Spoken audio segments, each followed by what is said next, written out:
Andhra Pradesh, where it will add 19 seats. In Karnataka, however, they may lose a couple of seats, but keep in mind that the Saffron Party had more or less swept the state in Karnataka, winning 26 out of the 28 available there, and also Sumalata, who contested as an independent, won with BJP support. Now in Kerala, BJP is likely to win 2 to 3 seats for the first time in history. We will get to why it is significant in just a while. Now in Tamil Nadu, BJP is set to open its account there as well with 3 seats. Meanwhile, in Telangana, the BJP will add 7 seats to its tally. So if the Vanakkam BJP movement is just around the corner, what are the reasons for it? Now let's start with Karnataka. The numbers predict a 2019-like sweep of Karnataka for the BJP. The BJP is projected to win about 20 to 22 seats in the state of Karnataka. The Congress, on the other hand, is likely to clinch 3 to 5 seats, and the Janata Dal Secular, that is the JDS headed by Kumaraswamy, is expected to get just 2 to 3 seats. Remember, they have contested on just 3 seats in the alliance as well. The BJP is likely to garner 48% vote share, whereas the Congress is expected to get just around 41% vote share. And if that happens, it will be a sweet revenge for the BJP for the humiliating defeat that it faced in 2023 in the Karnataka Assembly elections. Now, it will also prove that the discerning Kannadiga voter distinguishes between the state and the national election if the Congress is indeed restricted to just 3 odd seats in Karnataka. It will have reason to be disappointed. It ran a strong campaign riding on implementation of guarantees, the women-centric issues, especially the 2,000 rupees per month dole and the free bus travel. If the electorate has voted overwhelmingly for the NDA, as the 55% vote share seems to indicate, it would prove that the voters want more than just the money in pocket every month or a free seat on the bus. It would prove that the khatakat promise brand of governance is not finding any takers beyond generating content for meme creators this time around. It will also show that in terms of caste dynamics, the BJP has once again consolidated the Lingayat vote, and the JDS has also done so with the Vokkaliga vote base in the southern bastions of Karnataka efficiently to the table. Now, given that the AICC President Mallikarjun Kharge hails from Karnataka, these projections will be hard to swallow for him. Now on to Tamil Nadu. Often considered a fringe player in Tamil Nadu's electoral arena, dominated by the Dravidian heavyweights, a resurgent BJP in Tamil Nadu has seen its stock rising much beyond its expectations this time around, thanks to an assertive and aggressive K. Annamalai who is steering the party. The BJP is predicted to open its account in Lok Sabha elections in Tamil Nadu, but State Party President Annamalai may find the going a little tough in the Coimbatore Lok Sabha constituency for the Saffron Party. Now, the BJP is likely to win around 1 to 3 Lok Sabha seats in Tamil Nadu.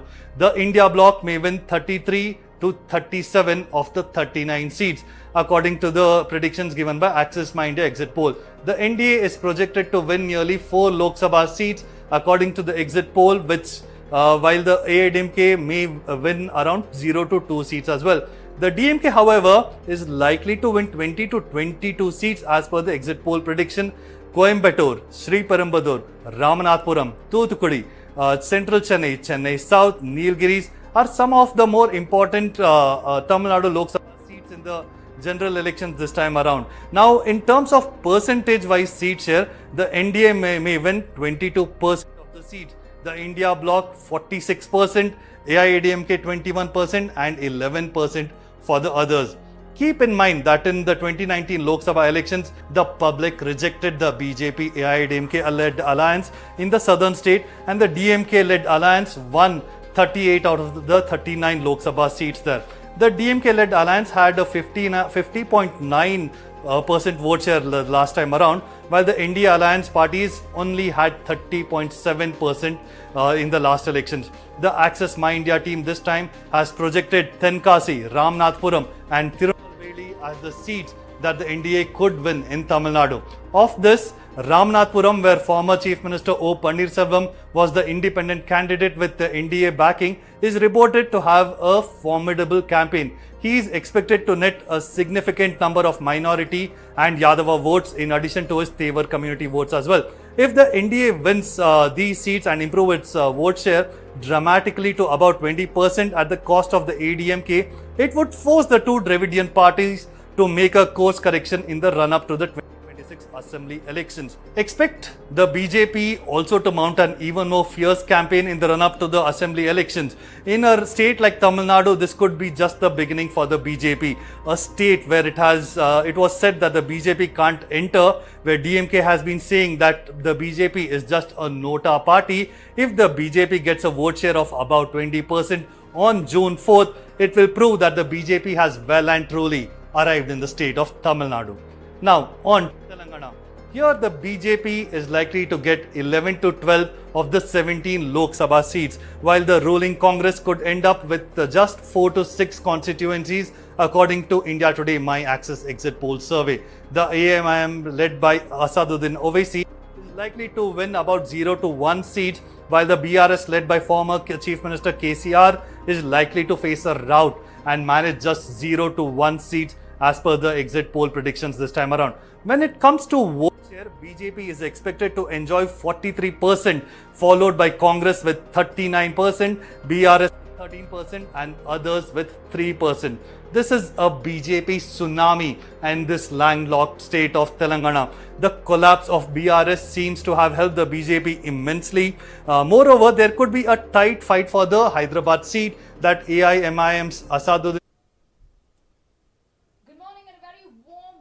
Welcome to India Today's SoSouth live coverage of the 2024 Lok Sabha elections. I'm Sarah Fazal with my colleague Gautam Shankar, and we are going to get you minute-to-minute updates on the Lok Sabha elections. 543 constituents, 42 actually, because we'll tell you why on our screen. If you look at the top tally, you can see that one seat has been declared already. That is because of the Surat candidate Mukesh Dalal, who has been declared as the uncontested winner owing to several candidates who withdrew their nomination papers, and because of the Congress candidate whose nomination papers were rejected. Now Gautam, we are really looking forward to this day today. Let us explain to our viewers as to what you can see on the screen. You're going to get your total tally up on as you can see on the top band above me, India block and others. Below we will give you the state-wise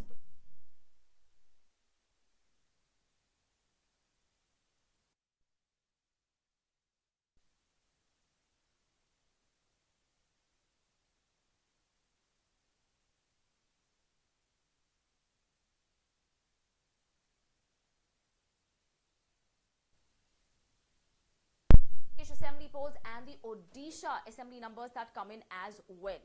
Alright, the wait is almost over. We just have about 40 minutes to go right now before. Now keep in mind the EVM counting begins at 8:30 am. That is when the real trends, the numbers will start flowing in. Yes. But until then, it's the postal ballots, and after that is over, we'll start getting the numbers thick and fast. So keep in mind. OVC represents. Keep in mind that the Congress came to power in Telangana in December 2023, and a confident Chief Minister Revanth Reddy had pitched the election as a referendum on his 100 days in office. If the 43% vote share projection for the BJP holds true, then as political analyst T.S. Sudhir has beautifully put it, it will prove that the BJP lotus flower nahi, fire hai, a line from the Telugu.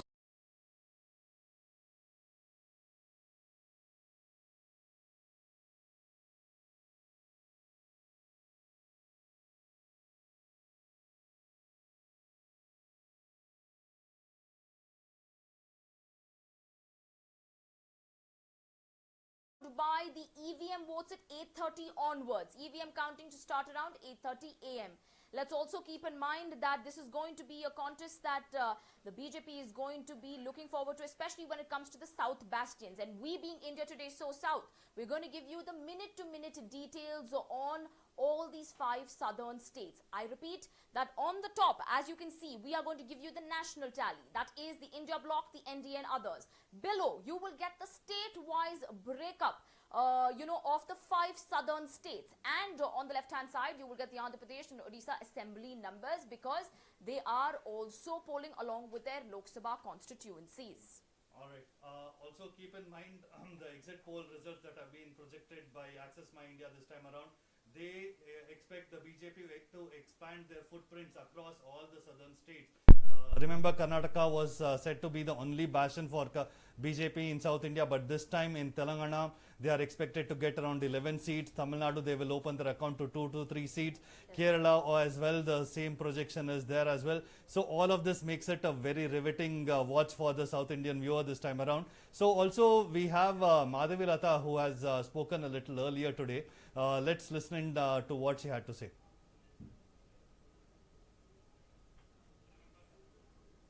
It is a jump of 24% over the 19% that it got in 2019. It would establish. Madam, how are you feeling now, right now? How are you feeling today? Today is the day. I'm pretty excited. I'm very happy. And I'm with the same spirit of winning. There is no a bit of discouragement anywhere. Because independent or in spite of whatever has happened on May 13th, my voters have been very truthful. Entire voters have been very nice, and I am really thankful to them. And any kind of injustice happens at the end of the day, I would still stand for my voters and fight for justice. Madam, today you've come to the temple early morning. We have seen during the election day also, before you vote, you visited temple. What did you pray today? I prayed that the justice should prevail. I prayed that, the voters of the entire nation should get what they deserve, and 400 par should happen. And Modi ji's sarkar should come back, and Hyderabad should be one of that. Your fight is not that easy, madam. On the election day, we have seen cases were registered. Today, again, you're going to the counting centers and all. What are you expecting? Will there be, again, the same scenario that was created the same day? Today, we are going to see, in spite of all those discrepancies, in spite of all those injustice done to us, today we are going to see the power of voter. We're going to wait to see the power of voter. Whether win or lose, what would be your message today, madam? If we win, any case, we know what to do next. BJP candidate Madhavi Lata from one of the most important constituencies of Telangana, Gautam, that is the Hyderabad constituency, where she's contesting against AIMIM candidate Asaduddin Owaisi, something that everybody is going to watch out very closely for. And she seems to be very, very confident. She says, I've come here to the temple to pray for the fact that justice prevails in this country and BJP will, surpass the mark of 400 par today is what she says. But that will be interesting to watch whether she will deliver to that seat count this time, because she is up against a heavyweight candidate in Asaduddin Owaisi. Now, although in Telangana BJP is projected to do well, but there is, in the exit polls prediction, there is one seat for the others, that is the AIMIM. Yes. So she may not win this time, but still, remember, both Madhavi Lata and Annamalai have complained that the EVMs have been manipulated. Why are the voters list missing here? And this is the thing that is referring as well, saying that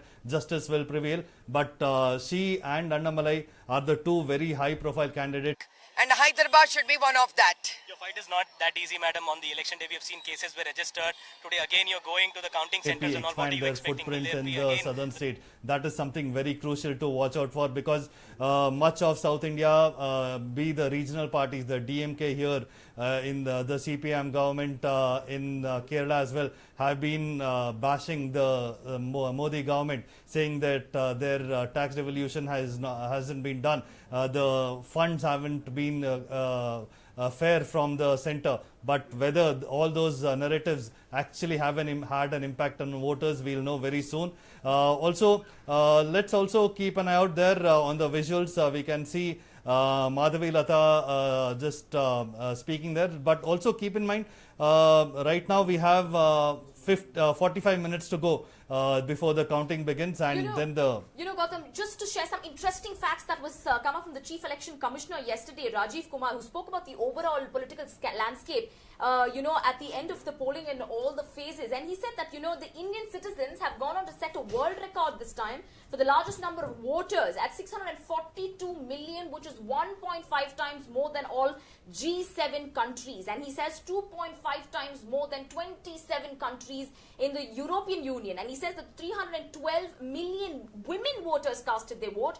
highest ever in the world, even larger than what we have in 2019. Now, these are some of the most impressive ones, but though they did say that, you know, the temperatures did worry a lot of the people because it was peak summers. And Absolutely. especially the northern areas had blistering heat where people still came out and casted their vote. But we might be really proud to seeing these numbers that so many people came out and exercised their franchise. Absolutely. Despite the heat, Andhra Pradesh recorded a record voter turnout again. That is testament over there to the voter ambitions this time. Who will they elect? So also keep in mind the BJP is trying to maintain a high strike rate in the northern, western and central India. So they will look to consolidate their vote base and then expand in South India. That is the only way that they can get to that 400 mark. Right now the Access My India exit poll has also said that it would be between 360 to 400. Right. So anything in that range will be devastating for the Congress this time. How will they come back? That is the big question. You know, Gautam, we were also told by a lot of our insightful panelists who joined us in the predictions day that this contest, especially for the BJP, when it comes to the states of Tamil Nadu and Kerala, even if they are just going to open their account with maybe 2, 3, whatever may be, the vote share is something that people are really going to keep a close watch. And BJP seems very confident that the 20% vote share mark that they had spoken about, they seem very confident that they are going to, you know, capture that. In the state of Tamil Nadu. Yes, in the state of Tamil Nadu. So we will be also keeping a close watch on that aspect. Yeah, that is very important this time. If the BJP is to become a force in Tamil Nadu this time around, they will have to get that 20% raise. Once they go past it, they will be considered as someone filling the AIADMK's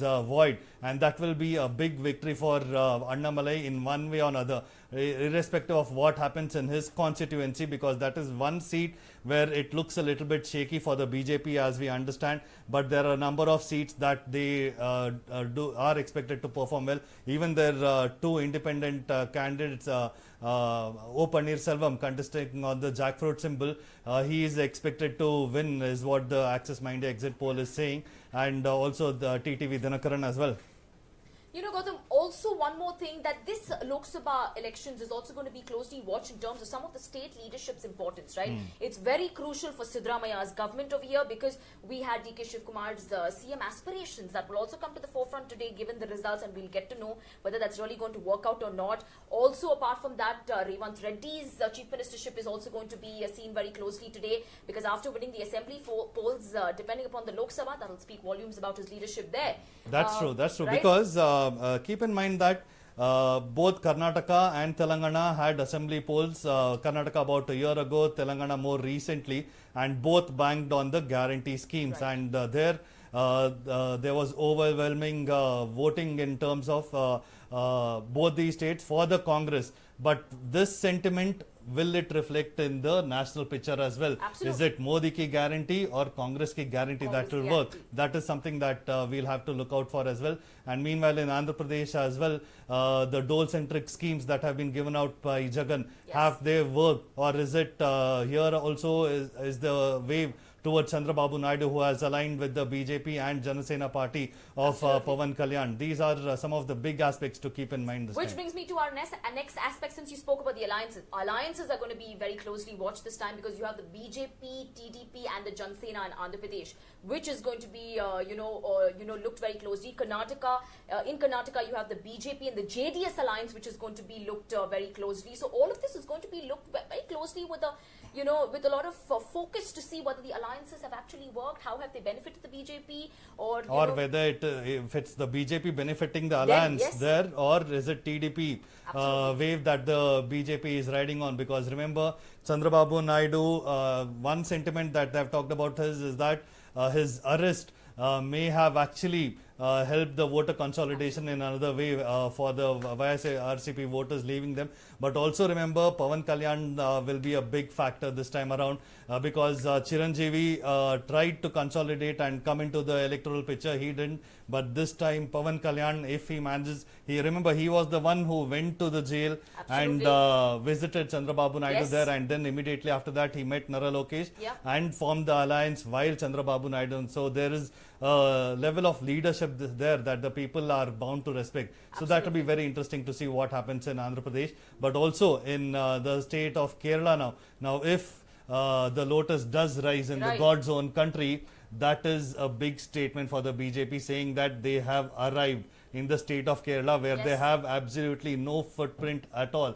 And if that happens, it's alarm bells all over again for the Congress, the UDF, and also importantly for the LDF because there. let's not forget, Gautam, that after this, Kerala, Tamil Nadu are going to be preparing for the 2026 assembly polls, which means that it is very, very important for Edapadi Palaniswamy, especially in AIADMK, to stand relevant in these elections, at least to come on the second spot, which our predictions don't really seem to be showing, our exit poll predictions. And for Kerala, for Pinarayi Vijayan's government as well, it is important because of the 2026 assembly polls. So this Lok Sabha result stands to be very crucial for these leaders to make a mark in the 2026 elections. But Gautam, when we speak about, the Telangana, what comes to my mind is the regional party of BRS. Now, will a party like this actually stand to be decimated?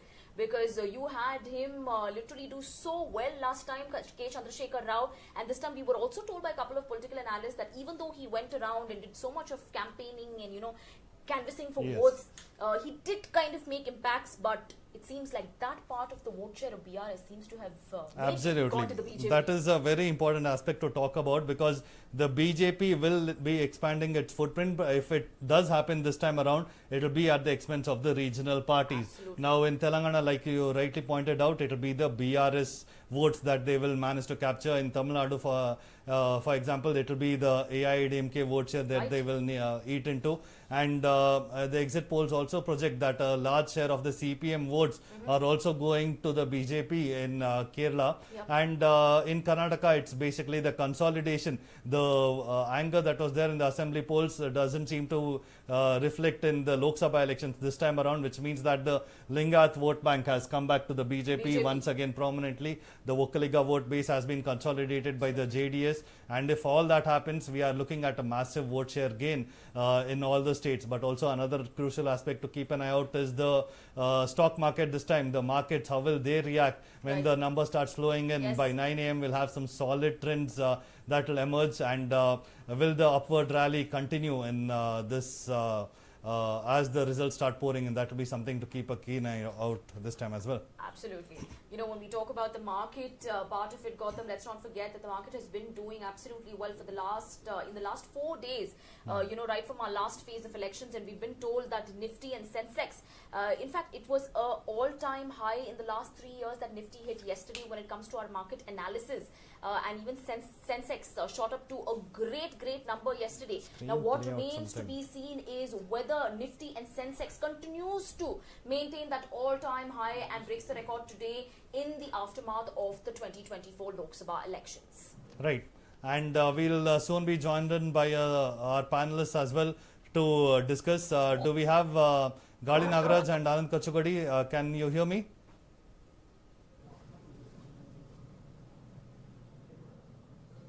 Right. We'll just start speaking to our panelists in just a second now. Just to, go back and tell our viewers, remember that from 8 a.m. onwards, we're going to be having the postal ballots that are going to be counted. After which, at 8:30 a.m. onwards, we're going to have the EVM votes that will be counted. Now, at the top band, if you're going to be confused, looking at that number 1, what is it? Reminding you again, that is the BJP candidate from Surat, Mukesh Dalal, who has been, declared as an uncontested winner owing to the fact that his Congress candidate who was supposed to contest against him, that is Kambani, Nilesh Kambani, his papers were rejected, nomination papers, and the other 8 candidates who were in fray, they backed out. So that makes him the uncontested winner from Surat, BJP candidate Mukesh Dalal, because of which we have the tally on top showing us 1 seat won by the BJP. All right. And now we have just about 30 minutes left to go for the counting to begin. The moment the nation has been waiting for. There are 542 seats that counting is still left to be done. And a big portion of that comes from the southern states. And how the BJP will perform. That is one of the key aspects that we'll be keeping an eye out on. And also keep in mind all the regional parties. It's about the existential crisis as well. While some will benefit, some might also be decimated this time around. Because when I talk about benefits, the JDS, Right. they are the one party that could benefit from this alliance with the Modi wave, Right. which could actually help them once again spring a surprise. Because remember, they were once again decimated in the assembly elections, and True. everyone thought, okay, fine. This became a is survival this- battle for them. Yeah, because DK Shivkumar consolidated the Vokkaliga votes there, and that is their bastion in the southern states. You know, Gautam, I have a question for you. Do you really think that, based on these results over there, Kumaraswamy, who's so hopeful of getting a minister post, will he land up on today? In No, the aftermath? yeah, that is one aspect that Yeah. he spoke about quite Spoke about, openly, yes. that he wants to be an agriculture minister in the Modi cabinet, and that is why I'm there. And he doesn't mince any words over there. He says that if I form this alliance, this is to get something back for myself. Right. And that what he's looking for is an agriculture minister. But right now, the JDS in a bit of a quandary this time. Absolutely. Because of Prajwal Revanna. Remember that he's contesting from the Hassan Lok Sabha seat there, and according to the projections at least, They're winning he's that. expected to win. And if that happens, and now he's already in the SIT custody over the sexual harassment case, so what happens there? Right now, it does look like this seat may go into re-elections once again. Right. And what happens then, that will be very interesting to see as well. And also, across the southern state, there are multiple stories that will be unfolding as the numbers start flowing in. Absolutely. Just in a couple of minutes more, we're going to be joined by our insightful group of panelists giving us their analysis of the results, and of course, what are the contributing factors if the the NDA alliance wins, or the India bloc is going to put up a tough fight. What are going to be the contributing factors? Who has really helped who when it comes to the regional parties and the BJP's alliances? So we're going to keep a close watch on all of that today. All right. So we seem to have been joined in now. So, Gali Nagaraj, can you hear me? No. No? No? No. All right. Just a moment. We'll connect with you. Anand, can you hear me there? Right, Anand. We'll just connect with you in a moment. So, Anand, what are we expecting for Kerala this time around? Because the exit poll says that the BJP is going to open its account. The ADF vote share is going to drop a certain percent, but the biggest gains will be made by the BJP. What do you make? We have just about half an hour left for the counting to begin. What are you expecting this time around?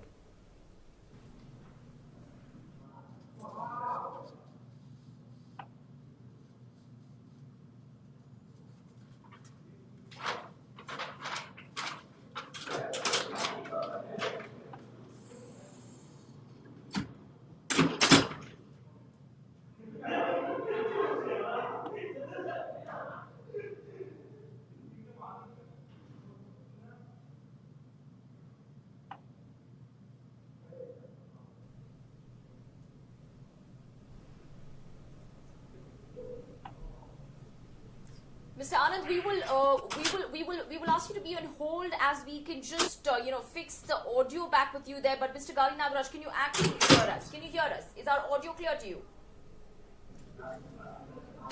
Can you hear us, Mr. Gali Nagaraj? No, it doesn't appear.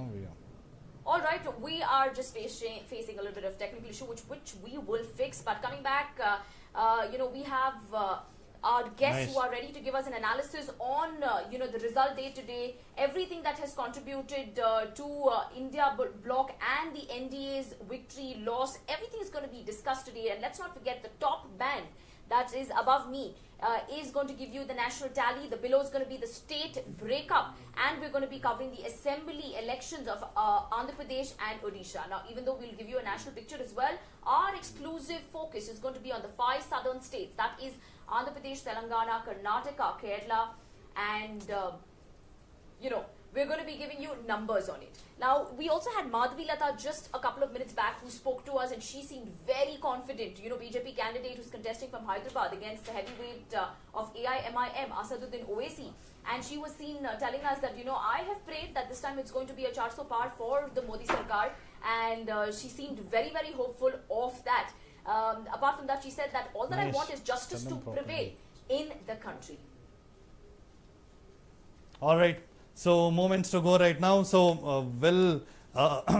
if the southern states need to contribute about 50 seats Yes. for the BJP to get or the NDA to go past 400. That is very interesting. If right now the projections say that it might be around 35 to 40, Right. but that in itself is significant, quite simply because in Karnataka the BJP is expected to consolidate whatever. They are going to lose a few votes Yeah. because of the massive mandate that they got, 26 out of 28 in 2019 elections. And also Somalata, who contested that time from Mandya, was of BJP support. So essentially it was 27 out of 28 for the NDA. So this time the projections say that it may not be that high. So whatever seats they are going to lose from Karnataka, Right. they are going to make that up in the state of Andhra Pradesh. Absolutely. Because there's a massive gain that is happening over there, and the gain is going to come from TDP this time around. So that is quite interesting. You know, but since you mentioned the state of Andhra Pradesh and you spoke about how TDP is going to play a very important factor, let's not forget that Pawan Kalyan has turned out to be one of the large-hearted politicians, as analysts are calling him this time, because of the seats that he's parted with as well for the TDP and the alliance factor that came into the picture. It was said that, you know, he would want to play a big-hearted politician and contribute more. All right.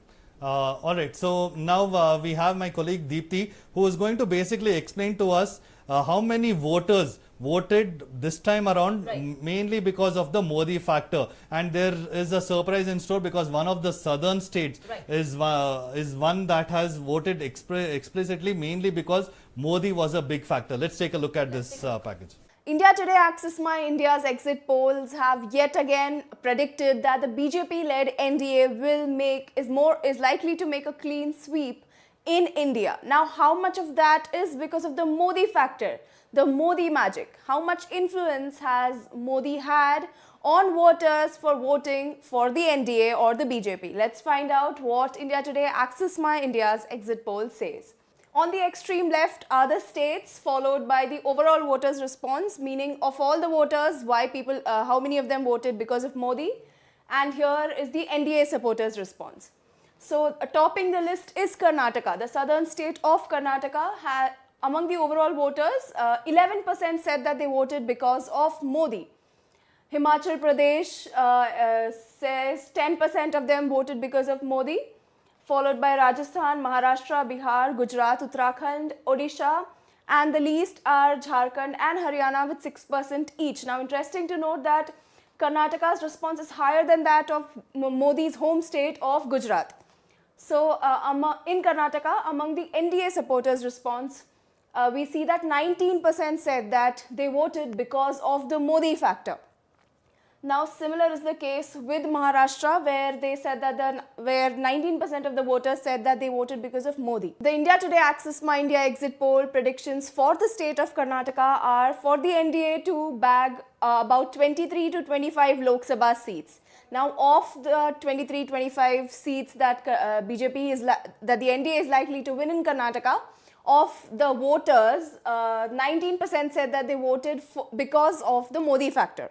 Now, ever since Modi's rise in 2014, we saw that the BJP's performance in Karnataka has improved significantly. In 2019, the BJP bagged 25 out of 28 seats on its own in Karnataka, the highest ever it made in any southern state. The BJP's seat share and vote share also improved in the assembly elections in the state in 2018 after Modi came to power for the first time in 2014. It looks like Modi's charm and charisma has worked in the state of Karnataka. In the 2019 Lok Sabha elections, the BJP won 25 seats, and in 2024 Lok Sabha elections, as per India Today Axis My India's exit poll, the NDA, that is BJP in alliance with the JDS, it's expected to win 23 to 25 seats. It looks like even after the Prajwal Revanna incident went down with the JDS, he's the Hassan MP and NDA's candidate yet again for this elections, and his alleged sex videos had leaked and he went absconding for over a month, but it looks like this has had little or no impact on the BJP as predicted by India Today's Axis My India exit poll. Even in the state of Maharashtra, where the Shiv Sena is in splits causing much chaos for the voters and everybody else, it looks like Modi factor has worked for the NDA, which includes The BJP, the Eknath Shinde-led Shiv Sena and Ajit Pawar-led NCP. As per predictions, Narendra Modi is well on his way to become the Prime Minister yet again, and these numbers prove just that. For more such updates, keep watching India Today, SoSouth. I'm Deepthi Rao. India Today, Access My India's exit polls have yet again predicted. Madam, how are you feeling now, right now? How are you feeling today? Today is the day. I'm pretty excited. I'm very happy. And I'm with the same spirit of winning. There is no a bit of discouragement anywhere. Because independent or in spite of whatever has happened on May 13th, my voters have been very truthful. Entire voters have been very nice. And I'm really thankful to them. And any kind of injustice happens at the end of the day, I would still stand for my voters and fight for justice. Madam, today you've come to the temple early morning. We have seen during the election day also, before you vote, you visited temple. What did you pray today? I prayed that the justice should prevail. I prayed that, the voters of the entire nation should get what they deserve. And 400 Par should happen. And Modi ji's Sarkar should come back. And Hyderabad should be one of that. Your fight is not that easy, madam. On the election day, we have seen cases were registered. Today, again, you're going to the counting centers and all. What are you expecting? Will there be, again, the same scenario that was created the same day? Today, we are going to see, in spite of all those discrepancies, in spite of all those injustices done to us, today we are going to see the power of voter.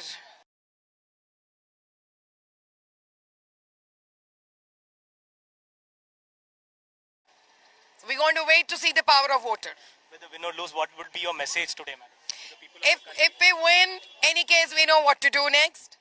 And if God forbid anything happens, we are going to see that by this year and we are going to win again, because I'm not going to leave this. I will go to the law of this land and go to question for... Madam, how are you feeling now, right now? How are you feeling today? Today is the day. I'm pretty excited. I'm very happy. And I'm with the same spirit of winning. There is no a bit of discouragement anywhere. Because independent or in spite of whatever has happened on May 13th, my voters have been very truthful.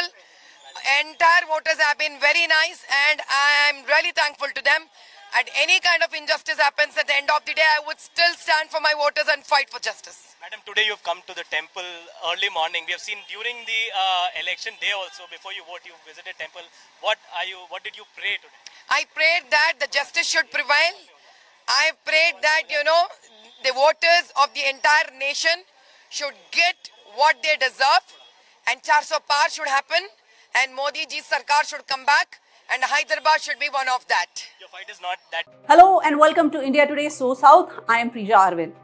India Today, Access My India exit poll 2024 results are out. And according to it, the National Democratic Alliance will come to power again with at least 361 seats and might even fulfill its Ab Ki Baar 400 Par objective. The projection for NDA is between 361 and 401 seats. On the other hand, the INDIA, the India Alliance, will not even get 200 seats, with the range of win being 131 and 166 seats for the opposition alliance. Looking at this, it seems like the Modi factor has worked well for the BJP in Kerala. Now let's look at the Kerala tally. The India Today Access My India poll predicts the BJP itself will win 2 or 3 seats in Kerala, opening its account in the state for the first time. The projected wins are Thrissur and Thiruvananthapuram. Meanwhile, there was no India alliance in Kerala, with existing alliance working as Congress-led United Democratic Front and CPIM-led Left Democratic Front. Now let's look at the seat share. The BJP, which is in alliance with the BDJS, Bharat Dharma Janasena, contested from 16 seats, while the BJP from 4 seats. The India Today Access My India exit poll predicts that UDF will win 17 or 18 seats, which is not much of a drop from its 18 wins from the last time. Congress will win 13 or 14 seats. 4 seats are going to be won among the Indian Union Muslim League, Revolutionary Socialist Party and KM George's Kerala Congress. The LDF, on the other hand, will not gain any grounds from the last time, as among the 3 parties of the LDF, among CPIM, which contested 15 seats, CPI, which contested 4 seats, and Kerala Congress Mani, they will win just 1. That is among those 3 parties. Now, not just Access My India, all other exit polls also have this one common prediction. The the BJP will definitely win a seat in Kerala this time around. According to the ETG exit poll results, the BJP will win Thrissur. The LDF is predicted to win 4 seats in Kerala, while the UDF will win 14 or 15 seats. Similarly, C Voter predicts LDF will not get even a single seat in Kerala. The UDF will match last time and win 17 or 19 seats, while the NDA between 1 and 3 seats. According to the survey, BJP candidate Suresh Gopi will win in Thrissur. India TV CNX survey results are also in favor of UDF. UDF is likely to win 13 to 15 seats. The LDF is predicted to win 3 to 5 seats and the NDA 1 to 3 seats. Now, News 18 and Poll Hub exit poll results say BJP will open its account in Kerala. UDF is predicted to win 15 to 18 seats, LDF 2 to 5 seats.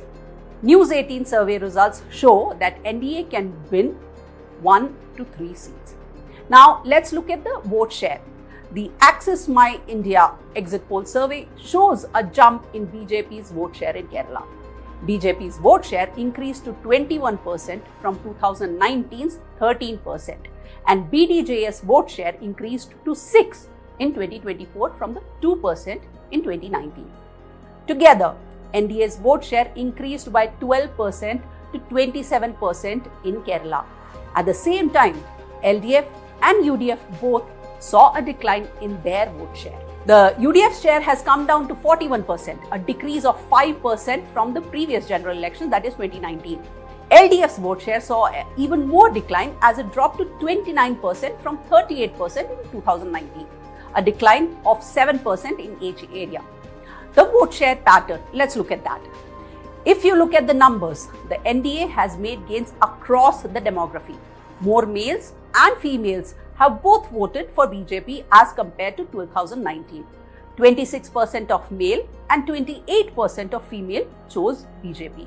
At the same time, UDF and LDF both lost male and female voters. UDF's male voters dropped to 43% and female voters dropped to 39%. LDF too saw a similar drop. LDF's male voters dropped to 6% while female voters dropped by 8%. NDA gained votes among rural and urban population also in 2024. It gained 12% more rural voters and 9% more urban voters. That was UDF and LDF's loss. UDF only retained 41% of rural voters and 42% of urban voters. LDF was even lesser. Its rural voters were only 29%, while the urban voters were 30%. Even Christians and Muslims voters chose NDA over the traditional UDF and LDF. 23% of Christians and 4% of Muslims picked NDA. Even the other castes and religions, 41% of them chose the NDA. This was reflected in the UDF and LDF's vote share. UDF saw a 7% drop in Christian vote share and 5% drop in Muslim vote share. Christian vote share dropped to 26% for LDF and Muslim vote share was 33%. There was a drop of 15% vote share among other castes and religions for the LDF. Thank you for watching India Today SoSouth. For more such stories, please subscribe to our channel. Hello and welcome to India Today SoSouth. I am Prija Arvind. India Today Access My India exit poll 2024 results are out, and according to it, the National Democratic Alliance will come to power again with at least 361 seats and might even fulfill its Ab Ki Baar 400 Par objective. The projection for NDA is between 361 and 401 seats. On the other hand, the exit polls for all 543 seats are out, and India Today Access My India projects BJP-led NDA to get 381 seats, which is an increase of 38 seats compared to 2019 elections. Exit poll projects India bloc to improve its tally by 21 seats and expected to get 148 seats. Others are likely to get only 14 seats, down by 59. Now, let's switch our focus to Karnataka. India Today Access My India exit poll projects big boost for NDA comprising of BJP and JDS. The exit poll gives 21 seats to NDA, Congress 7 and others 0. If we break down party-wise, the exit poll projects BJP to get 18 seats, meanwhile the JDS is projected to get all 3 contested seats and Congress only at 7. So these numbers suggest the BJP outperformed the ruling Congress despite drop in seat share. If we take other exit polls into consideration, the picture is almost the same. The maximum number the Congress is set to get is 7 to 8 and the BJP is projected to get a minimum of 18 out of 28 seats. The India TV CNS exit poll projects NDA to get 21 to 23 seats, India Bloc at 2 to 4 and others 0. Times Now ETG exit poll gives NDA 23 seats, India 5 and others 0. ABP C-Voter exit poll projects NDA to get 23 to 25, Congress at 3 to 5 seats and others 0. News 18 Mega exit poll gives 23 to 26 to BJP, Congress 3 to 7 and others 0. The BJP had won whooping 25 seats and had backed independent candidate Sumalata who won from Mandya in 2019 polls. Meanwhile, the Congress and JDS had won 1 seat each, that is from Bengaluru Rural and Hassan respectively. In 2019, the Congress and JDS had fought the elections together. In the 2024 Lok Sabha polls, the BJP and JDS have joined hands. The BJP had contested elections in 25 seats and JDS 3. Out of 25 seats, the BJP is projected to win at least 18 seats and JDS all 3. Meanwhile, the Congress is expected to get a maximum of 8 seats. Now let us look at the vote share. According to India Today Axis My India exit poll, the NDA is projected to get 55% of vote share. Meanwhile, Congress at 41 and others only 4%. If we break down further, the BJP is expected to get 48%, JDS 7, Congress 41 and others at only 4%. In 2019, the BJP had got 51.38% of vote share. The Congress had managed to get only 31.88 and JDS at 9.67%. This time, the BJP and JDS have fought elections together. According to Axis My India projection, both the parties are projected to get 55% of vote share, that is down by 6%. Meanwhile, Congress is projected to get 41% of vote share, up by 9%. The increase in vote share does not necessarily mean the particular party is winning the Lok Sabha polls. Now let us move on to how the people of Karnataka voted based on the caste, gender, geography. All right. So right now, Gali Nagaraj and Anand Kochukudi joining us there. Gali Nagaraj joining us from the US, an expert in all matters Andhra Pradesh and Telangana, and Anand Kochukudi saying the same about you in Kerala as well. Welcome to the show, gentlemen. I hope I'm audible. So starting with you, Gali Nagaraj, right now the biggest gains that the NDA is expected to make this time is going to be from the state of Andhra Pradesh. Just moments to go for the counting to begin. What are your expectations this time around, Gali Nagaraj? So, good morning, all of you. See, as far as the South is concerned, so it is clear that so far we have to make any predictions basing on the exit polls only. Clear picture has to emerge. The results towards evening it may happen. So what is happening is nationally, Narendra Modi has become a very towering personality, and see, it is a really big challenge for Telangana and Andhra Pradesh to get their due after bifurcation from the center. See, particularly as per the predictions, if Naidu comes back, see, it will be a challenging task for Naidu to get his pound of flesh from the center, because a lot of political equations have changed. See, Naidu and Narendra Modi, they are not as they were before. See, coalition politics is gone. Now single party dominant rule of Narendra Modi has come to stay. So regional parties have to play second fiddle to the national parties, particularly BJP. So that is the biggest challenge for Naidu to overcome this problem and get central assistance to rebuild the state, which was thoroughly wounded, bruised after the bifurcation. So this is the biggest challenge. So you all may remember, before 2002, 2001 there was Pokhran. According to India Today Axis My India exit polls, 56% of rural voters have backed the NDA. Meanwhile, only 4... Just a moment, Gali Nagaraj. Just a moment. Right. Go on, Gali Nagaraj.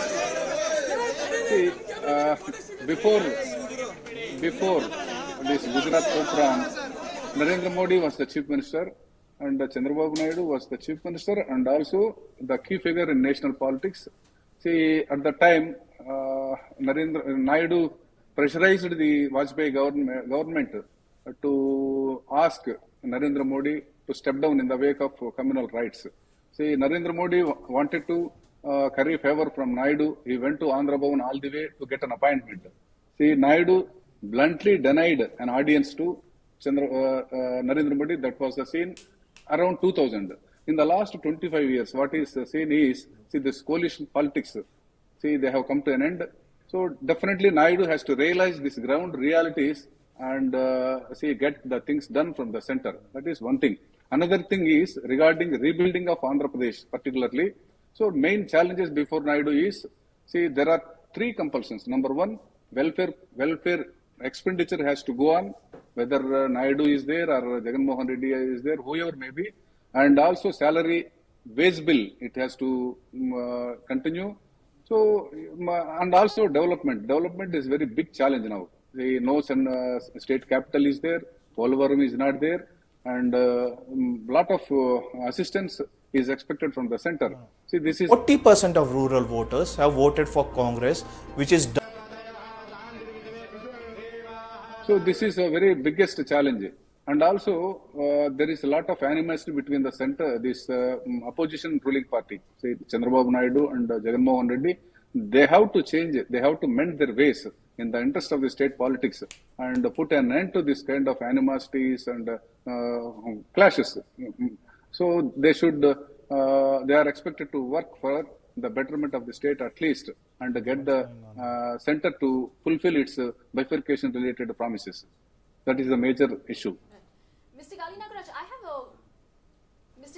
I have a question that I would like to ask you, because you were pointing out about regional parties will now try to have to play fiddle to the BJP at the national party. down by 2% when compared to 2019 polls, and when it comes to others, only 4% rural voters have got. When it comes to urban voters, 54% have voted. Of years back.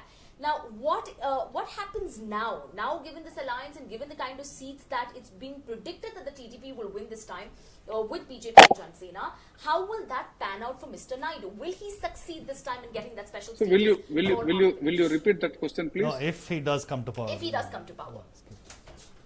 If Naidu Yes, I comes would like to power, to repeat my question, Mr. Gali Nagaraj. So, you were talking about regional parties playing a fiddle to the center. How is that going to pan out given the results today, right? Now, if that happens, if Mr. Naidu, in alliance with the BJP and the Jan Sena, ends up coming to power, we know that Mr. Naidu and Prime Minister Modi share a history, especially when it comes to him, demanding that special status for Andhra Pradesh back then, which was denied, and he walked out of that alliance. So do you think he will be successful this time around, given the large share of seats that it's being predicted that the TDP will win in this alliance? Will that work out or not? see, that is what I try to tell you. So what happened in 2018? See, Naidu walked out of this alliance. NDA government headed by Modi clearly stated that by special category status is a dead wood. See, now Chandrababu Naidu is in a position to take the things, and Narendra Modi is in a position to give out. So this equation, unfolds a lot of change in terms of Naidu's ability to get the things done. So that is there. And also before, at the time of striking an alliance, there is no commitment of any sort from Narendra Modi or BJP regarding special category status, central assistance for the state capital, or the vendetta politics, alleged vendetta politics of Jagan Mohan Reddy. What is BJP stand? And also, see clearly this welfare politics. Narendra Modi clearly keeps saying that we are against revdi politics. But Chandrababu Naidu, is all out to deliver. So whatever Jagan Mohan Reddy is giving, more than that I will give you. See, if Jagan Mohan Reddy gives 15,000, under Ammavadi I will give you 20,000. Pension, you take 4,000 if Jagan says 3,000. See, there is some kind of compatibility issues regarding BJP and TDP's election agenda. And also, there is one more issue, very important issue. BJP is consistently saying we are against reservations for Muslims. Chandrababu Naidu is silent on that. So all these issues have come out during the time of alliance, but no commitment from BJP side. And also, still there is a lot of chemistry between Jagan Mohan Reddy and Narendra Modi. Still it is there in spite of alliance, Chandrababu Naidu's alliance. See, I would like to remind you one thing. Before 2018, Naidu broke his alliance. See, Naidu officially went on record saying, I went to Delhi 20 times seeking an audience from Narendra Modi. But I was totally denied even an audience. So what happened to Jagan? He got wonderful appointment for 45 minutes with Narendra Modi. Although he position, and he extended unconditional support to presidential and vice presidential candidates to the NDA government. So lot of chemistry is there. And also during election rallies, Chandrababu Naidu was consistently attacking Jagan Mohan Reddy on corruption, many things. Narendra Modi maintained stoic silence, no attack. So that is there. See, 2019 elections, Narendra Modi said, see, there is sunrise politics in Andhra Pradesh. So Naidu is trying to promote his son, and Polavaram has become ATM.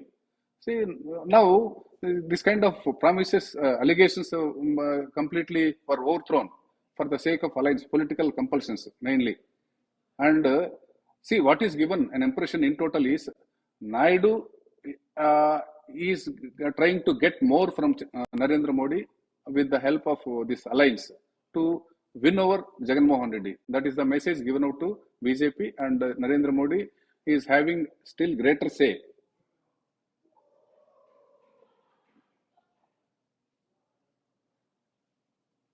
Views there. Stay on the line with us. Anand Kochakudi also joining there. Anand, Kerala, the BJP opening its account maybe in the seats of Thrissur, Thiruvananthapuram, maybe even Attingal. What is your view on it?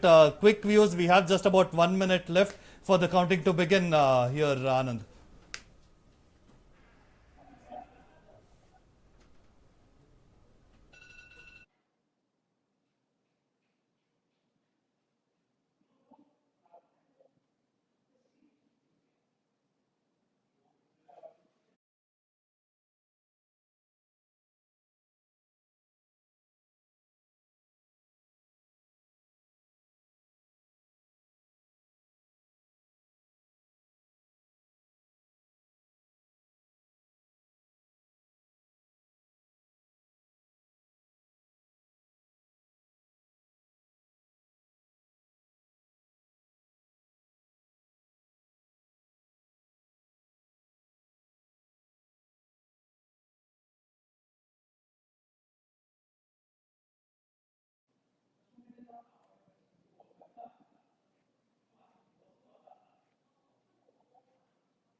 Mr. Anand, can you hear us? All right. For NDA, up by 2%, 42% have voted for Congress and others only at 4%. Anand? When it comes to caste calculation, Are you able the to hear Access us My right India now? exit poll.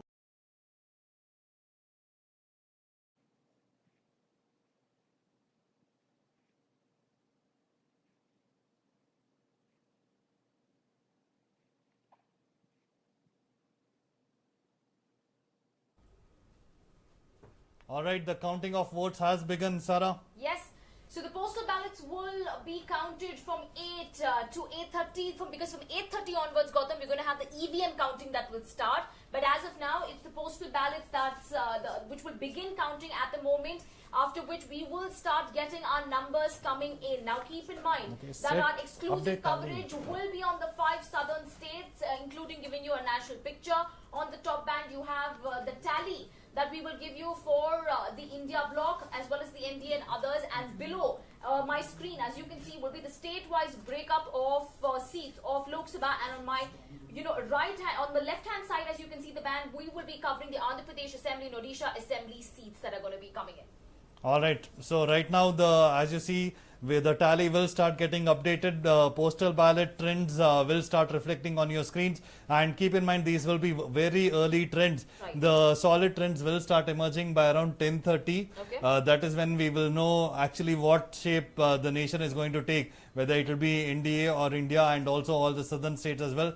But right now, that is the key factor to keep in mind as the vote counting has just started here Right. in all the states. You know, Gautam, those were some of the very key points Mr. Gali Nagaraj, our guest on the show, was telling us just a little while ago when it came to the state of Andhra Pradesh.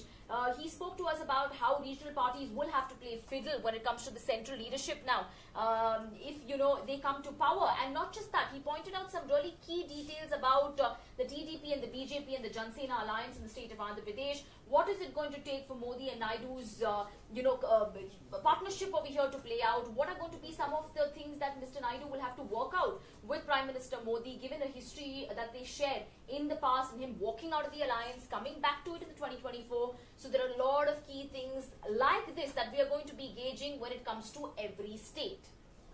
All right, we can pose the same question to Gali Nagaraj. Yes. Mr. Gali See, Nagaraj, can you okay, hear us? let us still assume that Naidu will be coming to power. All right. So definitely, I can say Naidu cannot be as strong as he was earlier. As I said, this time Andhra, so-called ruling politics, three-dimensional politics. One side Naidu and another side Pawan Kalyan and BJP. Equally, three parties are stronger. See, you cannot take anyone for granted. So at the same time, see, this Mitra Dharma is missing all over across the country, not only in Andhra Pradesh, regarding BJP's alliance with other regional parties or partners. You take Maharashtra, for instance, what happened? You take Telangana, this Tamil Nadu, what happened? You take Punjab, Akali Dal, what happened? In Andhra Pradesh also, we have seen what happened in before 2019. See, BJP is trying to grow across the country at the expense of its partners. So that is a major problem. And also, see, trouble in future, Naidu is likely to face. That is the signal we are receiving.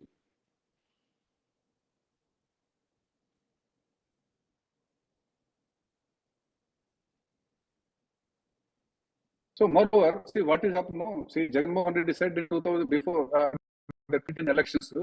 See, if there is any government at the center and the ruling party's number will fall, are we in a position to bend his neck and get things done? That was in 2009. What happened? BJP alone has got 303 seats. It was able to form the government on its own without depending on allies. Now the number is all two-fold. So Naidu or anyone, regional parties are not in a position to bend Narendra Modi this any longer. See, that is the thing.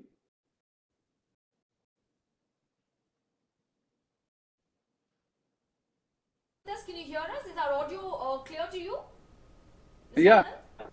Yeah. All right, we will reconnect with Mr. Anand just in a couple of minutes. We can see visuals before us viewers very clearly. That is, the strong room which is being opened. Now, you need to realize that the counting for the postal ballots is just going to start very shortly. Now, it has started. It has started, and we can see the visuals right before us. 8:30 onwards is going to be the EVM voting. Now, Gautam, taking into consideration the picture that we see today, we've spoken about what's at stake. We've spoken about contributing factors that are going to, contribute to the NDA's win, or, the India strong alliances, what didn't work out, what worked out for them. Amidst of all of this, eyes are going to be also keenly on our Prime Minister Narendra Modi. We are waiting to see what he's going to come out and probably, say today on social media. I'm pretty sure he's going to tweet about it. He's probably going to address the, nation. He's going to say so much more, so we're going to keep a close eye on that. Now, talking about PM Modi, that's quite interesting, because if he does win again this time, it will be a third time, a hat-trick of victories for PM Modi. This will be the second time it's happening in the history of India after Pandit Jawaharlal Nehru, and if it also happens with a record mandate like 400, that's a big statement coming in from the BJP, saying that they are here to stay. And also, it's the Modi wave has not died down. It's getting relentless even after 2014, 2019 to 2024. It just seems to be growing. That's the statement that it will be making. So we'll soon see there. Already we can see some updates coming in on our tally there. The India bloc has opened its account, but again, remember, very early. But these postal ballots are could turn out to be a deciding factor. That it so often is the case, though. So that is why we need to keep an eye out on the early numbers that come in here as well. We also, Gali Nagaraj, the counting has begun now. So momentum is picking up. Now Modi, a third term, if he does come to power this time around, do you see some big policy changes coming in from the centre?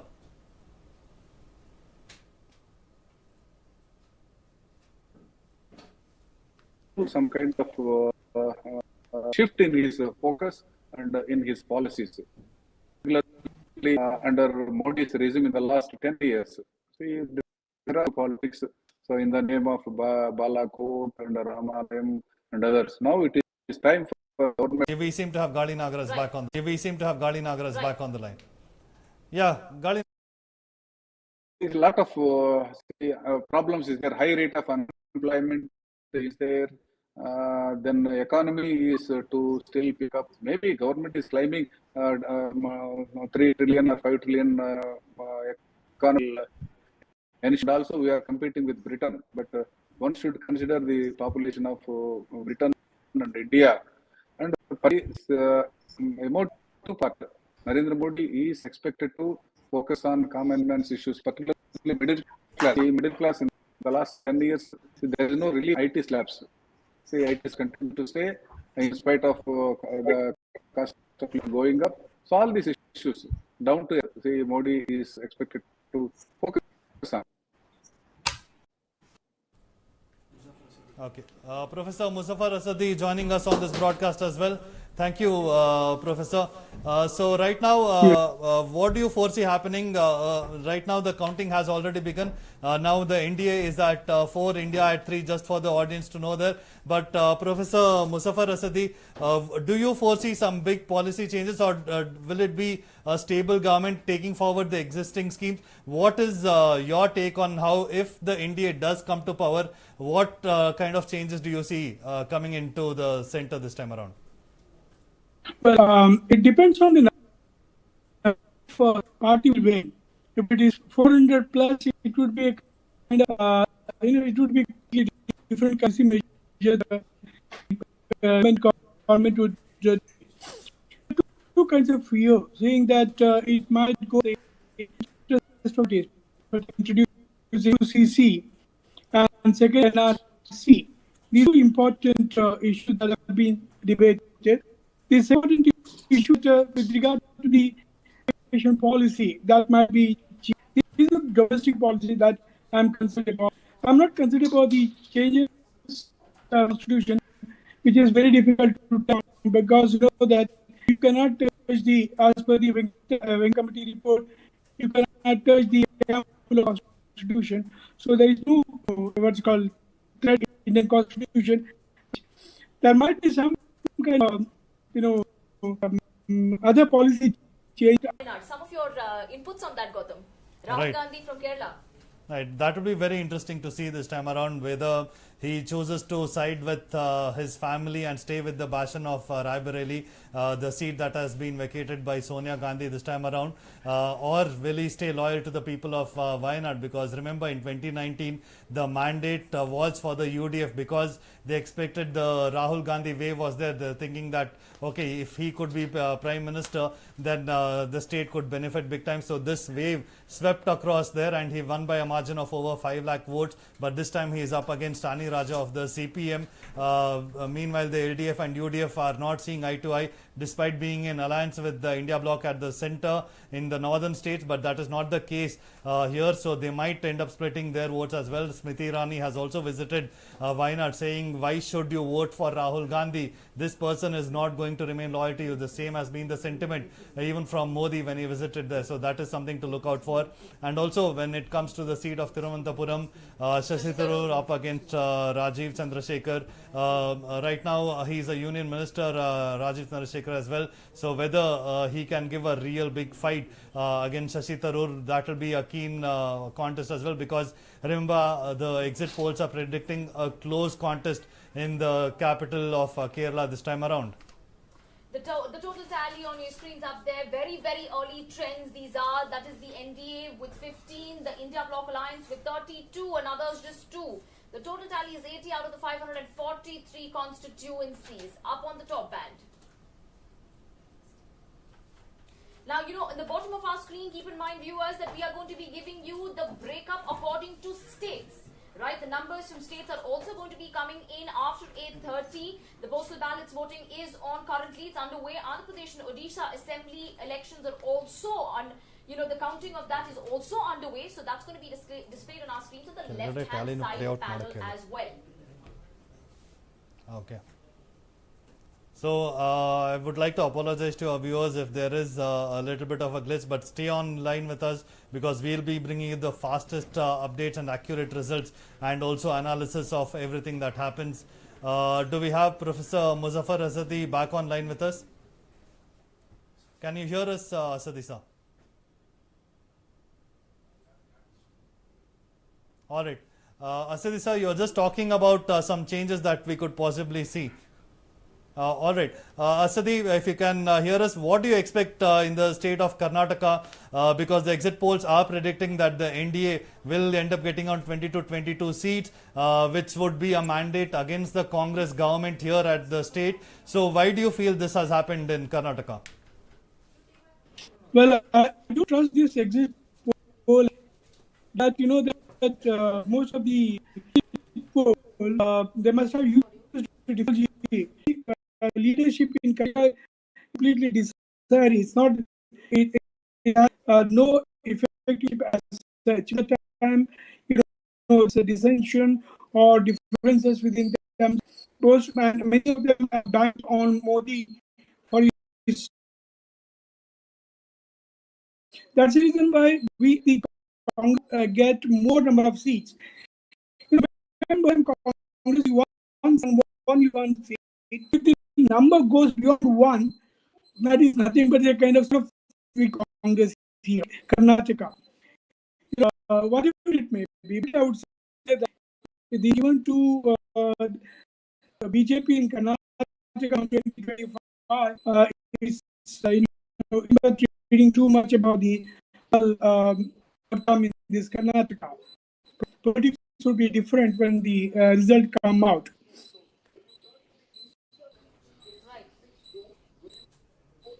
Right, sir. Taking into whatever you've said about the Karnataka picture at the moment, let us also tell you that, the tallies have started coming in, Gautam, at the bottom of our screen. Like you can see, first let me tell you the top band as of now. NDA, 74 there. These are the very early trends. Remember that. India block is showing about 46 and others just 6. It's 132 out of 543 constituencies at the moment. All right. And Asadi, if you can still hear us, I would like to ask you, what about the state of Karnataka? Because every election, the voters seem to discern very clearly. We want guarantees from the state government. We want the benefits coming in from the center. And this trend, will it play out this time again as well? Do you see this happening? And this also speaks about the voters' mindset here, doesn't it, in the state of Karnataka, that they are very clearly able to discern and they are getting the best of both worlds. We have got a pattern here, Karnataka. It's like was in Kerala, in Rajasthan and Madhya Pradesh, where they'll continue to elect the same kind of government in the successive assembly election. But the pattern is in the assembly election, they would one party, and for the center, they would support another party. So that makes one pertinent question: the Congress, whether the party in power has not been able to reach out to the common man and try to pass populist program into votes. For example, like this time, last time it was the Bhagyas. You have Akki Bhagya and other things. There are many kind of Bhagyas. It has come out with the guarantees. Whether these guarantees the or not, we have it, which I'm not negating it. The pattern of the one national party at the national level, and the state level, it's a kind of different party. But it is not necessary that we. The thing is that we need to understand how far these have the education of or help the power to get the votes from the common man. But it's obvious that the last time the assembly election, the anti-incumbency that worked against the ruling party, BJP. This time, will it continue in trend or not? That's a different question. I believe that the new constituency that the Congress, particularly among the women, that might translate into political vote. That's a new constituency that the Congress does it. Right. All right, Anand, if you are still there, I'm not sure if we are audible to you, but Shashi Tharoor is in the lead. Keep in mind, this is very, very early trends. But also, do you foresee any sort of surprises happening in any of the seats like Thiruvananthapuram? Will Shashi Tharoor end up conceding this to Rajiv Chandrasekhar this time around?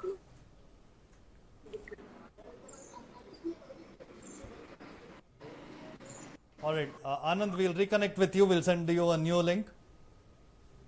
I would like to repeat here that right now Rahul Gandhi Gautam in Wayanad is apparently leading by 103 votes in the postal ballots. But remember, these are just early trends at the moment. But 103 votes is what he's leading by at the moment in Wayanad. Right, and also keep in mind what happened with the elections there as well, because Rahul Gandhi said that he never announced the voters there that he is going to contest from Raebareli. The elections happened, the BJP kept on warning the voters time and again, he is going to abandon you, he is going to contest from the second seat as well, but the Congress remained tight-lipped about it. And then in the further next phase, when the elections were scheduled, that is when he went and filed his candidacy in Raebareli. So if this was to happen a little earlier, if he were to announce, we might have seen a different sentiment from the voters of Wayanad, but this time they seemed to be caught unaware.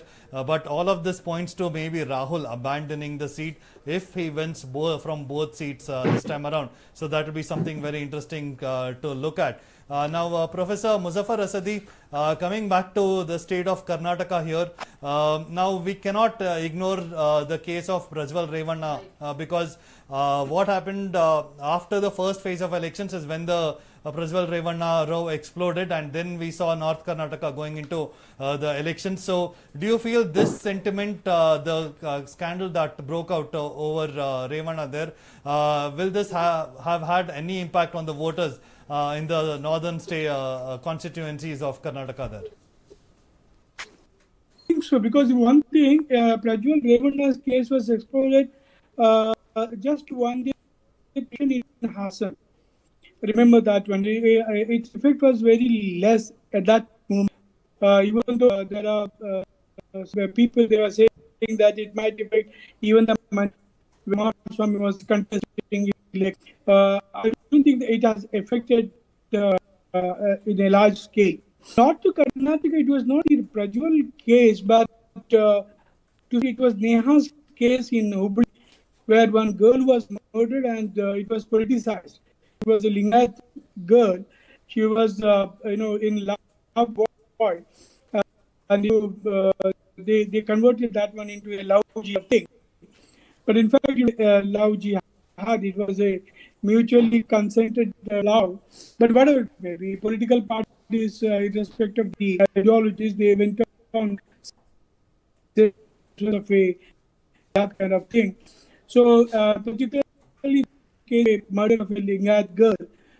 So, I believe that certain pockets of, particularly in Hubli, Dharwad, Belgaum, and other, that too in the second phase, affected the political outcome or political voting in this article. But it was not Prajwal case.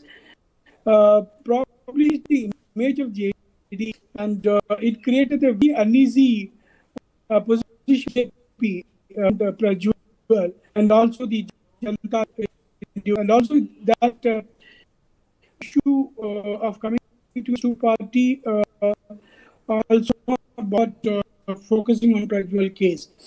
Maybe this is not an issue at the immediate phase of the actually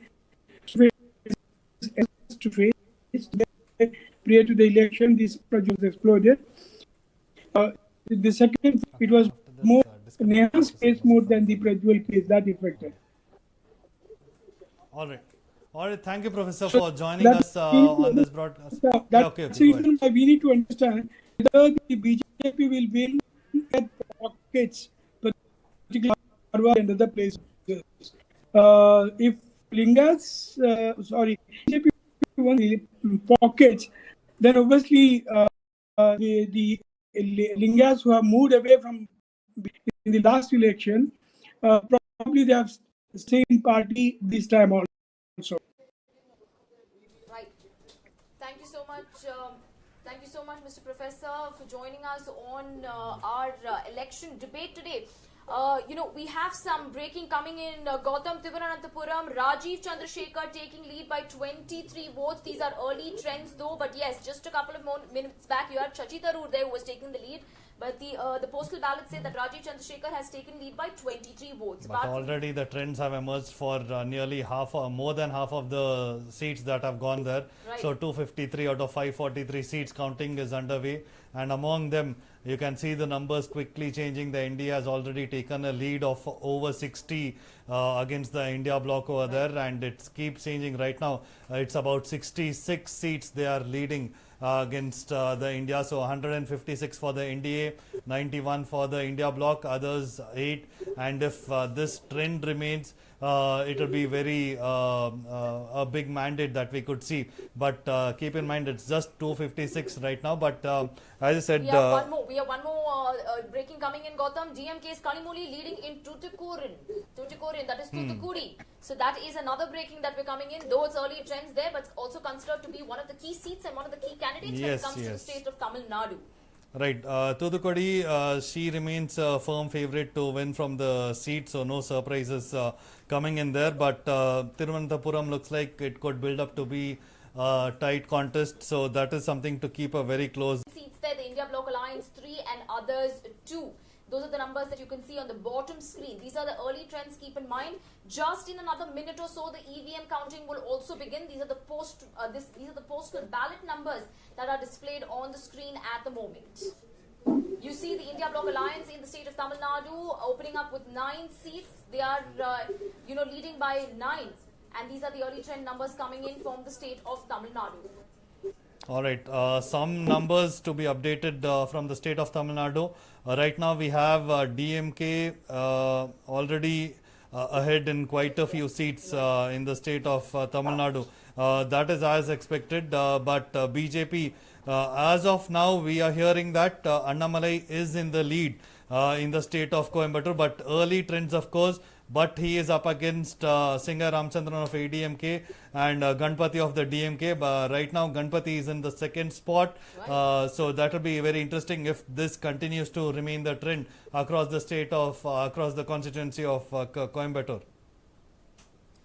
Right. When we're talking about this battleground where Kanimuli is contesting from Thoothukudi, Gautam, we need to keep in mind that, here, Kanimuli, will she sweep victory for the second time? That's another question that's, being asked when we see the early trend numbers playing out before us. The tally on top says India bloc with 100, NDA 169 and others 10, a total of 275 over 543 constituencies. Right. And that is the numbers coming in more from Tamil Nadu. We have ADMK with one seat over there. DMK leading in 9 seats. BJP yet to have register any lead, but right now Annamalai is said to be in the lead in Coimbatore as well. I have another breaking, and this is something that yet another important seat. Hassan, Prajwal Ravana leads there, Gautam. A seat that we are keeping a close watch on.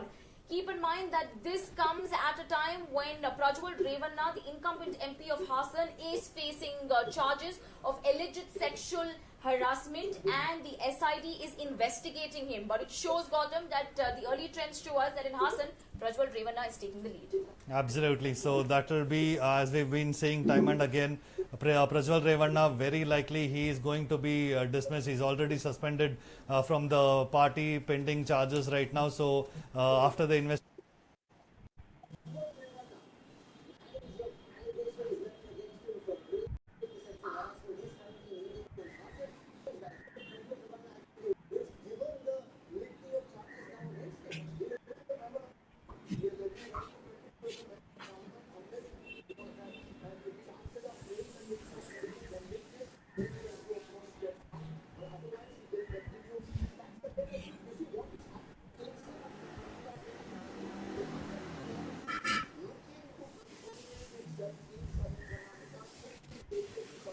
Shashi Tharoor. So it will be very interesting how these two big battles play out, because they are taking on incumbent MPs who have remained with their seats for a long time now, and if they can also offer a big fight, that will be a big statement in itself.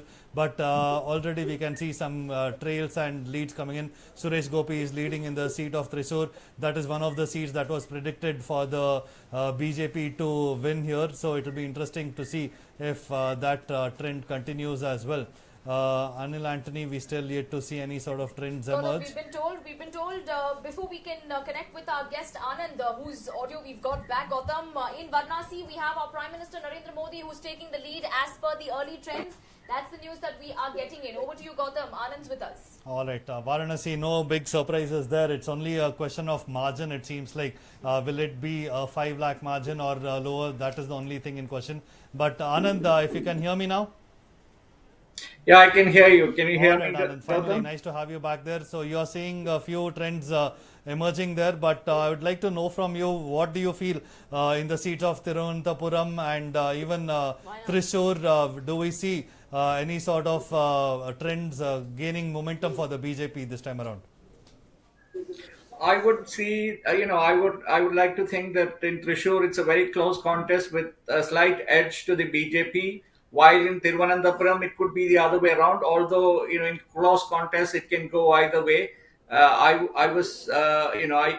would believe that Tharoor had a slight edge, but then these close contests, we don't know how they might end up. In the Access My India exit poll gave 27% to the BJP, while it gave 29 to the LDF. So that was just a difference of 2 percentage points. Yeah. So that seemed to be slightly odd, because the triangular contest did not happen in 20 seats. It happened only in 5 to 6 seats, where the BJP made it triangular.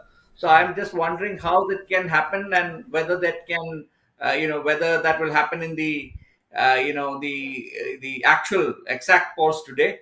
But it will be interesting to see whether the BJP can raise its vote share from 15% last time to what percentage, if not 27, at least till what percentage they can take it up to. So the trend that's clear is that the BJP is gaining in all the southern states. Narendra Modi seems to be a factor in all these states. I guess that is the broad takeaway.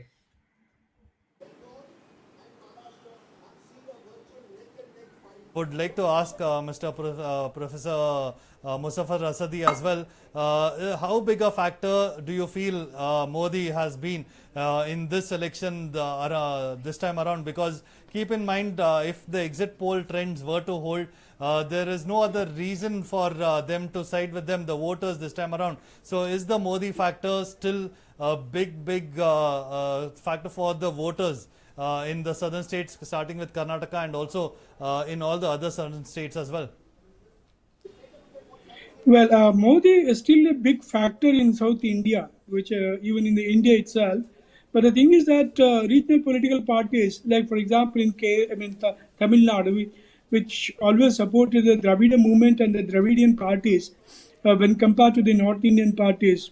And in Kerala, it is not always supported the North India. It has a different kind of pattern. where you have got the LDF and the UDF coming to the power. Karnataka, to some extent, it has, voted for Modi's leadership. Probably these to some extent has worked in Karnataka, but not in all the parts. For example, in Telangana, despite the fact that Modi made attempts to address the voters many times, and also in Andhra Pradesh, he might click one or two places, but it is not easy for him to sweep the South India. South India is largely a non-BJP bastion. You might be understand. I mean, might be knowing about the fact that traditionally it is non-BJP, Dravidian, left, and a regional party bastion, and that's the reason why. Even though Modi is considered to be the naturally whose appeal cut across the boundaries, but at the same time, it has very well, not minimal, but to some extent, his personality effect in South India is not to that extent, which would translate into political votes. That's the difference. All right. So coming back to you, Anand. All right. A few yes, early trends coming in. Gautam Faraz, Chennai South, Tamilachi Tangapandian is leading. Udupi Chikmagalur, Kota Srinivas Pujari takes the lead. These are early trends. So these are what these are some of the trends that we're getting in at the moment. All right, and Andamalai is now trailing in the seat of Coimbatore. Tamil Sai Soundarajan as well trailing. That is again these are bastions of the DMK as well. All the seats in Chennai remain very strong for the DMK. So it will be very interesting if they can unseat any of the BJP candidates can unseat them. But coming back to you, Anand, right now, as you're saying, is Modi the biggest factor there? Besides that, have the candidate selection this time, especially they have chosen a Christian in terms of Anil Antony. They have also fielded a Muslim candidate. Has the candidacy played a big factor this time in Kerala by the BJP? Yes, Gautam, the candidates selection has been better compared to last time. And also they have allotted the right seats to the right people. For example, Suresh Gopi in Trishur and Rajiv Chandrasekhar in Thiruvananthapuram. These are, the right seats for the right candidates.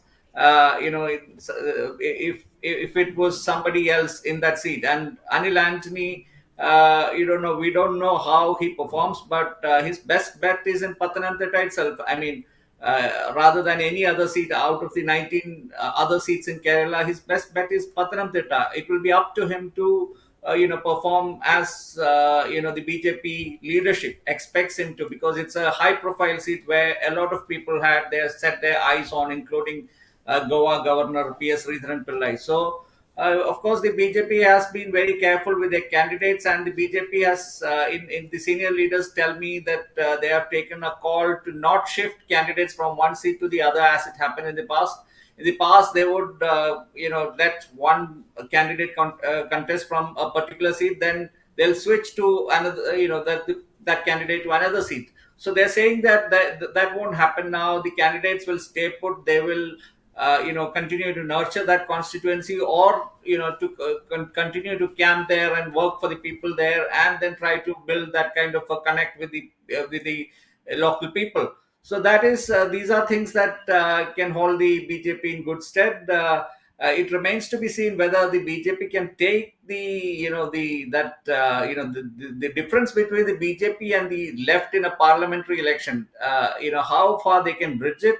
And also, more than the Christian vote, I'm expecting some Ijava vote to shift to the BJP. We'll probably get to know more, in the coming days. But I'm expecting to see the Ijava vote. The BJP has been concentrating so much on the Ijava vote. They already have the Nair votes, by a far margin compared to the left. So because the Hindu party in Kerala is the LDF for the left, it's not the UDF. The UDF is the Christian plus Muslim party. So if the BJP has to make headway in Kerala, it will have to first get the Hindu consolidation going in Kerala, and the Christian votes, regardless of whatever efforts the BJP make, you can't get a sizable chunk. You can, of course, maybe get a certain percentage of the Christian vote, but getting over that will be tough. I mean, after reaching a certain point, it will be there'll be a saturation. But in the case of the Iravas, they vote en bloc for the LDF, the Communist Party. So it will be interesting to see whether the BJP can go ahead and poach as many Irava votes and like the Naya votes, whether the Irava votes continue to come the BJP way. I think if the BJP is ruling in the center, that is a very likely chance that the Irava votes will keep switching to the BJP in Kerala. I have a question for Mr. Anand Gautam. Mr. Anand, if you can tell us that, do you think that somewhere that the voter pattern of Kerala, the voters this time, have been, driven by this question that between the LDF and the UDF, who has the political and ideological resource to take on the BJP? The LDF definitely has the organization. They have the cadres on the ground, especially when it comes to an assembly election. It is the LDF which has the organization, and they have a large coffer, or they have all kinds of resources. But in a Lok Sabha election, it doesn't work that way because it's a national election. People are voting for a national party. So in the case of the LDF this time in Kerala, they were appealing to vote for the LDF because they said they are more secular than the Congress. So that kind of campaign never works.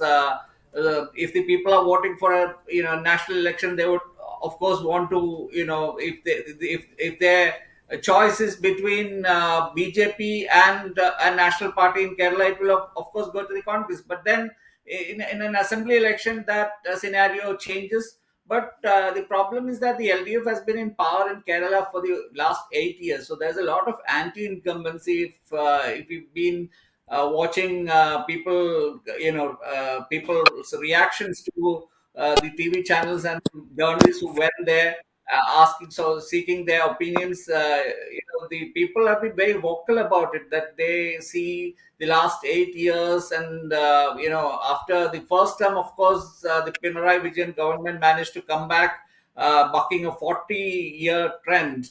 Continuous governments, successive governments, LDF governments. But then in the last 2-3 years, there has been a lot of anti-incumbency against the state government. So I think that's also manifesting in this election results. Let's see whether the BJP manages to poach each into the LDF vote share. So if that happens, I would say that it's also a manifestation of the anti-incumbency against the state government.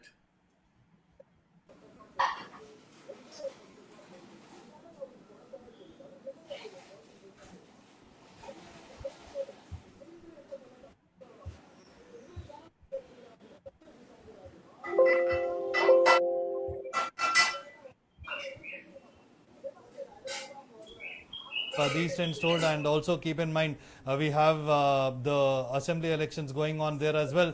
So whether these sentiments reflect, and there are 2 assembly elections that we'll be keenly focusing on. But as we see the national tally there, right now the NDA is leading in 232 seats to India Block's 140. So it's the margin is simply widening over there. So just about 40 seats from the magic number already, the NDA. Gautam, we have some early trends coming in. DK Suresh leading from Bengaluru rural constituency in Karnataka. Apart from that, Priyanka Jarkioli, the daughter of Satish Jarkioli, leads in Chikkodi. And an update coming in from Tamil Nadu yet again. Chennai Central has Dayanadi Maran leading against Vinod P. Selvam, yet another important seat in constituency. Right. And Yaduvir Vadiyar leading from Mysore. All right, that's quite big now from the state of Karnataka. Yaduvir of the BJP contesting for the first time, the royal family, the royal son of Mysore now. Remember that the incumbent MP there was Pratap Simha. Now he had to cede his seat to Yaduvir, and him contesting and leading there is quite big news. Professor Muzaffar Asadi, staying with you in the southern bastions, especially in the southern Karnataka, where do you see the Vokaliga votes siding? Because the DK brothers, especially DK Shivkumar, has been rallying the forces, saying that give me power this time, you will see me becoming chief minister. While he has his own sentiments on one side, the BJP and the JDS are looking to consolidate on the other. Which way do you see the Vokaliga votes going from the southern constituencies in the state of Karnataka? Yeah, first of all, let me talk about Edveer. Edveer is, he contested from my own constituency here in Mysore. We expected right from beginning that he would win. It's not because the vote comes because of Edveer, but because of his forefathers who did the work for, old Mysore. So Yes. particularly Nalvadi Krishna Devarai Vadar, who did a lot of work, which he converted the whole state into what's called the ideal state, or what Gandhi called it as a Ramarajya. And that's the reason why there is a, people always looked at the royal family as those family which literally translated or transformed the old Mysore. And also it believed in the inclusive politics. That's the reason why in the old Mysore, OBCs, Dalits, and other things, other communities, they became a part of the political structure. That's the reason why they had this, what's called tokenism, the token love for the palace. So Yadur represented that palace. That's the reason why he was seen in that sense of changing the socio-economic life in the old Mysore area. This is one of the reasons why people voted or people preferred Yadurveer. Even the fact that the opponent, Congress candidate, was largely unknown beyond old Mysore, particularly Mysore district as such, whatever it may be. The second important question is about what is the role, what is the position of the Vokaligas in this election. Now, I would say that the Vokaliga this time, they are divided lot. Divided lot in the sense that, one thing is that you have got BJP, aligning with Congress. Sorry,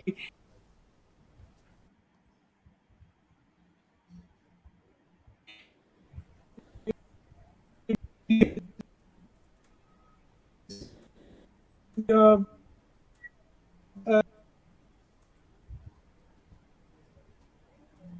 yeah, Right. All right, Asadi, just stay on the line with us. We have further big news coming in. We have some early trends in Telangana. BJP leading in 4. Gotham Congress is yet to open an account there. And we clearly saw that even our exit poll of Access My India team had predicted that BJP will end up bagging about 11 seats in the state of Telangana. It seems like they are going on the right direction here. Absolutely, and the accounts have been opened over there. It will be interesting to see which are the seats, because former state presidents of the BJP there are also contesting a number of strong candidates. But this speaks more about the decimation of the BRS more than the Congress, because they are still a young government there. But Revant Reddy has time and again attacked the BJP. But this sentiment right now in Telangana, if it continues in Andhra Pradesh, two Telugu seats are set to reward the BJP very strongly this time around. So coming back to you, Anand, one interesting aspect I just wanted to talk to you about in the state of Kerala is one, we can talk about the LDF there. If the projections hold from the exit poll, of course, that the LDF vote share would be eaten up by the BJP or the NDA over there. But also the BJP has a very strong RSS organization in the state, but they have never really remained united and worked as a force. Do you see that playing an impact? Because have they really come together this time, and that combined with the Modi factor, could that make a difference this time in the state of Kerala? Gautam, even this time around, the RSS was not so, active in Thiruvananthapuram, for instance. I was in Thiruvananthapuram for many days. So in 2019, I saw the RSS much more active compared to 2024. because a certain RSS figure, Kummanam Rajashekharan, who was a very senior RSS figure, he was contesting in 2019 from Thiruvananthapuram, but they still came up short. But this time it was, I think it was Rajiv Chandrasekhar as a minister. He had people on the ground even a month before he was in the constituency. So he got people to learn and study about the issues. And when he came, he was ready to pitch in, and he raised issues which were of importance to the constituency. The RSS, of course, continues to back the BJP in Kerala, and the RSS lends its cadres to the BJP, especially during campaigns. But the RSS influence in the Kerala, the public sphere, has never translated to votes for the BJP. I guess more than the RSS as an organization and their strength, the BJP itself as a political party has to develop that kind of a acceptance within the Kerala society, and by giving better candidates, offering better people to leadership positions. And the BJP itself will have to build that cadre base like in the rest of the country, and not just piggyback on the RSS to come to power in Kerala anytime soon. The BJP has its limitations in Kerala because of the demographic peculiar demographics in Kerala.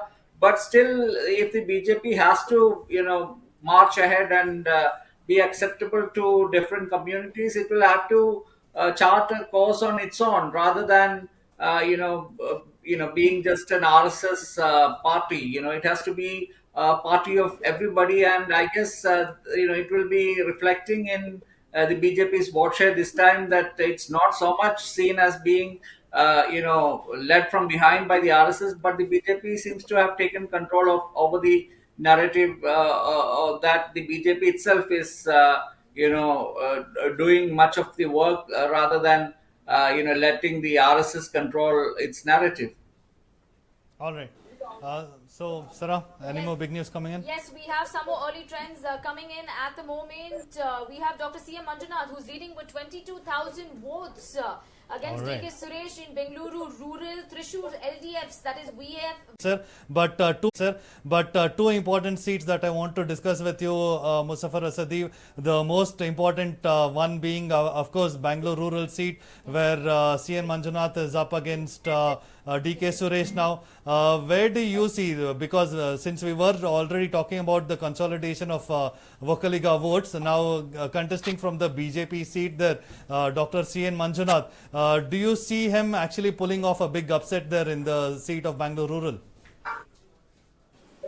Well, as I said earlier, that Vocaliga vote has been divided this time.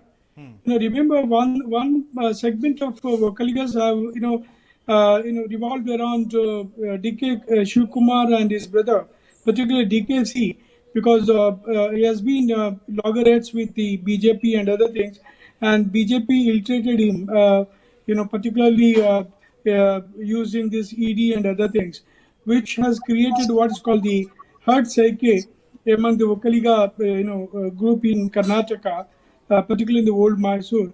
Even though we might say that his influence is concentrated in his influence is revolved around Kanakapura and his old constituency, his brother's constituency as such. But no, he was trying to project, emerge as a alternate leaders to what's called Deve Gowda, given the fact that Deve Gowda has remained as a tall character, the tall leader of the Vocaligas. So you got two contending, leaders now.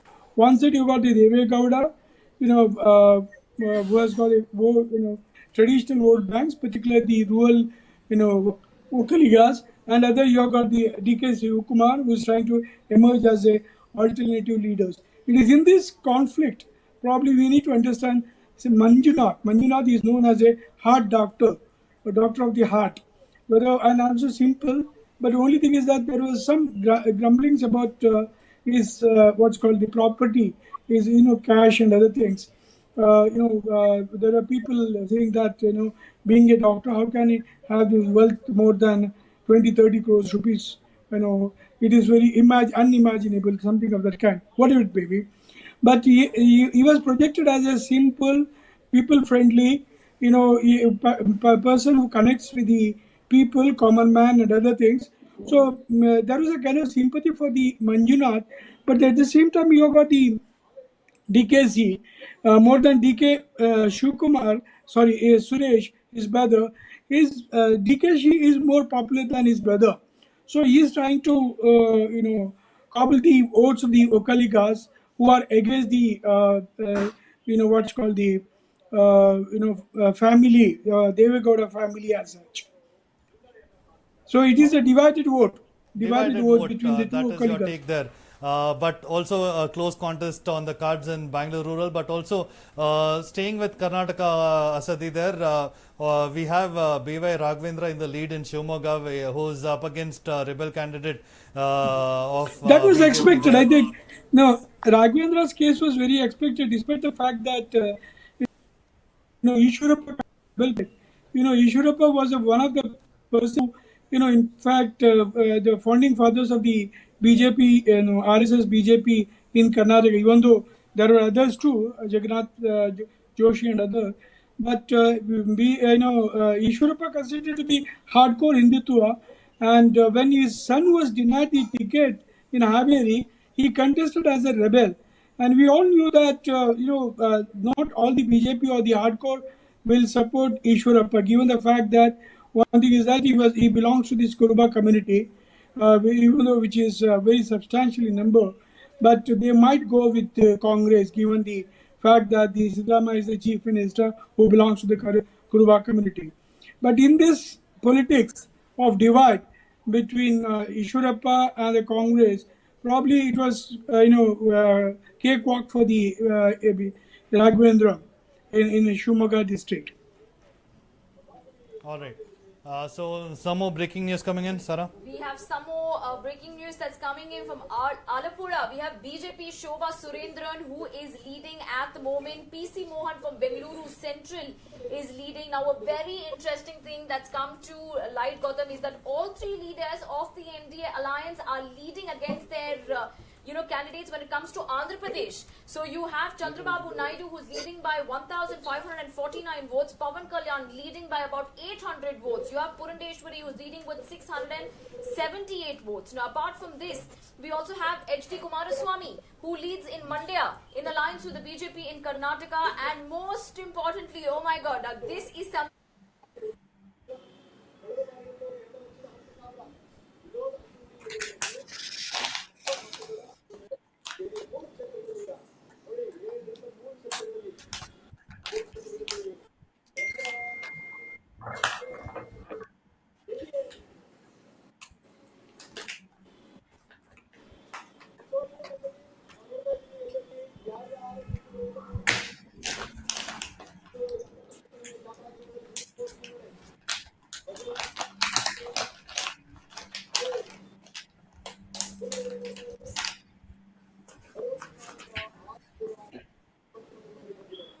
Will there be an upset?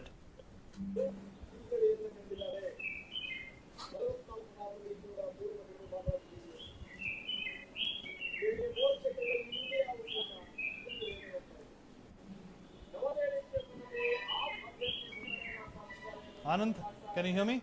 Yeah, yeah, I can Anand, hear I was you. talking about the seat of Alapura there. Right now, Shobha Surendran does seem to be in the lead. She's up against K.C. Venugopal, who is a Rajya Sabha member, of course, this time contesting from Kerala. How is this seat panning out for you? Shobha Surendran managed to get the Irava,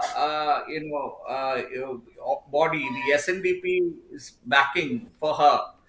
The General Secretary, Vellapalli Nadeshan's wife, Preeti Nadeshan, accompanied Shobha Surendran in about 20 meetings which were with women. And this seems to have influenced Shobha Surendran's chances considerably, improved her chances considerably. But more than KC Venugopal's constituency, which is spread across different communities, I would feel that it is the LDF, candidate who was the sole winner in the last in the Lok Sabha election in 2019. AM Arif was the sole winner from Alappuzha in Kerala. And I would believe that it would affect Arif's chances. I think the postal ballots and the early trends can Yes. change very quickly. The postal ballots may not sustain. But let's see, Shobha Surendran has made that contest triangular. She was not expected to give such a big fight. She's a fighter.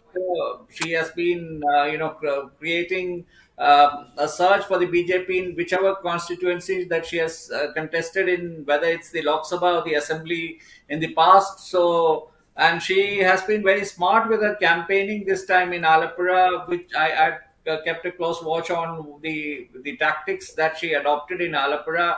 She was very clear that she started attacking Venugopal first, which was very smart on her part, because she tried to make the contest a direct contest between her and Venugopal, regardless of the fact that Arif was a sitting MP. So she has made some efforts, and let's see whether it works out, and whether she can, even come second. Even coming second will be a huge thing. Creating an upset. I don't see her defeating Venugopal, but if she can come second, where the LDF was the winning candidate in 2019, that will be a huge thing. All right. Any more breaking news coming in? Well, we have some more breaking news that's coming in. You have Ganapati Rajkumar from Coimbatore who's contesting against Anna Malai. In postal ballots, he's leading at the moment with 5,127 votes. Anna Malai 1,852, and you have Singapore Ramachandran there. Singai Ramachandran over there, 1,541 votes. In Thrissur, you have NDA Suresh Kopi who's leading here, and DMK candidate from Theni, you have the DMK candidate who's also leading from Theni. All right. Theni, where TTV Dinakaran is contesting as well, an NDA ally.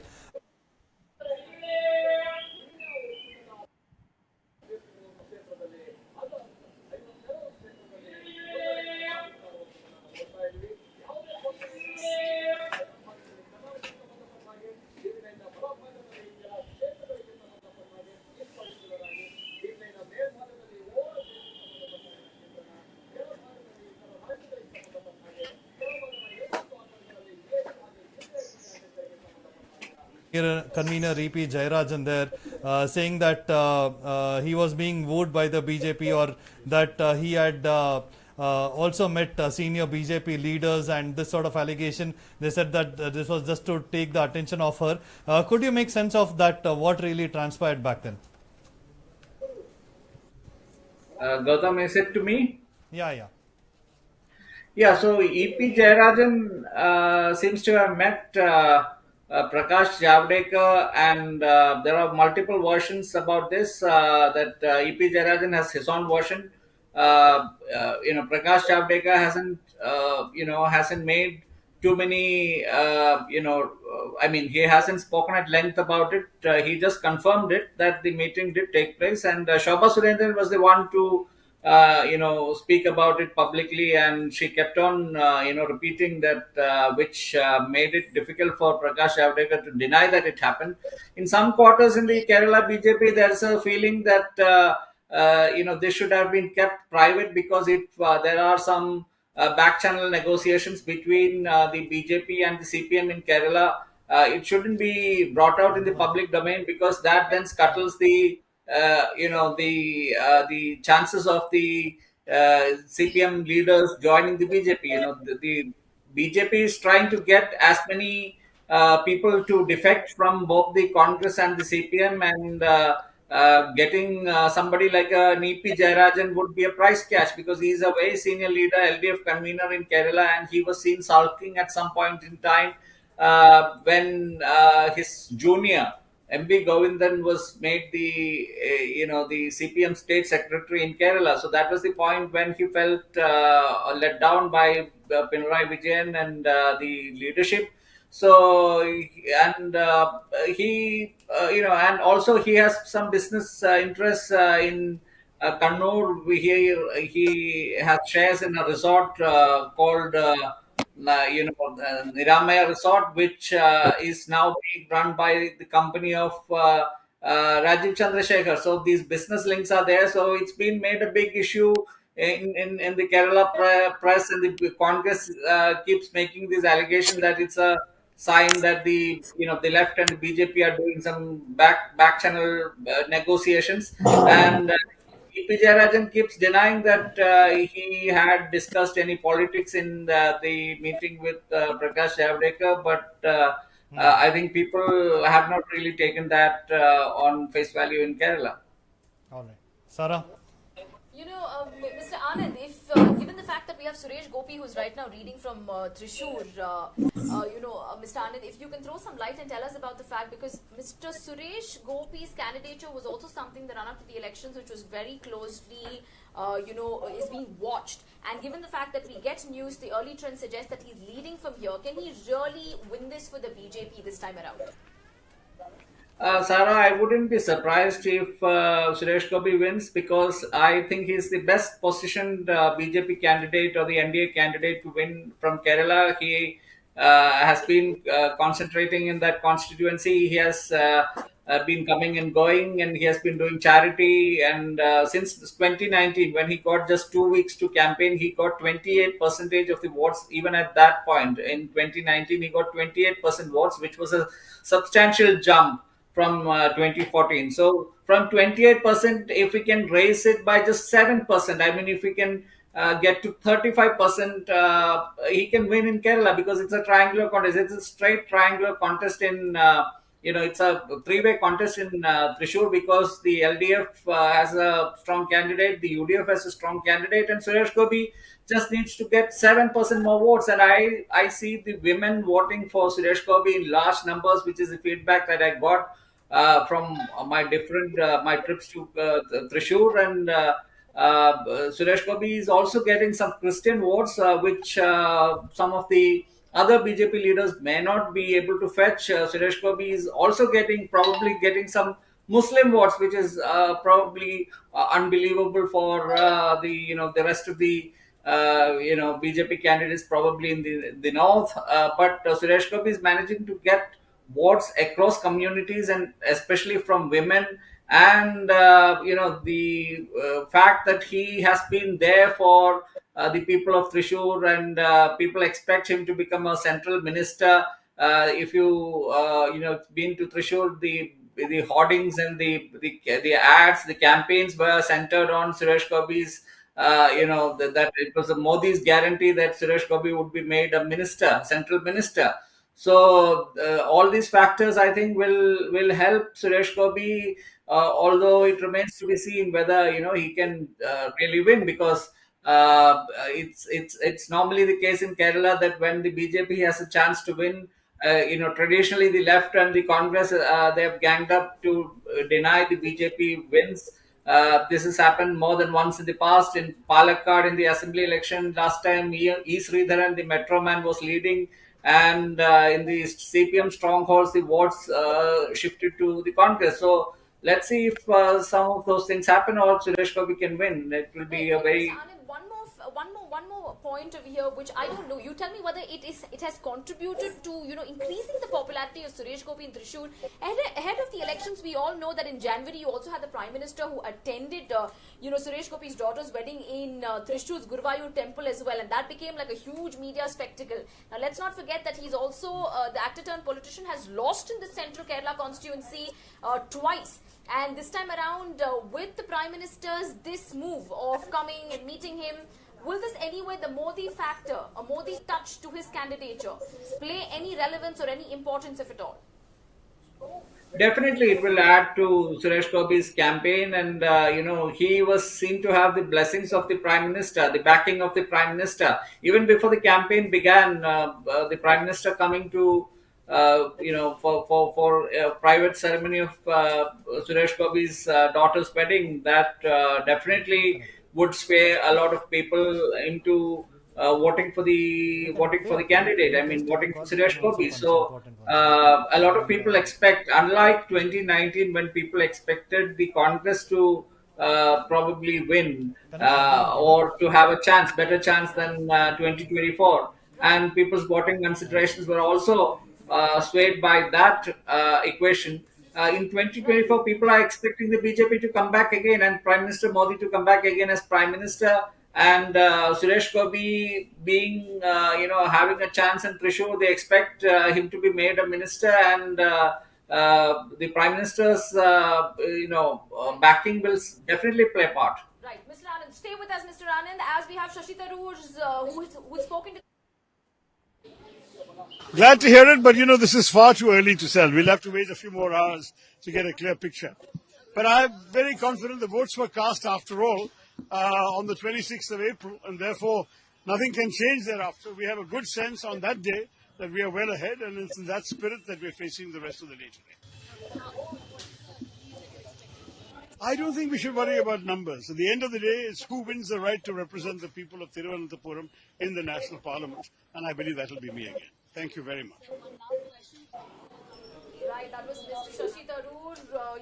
Let me tell you, he is at the moment. As I said, there must have been suffering. But Gautam, we have the early trends coming in of Tejasvi Surya, who's leading from Bengaluru South, who also had Annamalai come all the way to Karnataka to campaign for him. So yes, over to you, Gautam. Yeah, Annamalai did campaign in a number of seats, including the seat, as you mentioned, Bangalore South for Tejasvi Surya, but he campaigned across Bangalore Central and also Bangalore North for Shobha Karandlaje. So he became a star campaigner of sorts, but it will be very interesting to see, while being a star campaigner and also playing an important role for the BJP, whether he will manage to win his own seat from Coimbatore.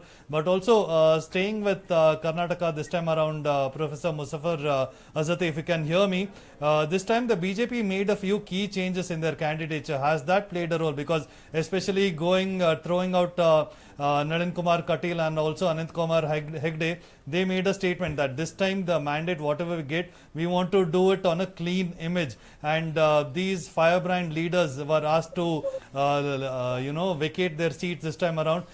Will that play a role? Because the Uttar Kannada and Dakshin Kannada seats are very much considered the BJP's bastions. But will these seats play out differently, having different candidates contesting there this time around? Yeah, one thing is clear that BJP. It's been the practice for the BJP to remove some of the, not to give the tickets to some of the candidates and to bring fresh faces into the electoral politics, which this time also it did it. But the thing is that, fortunately or unfortunately, it has not given the ticket to the hardcore parties. Particularly those who have been the advocate of Hindutva in Karnataka, and knowing very well that this would dent some of the votes in Karnataka. For example, like when Anantakumar Hegde, is keep saying that if the BJP gets the crosses 400 seat, there's a possibility that the party would change the Constitution of India. So that was seen as a big jolt. In a way, it was affecting the basis of the BJP, given that people are bent on. They were looking at the BJP as those party which is now trying to change the Indian Constitution, prepared by the Dr. B.R. Ambedkar. And it also removed, it was not given ticket even to Sadanand Gowda, C.T. Ravi, or what's called Nalini Kumar Katil, and Pratap Singh in Old Mysore, in Mysore constituency as such. But this thing, in a way, it was trying to remove this hardcore because it was trying to peddle a very soft Hindutva kind of thing in Karnataka, given the fact that Karnataka is not a hardcore Hindutva state. Karnataka is not a communal state as such. That's the reason why it who might be trained from the RSS or from the Hindutva background, but they are not projected as a hardcore Hindutva kind of thing. They never use this kind of language to increase the vote bank. Whatever it may be, definitely Connect they're all Rudram. marginalized. Immediately send the link. Even in the ಏನೋ ಇದೇನೋ in the ಹೊಡಿತಾಬಿಡಂಗಿದೆ teachers different constituency also ಬರ್ತಿದೆ yesterday, ನೋಡಿಲ್ಲಿ ಟ್ಯಾಬ್ನಲ್ಲೂ one of ಆಗ್ತಾ the ಇಲ್ಲ okay members, that's different Raghupati ನಾವು Bhatt, keep who's from Udupi, concentrating was you not, understand he was denied the ticket.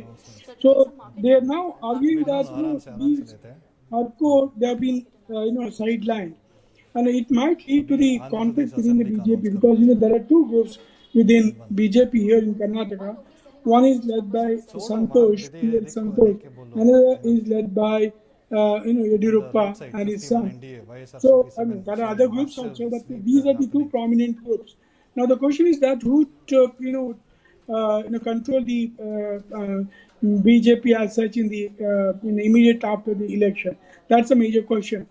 Yeah, even though BJP might get more number of seats, might be in more number of seats, but definitely this conflict, this what's called the contestation between these two groups would continue in Karnataka. all right Professor Muzaffar Azadi continue to stay with us right now we have some numbers coming in from Andhra Pradesh Assembly as well Andhra Pradesh Assembly, you have BJP there. NDA. Let's get the numbers there.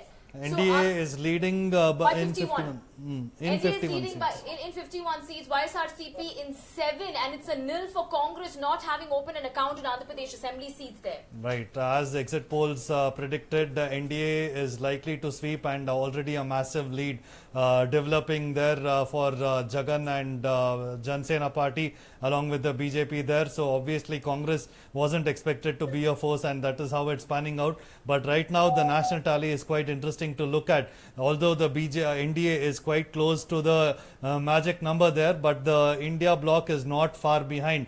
They seem to be catching up. So these are the trends reflecting for 496 out of 543 seats there. So this doesn't seem like such a big margin as of now, but very early days as we have been saying there, and the trends might change. But what we need to keep in mind right now is that the markets have already started reacting. The Sensex is down by 1,600 points. Nifty is down by 500 points. So keep in mind the market started gaining soon after the exit polls also came out predicting a stable government continuing and continuation of the policies.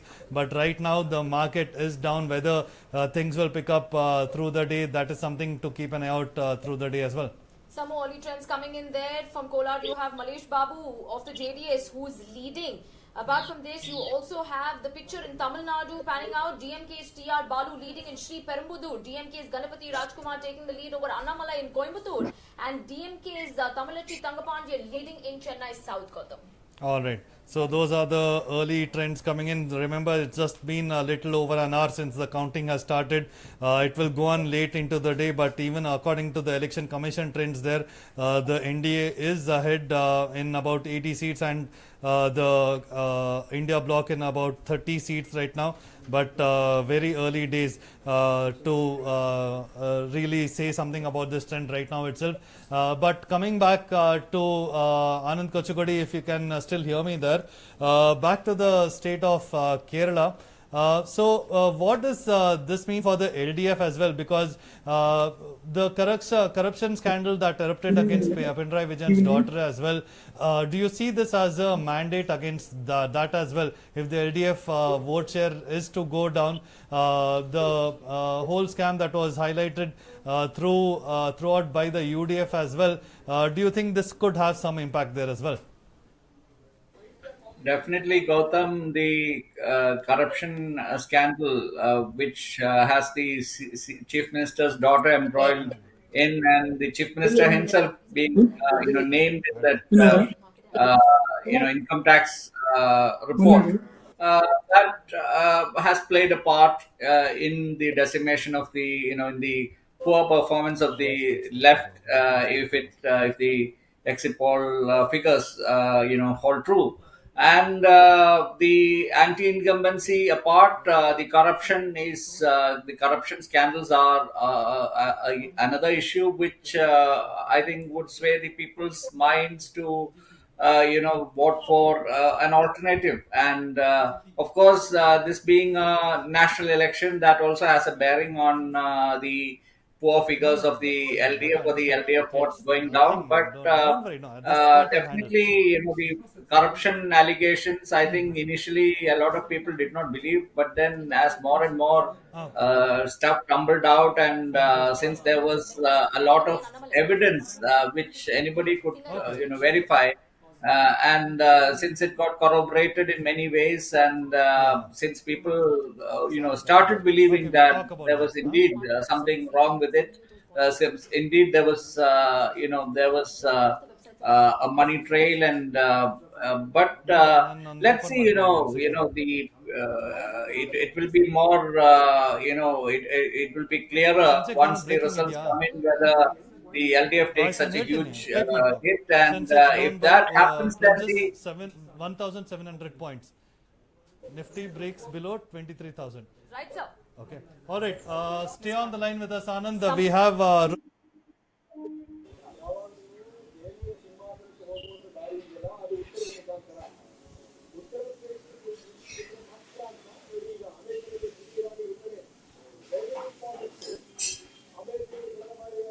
Neck fight in the seat of Coimbatore. That's the breaking that we are getting. Annamalai of the BJP, AIA, DMK, Singai Ramachandran and Ganapati Rajkumar. It's a neck-to-neck battle that's going on at the moment there. All right, neck and neck contest, but the DMK candidate remains favorite, at least according to the exit poll. But remember, there are two Gounders contesting there in the form of Annamalai and also Singai Ramachandran.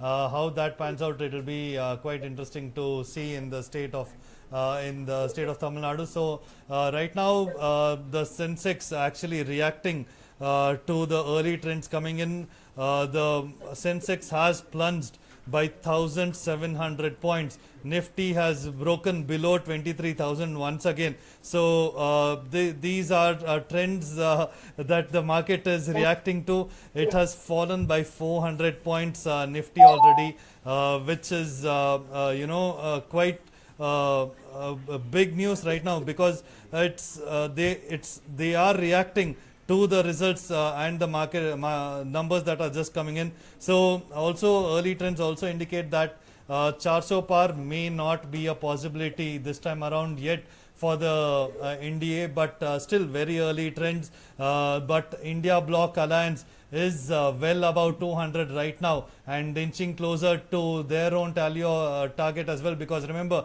Rahul Gandhi had said their target is 295 according to their own survey that was conducted. They rejected all exit poll surveys that were conducted and said that we have done our own survey. I'll come back to you that day and tell you when we get 295 seats. So Asadi, if you can still hear me there, if you can just react to the numbers that you're seeing on the screens. Yeah, I'm observing that when NDA is 215 and India is 215 and NDA is 279. It's a close contest. I think so. It's you cannot predict what will happen, and the way the market is reacting to that one, which obviously means that they have a feeling that it's going to be what's called the unstable government, or yesterday. Yesterday I saw these two Satta Bazaars, claiming that the BJP, not the BJP, India will get more number of seats. For example, the Calcutta's Satta Bazaar came out with the argument that the India alliance will get not less than 281 seats, and Bombay Satta Bazaar said that India would cross 300 seats. We are not sure about who will win, but the thing is that if you look at the trend, probably it might be a close contest between these two alliances. That also reflect in the way the market is also reacting to this kind of thing. Earlier the market, the way the market reacted, thinking that it might cross 300 plus, and initially it was 400. So, but now market is very clear that nobody will get the clear mandate. That might It be seems the that way. It seems. reading of the Can we have market. the audio back? All right. It seems that way, Professor Muzaffar Azadi. Just to discuss that point, we do have Rudramurthy joining us, stock market analyst. Rudramurthy, can you hear me there? Yeah, perfect. I can. Yeah. Rudramurthy, so the stock market right now is down. We are already seeing that just after the exit poll projections there, the investors had added 11 lakh crore to their wealth, but the Josh doesn't seem to be there in the market this time around. What's happening there according to you? Yeah, first of all, thanks for having me on the show. And being a citizen of this proud nation, India, I want the democracy to win today. And whoever is the party for that matter, let the democracy and the country win. Now, first of all, if you see yesterday, markets gave a thumping move on the upside, seeing the exit polls, and everyone have already bought the market. A simple rule of demand and supply always says when everyone has bought, who else is now left to buy to take the share prices up? So a simple, very short term look into the market tells me very clear that now profit booking has come today. In fact, Indian volatility index had gone up from levels of 9.85 to levels closer to 26. This is a close to 3 time jump in volatility index which happened in last 1 month. But however, now we are seeing profit booking, and this will be there for a day or two. But however, for a long-term investor, these are great opportunities to buy right stock, and you don't have to see market for a day or two if you are a long-term investor, and you have to use these great opportunities to buy quality stocks at reasonable valuation,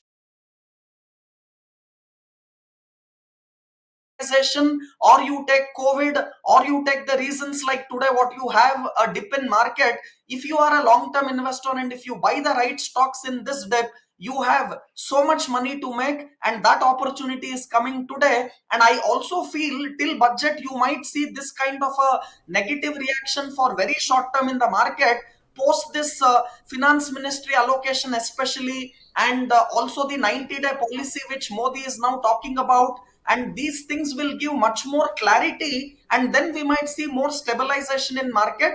But however, for new investors, these are not times to get into the market. A simple rule is when others are greedy, you be fearful, and when others are fearful, you be greedy. So one has to be very careful. Market volatility is very, very high at these times. So it is better to watch out and allow the people who are not yet into the market, or those who don't understand market better, to trade and lose money. And these are times when shrewd and intelligent people have big opportunity to make money.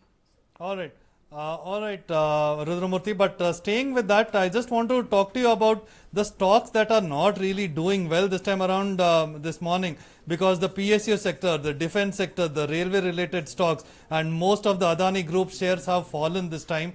Are you saying this is just a temporary thing? Once they see a stable government, this will recover, and this is a great time to invest in these shares this time? No, the reason is very clear and simple. The stocks which you are mentioning, either the Adani group of stocks or even the PSUs, for them, what is so important is the election verdict and the profit booking which is coming now.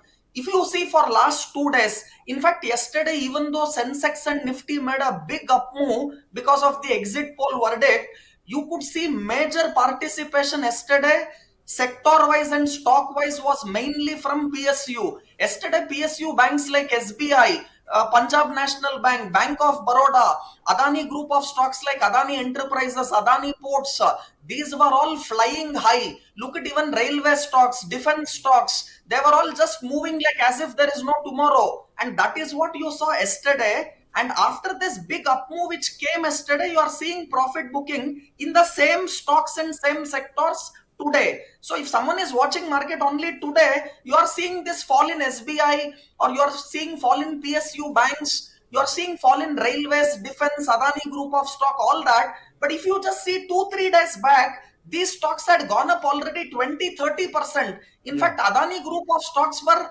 moving even before the exit poll. Last week, Friday itself, Adani group of stocks were all up average 8 to 10%. And yesterday exit poll verdict, they were up another 8 to 10%. So after a 20% kind of an average move in last 2 days, today you are seeing correction in the same names. So I feel personally, yes, PSUs can correct some more because this is profit booking which is happening now, and there is no fresh buying happening after the big move which happened in last 2 days. To make the whole point very short, yes, it is now Modi being indirectly the promoter for public sector undertaking, and government to what extent they will make the majority is also very, very important. See, it was 370 seats for NDA.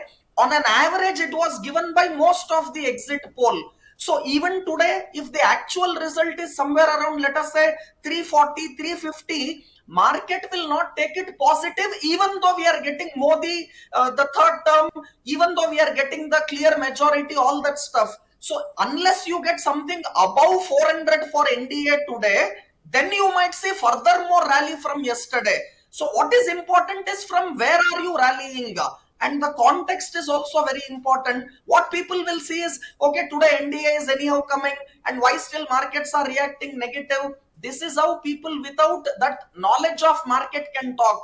But what I am trying to tell you is, unless you get 400 plus seats today, then there can see a furthermore rally in market, or else even if the third term Modi is coming clear, the market reaction for very short term will be that of profit booking.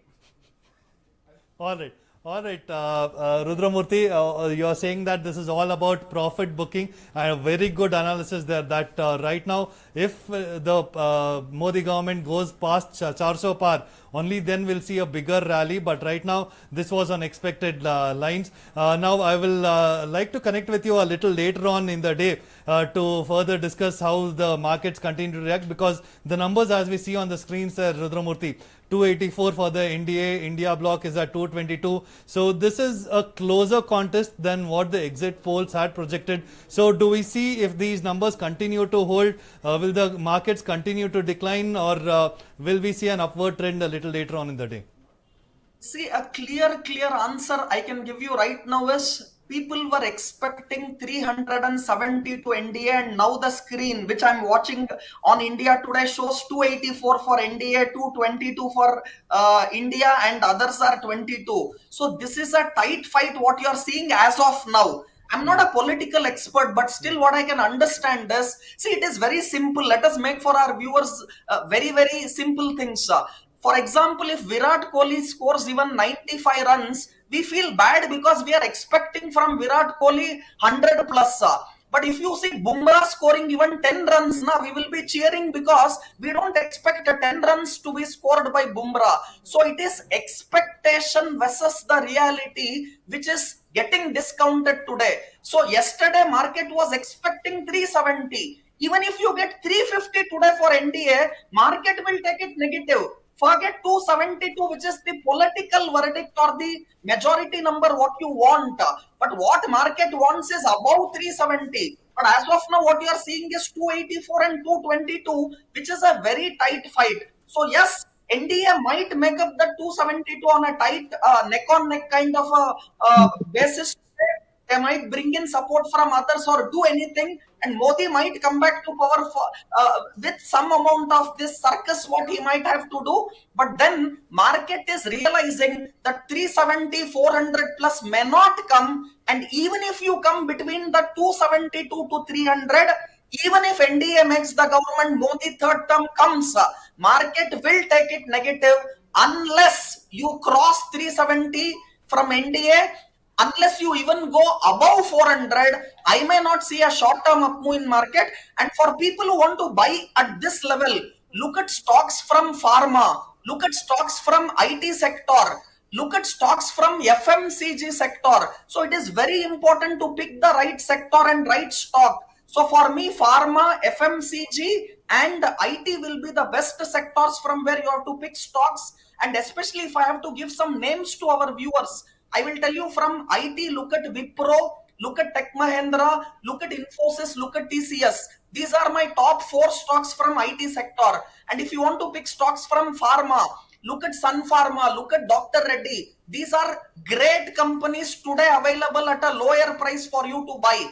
And let me also tell you, from IT and pharma, I have given you some names. And similarly, if you have to pick stocks from PSU basket, you have stocks like, let us say, Coal India, which is very attractive. Look at from power sector, NTPC and Power Grid, which is very good. And from private banks, look at HDFC Bank. So you have to be very stock specific, sector specific, and use this opportunity to buy for long term and watch how the market pans out from here. Right. All right.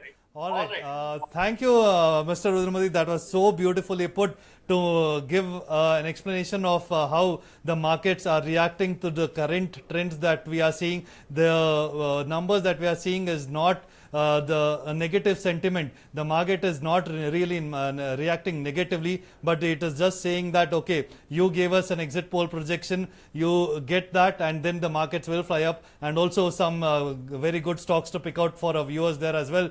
Some very good free expert advice coming in there as well. But Rudramurthy, we will come back to you. But for now, thanks for joining us on India Today SoSouth. Now coming back to the numbers that we are continuing to see there on the screens. So NDA is at 284, India block is at 223, and others at 23. So the difference is just about 50 seats between NDA and India. Any other big breaking news right now? We have some numbers coming in. Bangalore North, you have the BJP candidate Shobha Karandlaje, who is leading by over 11k votes, Gautam. 11,000. Yeah. 11,000. And in Hyderabad, you have AIMIM's Asaduddin Owaisi leading and Madhvi Lata trailing as per the early trends. In Amethi, you have Congress's Kishori Lal, who is leading. Jaya Perumal P of AIADMK is leading in Ramanathapuram, whereas Paneer Selvam is trailing. And another shocking thing is that you also have Prajwal Revanna, who is leading by 2,000 votes in Hassan at the moment. Jagdish Shettar leading in Belagavi, and Rahul Gandhi leading by 30,000 votes in Wayanad. All right, those are the numbers coming in. So we also have Advocate Shivasankar Unni joining us. Can you hear me, Shivasankar? All right. Micro, yeah, I can hear you. All right, Shivasankar Unni, we can see the early trends have emerged there. NDA has not yet opened any account right now so far in Kerala, but the UDF is way ahead of the LDF. Your first reactions to the trends that you're seeing developing in Kerala right now? Now the Trivandrum, Alapi and Trichur seems to be brightening up for NDA, with Suresh Govi making a lead of nearly almost 7,000 votes, and Rajiv Chandrasekhar also going the same way, with Shobha Surendran following the same. Hello, can you hear me? But you guys take a call. I think Rudramurthy is still there. Can you hear me? Yes, go ahead, Shivasankar. Now the trend seems to be giving a picture that there's a new orientation regarding the voting pattern in Kerala, which it should have happened much longer back, but unfortunately, the party which should have done it had not done it in the proper manner. Now there's a change. The orientation is changing slowly, and I think the picture would be much more clear by 11 o'clock, 11 or 12 o'clock, where I think the leads will be clear, and there is a shifting trend. It was earlier, it was NDA was 0, and the UDF was on 13 and 7 on LDF. So that trend is now almost changing. The postal ballots were open. That was the first trend that had come up. Now that has slightly changed. So let the EVM pattern rise, and I think there is hope for India to open its account in Kerala. That's what I feel. And definitely in the present scenario where the political situation was in a turmoil so far as Kerala is concerned, and as we all know, it was a highly polarized state, one of the most communally polarized states in the whole of India. It was. That has been trend so far, with each minority faction having its own route. Now, I think the NDA has made an inroad into the... We are disconnecting Anand, okay? So tell him we'll connect with you later. Yeah. Right, can you hear me, Shivasankar Unni? Yeah, I can. Stay on the line with us. Professor Muzaffar Asadi, the numbers continue to grow for the NDA in Karnataka. Basically, the trends that we projected seem to be coming true over there. But in Tamil Nadu right now, we have 34 for the India bloc, 3 for the ADMK. So it seems like the Dravidian parties continue to dominate. But again, very early days, we'll continue to see. And also Tejasvi Surya leading there on the left of your screens. And CN Manjunath is now trailing from the seat of Bangalore Rural there. Prajwal Revanna is also trailing, it says. So that's quite interesting as well, how this develops. Prahlad Joshi is continuing to lead. So Professor Muzaffar Azadi, staying on the seat of Dharwad, Hubli Dharwad there, Prahlad Joshi also faced a lot of anger from the Lingayat vote bank there, and Lingayat seer Dingleshwar Swami also at one point said he wants to contest against him, and then revoked and went back there. So this sentiment right now in Hubli Dharwad seat alone, do we see any sort of upset happening over there? He's talking.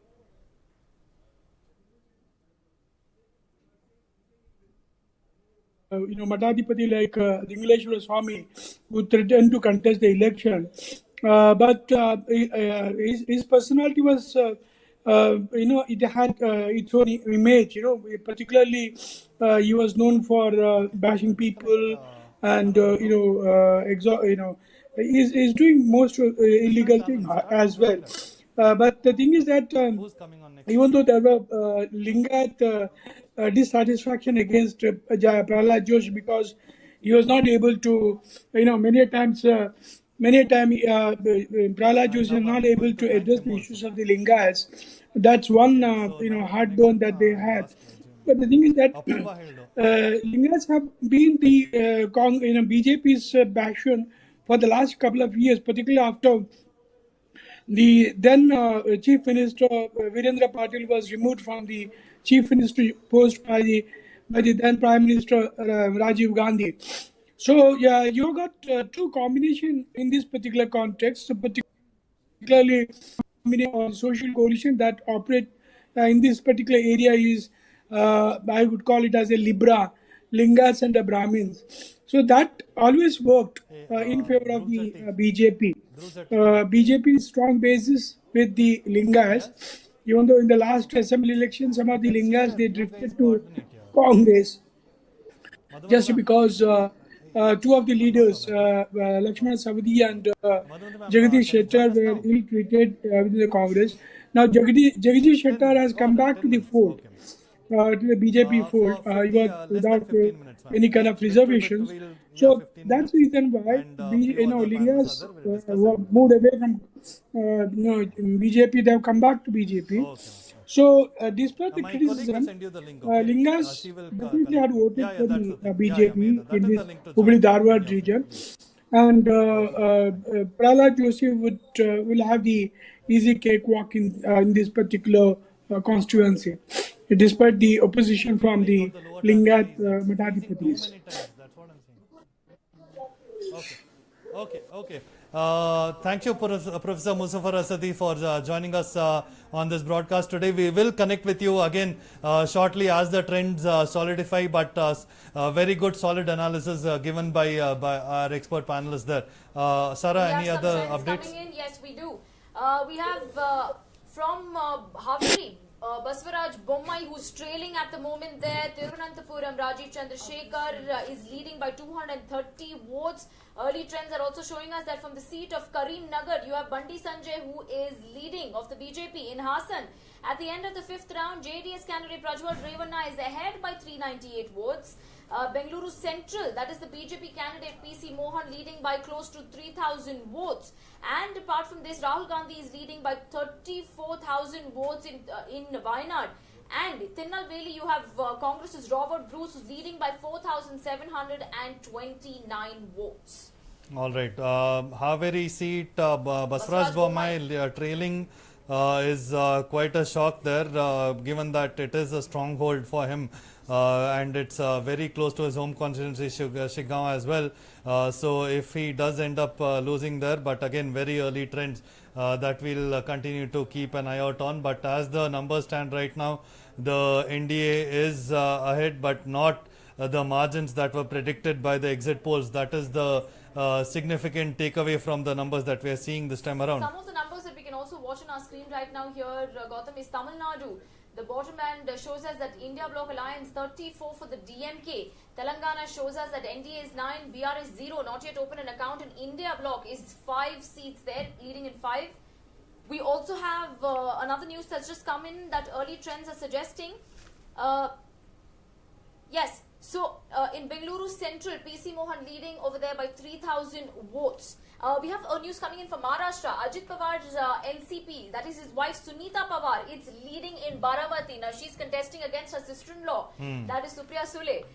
Very interesting seat as well there, Gautam. Right, and keep in mind Sharad Pawar and Ajit Pawar there. It's a very interesting battle. This will be the biggest battle to look out for in Maharashtra as well. But staying with South there in Nilgiris, El Murugan continues to trail, Paneer Selvam continues to trail from Ramanathapuram. So none of the NDA parties are actually registering any gains right now. It seems like this could be a repeat of 2019 of sorts. If these trends continue, maybe a few seats the India Alliance could lose to the AIDMK, but it may not lose to the NDA. But these are the projections that are coming in. Also interesting numbers coming in from Andhra Pradesh Assembly. NDA is marching ahead. They are closer to the 100 mark right now. They are well past the magic number. So it does seem like Chandrababu Naidu will return as the Chief Minister in the state of Andhra Pradesh. We'll also have our colleague Apurva connect with us in a short while from now to discuss more on these numbers. And any other further updates coming in right now? As of now, we have, these are the updates, Gautam, but we can probably pay attention to the numbers on our screen now. B.Y. Raghavendra is leading from the seat of Shivamogga, which is also a very important seat. Tejasvi Surya leading there from Bengaluru South. Annamalai is trailing right now in Coimbatore against Ganapati Rajkumar of the DMK. Karnataka shows us that right now the NDA is with 19, leading in 19 constituencies. India Alliance with just 6. Prahlad Joshi leading in Hubli Dharwad.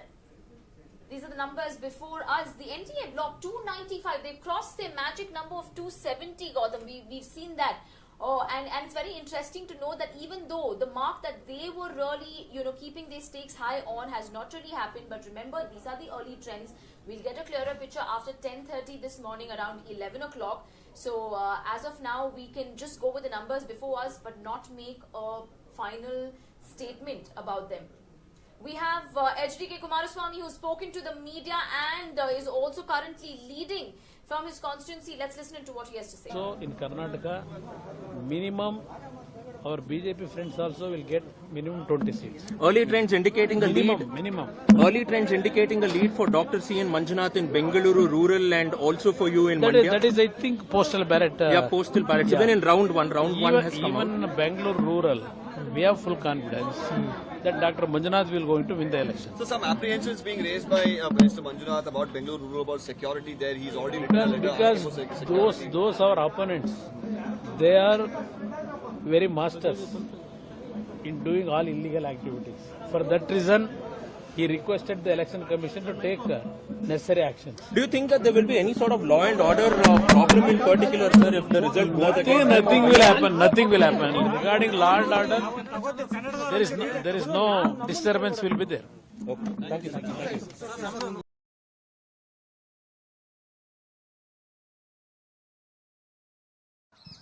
And it's D-Day for India 2024 elections, and we have Central Chennai candidate. And it's D-Day for the India 2024 elections, and we have one of the very important candidates from Chennai, especially from BJP, who is contesting against Dayanidhi Maran. Thank you so much for speaking to us. So how are the trends? You just visited the counting center. Looks positive, the BJP is leading in certain constituencies, assembly constituencies, and as well as the postal votes. So the people are reinforcing their faith in Narendra Modi, and for Tamil Nadu especially, it's the first time that the BJP is garnering so many votes by itself without an alliance with one of the Dravidian parties. So BJP is proving a point that BJP is here to stay, and the people have started to accept the party, against all the, false hopes and false narratives being said by the DMK over the last year, saying, it's a North Indian party, Hindi party, all these false narratives were said by DMK. But today all that has been broken. The people have accepted the BJP and the people are voting for BJP in large numbers. And we're very sure that we'll be able to score a good victory by the end of the day. Exit polls have been in positive, giving positive trends for BJP across the nation, except for Tamil Nadu. What do you have to say about that? See, the nation is with the BJP. As far as Tamil Nadu is concerned, the DMK has been able to stitch an alliance, a very large alliance. See, the DMK can never contest alone an election and face the people. They've never been able to face the people by themselves. Whereas the BJP has always been able to, face the people by itself on its own promises, on its own merits. And we are willing to do that at any point of time. But we are still confident that today we will be able to score a good victory by the end of the day. DMK constantly claims that it doesn't want to believe that Annamalai is a strong leader, and DMK also says, including your opponent Udayanidhi Maran, that the actual fight in Tamil Nadu is for only the second place, that is between BJP and AIDMK. Is that so? Will BJP replace AIDMK? See, all these questions will be answered. We have hardly a few more hours to go.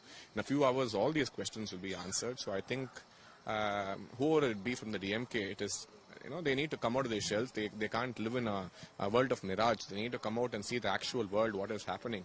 The people have started to reject them, and it's time they realize that. And by the end of the day, we will know how strong the BJP has grown, and 2026 is going to be ours. Do you agree with the exit poll results for Tamil Nadu? No, we are very sure that we will be performing much better. In terms of the vote share, yes, we are going to have a major vote share in Tamil Nadu. In terms of victory, we are going to have more than what the exit polls have predicted. Thank you so much. That was Vinashpi Selvam, and he just visited the counting center in Loyola. Xavier, Pramod Madhav for it today.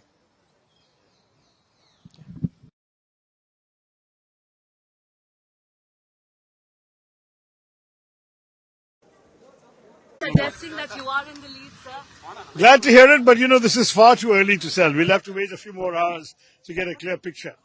But I'm very confident the votes were cast after all on the 26th of April, and therefore nothing can change thereafter. We have a good sense on that day that we are well ahead, and it's in that spirit that we're facing the rest of the day today. I don't think we should worry about numbers. At the end of the day, it's who wins the right to represent the people of Thiruvananthapuram in the National Parliament, and I believe that will be me again. Thank you very much. One last question from you. A couple of Facebook surveys have predicted that the BJP may open its account in Kerala this time around. As I said, they must have been suffering from heat stroke. We'll see how it goes. By the end of the day, we can talk about it then. Thank you very much. We have comfortably we will going to win from our party all the three candidates. Not only our candidates, three candidates from BJP also in Karnataka. Minimum our BJP friends also will get minimum 20 seats. Early trends indicating a lead. Minimum. Early trends indicating a lead for Dr. C.N. Manjunath in Bengaluru rural and also for you in Mandya. That is, I think, postal ballot.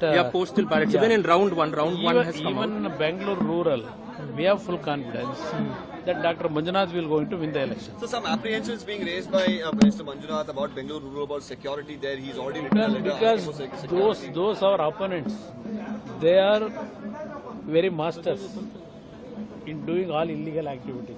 For that reason, he requested the election commission to take necessary actions. Do you think that there will be any sort of law and order problem in particular, sir, if the result goes against? Nothing will happen. Nothing will happen. Regarding law and order, there is no disturbance will be there.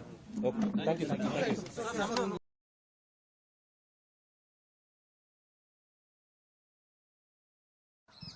And it's D-Day for India 2024 elections, and we have Central Chennai candidate. Right. According to the early trends, Gautam, we are getting the news that Prime Minister Narendra Modi is trailing in Varanasi by 6,000 votes. Now, this is something which comes as a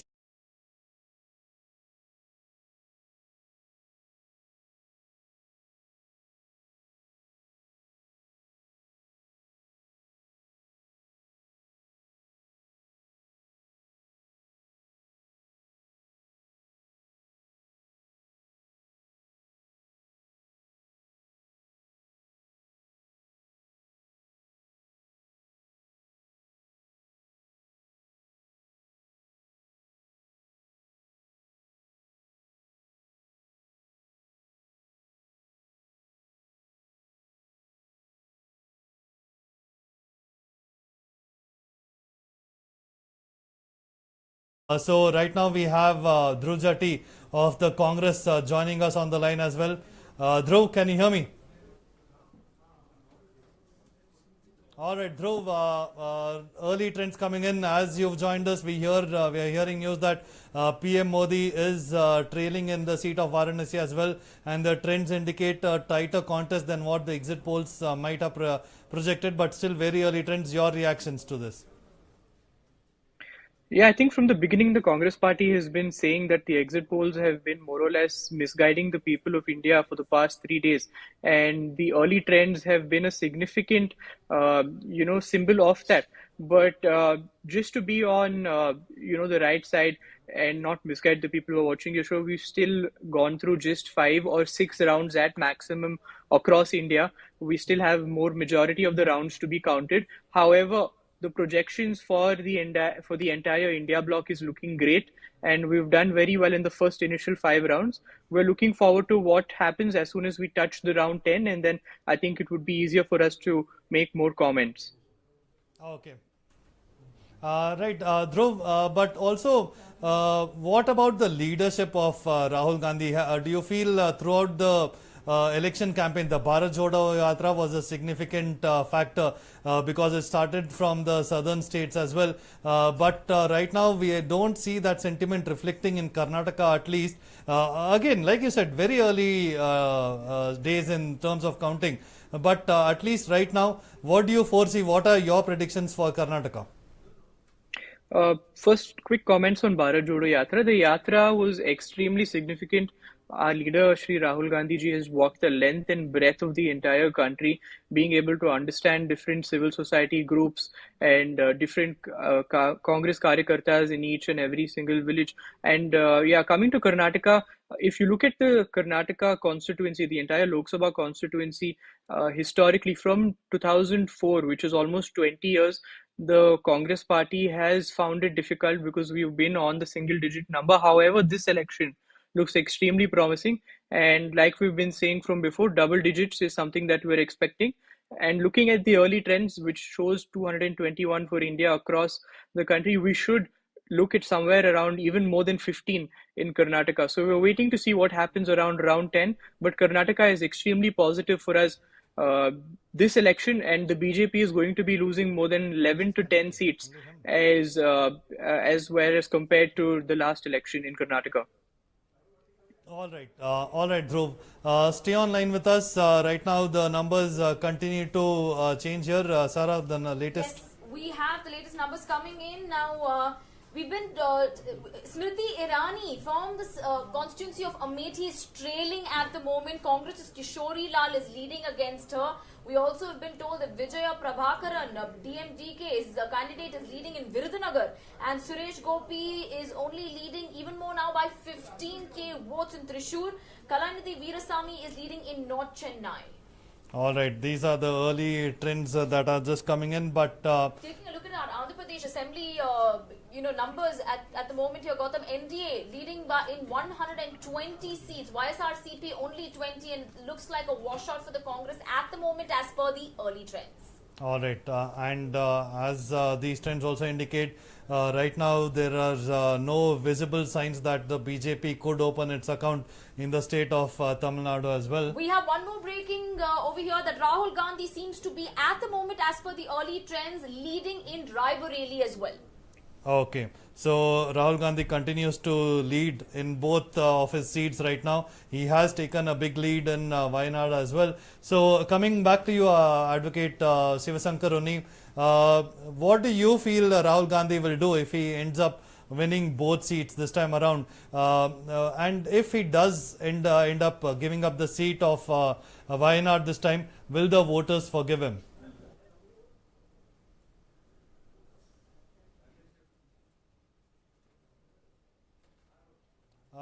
Sivasankar Unni, just stay on the line with us. Just stay on the line. We seem to be having a little audio issue. All right, go ahead, Sivasankar Unni. Go ahead. I think he will not dare to leave out Wayanad because that is his passion now. For various reasons other than that he is a contest leader. There are a lot of ways, because I happen to be the one of the I am originally from Wayanad only. I got interest also even now in Wayanad, and I know the trend in Wayanad, basic trend.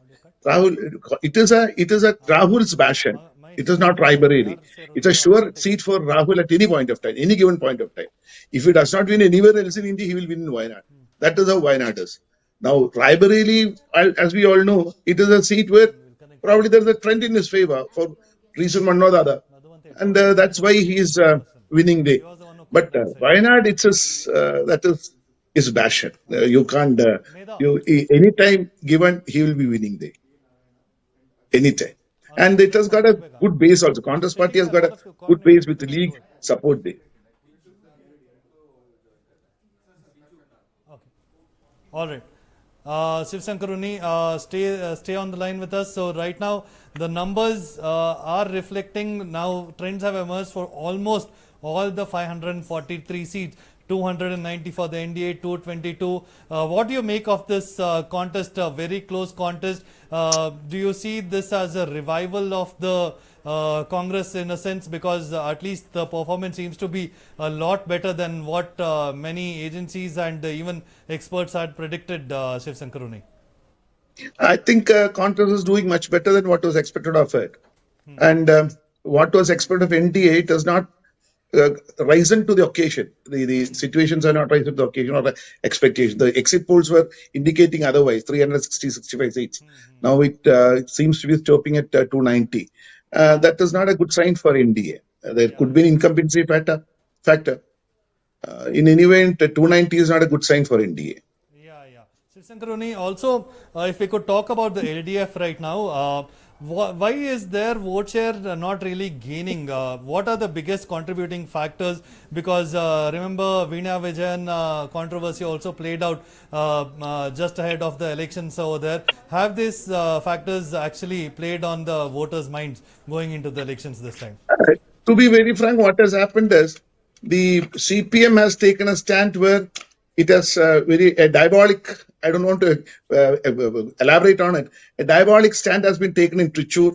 A diabolic stand has been taken in Trivandrum. You will understand what it is. Now, that has not percolated to the lower levels in the party. And most of them has kept away from the voting. That is what I have come to know. The party's lower cadres in the grassroots levels, they are kept away from the voting itself, because they were they were instructed for something else and they did not accept it. That's what I'm told. So the performance of Suresh Gopi and Rajiv Chandrasekhar will have to be looked into from that angle. There is a shift in the orientation, the voting orientations of Malayalis. That is a good sign. A new political culture is in the offing.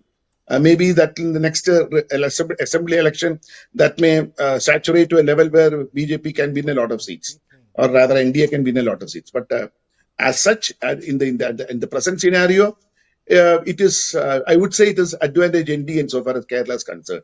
Looking at the way the votes are being, the margin is being thrown across the state, with Sabha Surendran also doing very well, and especially Rajiv Chandrasekhar and Suresh Gopi. And that's a very green signal for the NDA. But only thing is, the people have to accept the leadership. And from the political angle of view, I would say the leadership in Kerala, so far as BJP is concerned, is very, very weak. And people do not have any acceptance for the leadership. Even the cadre does not have. This is the same thing which has happened in CPM also. The cadre is aware of what is transpiring within Pinarai's family. So that is especially the smuggling case and the involvement of his office in that, and his secretary in that, Mr. Shiv, that's again another Shiv Shankar. All that is reflected in the voting pattern. That is for sure. And the other aspect is, though it's a very literate state, Kerala is a very literate state, political literacy is very lacking, because the people have to look at what is the trend on the all India level. That has been reflected on the voting. That is not taking place, because political literacy is lacking. Politically active, but not the knowledge how the politics should be taken or how things should be moved on. Because see, so far as Kerala is concerned, it's a very underdeveloped stage, industrial wise. If you take it in any other sectors, if it has to grow, there has to be representatives in center who can move the things, which can be done only by people from the political party which is ruling India. Now that has not percolated to the voters. That has to come in. That understanding is not there.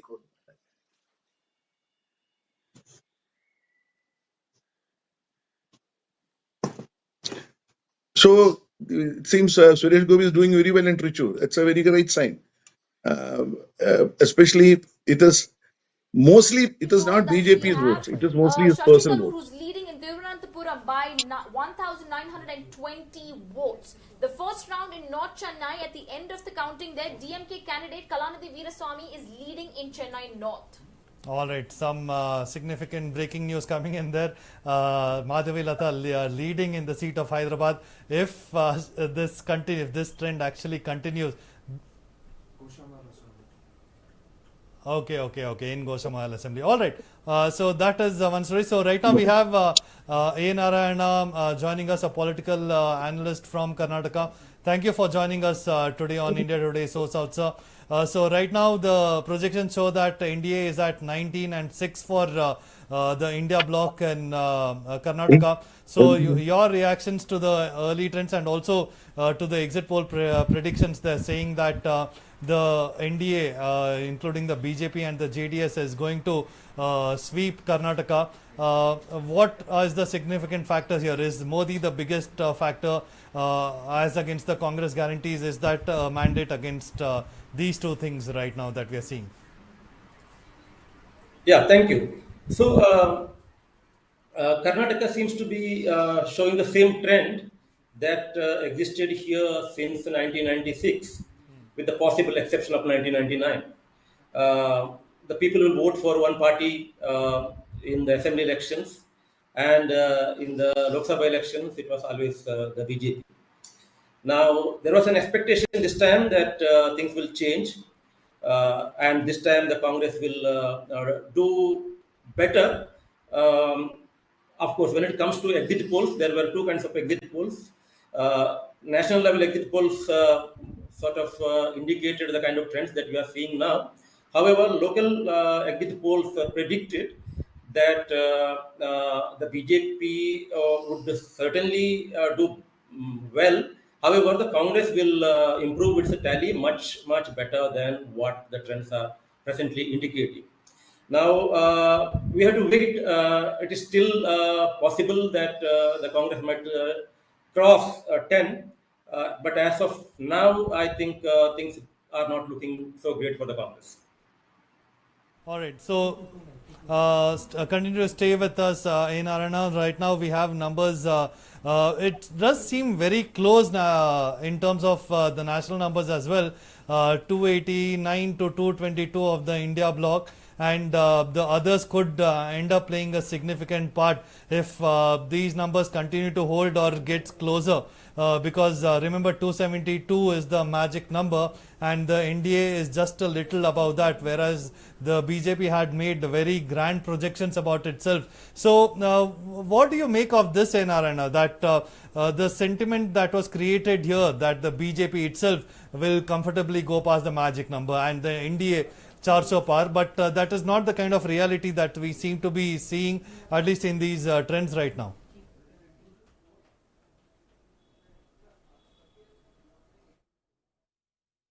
True, as of at least now, at the national level, but should be coming true in the case of Karnataka.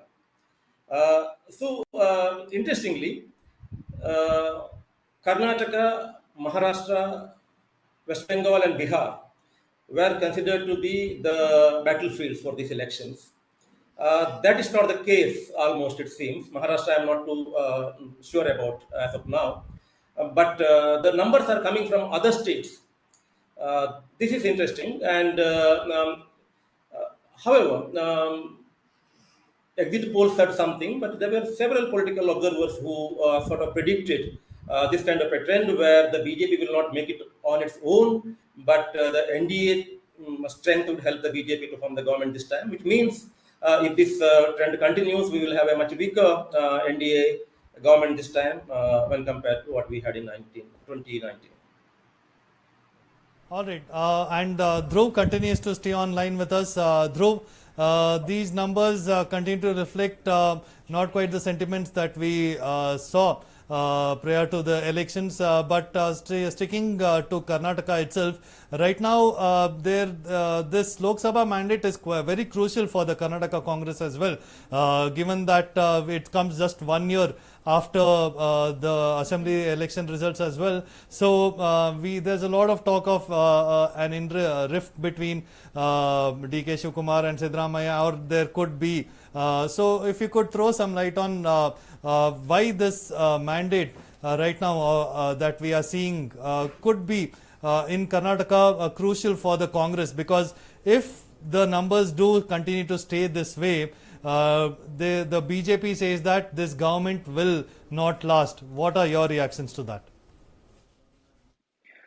Firstly, having two state governments, that is in Karnataka and in Telangana, it's quite important for both the state governments to perform well in the Lok Sabha polls. And it is more challenging in Karnataka because, like I told you earlier, for the last 20 years, we had been around the 6 to the 8 mark on an average, and just last election, we had only one seat. So, changing things around, turning the wave in Karnataka was important for the Congress party, and that's something we have done. And I can tell you that the guarantees have immensely worked. I come from a rural seat in North Karnataka, and I can assure you that female voters have casted their votes, and that might have not come into calculation in the exit polls, but these guarantees have played a big role. So that is one part. And see, in any political party there is some sort of power dynamics that has to be put into picture. Luckily, in the Karnataka Congress, we are not short of any leaders, unlike what happens in the BJP Karnataka. So there is healthy competition. We have ample number of leaders who are capable of taking the helm of governance in the state. And I think it's more of a positive thing that we look at it from that perspective. So yeah, it's the guarantees again. I think that's more or less the strength of the Karnataka Congress, and also in Telangana too. So let's wait and see. We're looking at about round 7 to 8, and it's looking good in Karnataka as of now. Double digits are extremely favorable for the Congress.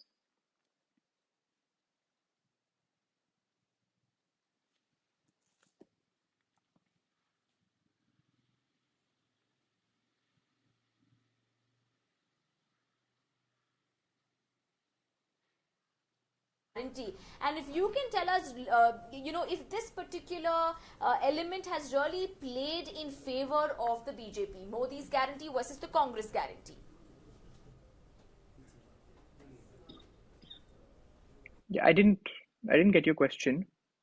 My question. So right now we were just focusing on the guarantee bit of it, where Mr. Dhruv just pointed out and said that the Congress's guarantees have really helped them, propel them in this Lok Sabha election. Now, if you have to make a comparison between Modi's guarantee versus Congress's guarantee, do you really think so this aspect has contributed to the BJP on the whole?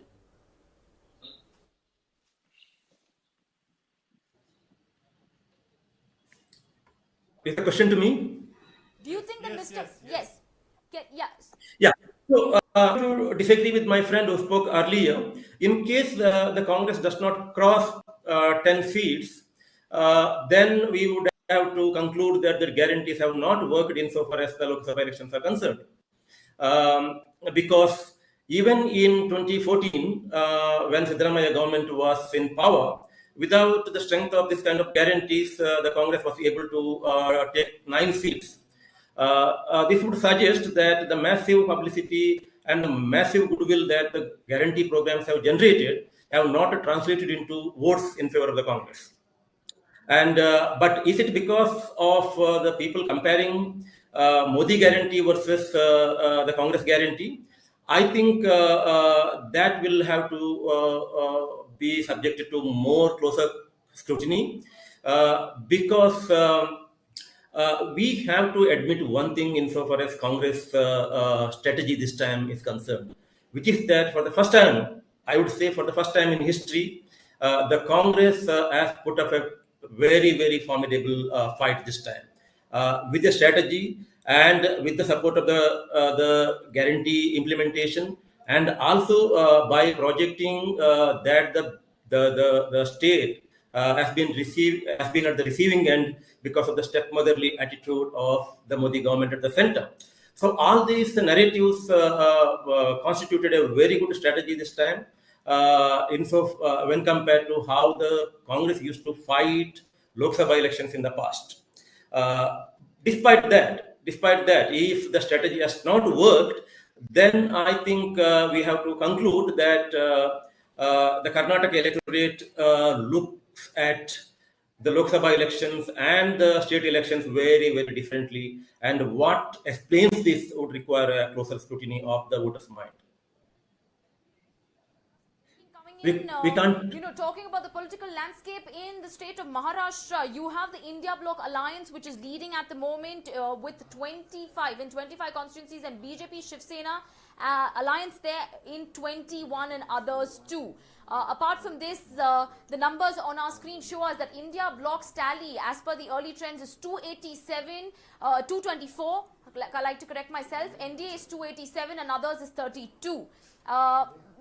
Coming back to you, Mr. Narayana, since we were talking about, guarantees over here, I would also like to discuss a little bit about the relationship of the Karnataka state government with Prime Minister Narendra Modi's government at the center. Now, we saw that in the allocation of the budget this year, Mr. Narayana, there was a little bit of a scuffle that took place between both. So much so that it had many leaders go and stage a dharna in Delhi and say a stepmotherly treatment had been given to the Karnataka government, who is one among the states who contributes greatly in terms of the GDP. But despite that, the finance ministry, the union finance ministry was not really kind to the Karnataka government. Has this somewhere backfired the Congress government's prospects in this Lok Sabha election? This question was for me. Excuse me, hello. Dhruv, we'll come to you. Mr. Narayana, about the allocation of the budget to Karnataka this time. Yeah. So, I would not say that it has backfired, but I would say that if these trends continue, I would have to say that it has not worked. If it were to backfire, we are suggesting that things would have been better had the Congress not projected the alleged injustice that it received at the hands of the center. Now, this issue, it is not just about the budgetary allocation, it is about the Finance Commission's allocation, and it's about how the promised grants were not given. It is also about how GST led to some kind of losses to the state of Karnataka. So there are multiple parts to this injustice story. So I think the Congress did very well in projecting it in a way that no previous government has been able to do. And I think it constituted a very good part of the overall poll strategy this time.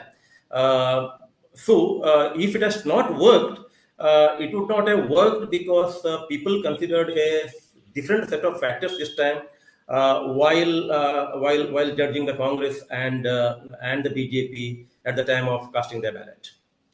I wouldn't say that it has backfired. All right.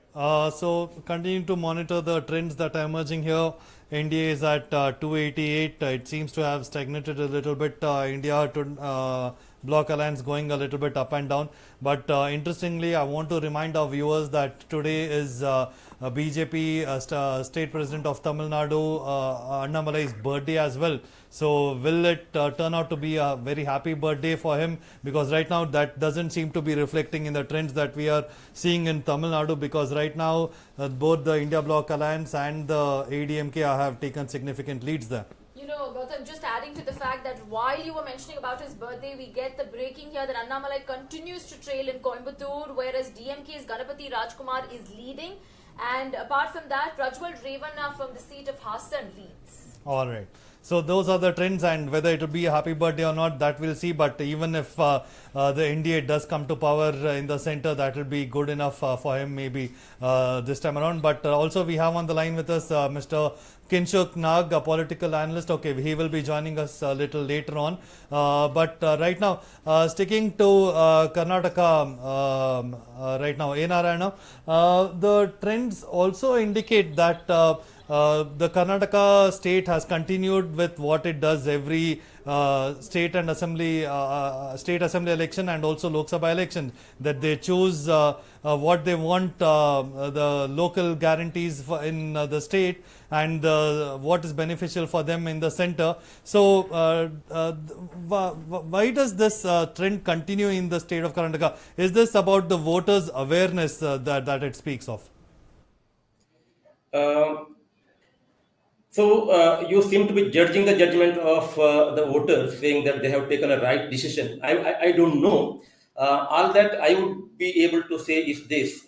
Now, having said that, the Congress, in terms of strategy, in terms of narrative, did everything that was possible. Despite that, if the trend continues, then I would say that this time there is one factor which the Congress did not take seriously, which is this continuous projection of the Congress as being an anti-Hindu party and an anti-national party, and also this continuous publicity against the Congress that the Congress is biased in favor of Muslims. So these three strands of BJP narrative have not been countered effectively by the Congress. The Congress relied entirely on guarantees. The Congress relied entirely on the narrative of injustice, and also the other strategies that they worked out in the way they selected their candidates, and in the way that they worked out their ground level strategy. This part of the BJP narrative went almost unresponded by the Congress, and maybe it is because of that. That is something that they should have addressed. Okay, and Right. yes. We have some early trends coming our way. Now, let me tell you that back again to the state of Kerala, Suresh Gopi leading by 21,000 votes at the moment. And apart from this, let me also mention to you that we have Jairam Ramesh, Congress leader, talking to us about Modi trailing from the constituency of Varanasi. Let's listen in. ये रुझान दिखाता है कि निवर्तमान भूतपूर्व बनने वाले हैं। ये उनकी नैतिक हार है और राजनीतिक हार है, दोनों राजनीतिक हार और प्रचंड नैतिक हार। ये पहले कभी नहीं हुआ है कि प्रधानमंत्री खुद अपने ही सीट में पीछे चल रहे हैं। ये तो ट्रेलर है, जो नतीजे दिखाई दे रहे हैं। वाराणसी में प्रधानमंत्री कह रहे थे ट्रेलर ट्रेलर ट्रेलर, तो आज उनके ट्रेलर दिखाई दे रहा है। Dhruv, coming to you on what Mr. Jairam Ramesh just, spoke about Prime Minister Narendra Modi. All right, we will come back there. Mr. Narayana, we just had Mr. Jairam Ramesh who just spoke about how this speaks volumes about the BJP government and Prime Minister Narendra Modi's candidature. He sees that people are rejecting it, and this is the truth that we all along knew. So, Mr. Narayana, if you could really tell us a little bit about Modi trailing from the seat of Varanasi as per early trends at the moment.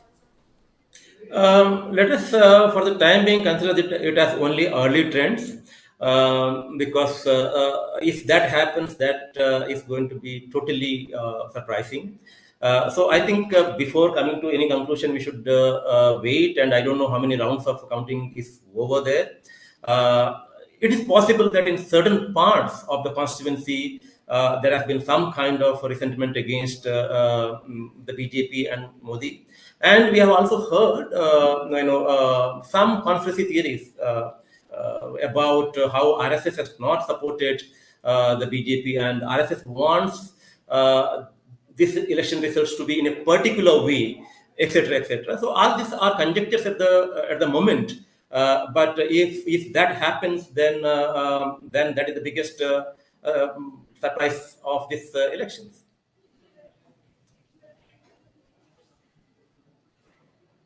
So, right now, according to these initial trends coming in, I want to speak with you because Dr. C.N. Manjunath, who is contesting on a BJP ticket, the son-in-law of Deve Gowda right now, leading by 50,466 votes against DK Suresh of the Congress, the bastion of the DK brothers. Right now, Manjunath is leading and the vote is significant because 1,41,752 votes for CN Manjunath, 91,286 for DK Suresh. This seems like a big upset on the cards. Your reactions there, A. Narayana? Yeah. So a couple of things here. Yes, this seems to be a big gap, and we wouldn't be able to say at this stage whether it's going to be bridged or not, since we don't have the exact position about exact information about at what stage counting is in. However, in case this trend continues, there is not much of a surprise because Bangalore rural constituency has considerable number of urban voters as well. Now, if urban voters shift entirely towards the BJP-JDS alliance, certainly it is in favor of Dr. Manjunath. That's one. And second, this is a Vokkaliga dominant constituency. This time, it seems that the alliance between the JDS and BJP has worked much more smoothly when compared to the way the alliance between Congress and JDS worked in 2019. So the transfer of votes, Vokkaliga votes of the JDS to the BJP was very seamless. Most pre-election surveys have suggested this. It might have happened, and this has gone in favor of Dr. Manjunath. Third, Dr. Manjunath, both in urban pockets and rural pockets, also has a personal sort of popularity because he was the head of a premier health institute called Jayadeva Institute of Cardiology. It's a government hospital, but he has built it to great reputation. And so he has his own personal charisma as well, besides other advantages that he has. So BJP on his side, the JDS on his side, JDS voters on his side, and his own personal popularity to back him. And besides which, maybe some amount of boredom with the or what we call anti-incumbency against DK Suresh. DK Suresh, of course, both DK Suresh and DK Shivakumar have taken this as a prestige to win the seat. Was a do and die battle for them. So they have done everything possible to retain the seat. However, if things are going in favor of Dr. Manjunath, that is for the reasons that I have explained earlier.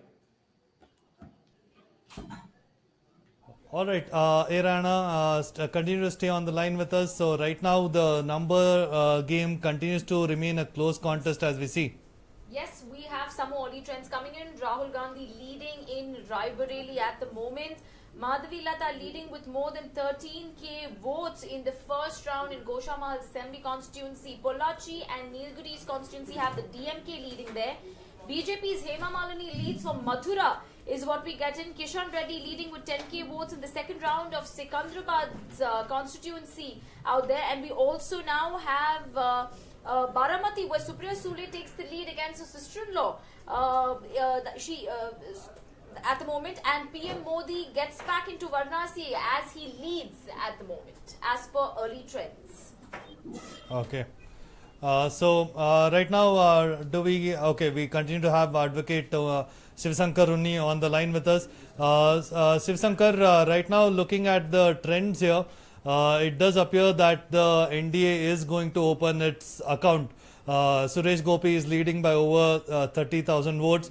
The other seats are not quite sure yet, but it does appear Suresh Gopi is going to be victorious in this in the seat of Thrissur. Your reactions to how he managed to pull this off? Is this going to be a big upset for the LDF and the UDF there? See, it's an upset for the status quo, the inert political atmosphere which was existing in Kerala for the last 70, 72 years. It will definitely, this winning of Suresh Gopi from Trichure and winning of Rajesh Chandrasekhar is an indicator of the fact that Kerala is changing and Kerala wants to change. Now the question is, who will take it forward? Whether Suresh Gopi can take it forward or Rajesh Chandrasekhar can take it forward. The horse Rajesh Chandrasekhar and Suresh Gopi, the party has to take it over. Party has to move on. Now the party to move on has to have a change. As I said earlier, the trend in Kerala is very much favoring the NDA. There are a lot of constituency. Palakkad is another constituency. Calicut is another constituency. In fact, the coming of Raghunath from Kannur, who joined BJP a few months before the elections, that's all indications that there is going to be a change. But the only thing is whether the leadership is prepared to accept it and take it forward. If that happens, definitely it is advantage BJP, as I said earlier. Winning of even one seat will make a huge inroad into the political arena of Kerala by BJP. Even one seat. Now, I'm not talking about 2 seats. Even one seat is enough. That will create a huge change, and the leadership will have to be suitably accommodated. That is all that BJP has to do to take over Kerala in the next coming, not the next election, maybe after the next. But still, there is a lot of hope for BJP in Kerala. And so far as Suresh Gopi is concerned, he has won because he has got an image, he's got a presence in the public domain. That has worked in his favor very much. And there is a huge shifting of the Christian votes also in Trichure. That's what I've come to know. And there are few, the Muslim women votes have also gone in his favor. That is a factor which has helped him. And that is because of his personal charisma, that I would say, not because of the party alone. There's a personal charisma for him. The kind of work he has been doing with the public, among the public, and the social service which he has been rendering. It's a very, very genuine person whom the people, the very transparent person against whom there are a lot of administered and orchestrated allegations against him, which all failed. In fact, those allegations has gone in his favor. What had the trend after that, I was involved in that in a manner as a legal consultant, as his lawyer. So I know the trend that was created thereafter. I have seen the huge crowd which collected in front of the Nadakawa police station, Calicut, to receive him when he was going through questioning. I was present there. That shows that people are not prepared to accept the nonsense that is being spread about anybody and everybody. The political the adversaries will have to be careful in Kerala, because the people are educated, though not politically. That I stated earlier, though not politically, because if they were politically educated, they would have seen to it that the party which is going to come into power, we will have more representatives there from that party. That is not happening in Kerala. That is because, as I said earlier, the leadership has to be refined. The leadership of BJP has to be refined. That is the only thing that BJP will have to do insofar as Kerala is concerned. And with the present lead of more than 23,000 votes. I'm speaking to you, what I'm learning is that Rajiv Chandrasekhar is now slowly building a lead of nearly 2,000 votes against Shashi Tharoor in Thiruvananthapuram, the so-called A-class seat of the BJP in Kerala. If this projection sold, there could be a big upset on the cards for Shashi Tharoor. What are the sentiments there like in the capital city of Kerala right now? Kerala, the capital city of Kerala has got, it's a highly educated city. People have knowledge, they are intelligent, they are brilliant, and they know what is good for them. They know how to select their leaders. That is what the Trivandrum has shown all throughout. Now, Rajiv Chandrasekhar, though he is a stranger to Trivandrum, and Shashi Tharoor, a boy of the soil, I would say, a representative of the soil, man of the soil, he has not been able to counter the political maneuverings made by Rajiv Chandrasekhar, especially with regard to the coastal areas. Rajiv Chandrasekhar did a beautiful job, and it seems that he has also opened an office there in Trivandrum, and he had a good set of volunteers working for him round the clock, feeding him with materials and doing the groundwork. All youngsters, I know some of them who were doing the job there, and they're all excellent grassroots level workers. He had a good team with them. Same was the case with Suresh Gopi also. He had his own team as well as a party team, and the party team which was which is selected by him or rather by the party did a good job in Trichy, no doubt about that. Though in the initial stages he had issues with the booth level voter list not being perused and scrutinized and all those things, it was all overcome in the days thereafter. He was quite harsh on them, then that really worked. And I think that is paying him a lot of mileage, giving him a lot of mileage in the elections that has taken place. I think these two seats should be favoring the NDA. That might go in favor of NDA. That's what I feel. Mr. Uni, stay with us. We have some more early trends coming our way. BJP leading in all 29 seats in Madhya Pradesh. VCK is leading in Chidambaram. Now, we would like to see the Andhra Pradesh Assembly numbers on our screen right now. And it clearly shows us that you have the NDA who's leading with 147, YSRCP 25, Congress not even having open their account there. You know, Mr. Kinchuk, now we'd like to come to you over the Assembly numbers in Andhra Pradesh. What is your reaction looking at the early trends at the moment?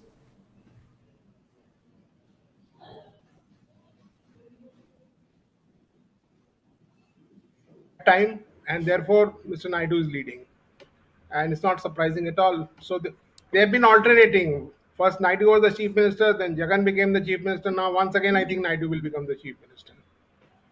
So that is the thing. But what impact it will have on the national politics, I can't say, because many years ago I had told Naidu that why are you sitting in Andhra Pradesh? Why don't you try to go to Delhi? He said, no, sir, who will look after my job here?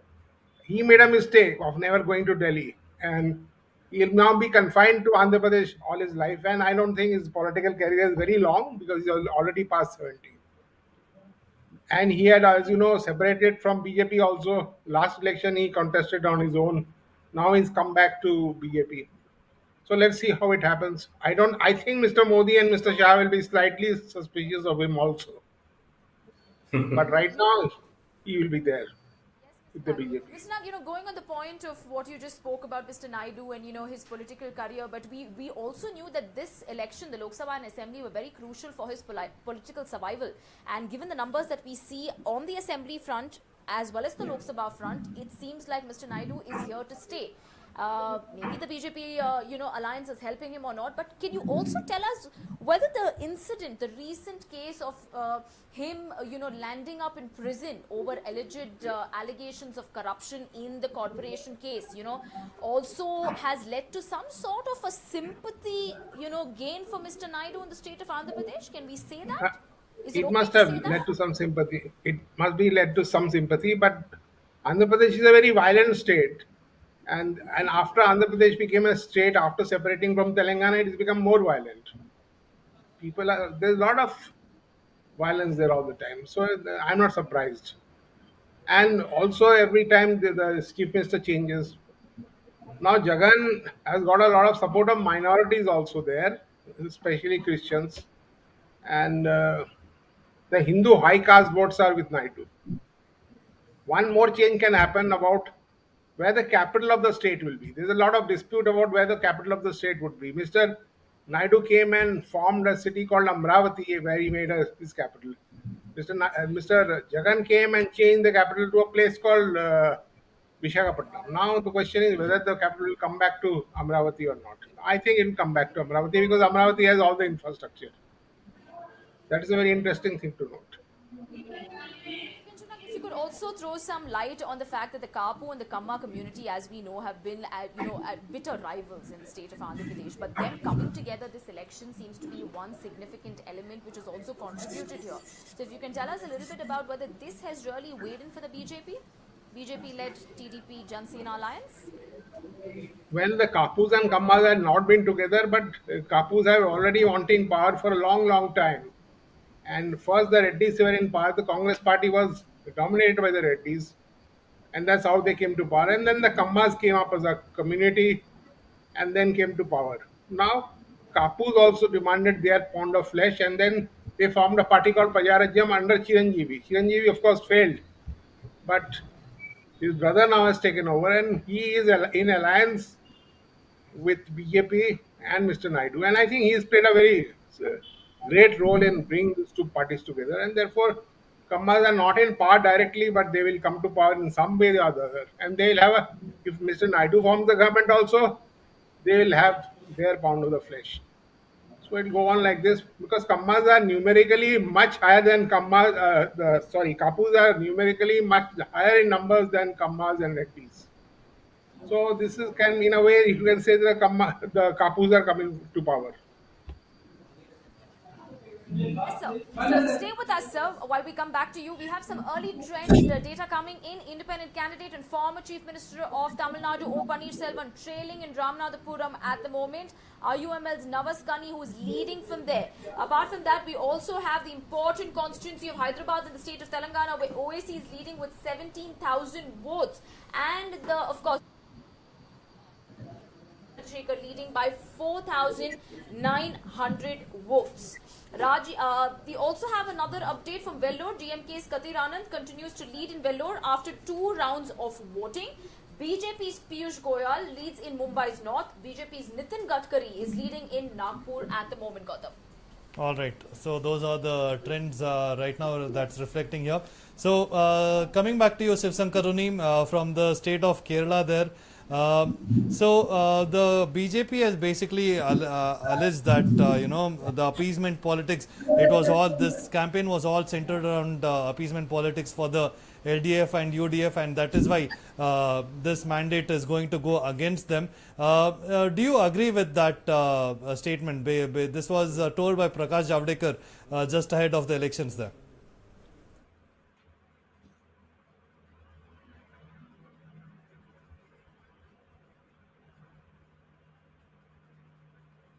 To be on mute if you can. Audio. Shiv Shankar, can you hear me? Audio has come. Shiv Shankar, if you can just hold. Can you hear me now? Yeah, we are not able to hear you. You seem to be on mute. Yeah. Can you just? Yeah. Now, Make your point what Javadekar said is right. There has been for the last few decades, communalization of Kerala politics was so rampant that you could actually see it, but nobody was concerned about it. Now it has percolated to the level of casteism. We both go together. Wherever a particular community is there, they will have only that candidate. Wherever a particular caste is there, they will have only that candidate. Now, democracy has percolated to a level where you can call it as a partiocracy. Party decides the candidate, not the members of the party. The party top leaders decide. That has been there. That is there all over India. But now the thing is, things are changing. If the trend that you look at in Trichur, the trend is changing. People are going to elect, irrespective of the party symbol. People are going to go for people who will be with them and who will work for them. That is why Suresh is having a lead of nearly 25,000 votes. Suresh Gopi is having a lead. He has been with the people. He is a public man. He is with touching upon their hearts. So it is not only the heads that work, the hearts also have started working. So when that works, the communalization, the appeasement is going to go. It's going to get sidelined. It's a new trend which is developing in Kerala, which in fact, if copied all over India, can have a tremendous change in the democratic pattern. Where you be with the people, you work for the people, then the people will respond. That trend is picking up in Kerala. And I think this is the first time, not a very political man, but a man who's with the public. He is being selected on a party symbol. I remember once talking to him, I asked him, why don't you be an independent candidate, support by BJP? He said, no, if I am standing as a candidate, I will have daughters as my symbol, no other symbol. As a lawyer, I found it very strange. I was telling him, if you are an independent candidate, you are sure to win. That was a trend. That was a trend all over Kerala, wherever he stands. In fact, Kasaragod was calling him. There are people from minority communities who are asking to go there. Kannanur was calling him. That is why, in fact, he went on the stage along with Modi ji and said, if the party wants, I'll contest from Kannanur. So he has become a pro bono publico man. That is, he represents the psycho, the common man. So he is a common man's representative. Now, you can't say that he is a party man. But of course, he does not want to be treated as dehouse the party. He wants to be a part of the party and he wants to represent the people with the party. And I think it's a new trend which is being developed in Kerala. And the Kerala has always been not in the part of the national politics, as you know, right from 1977 on when the emergency was there. The Congress made a huge inroad in Kerala, but it lost in all other states. So Kerala's political psyche and the political orientations slightly different from the orientations in the north. But I think the new orientation which Kerala is developing is slowly picking up as you find the Janata Party, which lost in 1.5, 2 years' time. When India's 1.5, 2 years' time after emergency, the Kerala trend was being picked up the nation. The entire nation took up the Kerala trend and Indira Gandhi came back to power. I think that's a good sign. That's a good sign. That's a new political era is going to be set in Kerala. That's what I would say. A man like Anna Hazare's movement. Anna Hazare, everybody thought he is going to. And of course, Kejriwal was there and he jumped into politics. Of course, he made a good gain. But that was not standing. But that is not the case with Suresh Gopi. He stands on a different footing altogether. He has been working with the people for the last 20, 25 years and spending most of the earnings for the people. And nobody can pinpoint a finger. Though they tried a lot of methods to do it. They have utterly failed. And you can't fool the people all the time. Sometimes you can fool them, not all the time. That is the law. Back to Mr. Runi and continue this conversation when it comes to the state of Kerala and the appeasement politics that we were talking about. By joining us right now is Sachin, our Tantri, our political analyst. Sachin, the numbers on the screen right now are before you. The tally as per the early trends, NDA with 292, India Bloc Alliance with 223 and others 28. What do you make of these early trend numbers which clearly do not match what the exit poll predictions were telling us?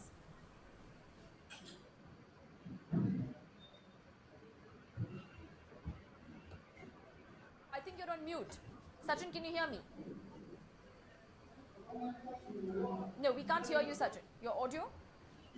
Yeah, can you hear me now? No. Yeah, go ahead. Okay. Yeah. Now can you hear me? Better? Go ahead. Yes, sir. Yeah.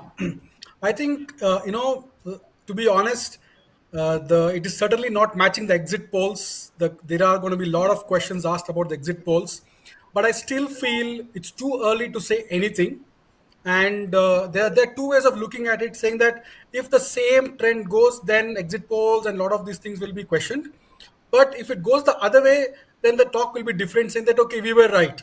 So I still feel maybe another half an hour and a couple more rounds of counting, and then we should be in a position to comfortably say that, okay, this is the trend and this is what we could see.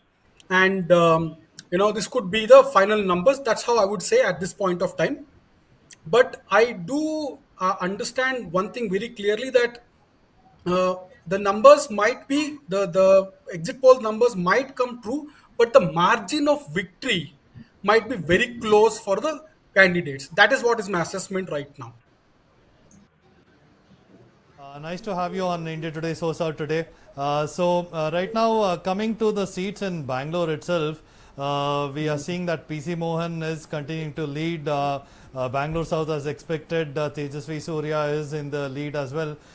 Bangalore North, we are seeing Shobha Karanlaje in the lead there as well. And Bangalore Rural also, surprisingly, CN Manjunath is in the lead. So what do we make of this, especially the Bangalore segments? The voters seem to have once again preferred the BJP to have them at the center, especially given that the kind of governance issues that we saw with massive floods and traffic jams across, and PC Mohan also facing a lot of anger. But they seem to be quite happy with all the performance of the MPs there.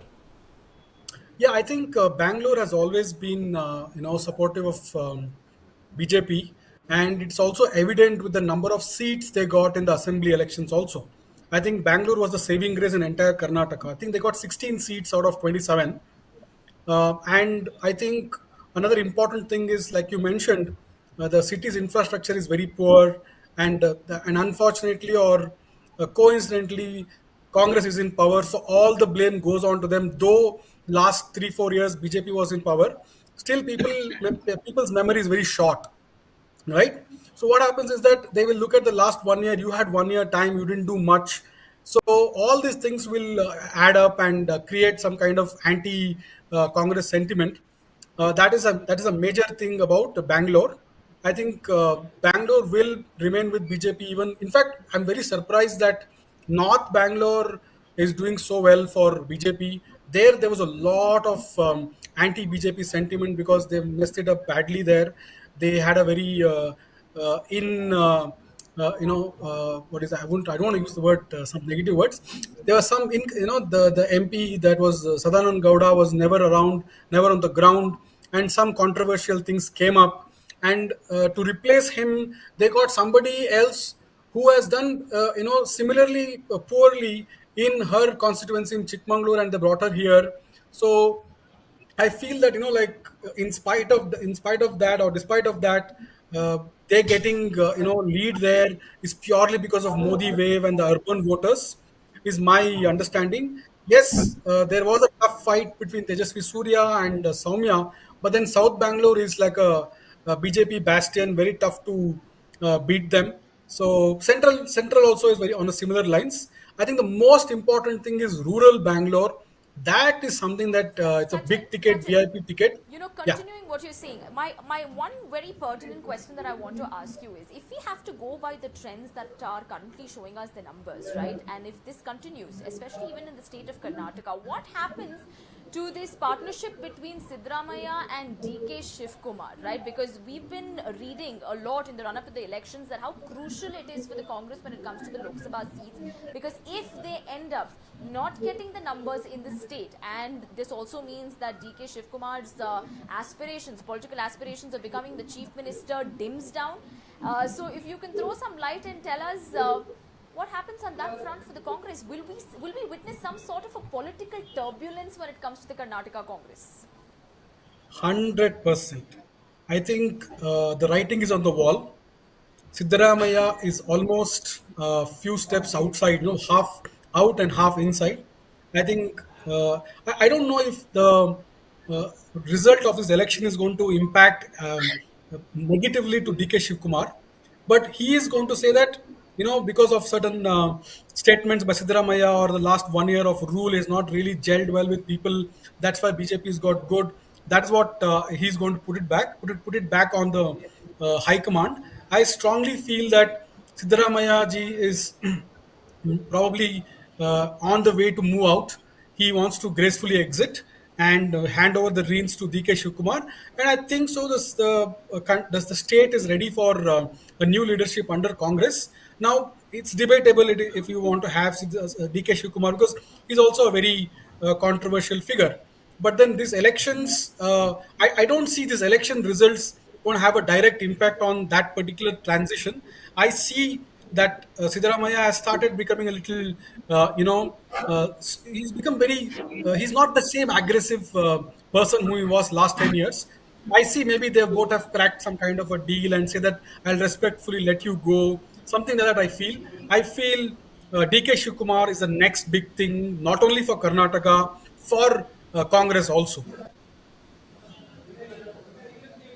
Here, Mr. Narayana, you just heard what our guest Sachin was pointing out, that maybe Siddaramaya would make a very graceful exit if the current early trends continue.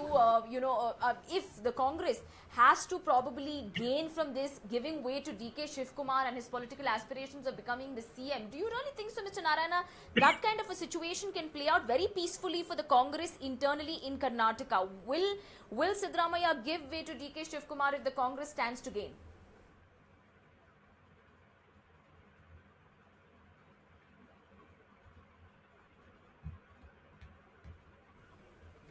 Mr. Narayana? Mr. Narayana, I think you're on mute. No? Okay. We can't. Can we hear you? Can you hear us? Is my audio clear? Okay. We'll come back to you on. Stay with us, Mr. Narayana. We'll come back to you. Slight of technical glitch there, but Sachin, Coming back to you on the Karnataka front here, guarantees. Now that was another major election plank that both the national parties fought against. Modi ki guarantee versus Congress ki guarantee. And if we have to really talk about this particular aspect, how much has it actually benefited the BJP when it comes to Modi ki guarantee and also Modi's popularity in the state of Karnataka, because let's not forget the amount of road shows and the amount of visits he also had in the state of Karnataka. This, if you take together the entire South Bastion, he did pay a couple of visits to Karnataka's different constituencies as well. So yes, Sachin. See, I think the Karnataka electorate is very, very shrewd, not just smart. And they've realized that anyway we're going to get the guarantees from Karnataka, that is the state guarantees. If we vote Modi out of power, we might lose out on the central guarantees also. So I think they've played a very smart game, and they said state for Congress and center for Modi because they want to get the best of both the worlds. And I have another, very important perspective. I think a lot of men have been affected by these guarantees. And I think men might have, in large numbers, voted for BJP because, especially the working class, it's really taken a toll on them. So I think men have largely voted for BJP. I think this is what is my assessment. That is why BJP is doing pretty well in Karnataka. It's purely because of the shrewd thinking of the political, of the electorate of Karnataka. Right now, looking at the trends, right now it appears that the NDA will form the government quite comfortably, not very comfortably as was projected. But coming to South India itself, there were big electoral campaigns run by the Congress and the BJP this time around. So what was the big success story in a manner of speaking? Because it does appear that from my understanding, if CN Manjunath continues to hold the lead, that would be the biggest success story of this election in Karnataka this time around, isn't it? Yeah, I think there's one more thing that might backfire for the DK brothers is the loss of DK Suresh. Yeah, if he loses, right, certainly the bargaining power of DK Shivakumar will get less, but it's not that he's not going to be in the power corridors. That is there. I think that's a very big, proof that people also are looking for something new. Another important point that I want to bring out is that. BJP is actually doing quite well in the south. If you look at it, even I think in Tamil Nadu also just 2 or 3 seats are there, but their vote share has increased drastically. So I would want to use this numbers for the 2026 state assembly election. That is very important. I think people are now looking at this very seriously. Going to Telangana and Andhra Pradesh, BJP is doing really well. So keeping all these things in mind, before elections, the India Alliance's dialogue or tagline was North में half, South में साफ. I think now South में half, North में pause हो जाएगा is what is my understanding. So I feel South is embracing BJP. Maybe the North is tired of BJP. I think they're also looking for something new. There may be some kind of anti-incumbency. A lot of these things is joined for them. So I think this is what is my assessment. South is somewhere I think BJP might start doing really well in the next 2-3 years, and maybe even the BJP party has realized that. That's why they have been investing a lot of time, not just during campaigning, even before campaigning. If you see the number of visits the top brass of BJP has done in South India is disproportionately large compared to the rest of India. Is what is my assessment. And let's come to you on this particular, aspect of Lok Sabha numbers for the Congress. Now, we've always seen that the Congress in Karnataka has done well in the assembly, but we've never seen them ever replicate those numbers when it comes to the Lok Sabha elections. At least since the 90s. We've seen the highest that they could get since the 90s was nine seats when it comes to the Lok Sabha polls. What could be probably the factor that why hasn't Congress really been able to perform in Lok Sabha? At least from the 90s onwards, what could be the factor? What's really not working for them? So, this question will have to be answered taking into account the political situation in Karnataka pre-Modi and post-Modi. The last highest number was 19 in 1999, and that was when Mr. S. M. Krishna was the KPCC president. The election simultaneously, and that helped the Congress. And the trend started in 1996. 1996, the Congress started winning fewer seats than other parties in 1996 against the Janata Dal. And after 1998 elections, with the exception of 1999, the BJP started more seats than the Congress. Now, as I mentioned earlier, this was because the Congress never used to take the Lok Sabha elections seriously. They would always wait turn, as it generally happens with them.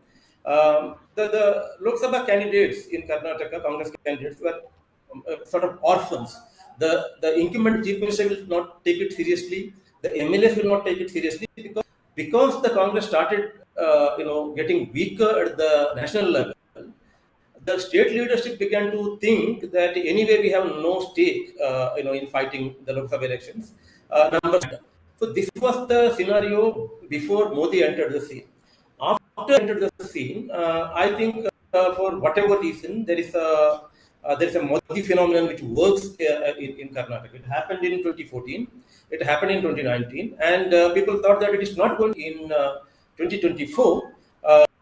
Because in 2024, Modi is fighting on his own, not with the help of anti-incumbency against the NDA UPA that was the case in 2014. It was not backed by Pulwama as it was the case in 2019. This time, Mr. Modi's persona was put to test without any other support. So this time, and added to that was the fierce and very strategic kind of a fight put up by the Congress. This time, it was expected, therefore, that the Congress would do better. Whether it was expected that the Congress would get more seats than the BJP, that was not the expectation. The expectation was that the Congress would at least get 10 seats.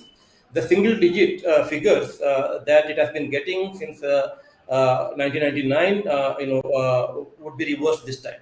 That doesn't seem to be happening this time, which means Modi is a phenomenon in Karnataka. So you seem to mention earlier that in Bangalore there are problems. Bangalore always had problems, and despite problems, people seem to be favoring MPs. No, in Bangalore, people are voting for Modi. In rural pockets, it was expected that Modi phenomenon might not work too much because the Congress would counter the Modi's image there, with his Dharamaya's image, and with the guarantee programs and with the story of injustice, etc. That doesn't seem to be a match to the party that Modi has earned among the Karnataka electorate. Sachin, we would like to come to you on this aspect of Mr. Narayana saying that Bengaluru is voting for Modi, or rather on Modi's popularity, if we must say so. I can't hear you. Right? Despite the fact that, can we say that BJP's had a local leadership, if you have to compare them to the Congress in the state of Karnataka, right? A reasonable, decent local leadership in the state. But is Modi's popularity overriding in this 2024 Lok Sabha elections in Karnataka? Is Modi, can you say, the sole important prime factor? Actually, Karnataka has seen a very, very divided house in the last 2, 3 years. From the time Yediyurappa ji was moved out, I think a lot of things has gone against BJP. Now, good, bad, ugly, I don't know, but they lost elections. Last year it was held, and also Bommai was supposed to be a very meek and a very submissive leader. So a lot of these things have happened, and there are many camps, is what I heard in BJP in Karnataka. So keeping all these things in mind, and there's one more important factor is dissidents in BJP have increased a lot in the last 6 to 8 months, and that too post Vijayendra being made the party president of Karnataka. That has been a very big has left a very sour taste in a lot of senior leaders. I think the example of Ishwarappa ji about he's standing independently. Also, Raghupati Bhatt, the former MLA of Udupi, who was not given a ticket right now for MLC elections. He's standing as an independent. He's been thrown out of the party. So a lot of these things have been happening in Karnataka BJP. So the BJP is a divided house, literally like a glass fallen on the ground. It's broken into so many pieces. I feel, keeping all these things in mind, the leadership in Karnataka, and there's one more important thing is that Mr. Rajesh, the observer from RSS, also has resigned. I don't know if he's resigned or sacked. A lot of things happening in Karnataka. So I feel all these things, are affecting, would have affected BJP, but brand Modi is keeping the entire thing together. The party may be in, looking in all different directions, but the voters are being tightly held by Modi, and that is what is resulting in this particular number of seats that they're winning. Is my assessment. Elections can be complete without looking at the alliance of the BJP and the JDS in the state of Karnataka, right? Now, JDS, as per the early trend, seem to be leading in the 3 seats that they are contesting this time. But let's not forget that with the Prajwal Revanna scandal, with H.D. Kumaraswamy, distancing himself initially, going closer to the Revanna family, it was in and out. It felt like he was trying to play safe on both sides, right? Trying to keep the central leadership happy, probably trying to keep the family pride intact. We saw so much happening on that front. But tell me, when we see the early trend scenario over here, the JDS's revival is yet another question which is very, very crucial. Now, who has helped who? In this election, clearly over here, you feel like JDS has been quite clever enough to catch on to the BJP, latch on to them and say, we need to survive in the state of Karnataka, so help us. In turn, probably they have worked out some internal discussions have happened between them, who will favor who. So a little bit on that. Okay, it's a very, very interesting, topic, because it's like this river that keeps changing its course every few meters. That is how I would want to explain the JDS and BJP tango, right? What is really important is that JDS and BJP coming together is an informidable alliance, because BJP has all the strength of Lingayat votes and the upper caste votes, and they always had a problem with the Vokaliga votes. And it was broken between two strong Gauda Vokaliga leaders. One is Hassan leaders and one is Mandya leaders. Right now, what is to happen is that always this is to create a problem for BJP. They would do very well in North Karnataka and do very poorly in Mysore and Hassan area. So, keeping all these things in mind, I think, and let me first finish BJP's point of view. I think it has really, really helped BJP. Sorry. Yeah, so it has really helped BJP with their vote share, and I think the numbers are here to see. Right now, BJP is become like the best chemistry that it has right now with JDS. Now, coming to JDS getting revived, I think so. I have a very different point of view, because I think the Prajwal Revanna CD case has affected them so badly that I think their chance of revival is very, very low. Especially the whole the first family of JDS has been very badly tarnished with this Revanna CD case. Prajwal Revanna might win these elections.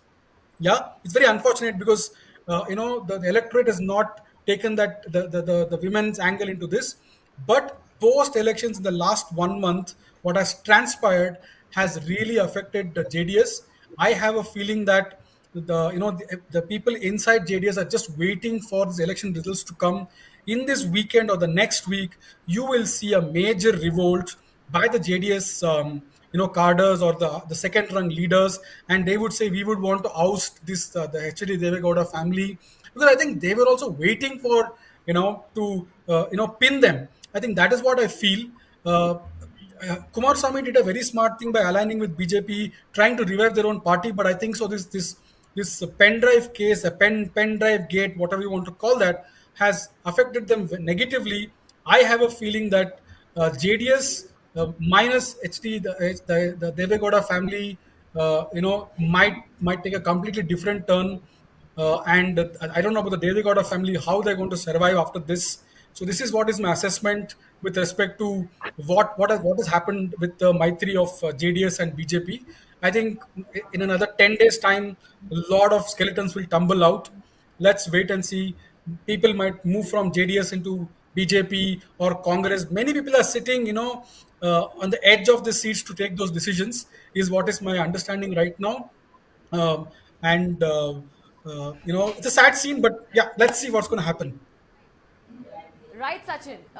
Stay with us, Sachin, while we just move towards our numbers. Afrin, if you can tell us some of the numbers on our screen and what we have as of now.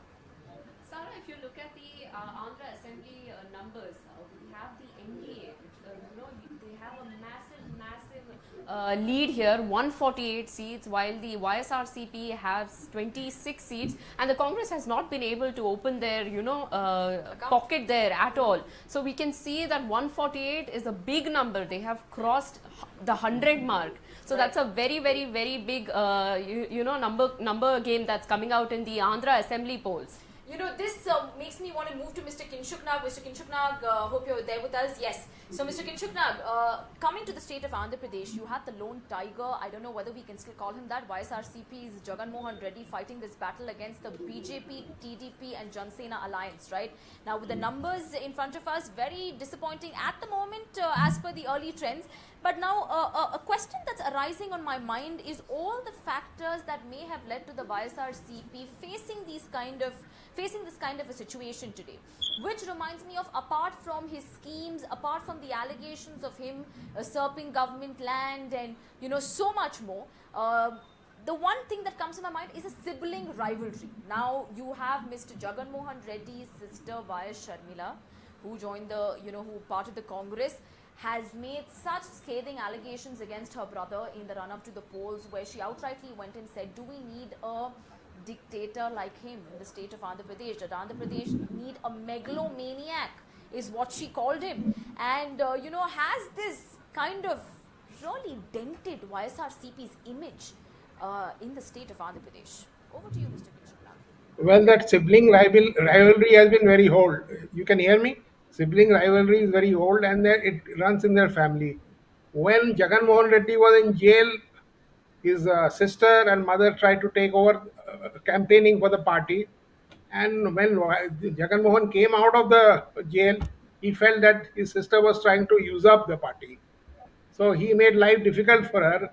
So in the end, she had to leave the party. She came to Telangana, where she wanted to join the Congress, but then I think he was convinced by the top congressman to join Congress party in Andhra Pradesh. And that's how the rivalry came to the fore. But the rivalry has there been in their family for a very long time. And don't forget that YSR's younger brother Vivekanand Reddy was also recently murdered, and a lot of allegations are being thrown that it was managed by Jagan, though there's no proof as yet. So there's a lot of rivalry there.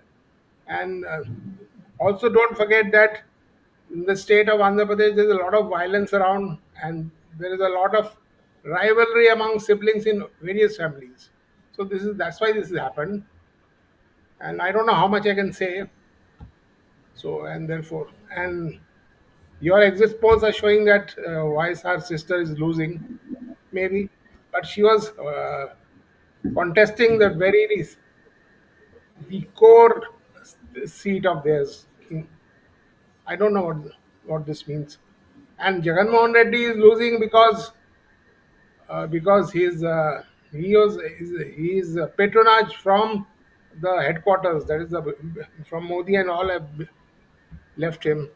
So now he's forced to face Naidu. That way. Stay with us, Mr. Kinshuknag. We have some early trends that have come in. Over to you, Afrin. Right, so the early trends that have come, the seat that we were just discussing, the Kadapa seat where Y.S. Sharmila is contesting against her cousin Y.S. Avinash. Now Y.S. Avinash is leading in that seat. We also have Vishakhapatnam constituency, TDP's Shri Bharat Muthukamali is leading there. We also know that the Chevalla constituency in Andhra Pradesh, which is a very, very key constituency, we have BJP candidate Konda Vishweshwar Reddy. He's leading with more than 44,000 votes against Congress candidate Ranjit Reddy. It is Now, in these two Telangana, not in candidates Andhra. are one of the richest in the Lok Sabha, elections happening in Andhra Pradesh. We also have Rahul It is Gandhi not of Andhra Wayanad, Pradesh, who it's is Telangana. maintaining a massive lead there. In Thiruvananthapuram, we can see that there's a tight fight between Shashi Tharoor and Rajiv Chandrasekhar. Right, thank you, Afreen, for that. As you can see the numbers, let's take a look at our screens at the moment. The top tally telling us that NDA currently 290, India Alliance is 229 and others 24. If we have to look at the bottom band on our screens at the moment, we have Telangana's state, and we can see that the NDA has about 8, BRS has not opened an account, India Alliance with 8 again. Now that, as per the early trends, has become equal.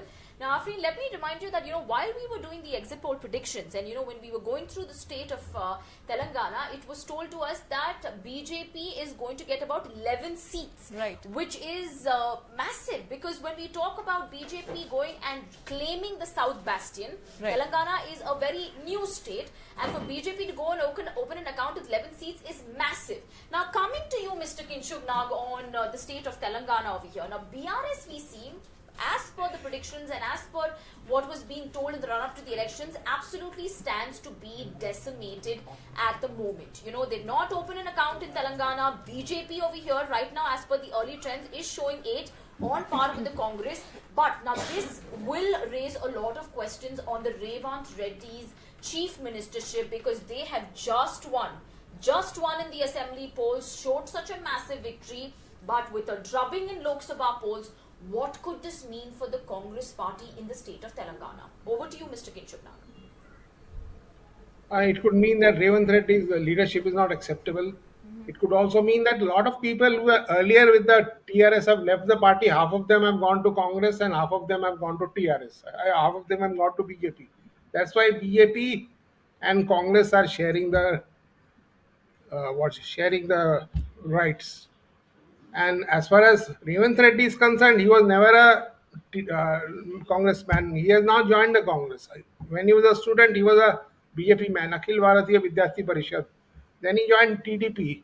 And after lately only he has joined the Congress. I think he was chosen as the chief minister candidate because people thought he's a competitive guy and he can fight, because the Congress was almost zero here. That's why he was chosen. Now what they will do to the chief ministership, I don't know. There are a lot of congressmen here. Whether some of them will replace him or not, I don't know. But now this will be the beginning of some politics here. That's what I can say. As far as Vishweshwar Reddy you were mentioning, he is not from Andhra, he's from Telangana. And he's changed parties many times. And this time he stood from BJP, and now we are saying he's winning. He is also the grandson of Ranga Reddy, one of the founders of Telangana movement. And there's a district named after him. There's a Ranga Reddy district. And Vishweshwar Reddy is a very rich man. He's the son-in-law of the owner of the Apollo hospitals. And he has campaigned very hard. And he's winning from a seat which is partly rural and partly urban, because his constituency also comes into new parts of Hyderabad. That's what I can say. There's a lot of changes going to take place, and the TRS getting finished off is not at all a matter of surprise, because TRS has become a feudal party. It's like a party to the successor of the Nizams. So Mr. K. Chandrasekhar Rao, who became the chief minister of the state by spiting Sonia Gandhi, because the Telangana state was given by the Congress party and Sonia Gandhi. At the last moment, he dished her and he won the polls. And he also felt that in a state like Telangana, a Nizam-like ruler will do well, and therefore he modeled himself as a Nizam. And he was so distant from the people. He was so distant from everybody who supported him. And his son was running the show. But now he's in trouble. And his daughter, by the way, is in jail in Delhi. So I don't know what are his options. One another thing that I was reading about the state of Telangana is, there was a question that was doing the rounds about Mr. Revanth Reddy making the Telangana elections entirely about himself. Now, when I say that, why do I say this? I'll state a couple of points here. In terms of, his influence in selection of Congress candidates for these polls, or his harsh criticism towards Mr. K. Chandrasekhar Rao as a retaliation of his past remarks, and also his success in the assembly polls. It was said that Revanth Reddy maybe is taking the assembly polls success too much to his head, also ended up making the Lok Sabha maybe all about himself. Does this question really stand ground? Does it have a truth in it? Did he actually do that? No, I don't think he took it personally, because he has got some personal animosity with KCR, I'm told, and it has to do with KCR's daughter. What it is, I don't want to say here. So maybe that has to do. But he was very kind to KCR, because he went to the hospital, because KCR fell very ill after the elections, and he went to the hospital to pay his regards to him. But the fact is that he himself is not acceptable to most of the congressmen. But I think Rahul Gandhi foisted him, because he found him to be a very combative guy, and he needed a combative leader in TRS, in Congress in this part of the world. So that may be the reason. But I won't blame him as such, because he's very competitive. When you see that, he feel that he can take on the BJP. So that way, you can say. Mr. Kinshuk Nag, coming back now, let's move a little bit towards Mr. Narayan and Karnataka. Now, Afrin, if we can look at our screens before we can connect with Mr. Narayana on Karnataka and speak a little bit about that. What do we see in terms of the Karnataka numbers? As per the early trends, do we have any more trends coming in from the state of Karnataka for us, Afrin? See, Sarah, when you look at the numbers, you can see that the BJP has 17 seats, the India Alliance has 8 seats, and others have 3 seats. Now, despite the Prajwal Revana controversy breaking out in Karnataka, we see that, some time ago we saw that the trend said that Prajwal Revana is leading in Hassan. Yeah. So what do you think about this? Have the people, has this controversy not really played out the way it should have played out, in disrupting the image of the JDS and BJP alliance? Has it worked for the Congress? Has it not worked for the Congress? What do you think? I think while we spoke about this question, we had asked our panelists a little earlier about the Prajwal Revana scandal. Let's not forget that all of this happened when Hassan's polling in the phase was completed, and then this allegation came to the forefront. Had this happened before Hassan went to polls, it would have been a different picture Right. today, and we would have seen probably Prajwal Revana trailing in Hassan, but that's not the case. But Mr. Narayan, moving to you and speaking about Karnataka, and the picture that's playing out currently in terms of the early trends by 17 seats. Now, I would like to talk to you about the bigger picture, because Karnataka also stands to be one among the other 4 southern states which will also contribute to BJP's 50 mark. Now, BJP was very, very confident that, to enter the southern gateway, 50 is the number. If we have to go by the early trends today, and if BJP has to cross that 50 number mark or to enter the southern gateway, what does this mean for Modi's image as the Prime Minister who's made this happen for the BJP, Mr. Narayana? If you can throw some light and tell us. Hitting that 50. So I would say that Modi's image as Prime Minister and the Supreme Leader of the BJP would depend upon the overall numbers that the BJP is going to get, whether they will cross to 72 or not at the national level. So the numbers in the southern states, if you, I'm not aware of the numbers in other states in the south, but Karnataka seems to be going in their favor definitely. This has been a trend for some time, we discussed earlier. Now, in case they cross 50 mark in southern India, then it would suggest that BJP has entered the southern India in a much better and bigger way than ever in the past. So, so Modi's image, in itself might not be determined by. I mean, most poll image might not be determined by what happens in southern states alone, but the overall numbers. But the fact that BJP is making a big mark in southern states is a big thing for the party, especially if they are able to open their account in Kerala. And in Andhra Pradesh, they are doing well with the alliance. In Telangana, certainly they are doing much, much better than expected. So I think now, earlier, Karnataka was the only party which would sustain the BJP in South. That scenario is going to change. Kerala is a bit dicey. I'm not too sure because our Kerala expert is there. He would throw more light on that. But however, in Kerala, BJP winning one or two seats, whether it is going to make that state saffron in the future, I'm not too sure because of the demographic composition there. And also, let us be reminded that once BJP did open an account in the Kerala Assembly from Tirunelveli state constituency, but in the very next election, it drew a blank once again. So Kerala is a very different state. However, dynamics are changing there. However, I think the biggest takeaway for the BJP in South, I would not say that is Karnataka. That is, I think it is Telangana.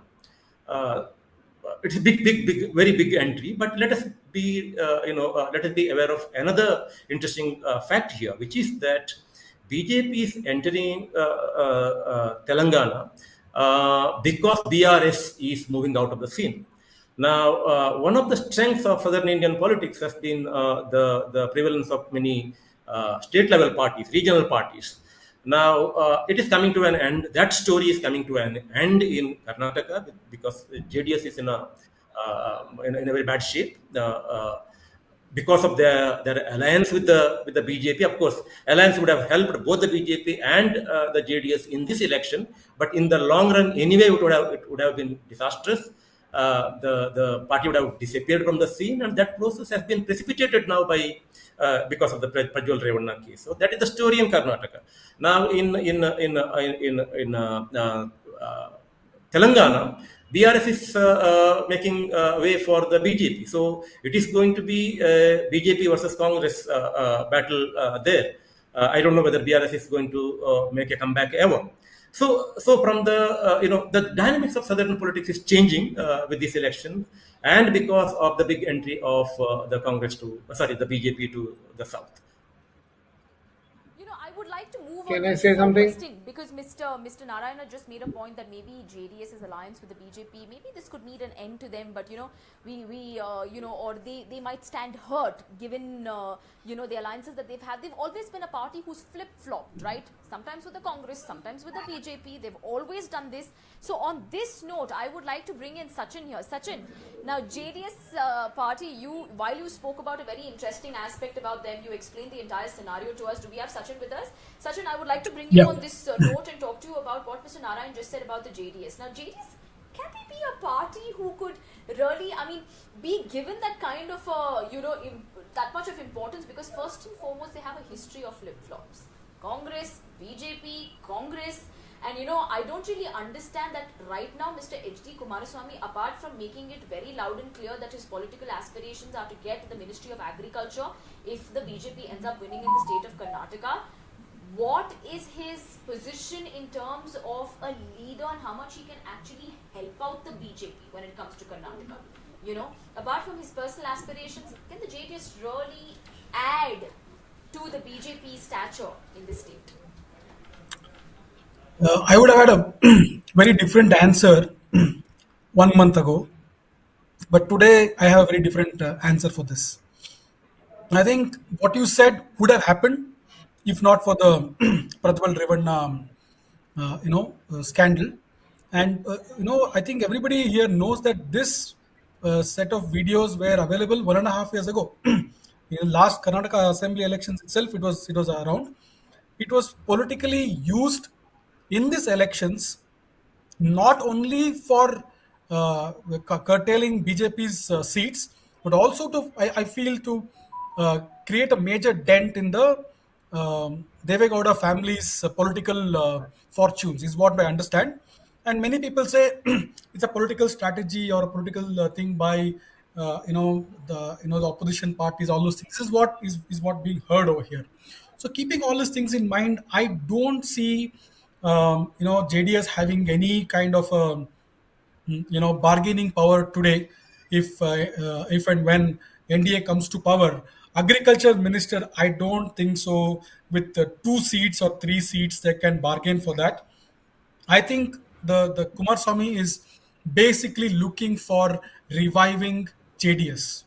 Please understand, I think he's one of the most astute and smart politicians.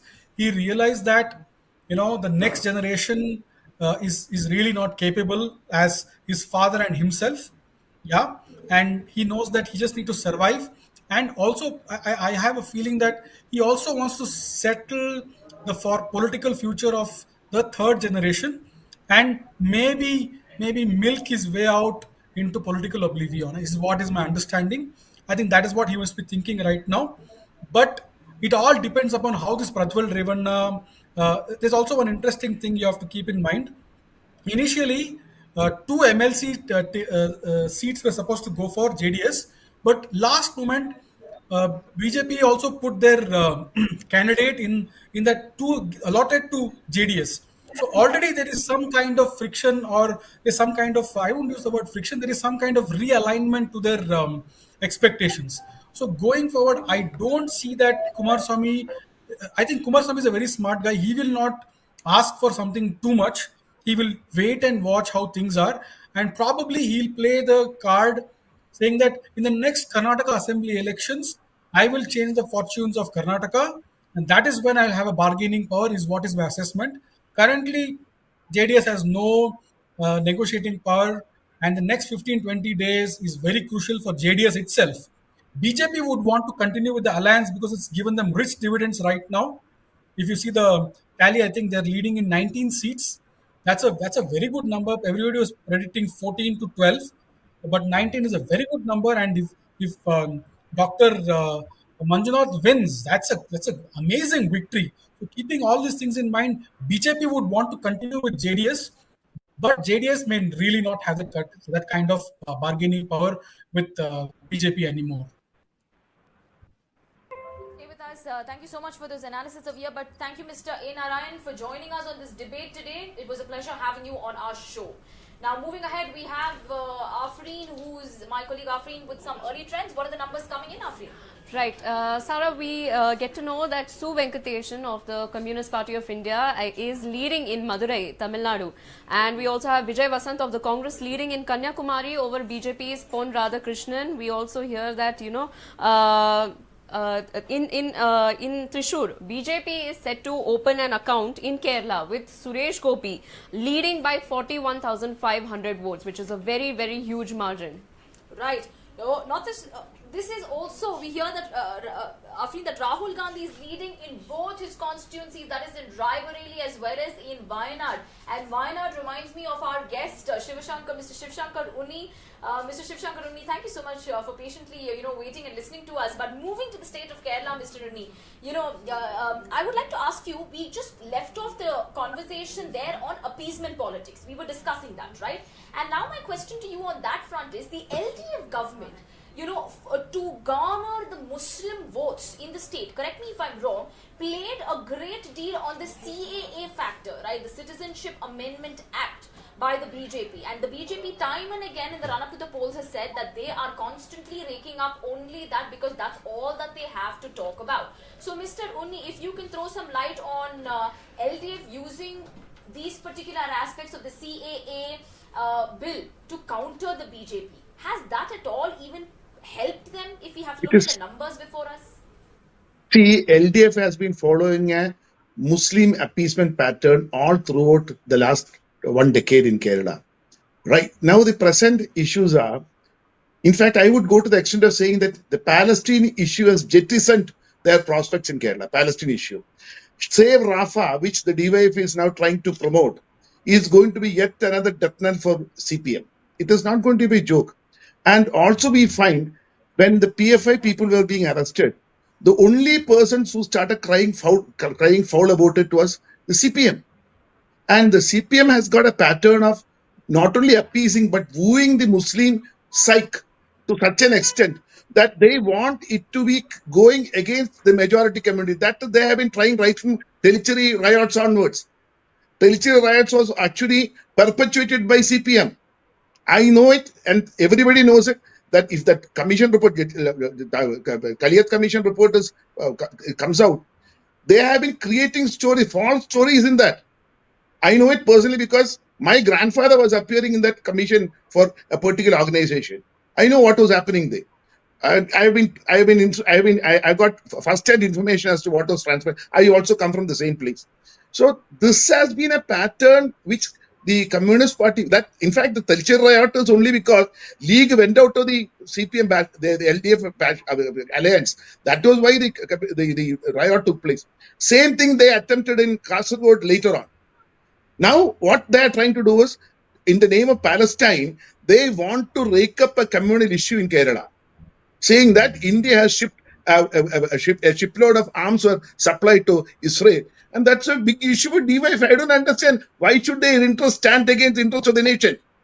So I would go to the extent of saying the appeasement politics of CPM is not going to work in Kerala again. Appeasement politics in every sense. You see what has transpired in Kerala in the last 10 decades. Every key post is being held by a particular community. Nobody can question about it. And unfortunately, the opposition is very weak. Most of the things are not being pointed out exactly as it should have been. They are not calling a spade a spade. Of course, because they also have some appeasement programs of their own, which they have been continuing, and which one reason why they have the league with them. And the politics has come to a stage where they are unconcerned about the national interest. Kerala's political parties are unconcerned national. They are only interested in appeasement, getting votes. Now, if you look at the factor which is now transpired all over Kerala, the Hindu votes are going to be determinable. Is going to determine the voting pattern and the winning pattern. If there's a consolidation, which is not a healthy practice at all. In a democratic setup, you cannot have such cartels being formed by religions or castes. Everybody must have the freedom to vote of their choice and select their own leader. That is what is happening in Trichur. That trend has to be carried out forward. In Trichur, Suresh Gopi is winning only because there is a shift in the Christian voting pattern. I'm positive that has happened in Trichur. That is the only reason why he has got a lead of nearly 40,000 votes. And that is a great thing which is happening in Kerala, which I think if it flows out of Kerala, it will create a great trend all over the country. Because the winning of Suresh Gopi is merely on the Hindu votes is impossible in Trichur. It is impossible. There is a shifting of Christian votes and a portion of the Islamic votes also. And I call it Islamic votes. Yes. Let us call a spade a spade. It is the communalization of the Kerala politics. The death knell is what the victory of Suresh Gopi would spell. Death knell of the communal politics in Kerala. That is what it reflects. The political parties have to get reoriented and they have to stop appeasing anybody. In fact, Mr. Shivshankar Uni, we'll come back to you. Hold on to your thoughts, Mr. Shivshankar Uni. I have my colleague Afin Hussain coming up with some early trends. Right, thank you, Sarah. So in the Sikandrabad constituency, which is a very key constituency, we have Kishan Reddy, who is leading with 20,000 votes in the 4th round of parliament elections. For Annamalai, who is contesting from Coimbatore, it is still, he's still trailing. There are no changes noticed as of now. DMK's Ganapati Rajkumar is leading and Annamalai is second, pushing the AIA DMK to the third. Now we also, coming to Karnataka, E. Tukaram of the Congress is leading in Bellary. In Bidar, Sagar Ishwar Khandre of Congress is leading in Bidar. When you go to the Uttar Kannada seat, Vishweshwar Hegde Kageri of the BJP is trailing by 1,75,000 votes. In Mandya, H.D. Kumaraswamy is leading by over 1,50,000 votes against his contender, that is Star Chandru. In Mysuru, BJP's Yaduvir Vadiyar is leading by 85,000 votes. In Tumkur, V. Somanna is leading by over 1 lakh votes. That's a huge margin. In Dakshina Kannada, Brijesh Chauta of the BJP is leading by 78,000 votes. So these are some of the latest trends that are coming in from all over the country for this Lok Sabha elections.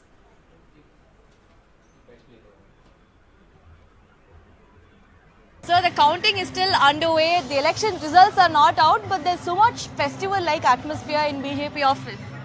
Not only here, all over India, there is a festival like. And moreover, we are getting good results. People are respected our leaders and our party. So that third time also Modi ji going to become a prime minister.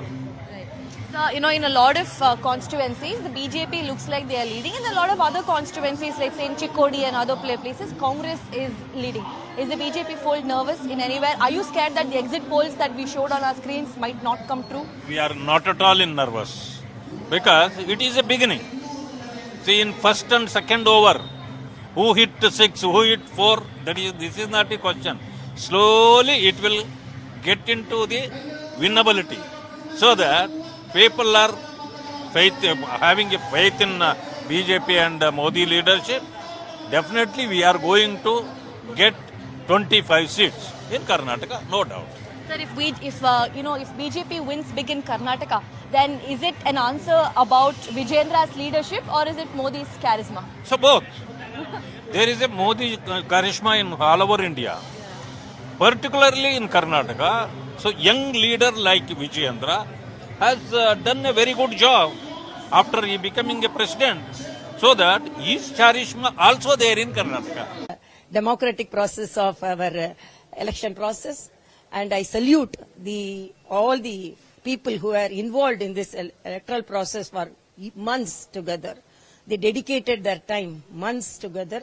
So first of all, I think that all the politicians and all the leaders should express their confidence in this process. The whole world is appreciating the democratic process conducted in our the election process, which is democratically conducted in our country. So we have to express our belief and confidence on this process. If some of us express disbelief, people also will lose their confidence. So I am really very happy. People are very confident. Each and every voter, I thank them because they have taken responsibility to cast their vote, to fulfill their democratic right, and whatever may be the result, I salute the voters, and we will carry our service activities further. In some places we can see that BJP is coming on and leading, even in Shroling and also we have seen next to DMK, BJP has come on. What do you wanted to say also? No, I'm very optimistic person because I don't expect anything without hard work. We have worked hard and people confidence. I really feel very happy that people will help us, and the hard work we have put in, and the people believe and the truth of the confidence the people have on us, particularly our Honorable Prime Minister and as a candidate on me. Even though I had only short time to campaign, but I actually very happy. Whatever may be the result, I accept. I'm always an optimistic person. I feel whatever may be the verdict, it is for the people, and I will serve the people forever. South Chennai, ma'am, always that there is an expectation of things. Even you belong to that place. Even still now, it is going on with a lead, in South Chennai, mainly for BJP. So what your expectation? What do you think? No, I always humbly I pray God, because I would have been a governor, but I want to be with the people. So this is one process where people can select me to serve them, to be with them. So my expectation is they will select me so that I will be always with them. So I am not only a 24/7 person, I am always 365 days person. So I have dedicated for the social service, and South Chennai is a long term my dream to serve the people of South Chennai. If people and God give me the result, I will definitely serve the people. So the counting is still underway. The election results are not out. Currently, the number stands now that NDA is leading in 296 seats and India bloc at 228 and others 19. What happened to that "400 Par" slogan that was given by Prime Minister Narendra Modi before the Lok Sabha elections? That's what the question everyone is asking now.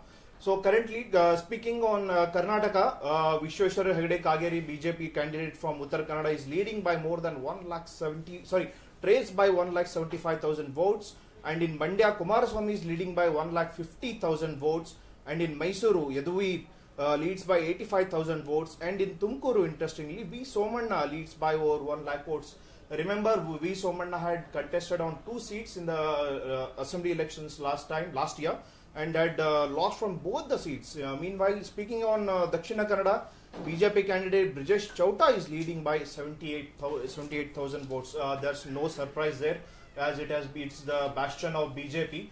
But currently, in Karnataka, BJP is leading around 18 seats, and rest Congress is taken a lead. But one thing that we have to remember is when it comes to Karnataka Lok Sabha elections, people of Karnataka has always voted against the state government. As in, if they vote for Congress in the state level, that the opposite party will be in the center. We'll go to Sachin. Sachin, how do you look at this perception the people of Karnataka have? They have always voted, the different party in the state as well as in the center. Yeah, I think this is a trend that we have seen since 2003. Yeah, and every time it has come true. So there's one political joke, that that was happening last year, that all the Modi supporters were like, I hope BJP loses in Karnataka this time so that they can win center in 2024. Is That is a political joke that was going around, and seems like that's again, it might happen again this time, looking by the numbers. But I think keeping all those things in mind, I had mentioned earlier also, the Karnataka electorate are very smart. They wanted the best of both sides. They said that we will take Siddaramaya's guarantee from the state, and we will also take the guarantees from Modi ji from the center, and let us be happy than putting all the pressure on one person, is what I think. So they are thinking. And I don't know. I think this time also it might continue with the same trend. Looks like that. But I'm not very sure if BJP might get a majority looking at the numbers. But seems like NDA might be taking over the reins again this time. Just another point, I'll just like to ask you: what if whether in this alliance of NDA in Karnataka, BJP and JDS, who have benefited from each other, whether it is JDS or BJP, and what if the alliance had not taken place, whether BJP would have fallen further? Yes, I think it's a very, very important point of discussion. BJP has gained more than the JDS. Is something, it's written on the wall right now. Yeah, it's very, especially Lingayat Vokkaliga vote coming together is a formidable alliance. Now, with respect to JDS, I think so. If not for Prajwal Revanna's scandal, I think JDS would have been in a better position, and they should probably have been looking at reviving themselves. But post Revanna's Prajwal Revanna's issue, I have a very strong feeling that JDS, especially the Devegowda family, might be up for a rude shock in the next 15-20 days. They might have some internal issues, and I don't know. The party might split. Some people might go to BJP and Congress. A lot of these things I feel might happen, is what is my guess. So JDS is not going to gain too much from this because of the Prajwal Revanna thing. If that had not happened, then I think JDS would have again come back into power, and in the next assembly election they would have again probably been a kingmaker. Is what is my assessment. Sir, I'd like we're talking about and ask you about this. What do you foresee, JDS's political future in Karnataka? Now, we know that, they are contesting from 3 seats. They, may win 2 seats or 3 seats or whatever it could be. But what do you foresee their, political, future? Do you think that H.D. Kumaraswamy is only making, putting himself in the center and, thinking about his political future instead of the whole parties? What do you see it? How do you see it? See, I think so. H.D. Kumaraswamy is also a very, very smart, shrewd politician. Initially, I think so, when they got into the Maitri, that is the coalition with BJP, he probably would have looked at the revival of JDS altogether. Yeah, I think last time his son also fared really poorly, and they did really poorly in the recently held assembly elections. before. So I think initially he began by trying to strengthening JDS, but I think again, like I'm going to keep coming back to the Prajwal driven, scam or scandal. That is going to really affect them. I think maybe right now he is looking forward to just make sure that his son's political future should be safeguarded, or at least he should have a very comfortable exit out of politics, maybe in the long term, because his health also is not very good, and his father's health also is not good. So I think somewhere, and the second rung leadership are also very unhappy with the first family, because if you see, the entire family is having some political position, in fact, like either an MLA or an MP or an MLC. I think all these things are going to affect JDS's future. There might be a huge turmoil in the next 15-20 days. JDS political future under the leadership of the Deve Gowda family is very uncertain. JDS might split. A lot of things might happen. Is what is my observation. Now coming to Tamil Nadu, Mr. Muralidharan, I would like to ask you what next for BJP in Tamil Nadu. There was a lot of noise about Annamalai campaigning and the way he spoke aggressively on several issues that was happening in Tamil Nadu. And BJP's agenda, like they will be growing a lot in the southern state of Tamil Nadu, but that doesn't seems to be happening here. So what next for them? Is it too far away for the BJP to gain some kind of ground in Tamil Nadu? See, when you have a strong leader like Modi and to be accompanied by Amit Shah in the center, even you and me can speak the way how Annamalai speaks. That's the confidence he spoke with. That was misinterpreted, and obviously the Sanghi media took it to a next level of portraying him as the next future CM and a PM when he had not even won an MLA seat. Forget about the MP seat, because 6 MLA seats constitute 1 MP seats. So there is no way he could have been something what they predicted and made him out to be. And the other point is BJP, as we kept saying again and again, they can grow from 3% to maximum 10%, not more than that. That's where they are right now. So these are facts, but nobody wanted to believe, because the Godi media and the Modi media, it's so powerful in this country. They're able to get across whatever they felt like. Even the exit polls are absolutely, it looked like the numbers were given by them for the media to propagate. So this is what we've been saying. The ground level reality is different.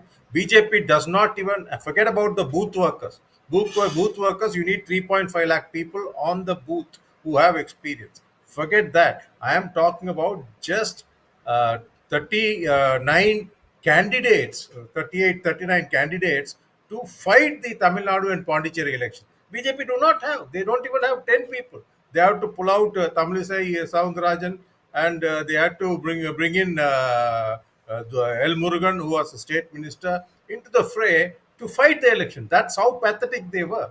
Just because Annamalai was arrogant enough to, severe ties with ADMK. He didn't severe ties, ADMK severed ties, but he propagated and he instigated, went abusing the tall leaders like Jayalalitha, MGR. That's why the split happened. Now you would realize that if you would have kept his mouth shut, they would have won at least 15 seats in Tamil Nadu, and these 15 seats is going to play a major role in the center. And exactly this is the reason Modi told him to go and contest the election without, just blabbering every time. I think this was the acid test Modi ji gave him. First, you win a seat and prove it to me, whatever you've been doing all this while. Because at the end of the day, Amit Shah would have had the intelligence report. What is the ground reality in Tamil Nadu? Even though all the BJP supporting psephologists were praising Annamalai and BJP to an extent ever heard of. See, there is a problem in Tamil Nadu BJP that nobody had addressed, but they kept creating these images and nothing out of a party, and they get obviously, so that's coming out. So even 2 days, 3 days ago, I think when I spoke to Gautam in your channel, and there was I think the BJP's one lady was there, and she went on ranting and abusing everybody, saying that ADMK as a party will not exist. And today, you go to the Tamil Nadu site and check the percentage of vote share. DMK, though they are winning at all these seats, they are 25, and ADMK vote share is 20%. So the alliance is what made most of the difference for DMK. And probably BJP, after severing ties with ADMK, BJP, ADMK was little slow in the alliance forming, aspect, and that's the reason they are here. If one party, whether it's PMK who went with BJP or it's VCK who went with DMK, if they would have joined with ADMK, I'm telling you, the results would be reversed totally. ADMK would have been leading in so many seats because there's so much of anti-incumbency against DMK, and because of Annamalai's arrogance, that went to ashtray for BJP. It's very interesting that you said if BJP had continued its alliance with the AIDMK, it would have been a better position. But whom do you blame for attempt to try to split AIDMK? Was it a BJP strategy, or it was an idea of Annamalai?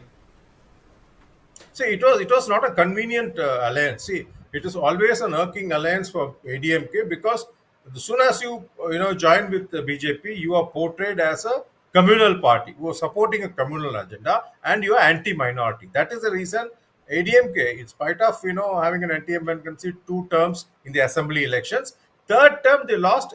Even then, they still scored some 30% of the seats. Okay, so the minority votes is what really made the difference out there. So anybody aligning with BJP is termed as a communal party. So that's what they want to stay away from. Who ADMK, and they didn't sever the ties initially. It was Annamalai's arrogance, and he went about abusing Jayalalitha, abusing MGR, and he calling even ADMK. See, he started addressing DMK and ADMK in the same tone. He started using the word Dravidian parties, Dravidian party. You yourself are Dravidian, my friend. How can you differentiate? See, if you are a Brahmin who has come from the north, who can say, these are Dravidians and we are Aryans, that's still understandable. So that's how the BJP image is formed in Tamil Nadu. All the Brahmins in Tamil Nadu support BJP. So in BJP in Tamil Nadu, the BJP is seen as a Brahminical party. When that is the case, Annamalai just being a non-Brahmin and leading the Brahminical party or Brahminical supported party, he cannot call DMK and ADMK as Dravidians. We want to destroy Dravidian politics. We want to, destroy the corruption in Dravidian system, as if they are holier than thou. The electoral bronze showed us what kind of extortion they did with all the other, corporates and people who were corrupt, whatever. So BJP is not a holier than thou party. They are also corrupt. So Mr. Annamalai, the way he projected, because whatever said and done, it is DMK and ADMK has brought Tamil Nadu to number 2 state in the country, next to Maharashtra in GDP. All kind of prosperity, whether it's health ground, education, anything you talk about, transport, infrastructure, Tamil Nadu is number 2 or number 1 in most of the places. When that's the case, if you're going to demean the Dravidian parties as illegal, bogus, they're corrupt, whatever, and that's not going to fly with the people. So that's what happened to Mr. Annamalai. This is only because of Annamalai they are in dire straits, and probably Modi wanted to prove this to the entire diaspora, which has been trumpeting Annamalai, Annamalai, Annamalai. He wanted to prove them Annamalai is zero. That's why he made him contest the MP election, where Annamalai was not keen, and especially Coimbatore, he knew he'll lose because in Coimbatore, constituency which he could not win. So how will he win an MP seat, which is 6 times of MLA seats? So that's the equation. So there is no way he could have won, and he knew this. Even now, only person who is leading from the NDA alliance is Anbumani Ravadas, PMK parties. The leader's wife, and that not even a single face of BJP in the forefront, which we knew because the Tamil Nadu people, and let's understand this, South India for per se, and to Maharashtra. This time I was expecting. I think I made this comment to even Gautam few days ago. I said Maharashtra, Punjab are going to, and even UP because of the SP alliance. Last time, if SP, let's say even Mayawati ji would have joined them, and the Congress and SP, they would have swept UP. But unfortunately, she did not. So you still had SP and Congress together, taking away most of the pie in UP. I meant this. Apart from that, the southern states are intellectual states, prospered states. They are leading states. They are though the population of the southern states is only 20%, they contribute 31% of the country's GDP, along with Maharashtra that goes to 50 almost. So that's the reason an intellectual, secular states like Maharashtra and South will always resist BJP. That's what is happening today. Right, Mr. Muralidharan, we have some big news coming now. Home Minister Amit Shah wins by over 5 lakh votes in Gujarat's Gandhinagar seat. That's the first victory that's coming for BJP. When it comes to Karnataka, in JDS candidate Prajwal Revanna continues to trail by 36,000 votes after 13 rounds of counting. And in Chamarajnagar, Congress candidate Sunil Bose leads by over 1,22,000. Remember, he is the son of a sitting minister in Karnataka. And in Prime Minister Narendra Modi now leading by around 72,000 votes in Varanasi. Earlier, he was just in the initial trends. He was trailing. Now speaking about Kolar, JDS candidate Mallesh Babu has also won by over 50,000 votes. I would like to go to Sachin. Sachin, there was lot of hectic drama happened when tickets were announced for the Kolar Lok Sabha seat, especially in the Congress camp. Minister Muniappa wanted a ticket for his son-in-law, and several of the Congress MLAs and legislators went to assembly and threatened to resign. Later, Gautam, Congress district president was given a ticket. So, do you think the infighting within the Congress might have helped JDS to win in Kolar? Very, very likely. That would have I think the two ways I would look at it. Okay, one is infighting also, but I think another thing is that the BJP and JDS, what do you say, that coalition also has affected. So these two factors is something that I feel has affected the Kola's results right now. Infighting and that is something that Congress guys are very, very vindictive. If they don't get if they don't get that ticket to their own family members, so highly likely that these two have affected the Kola's results right now. The Chief Minister Siddaramaiah in 2023 assembly elections was mulling to contest from Kolar, but the Congress High Command, denied him that opportunity and asked him to contest from Morona. Do you think it's some kind of setback for Siddaramaiah here? Because being the Chief Minister, he was very much interested in Kolar, but he was not given that opportunity. And he tried his level best, to unite the Congress leaders, Ramesh Kumar and Muniappa. But that could.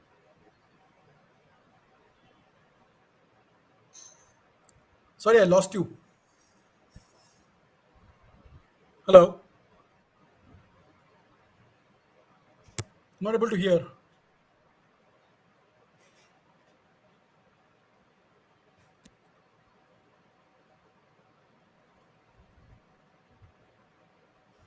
There is some audio glitch. I can we hear are you getting now. some more good news, Afrin. So in Vijayawada, which is the brother versus brother contest that was happening there, TDP's Kesineni Sivanath, who is also known as Chinni, who is the younger brother, has maintained a significant lead over his elder brother, who is YSRCP's candidate, Kesineni Srinivas. Now we have to remember that Kesineni Srinivas recently jumped ships. He was with the TDP, now he has jumped his ship to the YSRCP. Now it is a brother versus brother contest in Vijayawada, which makes it a key constituency to look out for. Now we know that Chinni is maintaining, the younger brother is maintaining a lead over his elder brother. We also have trends emerging from 80 seats in Uttar Pradesh, where Samajwadi Party is leading in 36 seats. Afrin, one thing that we need to understand here is Uttar Pradesh is one of the largest, largest state where it has around 80 constituencies. So winning Uttar Pradesh is like, a great deal for any party. So Samajwadi Party has now completely, looks like, returned like a phoenix when it was completely washed out in the 2019 Lok Sabha elections. While we are talking about Uttar Pradesh, in Amethi, Smriti Irani is leading by 32,000 votes. Now that's the news that we are getting right now. Sachin, I would like to stick to you regarding the Karnataka, Lok Sabha polls. So how do you see the changes Yeah. that will be happening in Karnataka? Assuming the current trends remain, do you think there will be a changes, especially in the BJP camp, as there are several detractors like Basangada Patil Yatnal or C.T. Ravi, and K.S. Ishwarappa has been already suspended, but there is all likelihood that he might be re-inducted into the BJP. Do you think there will be some kind of major changes in the state BJP unit? I think with a lot of these factors, along with Ishwarappa, even Raghupati Bhatt also has revolted in the recently, I think, held MLC elections. It's, I think, happening today or yesterday, I think so. So that's also going to affect. I think there's going to be a major shake-up in the BJP also. But then again, if BJP gets around 20 seats, Vijendra certainly has an upper hand, is what I feel. Though I still feel it's because more of the Modi wave, because through the entire elections, BJP was a divided house with so many infighting dissidents and everything. But still, Vijendra will take the moral, victory, and he will try to get more of his people inside. If you really look at it, most of the people from the other camps have been sidelined in this election, and in the previous election, because of the problem of the because of the mess they created in the previously held assembly elections.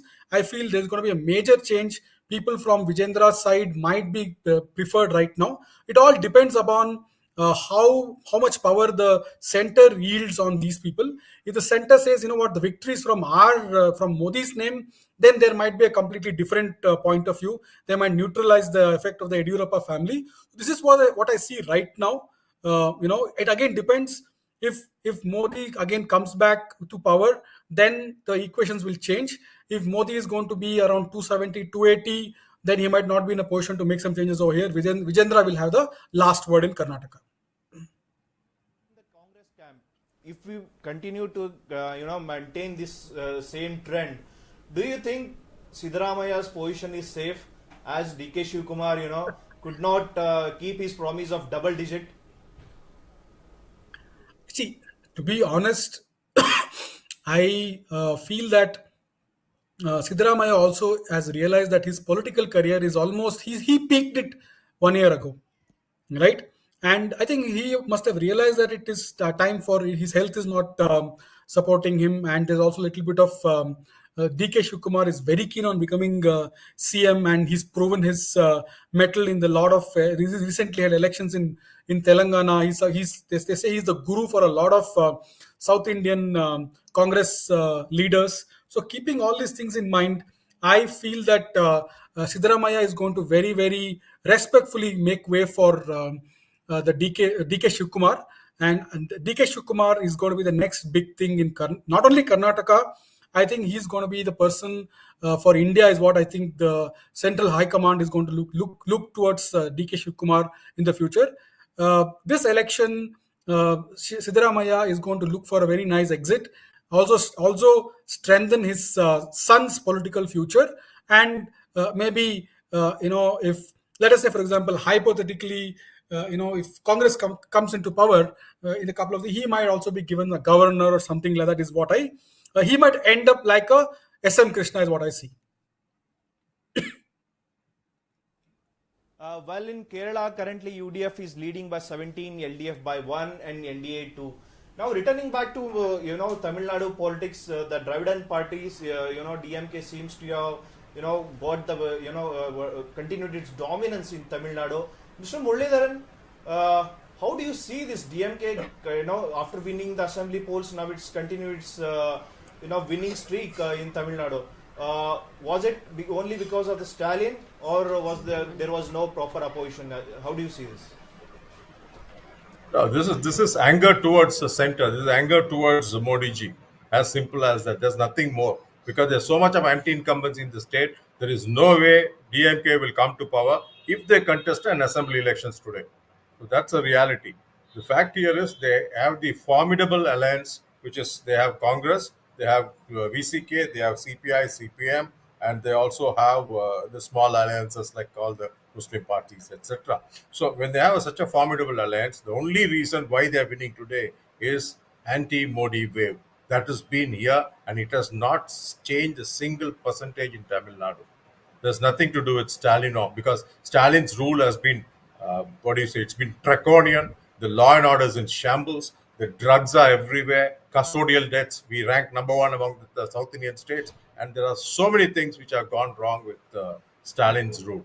So people are not really happy. They're only voting against Modi here. And Tamil Nadu were known to do this, just like you spoke about Karnataka. They always vote differently when it comes to central elections and when it comes to state elections. There's also a reason why BJP has got so many seats in Tamil Nadu, so many votes in Tamil Nadu. That's only because this is a central election. This is for the parliament. So that's the reason. Otherwise, you wait for 2026, you will see AIADMK sweeping Tamil Nadu. That will be the verdict.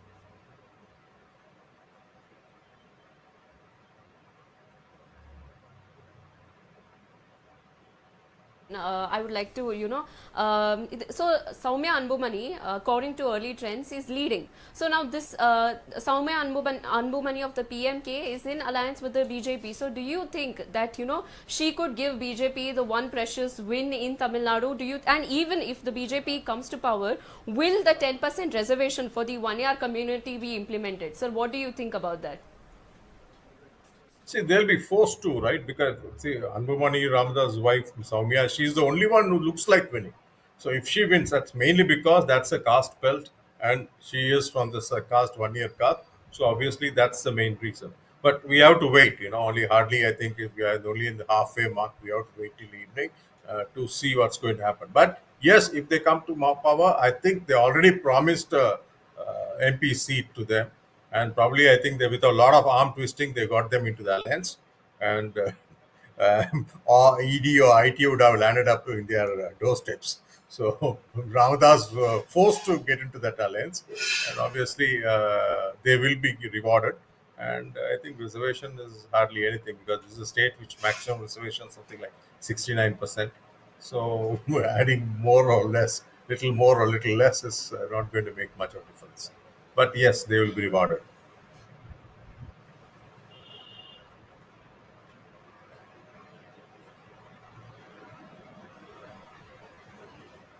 Top 5 party vote share at 11:40 a.m. is DMK at 25.1%, the AIADMK at 20.74%, the Congress at 10.75%, BJP at 9.55%, and the DMDK at 3.78%.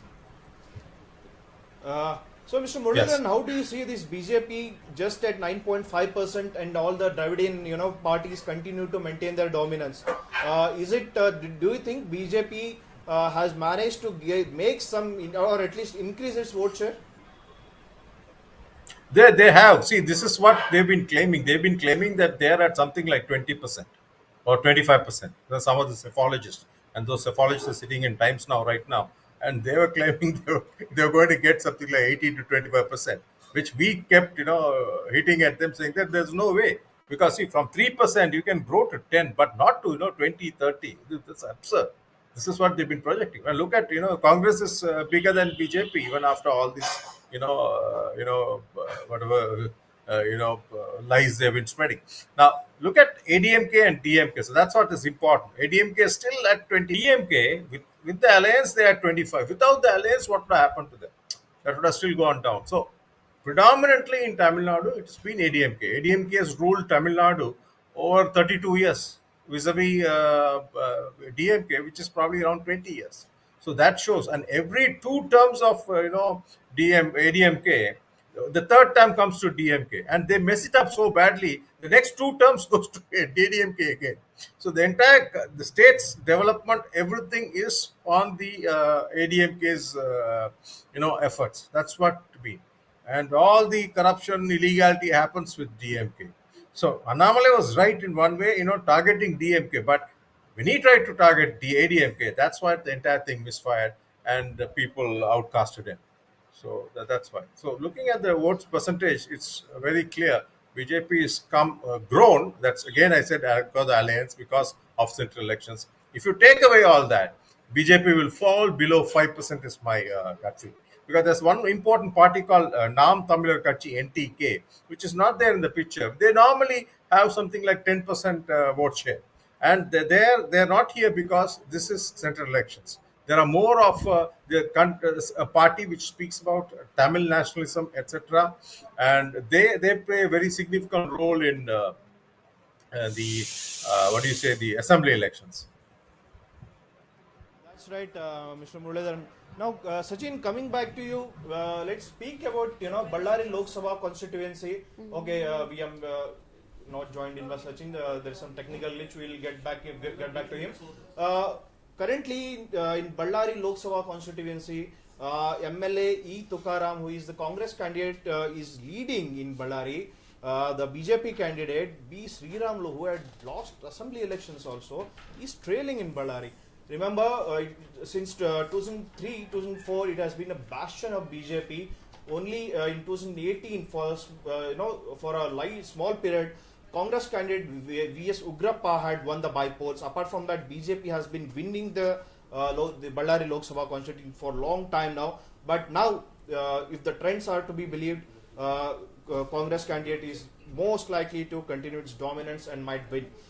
Speaking about Chamarajnagar Lok Sabha constituency, Sunil Bose is leading in Chamarajnagar, who is the son of Minister S.C. Mahadevappa.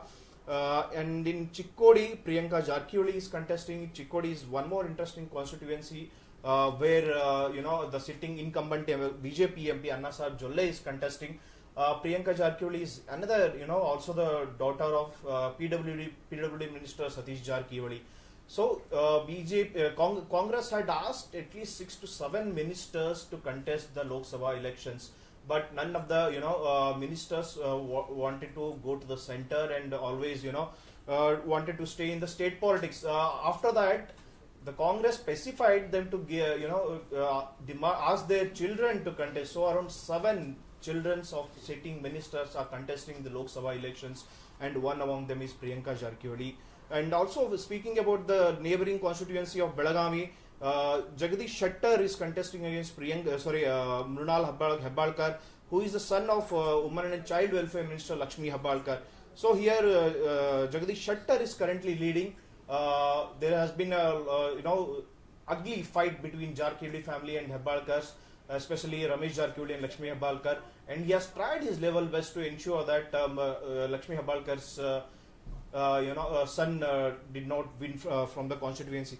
Sachin, we are speaking about Belagavi constituency. Congress had given around 6 to 7 tickets to the children of the sitting ministers. So despite that, we are seeing at least 3 of them are winning. One is at least leading. One is Sunil Bose, another is Priyanka Jarkioli. So how do you see this? The Congress wanted the minister themselves to contest, but when they refused, the tickets were given to their children. Do you think this has worked for Congress? I think the numbers are more. I think what I know is then 12 seats have been given to their own family members, including children. Yeah, that is what I had got to know a couple of right after the elections. 12. Yes, so 12. So there's another important thing that might have. I'm talking generally. Then I'll come to what you spoke about. You asked that why is BJP doing so well. I think that to these 12 names of coming from the family members also has affected their political fortunes, because people have started hating dynasts now. That has become a very important peg that the BJP was using, and it's somewhere it has resonated with the electorate in Karnataka essentially. So I think among these 12 seats, you're saying only in 3 they're doing well, right? Yeah. So I think if you see those 3 seats, Belgaum is completely controlled by the Jarkioli brothers, and currently I think Satish is taking control over that place. So there I don't see it as a surprise, because Belgavi always is votes for the Jarkioli brothers. So that's how they are making it really well. And in another one is Bose, and who's the other person? I forgot that name. Sunil Bose from Chamarajnagar, he is leading, and Priyanka Ah. Jarkioli from Chikkodi. Correct. Priyanka Jarkar, Chikkodi. So I think these two people have not been, I think their parents, what do you say, aura is still quite strong and control is still strong over there. I think that's one of the reasons why they are doing well. If you look at the rest of the other family members, they are doing very poorly. And I think that is that's the biggest mistake. Now coming back to you, you making a point saying that many ministers and many sitting MLAs were asked to contest. I think none of them took the plunge because they themselves were not sure about their political fortunes, how they will fare in the elections. And what is even more important is that they were not very keen on spending that much money and losing whatever is left with them. I think that is what I feel they must have felt. But then they saw a window of opportunity. Yeah, they said, you know what, this is a very good time for me to send my children, and like it's like an internship for them. Let them go. If you look at it, most of them, the children, like I really feel sad for them because they've made the balika bakra. Yeah, they've been made the balika bakra, and they said, you know what, go for it. But I still feel that it's a very smart move if they have thought a longer political career for their children, is what I see. It's a very good bet. Right now they have had exposure to elections. I think hopefully these political dynasts or kids or whatever you want to call, I hope they start working on the ground, and probably in the future at least 50% of them might end up becoming politicians, good politicians in the country. I feel that is what I would want to look at it, than just look about them losing about these elections. I feel they should very positively take this experience and make it like a stepping stone for their political future. So it's a very good on job training is what I would say.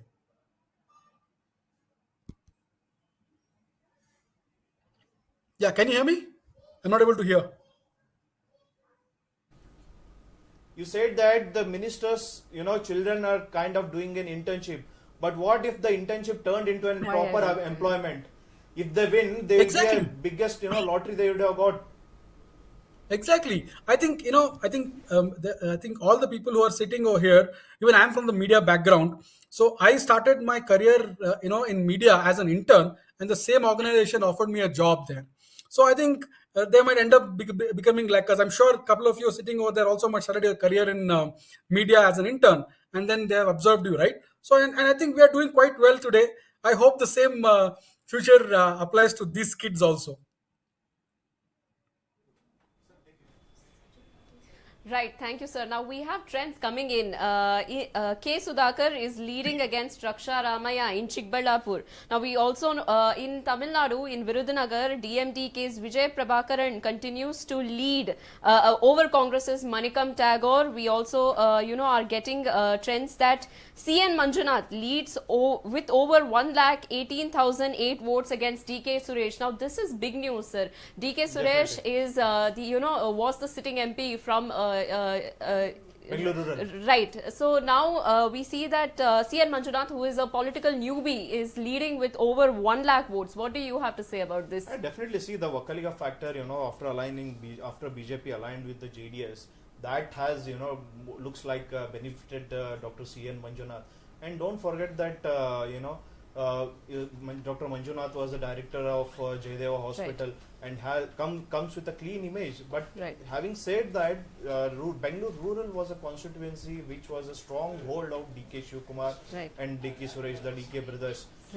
So it's in some way it's like definitely a setback for the DK brothers. Sachin, I would like to come to you regarding the Bengaluru rural constituency. How much damage it can cause to DK brothers, if DK Suresh continues to trail and even go ahead and lose the Lok Sabha constituency to Dr. C.N. Manjunath? See, I think DK Suresh losing is I think one of the biggest stories in these elections. Yeah, not only for Karnataka, for India also, because I think I'd mentioned in the beginning of this discussion that DK Shivkumar is going to become a very important person in Indian politics also, not just Karnataka politics. Now with if DK Suresh loses, the kind of mileage or the power that he would have yielded is now reduced. yeah, that will significantly impact DK himself. Yeah, and it will also prove a point that the DK brothers, the Bandes of Kanakpura, can be broken, is what is the message that is coming out. And that too broken by a very nice, educated, humble, philanthropic, doctor, is what is the message that is going out. Yeah, so I think that's a very, very important message, that the fortunes of DK brothers will certainly change in this particular election. I think it's a very big news. um, I think this is what is my perspective right now. Yeah, so but again, a very important thing is that if the BJP is not going to come with a very good numbers in the center, I still feel that the state BJP might become a little weak. So they might not be in a position to optimize this victory against the DK brothers. So there are multiple, permutation combinations that affect the victory. So don't take this victory, in one single angle. There are many angles, many people involved. It's also known that the urban part of Bengaluru, rural, that is Rajarajeshwari Nagar, all those areas have largely voted for, Manjunath, that is BJP. So a lot of these things are going to play. Well, we are getting some big news here, Sachin. Former Karnataka Chief Minister Jagdish Shettar won from Belagavi Lok Sabha constituency by over 1 lakh votes. That's a huge margin here.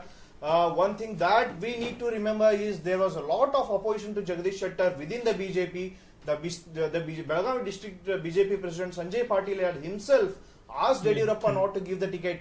Moreover, that Shettar himself wanted not to contest from Belagavi. It was B.S. Yediyurappa who pacified him to contest from Belagavi. So in that case, if he had won from Belagavi, that means it's a huge victory. Mostly only because of the Modi factor here. Sachin, a quick point from you. How do you see this setback for Lakshmi Hebalkar, also DK Shivkumar? Because Yes. Hebalkar seems to, considered one of Very the close closest to. states of DK Shivkumar. How do you see this? Sad, yeah. Exactly. Like I told you, right, the Karnataka election results have so many faces, right? There's so many angles, rather, I would want to use the technical word. If, not if, Shettar has won, that means it's a setback for DK Shivkumar. It's a very clear cut, straightforward message. Yeah, it's very important, because Lakshmi Hebalkar has thrown everything into this for her son's political career. Because right now, most political leaders who are in their 50s, 60s are now grooming their children. You won't believe, I know corporators who are grooming their children right now for the political future. I personally, I'm in touch with many of them. I consult many of these people in their political brand building and everything. I know most of them are now asking us to help their children also to build their political profile. Keeping all those things in mind, I feel that this is a big setback for DK and Lakshmi Hebalkar for these particular elections. But I still feel that, like an intern, Mrinal has got a very good exposure. He has a very good political future in the upcoming elections. And see, till DK is there, I feel that he will grow in the party. Who knows? He might become the next youth president of Congress. I see a future for him, and he seems like a very smart fellow, young, smart, astute. Nothing negative against him. Unlike a lot of his, age of the people among his peers of the same age group. Hopefully, nothing comes out in the near future. But seems like that chap has a good political future. Yeah.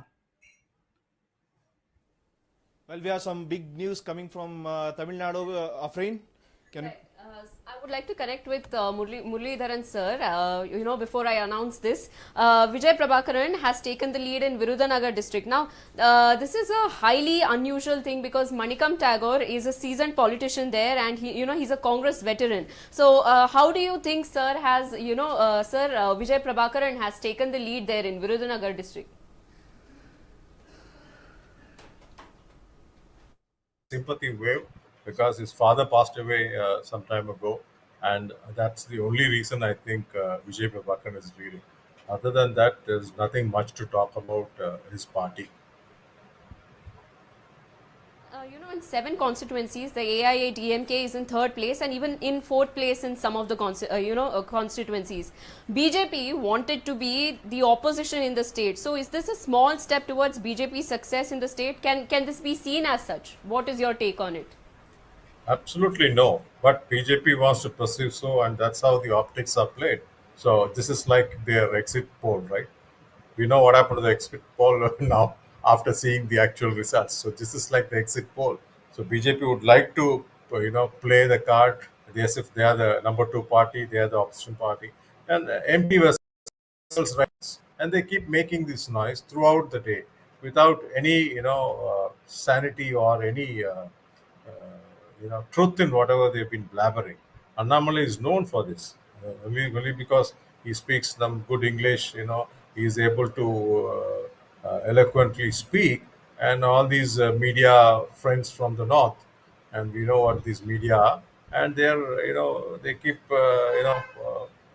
propagating it. So that's the only reason why he is so popular, and he's been perceived as a true politician when his political life itself is not more than 3 years. And he was IPS officer. Before that, he quit IIM to become an IPS officer. So, which I mean, I have not seen many people who leaving IIM to become IPS officers. It's a normally around. People dump IPS and go to IIM and the corporate world, and that shows the person's caliber. Also, I don't, rank him as high as what people want him to be ranked as, because how no person who has struggled so much and excelled in IIM as well as qualified the IPS exam will come back to politics knowing it's about corruption and it's about manipulation. It's not a healthy industry to be in. So that itself, puts a black mark on that person.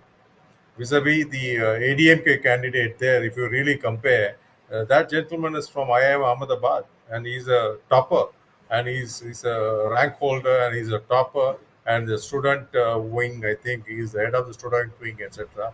Compared to Annamalai, who went to Lucknow IIM, he didn't go to IIM Ahmedabad. So, so there are so many things we can talk about Mr. Annamalai. So Annamalai loves to be perceived as a leader, as a some people went to the extent of saying he's the next future CM of Tamil Nadu. Then he'll become the PM of India. All that's a long haul, and it's like far fetched because he has yet to prove his mettle in the elections. He has not even won MLA. Forget MLA, councillor seat in Tamil Nadu.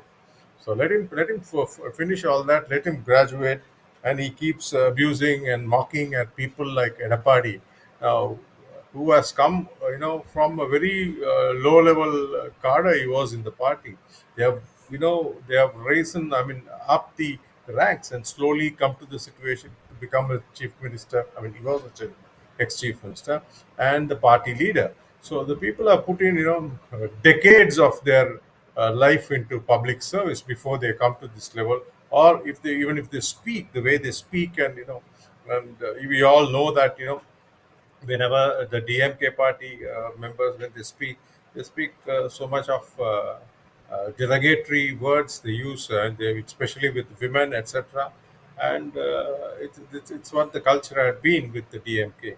But when you compare it with ADMK, you'll never see anybody speaking that kind of language. So that's a decency. And Annamalai wrongfully touched that nerve, and he went after ADMK also. And these are things Mr. Annamalai will learn, but this the price he's going to pay? That's a huge price, but he's paying for that right now. If he has kept his mouth shut and played second fiddle to ADMK, 15 seats, and Modi ji will, put him on his head and start dancing, because that's the kind of situation the BJP is in today. BJP may not touch the majority mark themselves. They would need all the support. And with that support also, let's say by evening they touch only 260, 230 for BJP and another 30 from the other alliance, and 260. And what will that 15 will do? That 15 will take them above the halfway mark. And that's a blunder, BJP. And everybody might say BJP has grown, things are good, and they're going to be the future of Tamil Nadu. I say it's all rubbish, because Tamil Nadu has resisted and again resisting BJP. That's why none of their candidates are winning here. It's only the alliance partners who are winning. So that's the story. Right. Thank you, sir. Now we have some breaking news coming in. Sir, please take it. Bangalore South sitting MP Tejaswi Surya has won against Soumya Reddy, who is again the daughter of Ramlinga Reddy, again one more sitting minister, transport minister of Karnataka. It was seen as one of the key constituencies in Karnataka, and several bigwigs of Congress had campaigned for Soumya Reddy after she lost assembly elections from Jayanagar constituency in the 2023 assembly elections. But now, in the end, it is the incumbent MP Tejaswi Surya who has won from Bengaluru South Lok Sabha constituency.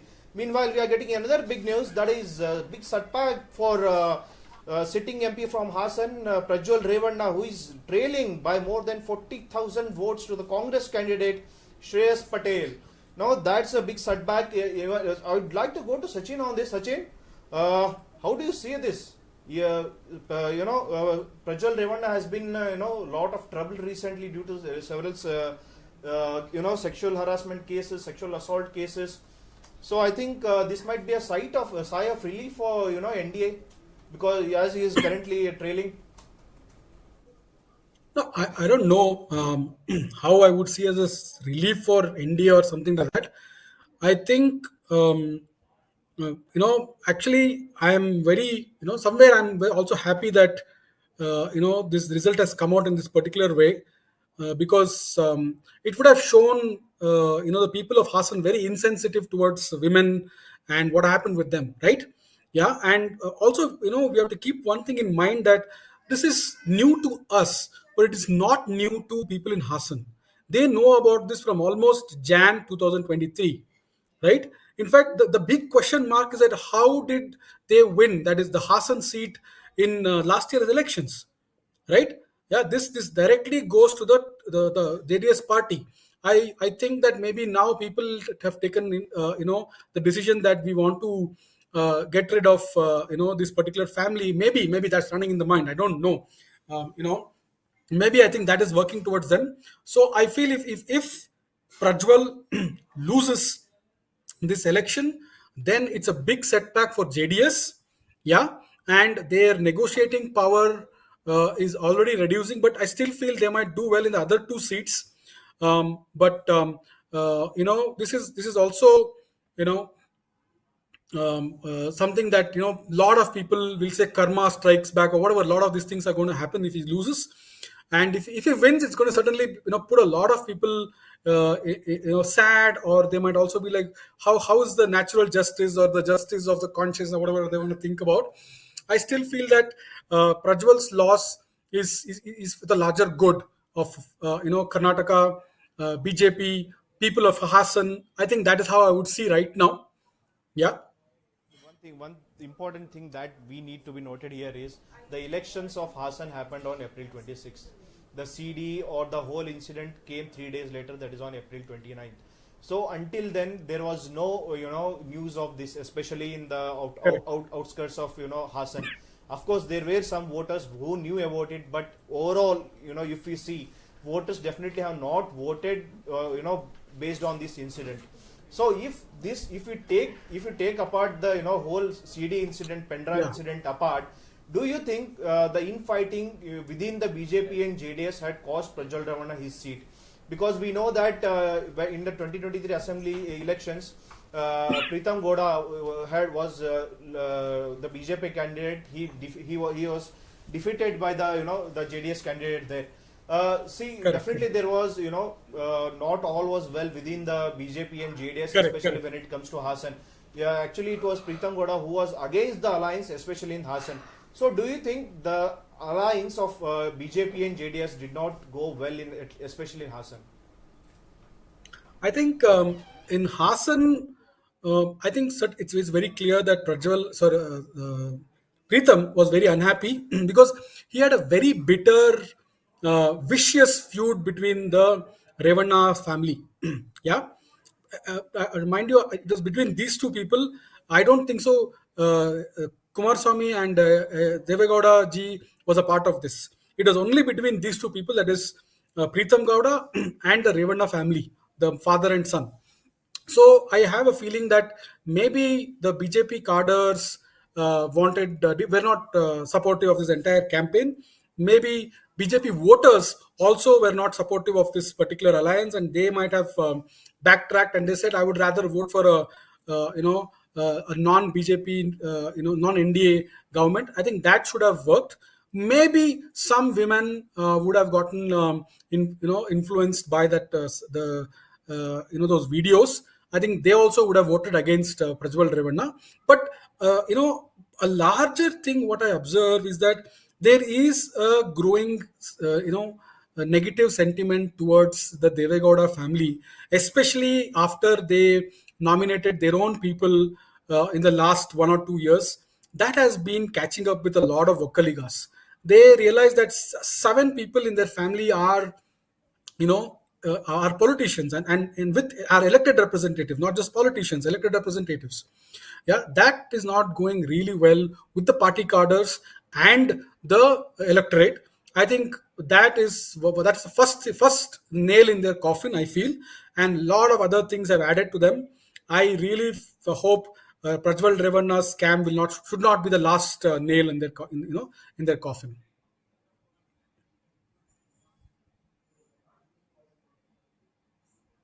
Kumaraswamy, HD Kumaraswamy has won against Star Chandru in Mandya. Now this is big news. Following this, we have early trends coming in from Thiruvananthapuram, where Rajiv Chandrasekhar is leading by 23,000 votes. Now with this, I would like to move to Shiv Shankar sir. Sir, how do you see this? Union Minister Rajiv Chandrasekhar is leading by 23,000 votes in Thiruvananthapuram. Do you see this as, inroads for the BJP into the state of Kerala? Definitely, there will be a change of equations. In fact, leaders from other political parties are going to come out of it, especially LDF and UDF. Probably they might form a party aligned with the NDA, because 10 years UDF has been out of power in the center as well as in the state. And no political leader can afford to be out of power for 1 decade, and it will continue for another 5 years also. So it doesn't look prospective for any political leader to continue in an organization or in a group where he does not have power, because power is ultimately it is power that counts in politics. So I think the results are going to create ruptures, not only in CPM, but in all the other parties, including Congress. Especially, I think Congress is going to suffer the most. And we all know what were the controversies which was taking place immediately before the elections, during the elections, regarding the certain leaders the moving and talking with Prakash Javadekar ji and all. And definitely that is going to have an impact on the Kerala politics. Secondly, the communal politics in Kerala is going to have a shift if that happens. That what I said earlier happens, because then the consolidation of the minority votes may not have a much of a bearing if this happens. If that is so, then definitely Kerala is going to have a new political culture, with the NDA having a, as they call it, a more a Bharatiya face of it, which is dehors the secularism, because NDA doesn't be allowing the secularism. I wouldn't put it secularism, which has been followed by Congress as well as CPM in the form of an appeasement. Definitely the issues in Gaza, where Hamas attacked the 7th September, I think the only state which supported the Hamas attack in Israel was, or rather the political parties which supported, mainly from Kerala, especially CPM.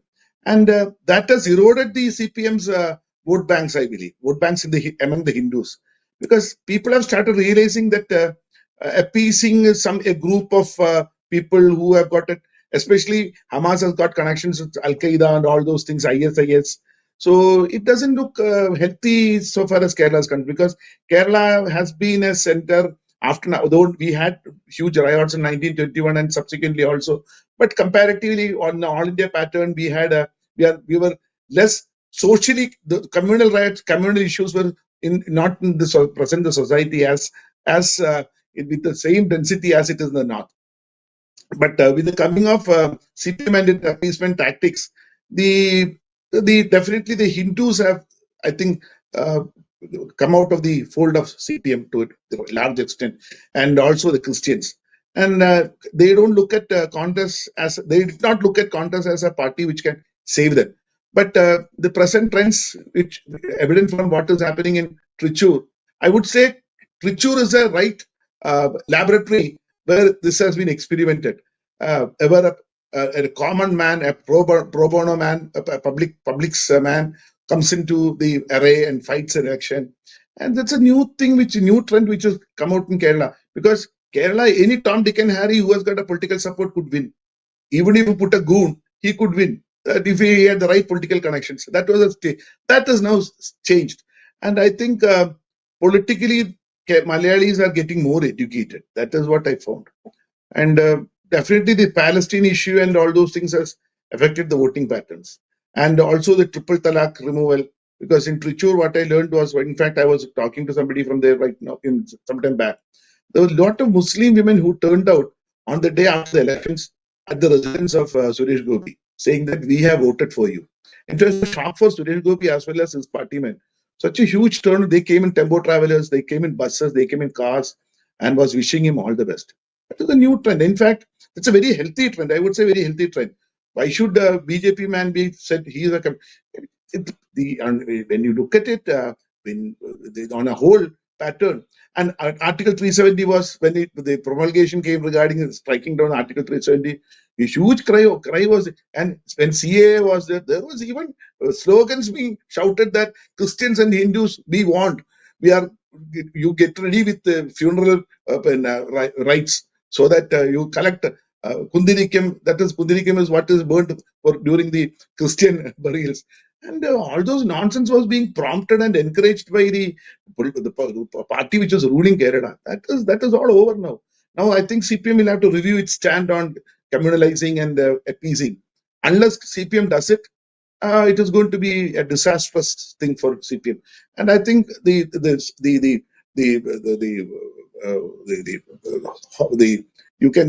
already there in the horizon. That is because Sunil Kumar getting defeated in Trichur is something which was thought of as... Suresh, it was one of the key constituencies which was watched across the country.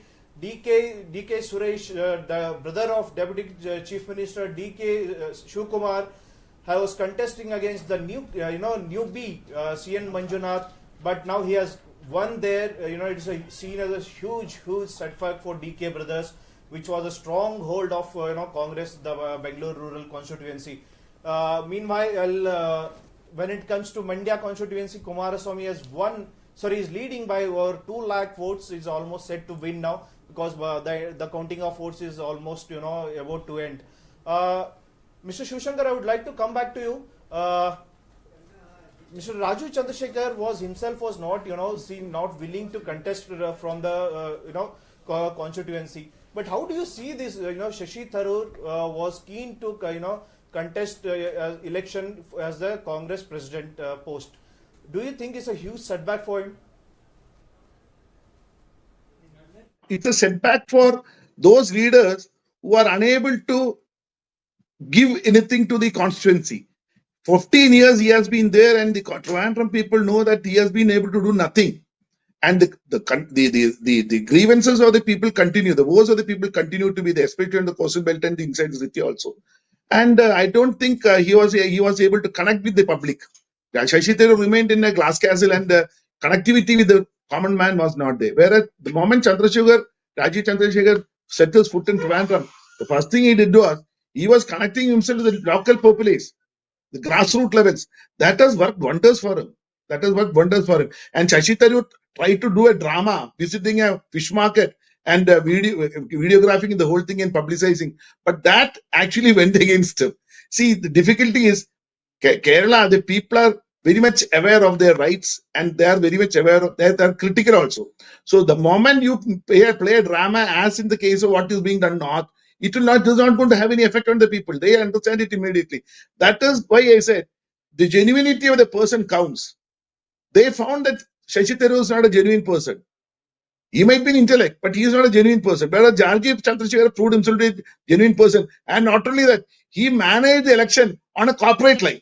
He is a corporate man. He managed the election on a corporate line. That had a great impact. So he understood the local populace, the grassroots. He moved with them. He pushed everything through. And they knew, the Trivandrumites know that if he wins, he is going to be in the stand. He is a person who is going to do it.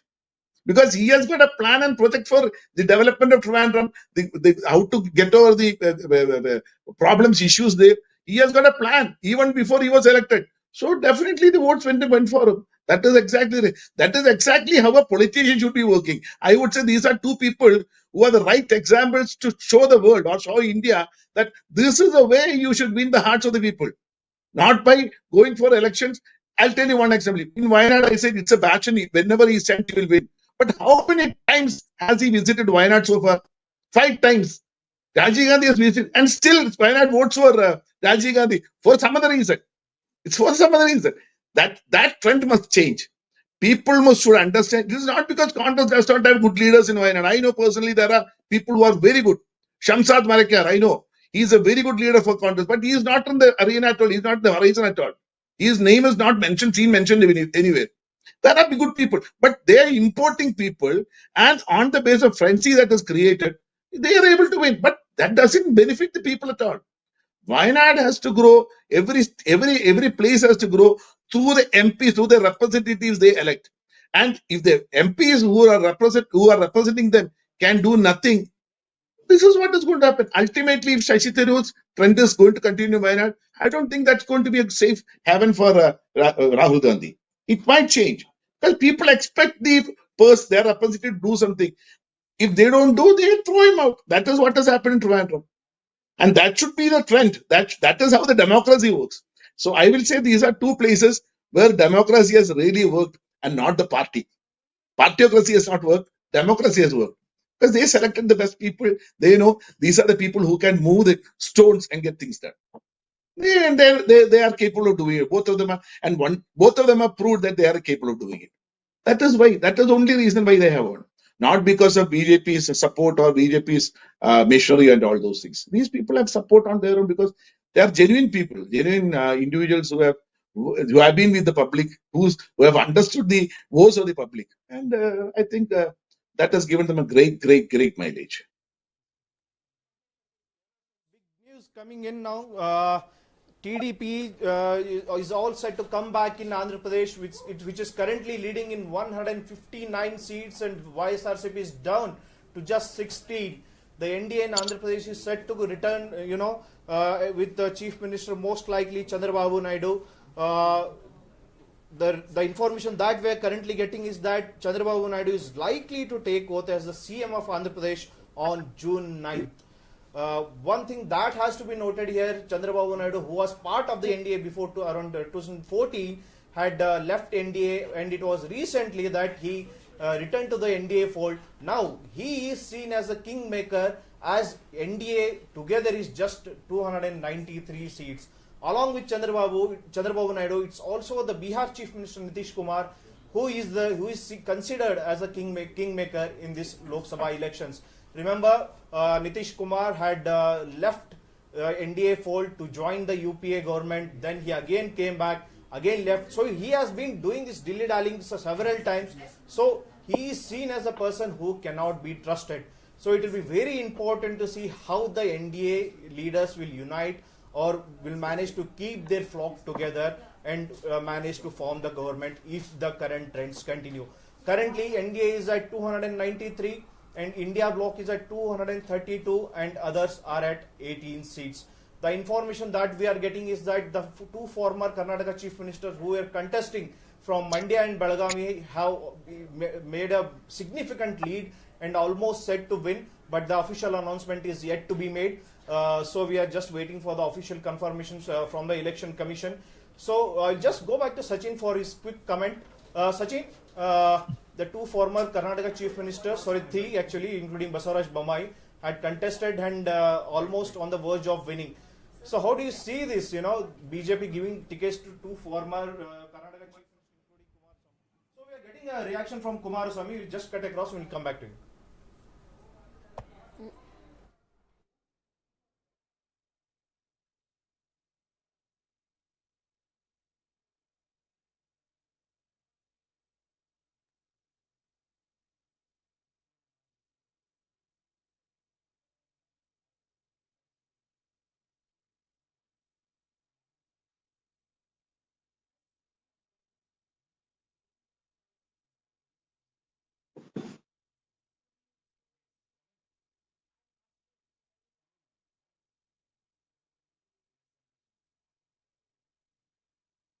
you could see the kind of stages that were placed in back. Now, currently, all the DMK cadres have started to come over here, and they have already started celebration. These are the cadres in Tamil Nadu. DMK is leading in many places. We can say they are comfortably leading in nearly 37 of the 39 constituencies, like Alliance, DMK, Congress, and other parties as well. So that's the reason you could see the celebration in this particular Arivalayam. All DMK cadres over here have started celebrating. The former Karnataka chief ministers were, almost on the verge of victory. Do you think, especially Kumaraswamy, will he, go to center and join the Modi government if the current trends continue? And also, who among the two, Jagadish Shettar and Basaraj might be accommodated in the center? Because we have to understand here, it's now the NDA which is getting around 290 seats and not the BJP. There are several parties. There is somebody else speaking in between. Somebody is speaking in between. I think another panelist, I'm not able to hear.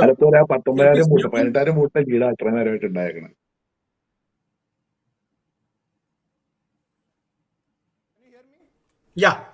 Yeah, I was asking Can about you repeat? three former Karnataka chief ministers contested almost leading in a huge margin. So almost their victory is confirmed. I just wanted to know from you, how do you see this? There are three former Karnataka chief ministers whom have to be accommodated in the center. Now, if by chance BJP NDA wins, so definitely I think Kumaraswamy will be offered the cabinet berth. And whom among the two, Shettar or the Bommai, who might get a berth in the center if the current trends continue? I have a very totally opposite point of view right now. It's a very interesting thing. Now, have you observed that JDU is doing well, TDP is doing well? If these two people join hands with India Alliance, I will not be surprised if Kumaraswamy also will join the India Alliance, and there will be a completely different political formation right now. That is something very, very highly likely possible. What we got to know is that people are reaching out to Chandrababu Naidu, to Naveen Patnaik. A lot of these things are happening now. A lot of discussions are going on. That is something that could be happening. That is first thing I want to say. Now, coming back to answering your question about all these people being accommodated. See, you being a former CM doesn't entitle you to become a minister or something like that. I think that I don't think so. That is given with that's not a guarantee with that. But certainly they might want to be given a better position. It might happen. I feel probably Kumaraswamy has a highly. In fact, I feel Kumaraswamy might certainly get a position, because I think it will help in consolidating the Vokkaliga and Lingayat votes for BJP. The rest of them, I still feel that they might just be, they might not be given any ministerial position. Well, okay, Sachin, that's interesting point. Even before you said that, we were just discussing about, the horse trading, or, change of alliance, the change of, the mixture of India bloc and the NDA might happen. You never know. Especially when people like Nitish Kumar are there, and BJD, we know how the ugly verbal duel that taken place between PM Modi and Odisha Chief Minister Naveen Patnaik. So I think everything is possible in this current scenario, but that's in one aspect we'll have to wait and watch. But given the point that by chance, Chandrababu Naidu switches his alliance to, UPA, of course we'll have to wait and see how many seats he might lose, because in Andhra Pradesh also BJP is an alliance partner. So you'll have to see how much damage that can cause. We have got some big news coming in. Sorry, we are getting some Kumaraswamy reaction. We'll take that. Expected result. But only thing, Hassan also we expected. There actually we are not happy about the Hassan result. But overall, in Karnataka, we would have won another 4-5 seats. But because of our small mistake, we have lost more than 4-5 seats. You don't think that the leadership of the regional party still remains in Karnataka? Congress was shouting against you. People are actually giving this verdict. They have shown Congress. JDS still alive in Karnataka. Yes, expected result. We have got. But only thing, Hassan also we expected. They're actually not happy about the Hassan result. But overall, in Karnataka, we would have won another 4-5 seats. But because of our small mistake, we have lost more than 4-5 seats. You don't think that the leadership of the regional party still remains in Karnataka? Congress was shouting against you. People are actually giving this verdict. They have shown Congress. JDS still alive in Karnataka. Yes, expected result. We have got.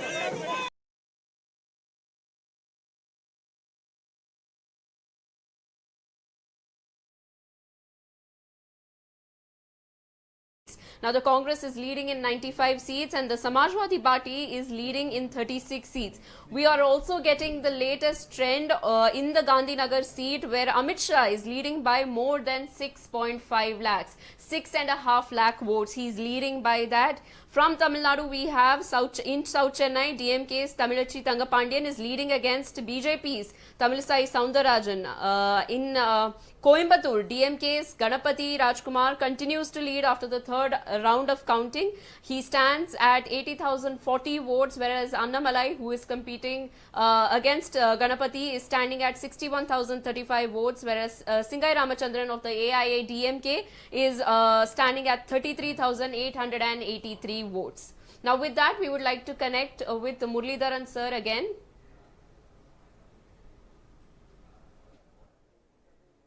Sir, continuously Annamalai has been trailing in Coimbatore, but just a few days ago when the exit polls came out, he said that he was confident that he will win the Coimbatore seat. What do you have to say about this?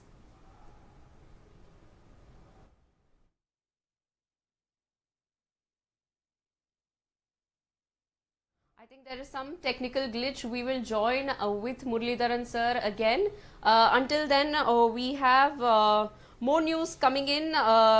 Like sir was mentioning before, TDP Chief Chandrababu Naidu is likely to take oath on June 9th in Amravati. We have the assembly seat numbers on our screen. If you can see that the NDA has 157 seats, whereas the YSRCP has 18 seats, and the Congress has not been able to even get a seat. They have not been able to even open their account in Andhra Pradesh in the assembly polls this year. Now big news coming in, Union Minister Prahlad Joshi wins from Hubli Dharwad Lok Sabha constituency by over 85,000 votes. Another BJP candidate Kota Srinivas Pujari wins from Udupi.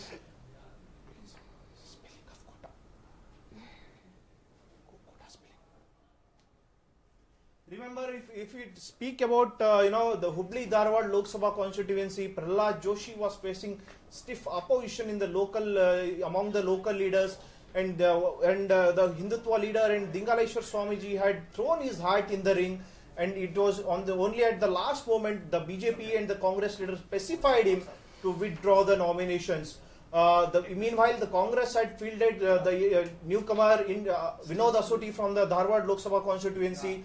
And Home Minister Amit Shah had campaigned extensively. Remember, returning of Jagdish Shettar looks like he helped Prahlad Joshi in this Lok Sabha elections.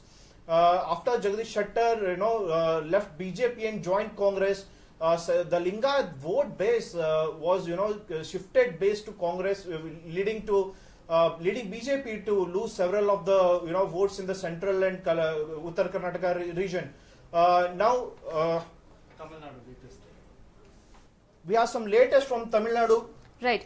We have the current vote share coming in from Tamil Nadu. We see that DMK is standing at 25.13%. AIA DMK is standing at 20.84%. The Congress is standing at 10.75%. BJP is close to Congress with 10.27% at the fourth, rank there. The CPI plus CPM together are standing at 5.25%. Now, with that, we see that the Dravidian parties are still flourishing in Tamil Nadu. Annamalai has aggressively campaigned in Tamil Nadu, has tried to, make the BJP breach into the state of the Dravidian heartland, Tamil Nadu, but it looks like, he's not very successful at doing that, because we see that the Dravidian parties are still taking the lead in the vote share that we are seeing right now. Now, my colleague Deepthi spoke to H.N. Chandrasekhar, who is the BJP spokesperson, and Prasad Gowda, who is the KPCC spokesperson, about the state of Karnataka and what the early trends look like in the state here. The BJP spokesperson says that the people are upset with Congress governance, and that's why we are leading, and Congress says that they're hopeful of winning more. Now, I would like to connect with my colleague Deepthi, and let's listen into what she had to, gather from, after talking to both H.N. Chandrasekhar, who is the BJP spokesperson, and Prasad Gowda, who is the KPCC spokesperson here. It is the day of the results. The mood of the nation is intense. Karnataka is also witnessing a heated up battle. I have with me BJP spokesperson H.N. Chandrasekhar, welcome, and Prasad Gowda, KPCC spokesperson. Thank you for being with me. As of now, the BJP is leading in 16 seats, Congress in 10. Sir, how do you see Congress's performance? It's gained more seats than the previous elections. Yeah, compared to last 2019 elections, we have improved very much, and we are still hoping that this number will go up, and we are having all the opportunity to form the government because Modi ji was from the day one, he was maintaining that we will win more than 400 seats. Now the people of India have shown what is the fate of BJP now, and at the same time we are picking up, we are growing in numbers. So that is the efforts and performance of our Congress people. And Rahul Gandhi also traveled, did Padayatra from south to north and east to west, and the people are now witnessing the downfall, witnessing the downfall of BJP gradually. And maybe the last 10 years, BJP under the leadership of Modi ji, they have given a lot of assurances, but not able to fulfill those assurances, like 2 crore jobs, and bringing black money from outside. It is not those things they have not fulfilled. So people gradually understand. They only talk, and they will not perform. That is the reason now we Congress and India is performing, and we are and this number will still go up, and we have all the hopes that we are going to form the government in the center. And BJP lost in the assembly elections, and political analysts had predicted that it would the performance of the BJP in the Lok Sabha would also not be up to the mark. But BJP has managed to win 16 seats. It's still leading compared to Congress. How do you see BJP's performance in Karnataka? Yeah, just take an account of the last assembly elections. Congress has won 136 assembly seats. If you convert that into the Lok Sabha seats, they should have won at least 25 to 26 seats, at least. But they are struggling to cross the double digit. What it is showing, the people are frustrated with the state government, because CM and Deputy CM everywhere they are saying there are 4 crore beneficiaries, direct beneficiaries from one scheme itself, that free scheme. If 4 crore beneficiaries are there, what has gone to? So what it is showing, and even our expectation was around 20 seats, and we are managing that one. We will cross that 20 seats also. It's showing a 21, 22. Definitely we will be going to that thing. The thing is, within 1 year, this Congress government has lost the support of the people, and people are totally frustrated about its government. That is showing through their votes. And what about BJP's internal discord? Because last time you managed to win 25 seats, 26 with the help of the independent candidate. But now it looks like the number has come down. Even K.S. Ishwarappa ji has said that there is internal discord in the party. Do you think that has come out in the public?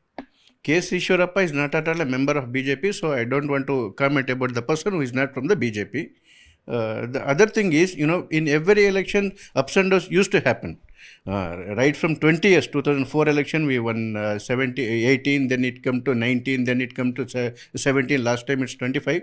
20 is almost, if you are crossing that baseline of around 60-70%, it's definitely a good performance. And we were hoping that we will be winning all the 28 seats. We put the effort for that one. All our leaders have done the amazing job, including our state president Vijayendra has toured extensively in each and every assembly segments also. Everything has gone well. I think this number may go up. And do you think the state of Karnataka has accepted the guarantees? Because the number has improved, and even in the assembly, it's the guarantees that got Congress the victory. Do you think that is working for the Lok Sabha as well? No, from the government point of view, we have done our best to reach, fulfill our guarantees as we promised during Vidhan Sabha elections.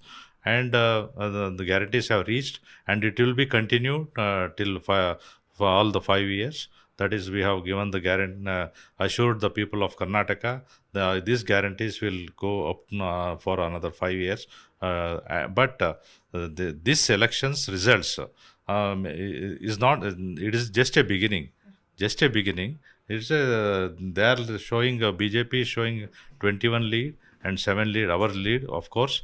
But I have all the confidence that this lead will go up. This lead will go up, and we will win comfortable numbers because it is a long way to go, and many lakhs and lakhs of votes has to count in all the each and every Lok Sabha constituency, and this number will definitely improve.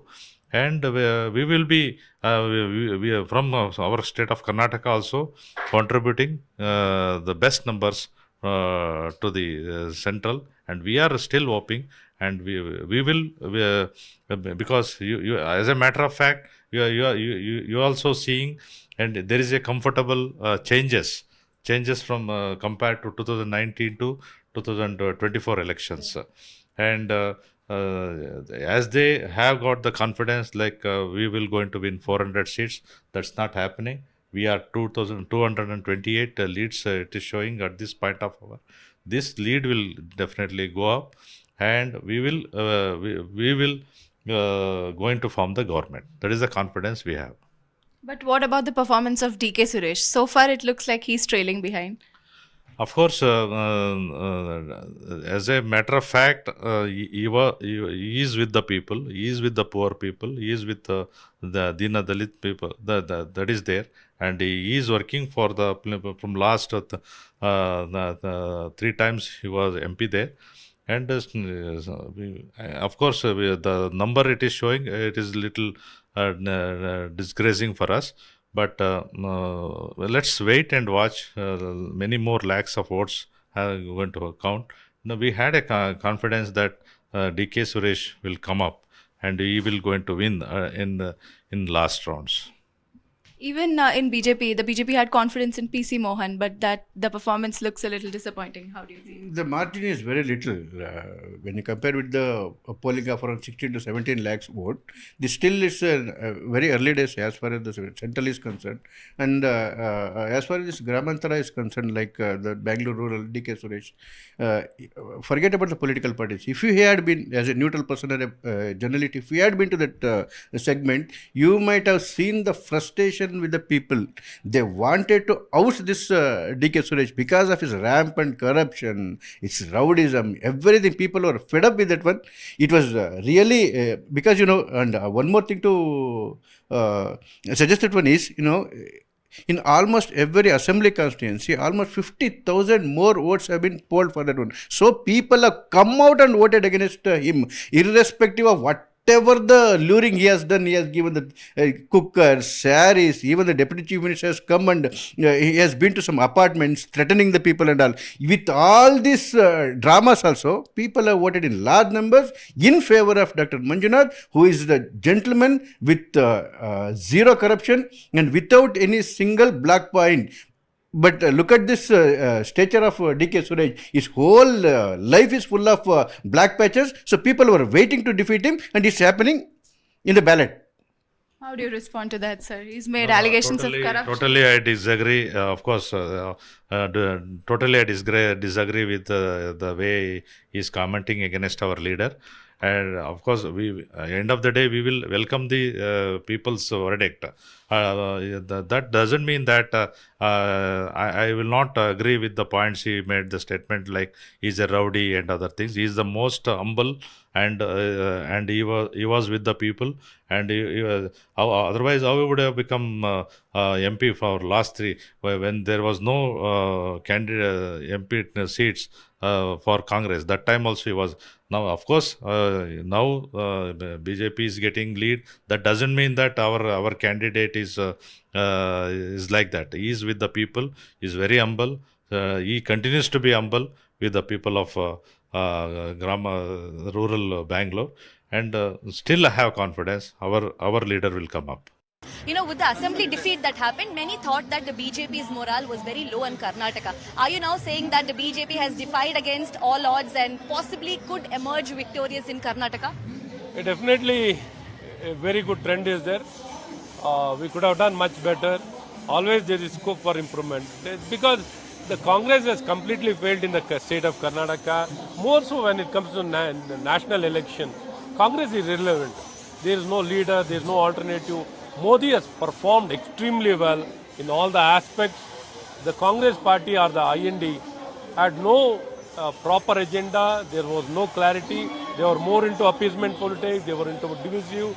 They were just creating hatredness in the society. So probably the one and only party which is acceptable to the people is NDA alliance.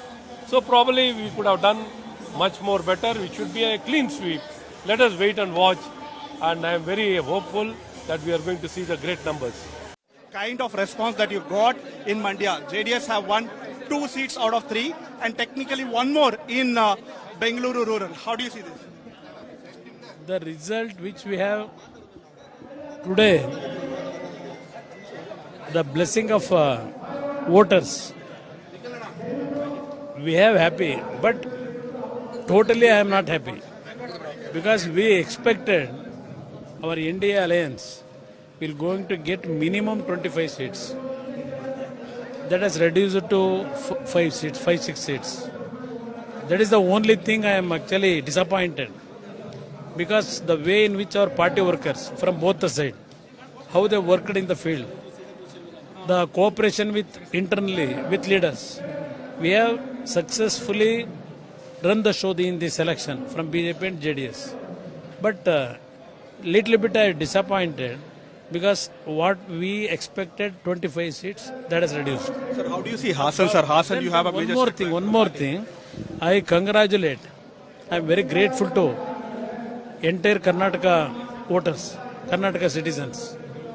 I promise them the affection and the belief what they are with us. We will going to serve the state with in the leadership of Narendra Modi ji.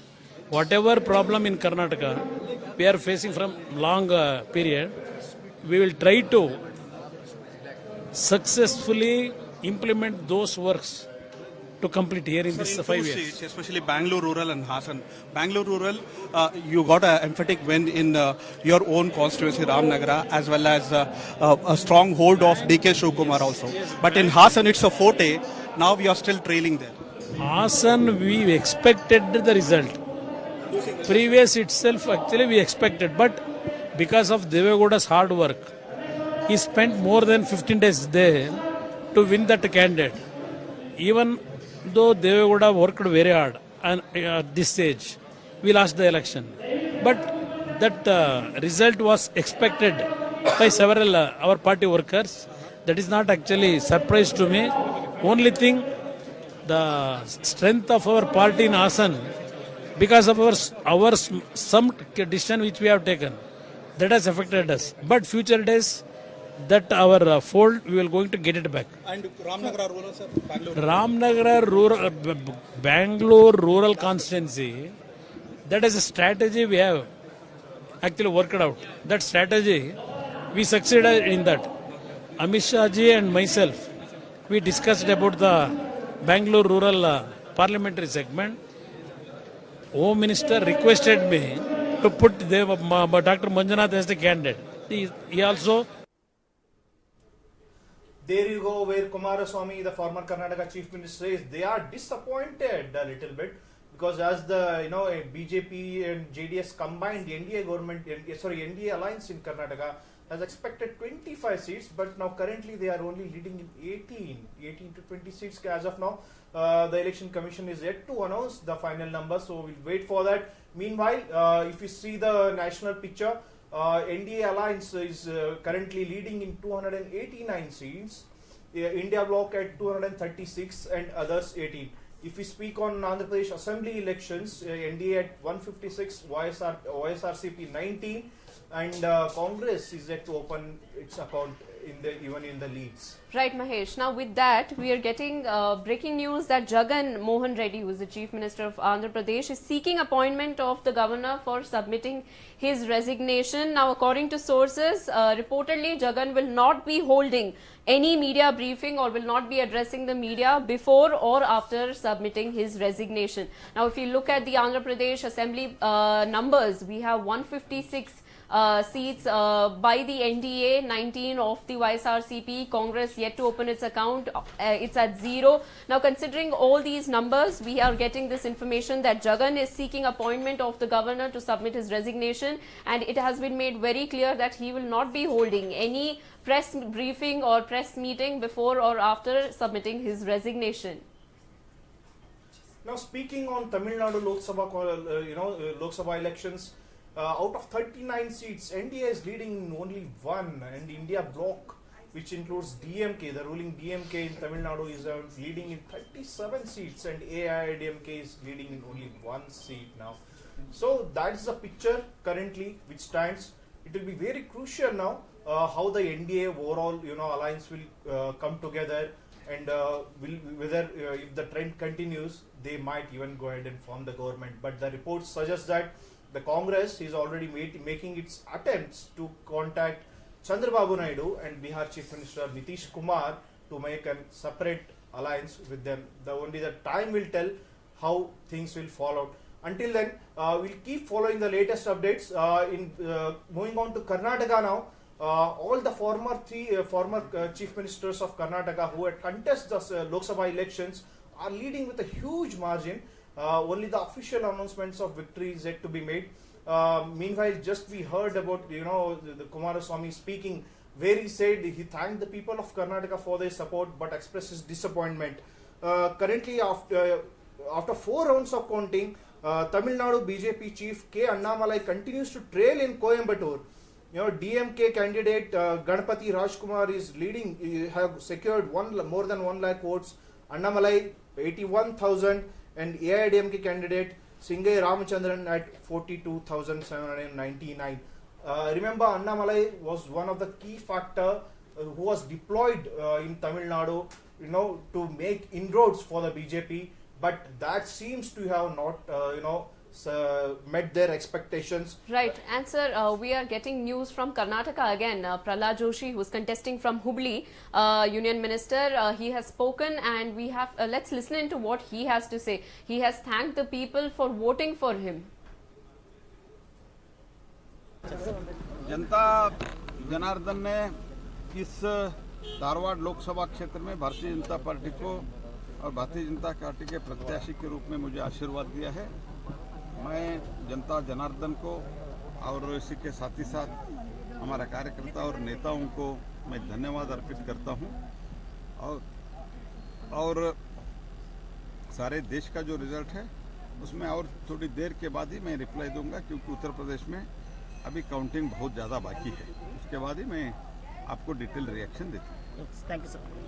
It is the day of the results. The mood of the nation is intense. Karnataka is also witnessing a Prahlad Joshi, who is on the verge of victory. Remember, Dharwad constituency this time witnessed, very tough contest as the Congress, had fielded Vinod Asuti with the aim of, getting back the constituency, which was once the Congress bastion, but once after Prahlad Joshi has been, contesting on BJP ticket for the past 20 years, it has never been, the Congress has never been able to get back the seat. Union Minister Prahlad Joshi had faced a lot of flack this time around, and even Dingaleshwar Swamiji, the seer, had thrown his hat in the ring, but only at the last moment, that is on the last day of withdrawal of nominations, he took his nomination back after a lot of leaders approached him and specified him to take back his nomination.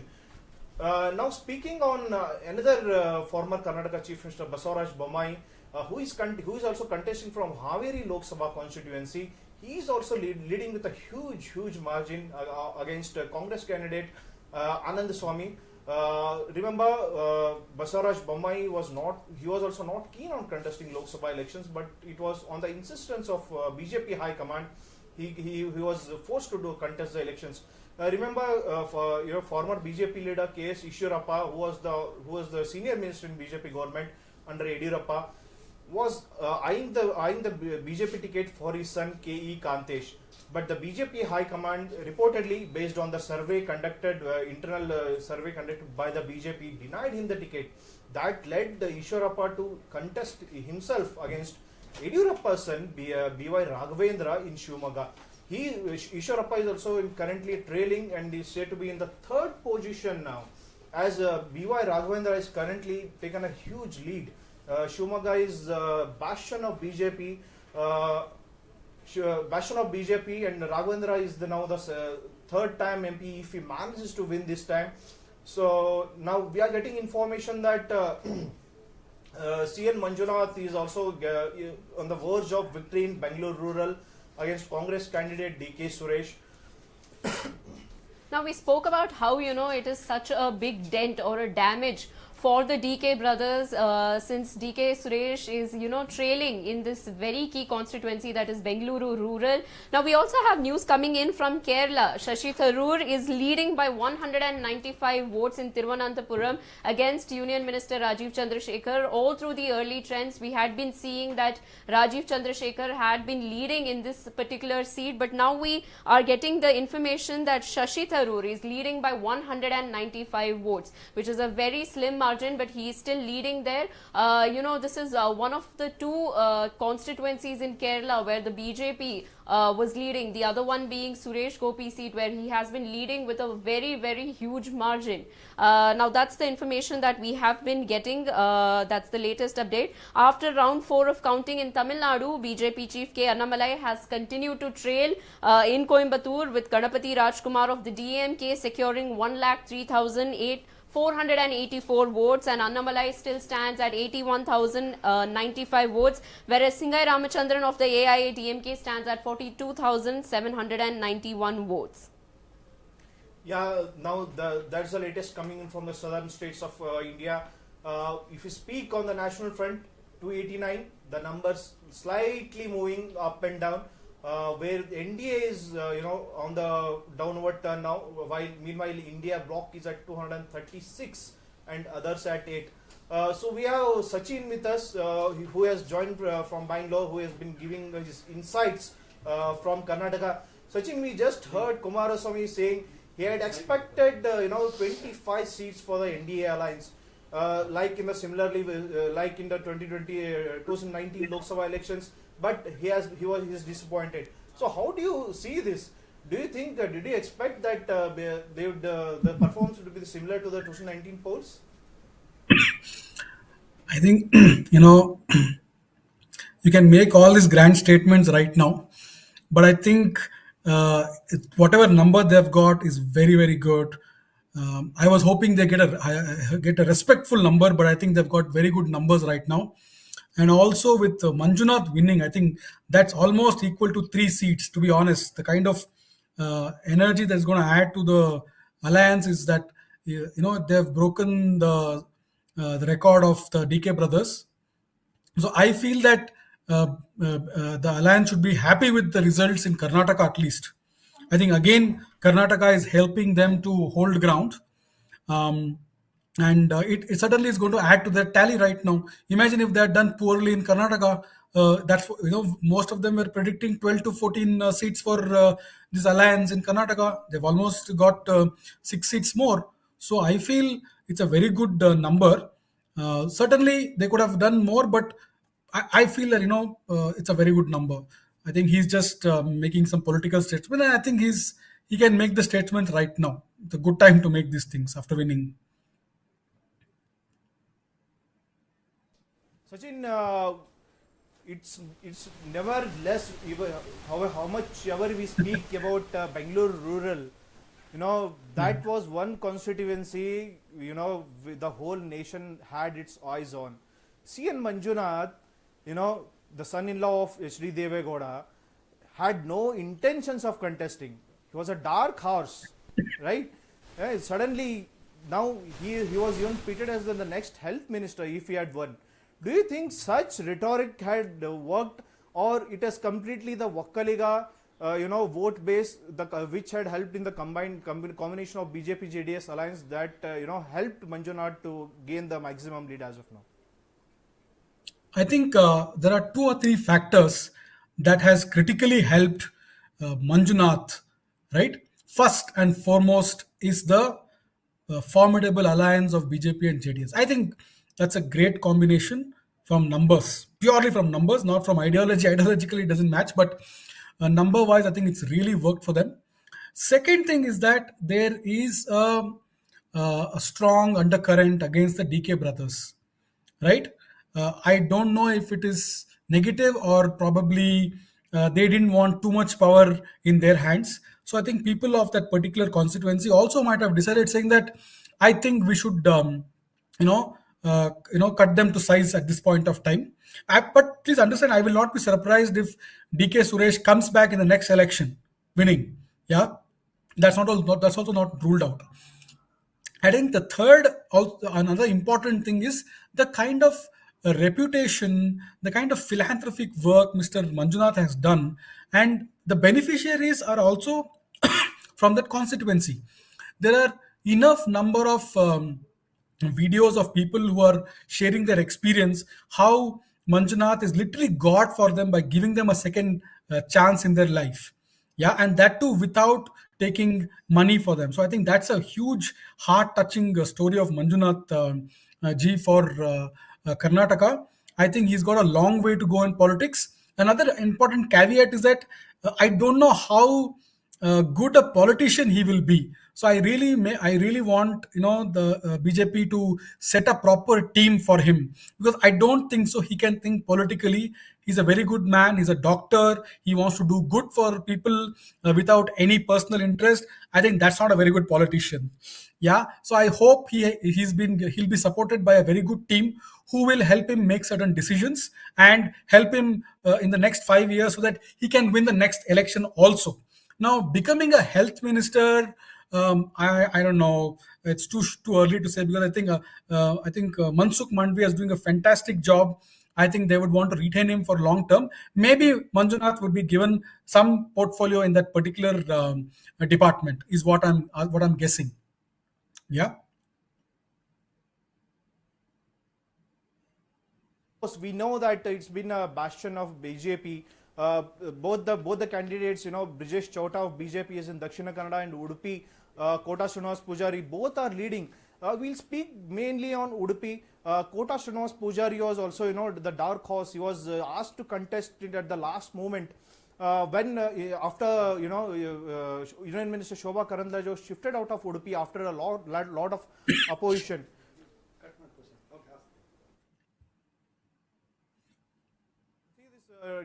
Kota Srinivas Pujari getting a majority of votes as of now, and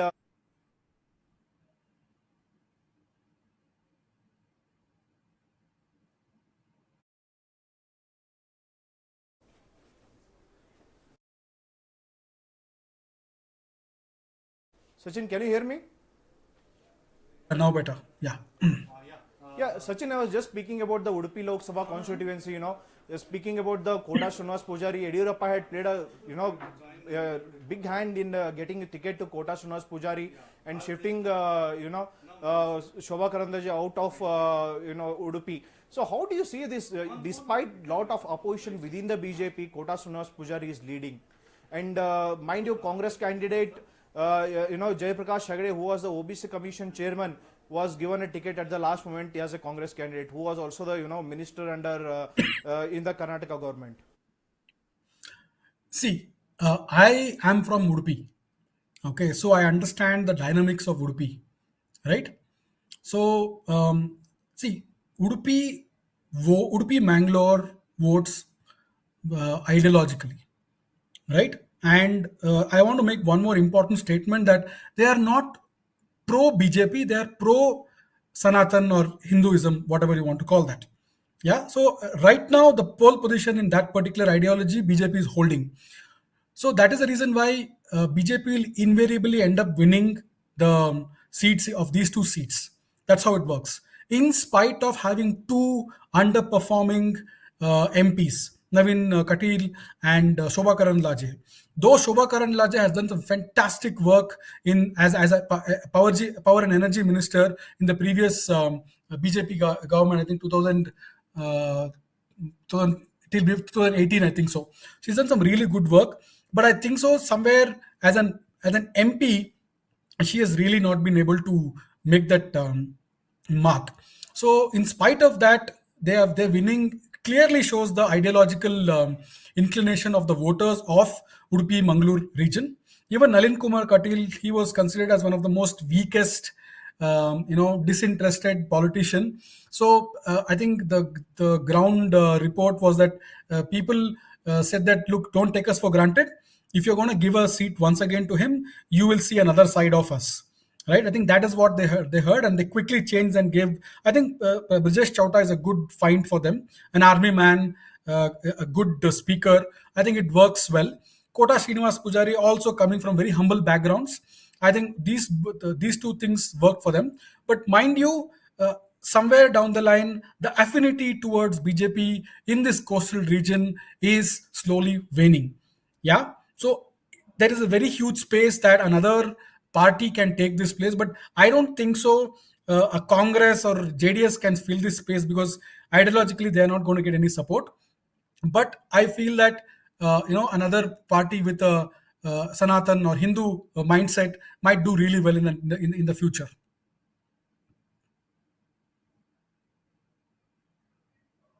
Congress candidate Shashi Tharoor leads by around over 9,000 votes in Thiruvananthapuram against BJP candidate Raju Chandrasekhar. Remember, Raju Chandrasekhar was asked to contest from Thiruvananthapuram at the last moment, and there was an intense battle between Shashi Tharoor and Raju Chandrasekhar. And until now, Raju Chandrasekhar was in leading by a very thin margin. But now that scenario has changed, and Shashi Tharoor has taken the lead now. Meanwhile, if we speak on the national front, NDA bloc is now at 289 seats, and India Alliance is at 236 and others at 18. If we speak on the Andhra Pradesh Assembly polls, NDA with a comfortable margin of one comfortable number of 158, YSRCP 16, and Congress 0. So that's the scenario now. It's a close contest, between the NDA and India bloc. There are already talks happening among the India bloc and other alliance partners how to go about it. And when it comes to Andhra Pradesh Assembly, now it has been said that already the Chief Minister of Andhra Pradesh, Jagan Mohan Reddy, has approached the governor to most likely to submit his resignation. And Jagan Mohan Reddy, who is pitted to be the next Chief Minister of Andhra Pradesh, might take oath as a next Chief Minister on June 9th. The official confirmation is awaited. Until then, we'll have to wait and watch how the political scene changes at the national level.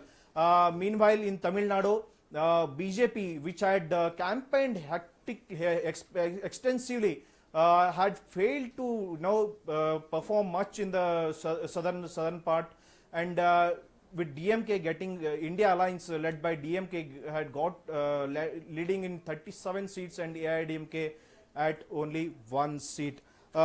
Meanwhile, after 4 rounds of counting in Kerala, BJP chief K. Annamalai continues to trail in Coimbatore, and DMK candidate Ganapati Rajkumar is have got secured 1,03,000 votes, and Annamalai is at 81,000 votes, and AIDMK candidate Singai Ramachandran is at 42,000 votes. So we'll have to wait and watch how things changes.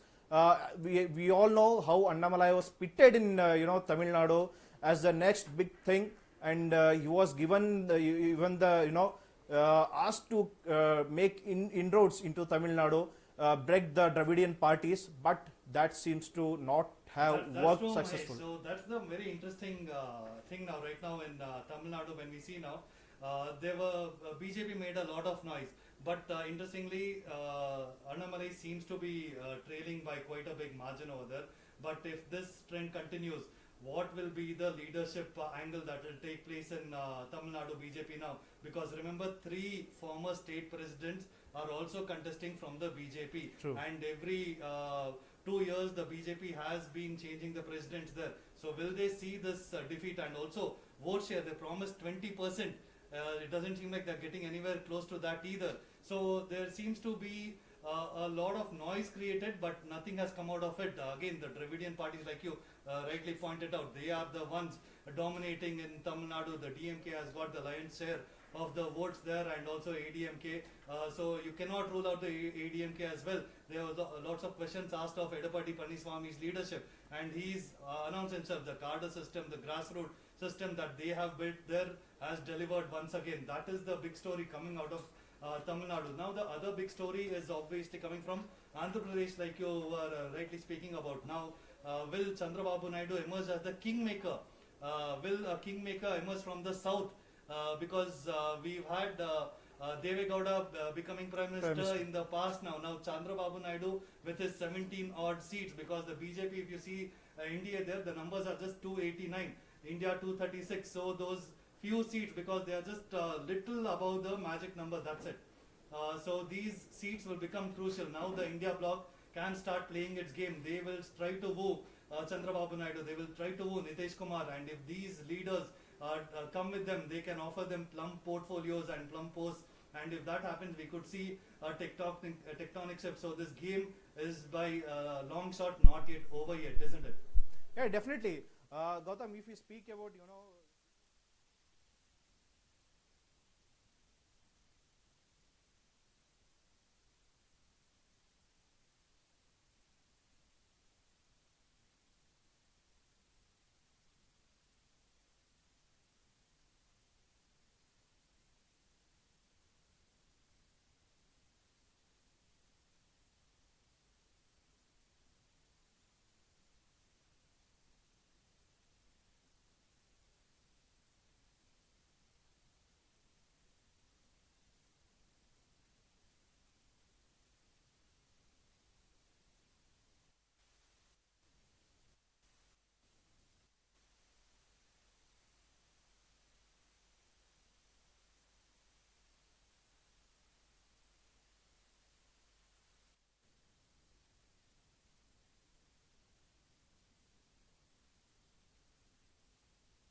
kind of response that you got in Mandya. JDS have won 2 seats out of 3 and technically one more in Bengaluru rural. How do you see this?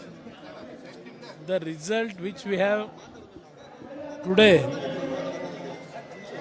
the blessing of voters, we have happy, but totally I am not happy because we expected our NDA alliance will going to get minimum 25 seats. That has reduced to 5 seats, 5-6 seats. That is the only thing I am actually disappointed because the way in which our party workers from both the sides, how they worked in the field, the cooperation with internally with leaders, we have successfully run the show in this election from BJP and JDS. But little bit I disappointed because what we expected 25 seats, that has reduced. Sir, how do you see Hassan, sir? Hassan, you have a major... One more thing. I congratulate. I am very grateful to entire Karnataka voters, Karnataka citizens. I promise them the affection and the belief what they had with us. We will going to serve the state with in the leadership of Narendra Modi ji.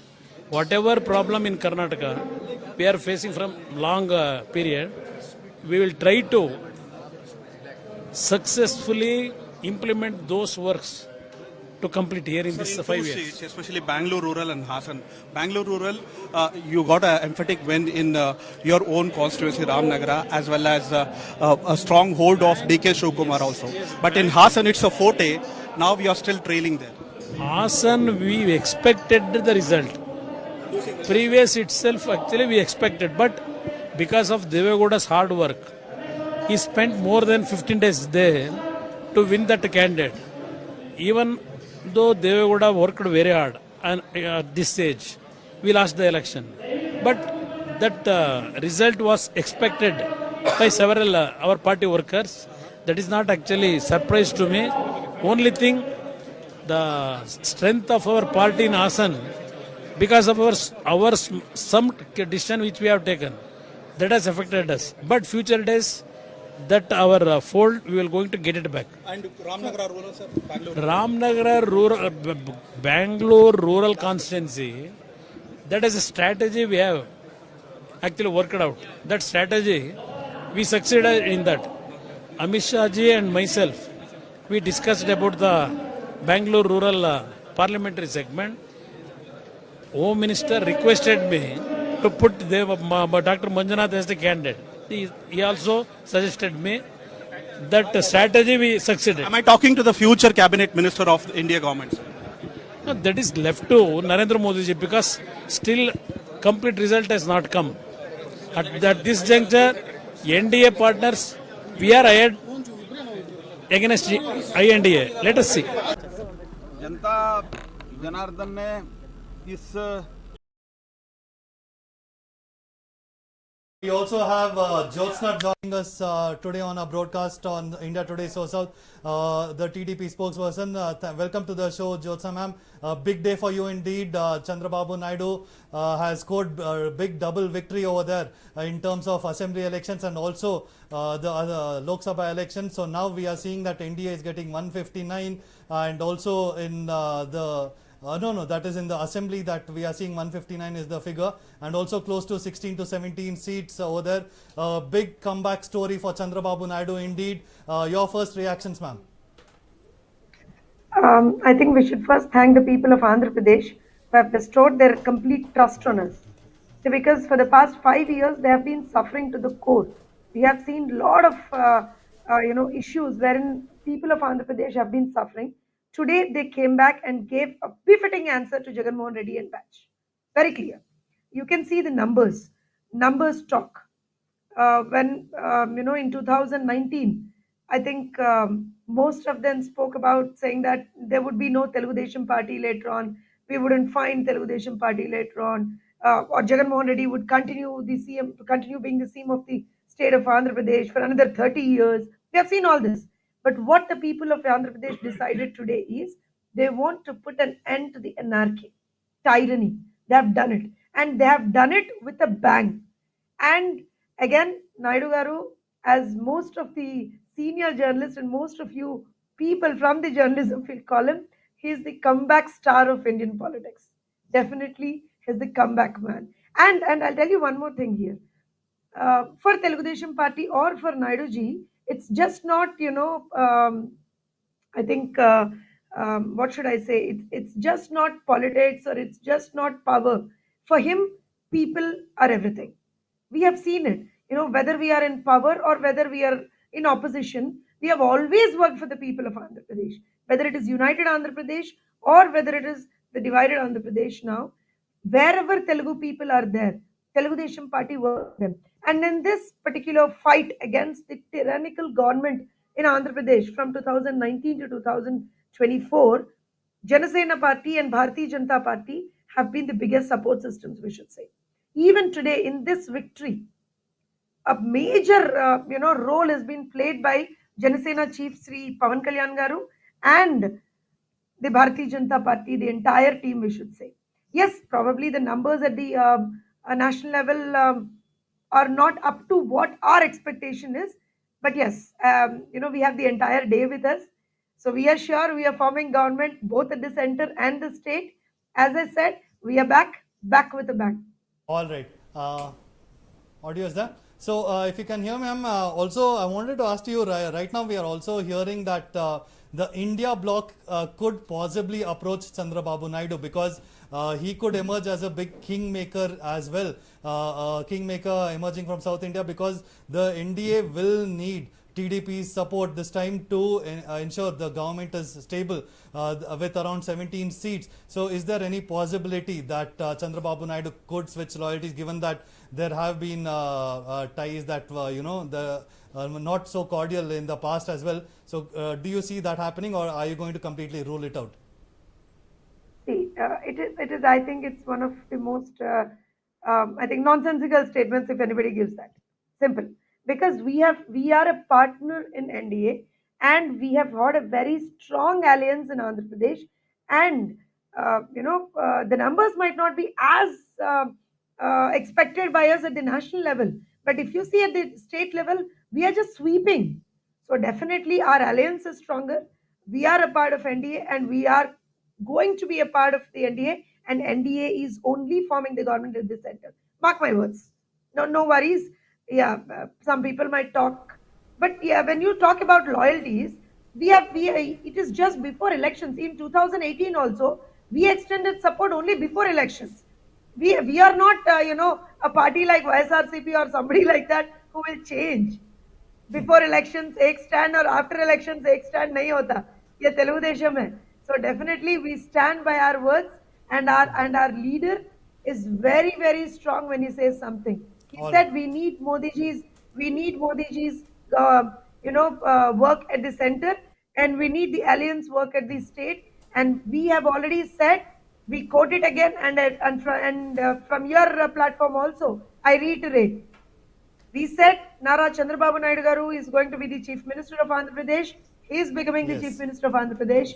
Narendra Modi ji is going to be the Prime Minister of India, and he is going to be the Prime Minister of India. All right, Joseph. I'm also talking about sticking to your words there. What about the Land Titling Act? Where does so after you form the government, what is going to happen with that? And also, the next crucial question is also regarding the capital. Is there going to be a concerted effort to revive Amravati again, or is there any other plans? If you could just give a sense of what's coming with the Chandrababu Naidu government in Andhra Pradesh. Amaravati is the capital of the state of Andhra Pradesh. The capital. It's very clearly mentioned in the Gazette as well. So one thing, so Amaravati is the capital, and we are going to make it a world-class capital. Mark my words, we are going to make it a world-class capital. And when it comes to the Land Titling Act, we have also earlier mentioned that any act that comes into existence, if there are any issues based on that, you see, there are a lot of amendments that has happened in some of the states. There are a lot of changes that have happened in the act in some of the states. In this particular case, once the government is formed, because BJP is also a part of the government in Andhra Pradesh, it is an NDA government in Andhra Pradesh. So definitely we'll sit and talk, and any issues, when it comes to small queries, we'll definitely sort them out. But yes, the lands of the people are going to be lands of the people. Unlike Jagan Mohan Reddy, he said, "आपका land मुझे दे दो, मेरा मेरा मेरा वहां पे photo लगा दो, सब मेरा ही रहेगा, आपका पेपर्स भी मुझे दे दो." नहीं, हम लोग ऐसा नहीं बोलने वाले हैं. आपका land आपकी, your property, your property. It stays as your property. All right. And my final question to you also, my colleague also wants to speak to you. 1 second. Ma'am, there have been, lot of, indifferences among the NDA partners, especially when it comes to Muslim reservations. There were a lot of exchanges among the, TDP and the BJP leaders. How do you see this? First thing is, Chandrababu Naidu Garu has very clearly given an assurance regarding the Muslim reservation, first thing. Second thing, this is not the first time that we have been a part of NDA. We have been a part of NDA earlier also. In the 90s, we have been, when NDA was formed, we have been a part of it. Then all the Muslim, related any rights, we have guarded them. And even in 2014, when an NDA government was formed in the state of Andhra Pradesh, even then we were a part of it, right? Even then, all the Muslims and their rights were safeguarded by us. The Hajj house was built by us. I mean, when you take all these issues, we are a party which believes in the development of people regardless of their caste, creed, religion. We just believe in the development of people. And we do it, we honor it to the core. So any issues, we will definitely talk to our partners. We will definitely have a word about it. We will safeguard the rights and interests of each and every person, whether they belong to any religion or any caste or any creed, or in fact any region, I should say. All right. Finally, Josa ma'am, now that the Chandrababu Naidu government is set to form the government in Andhra Pradesh, we need to know about what is the shape, what are the policies that the government will really be focusing on, because Hyderabad has ceded to be the capital. Amravati, it became a wasteland, let's be honest about it, because after the projection, there were talks of 3 capitals, there was those legal fights that happened as well. What happens in this? How quickly can you do that? Because right now, as we speak, Andhra Pradesh is without a capital. Andhra Pradesh capital was declared as Amravati. Jagan Mohan Reddy messed it up. He said, "No, it's not 1 capital, I'm going to make it 3 capitals." Neither did he make 1 capital, nor did he make 2 capitals. He in fact made the state a capitalless state. That's probably the stupidity of the government earlier.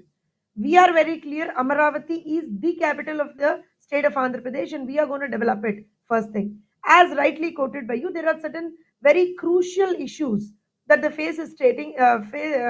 state is facing right now. One is the economic mismanagement that the earlier government has done. Second, job creation that we need to do. Third, the law and order issues that we have to maintain in the state. Fourth, definitely the welfare schemes. So all the major, as I said, first and foremost thing for us is to set right the economic mismanagement that the earlier government has done. Second thing is, because obviously Chandrababu Naidu Garu and NDA, both of them are a brand. So once you have the brand with you, investments would come into the state. Once the investment come into the state, pour it into the state, you definitely find very good job creation. Unemployment rate has to be reduced. And we have to, and when I talk about law and order, I'm talking about the drug menace in the state of Andhra Pradesh. That has, literally, we have seen how drug menace has expanded in the state of Andhra Pradesh for the past 5 years. So we need to curb it. These are all very important issues for us. We are not thinking of anything right now. We are thinking of only one thing: putting back the state on track. That's something that's very important for us. It's not about power, it's not about positions, it's not about anything else. It's about Andhra Pradesh. It's about the people of Andhra Pradesh. It's about putting the state of Andhra Pradesh back on track. It's about the youth of Andhra Pradesh. It's about the women of Andhra Pradesh. It's about each and every person in the state of Andhra Pradesh who has struggled for the past 5 years, who has literally given us all this victory. Today we are talking about victory of NDA, landslide victory of NDA in the state of Andhra Pradesh. This is landslide victory of the people of Andhra Pradesh. A war, one-sided war that we have seen today. Speaking about that landslide Is victory I of the think a people victory of of Andhra Pradesh is what you're saying. yes, Importantly, how yes. difficult was it to bring together the two warring factions, in the sense the two big communities of the Kamas and the Kapus? Because I hear that Pawan Kalyan also played a big role in this. And also, if you could throw light on the leadership of very young leaders that you have, Pawan Kalyan and Nara Lokesh, they will play a very crucial role, isn't it, in the government as well? See, definitely. One thing here. When you said, how did you put all this together? With Nara Lokesh Garu's Yuvagalam Padayatra. He did a Padayatra wherein he went from one corner of the state to the extreme other corner of the state, touching each and every heart, talking to people, knowing their problems. What is it that the state needs? What is it that the youth needs of the state of Andhra Pradesh? What is it the need? And what are the issues that are faced by the state of Andhra Pradesh? And again, after this, when we had the illegal, I would definitely call it an illegal arrest. So of Sri Nara Chandrababu Naidu Garu. Later to that, we saw Nara Bhuvaneshwari Garu coming up with Nizam Gelavali Yatra. That is nothing but truth prevails. So we have always believed in hard work. We have always believed in truth. We have always believed in honesty. Fraternity, our entire fraternity of Telugu Desam believes in being honest to the people of Andhra Pradesh. We have given them a promise saying that we'll put back the state on track, and we are here to deliver that promise. And that's the reason today we see a huge support from the people of Andhra Pradesh. The trust that they have bestowed on us, saying that no, it's you who can do that. It's the alliance which can do that. It's the NDA which can do that. And here, as you rightly quoted, Nara Lokesh Garu, Pawan Kalyan Garu, all these people, let me put it very clearly here. Name and fame and positions are nothing new to them, isn't it? Nothing new to them. They have seen all this. The only thing they want today is simple: the development of the state of Andhra Pradesh, the prosperity of the youth of Andhra Pradesh, and we'll stick to that. There is no, we are not YSRCP. Unlike YSRCP, we are very clear in our stand. We don't have anything else on our cards right now. We just have the development of the state of Andhra Pradesh on our cards. Simple. All right. Thank you. Thank you so much, Josa ma'am, for joining us on this coverage, and all the best. We hear that June 9th is when the oath taking is likely to happen of the Chandrababu Naidu government there. Thank you so much for joining us on this coverage. So continuing with our news. So Gautam, we are getting some big news now. TDP chief Nara Chandrababu Naidu is said to have called Prime Minister Narendra Modi to congratulate the victory of the NDA alliance in Andhra Pradesh. So that makes some very interesting, observation here. Both the leaders have already called and spoken. So the news that was doing rounds that India bloc might have contacted the Chandrababu Naidu, that nullifies now. Yeah. So that means now almost it's certain that NDA most likely, if the trends continues, might form the next government, and Chandrababu Naidu led TDP might be the part of the alliance. One more big news that is coming up now is the big disappointment in biggest state of Uttar Pradesh, where India alliance the disappointment is for the NDA, where it is leading in only 36 seats. Meanwhile, India alliance is leading in 43 seats. Remember, in 2019 Lok Sabha polls, BJP had swept Uttar Pradesh, which had 80 Lok Sabha constituencies, which is the largest in the country. Meanwhile, one more big news coming related to Andhra Pradesh again this time. Andhra Pradesh Chief Minister Jagan Mohan Reddy has sought time from the governor, most probably at 4 p.m. and most likely to submit his resignation. And after that, the next government formation process will begin. That is like most likely the governor might invite the TDP chief to form the next government, after which the process will begin. All right. So that's the big picture coming now. So now we are also joined in by Sanjeevi Sadgopan of the Congress IT cell. Sanjeevi, if you can hear me, the numbers are there to see. it seems like a bittersweet moment for you in a manner of speaking, because the numbers that were projected by the exit polls the doesn't seem like they're going to manifest now. But 228 is what the India bloc is at. Will the Congress be looking at wooing other parties? Will they be looking to talk to Nitish Kumar? Those are the questions that emerge, but it is certainly not straightforward. So your first reactions on this? Yeah, absolutely. We just saw what happened 2 days ago, like in the exit polls. The current scenario, what is happening, is totally astonishing, and it's good news for the entire India alliance, is what we should say. So I think the background things would have already started. I don't know exactly what is happening in the higher level, and also CBN has already given a clarification, like that they are going to continue in the India alliance. So I don't think so any kind of big changes that is expected to happen as far as the party or the group which is going to form the government.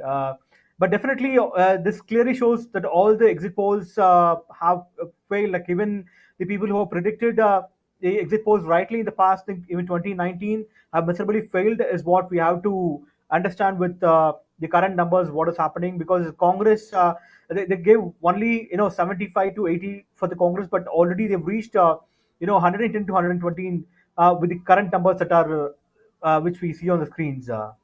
Gautam. Sanjeev, I would like to know, you might have gained the momentum and currently are leading in 228 seats, but short of the majority mark. So, what is the next move? How do you approach? Whether is there any plan to approach other parties, or you are happy being in the opposition?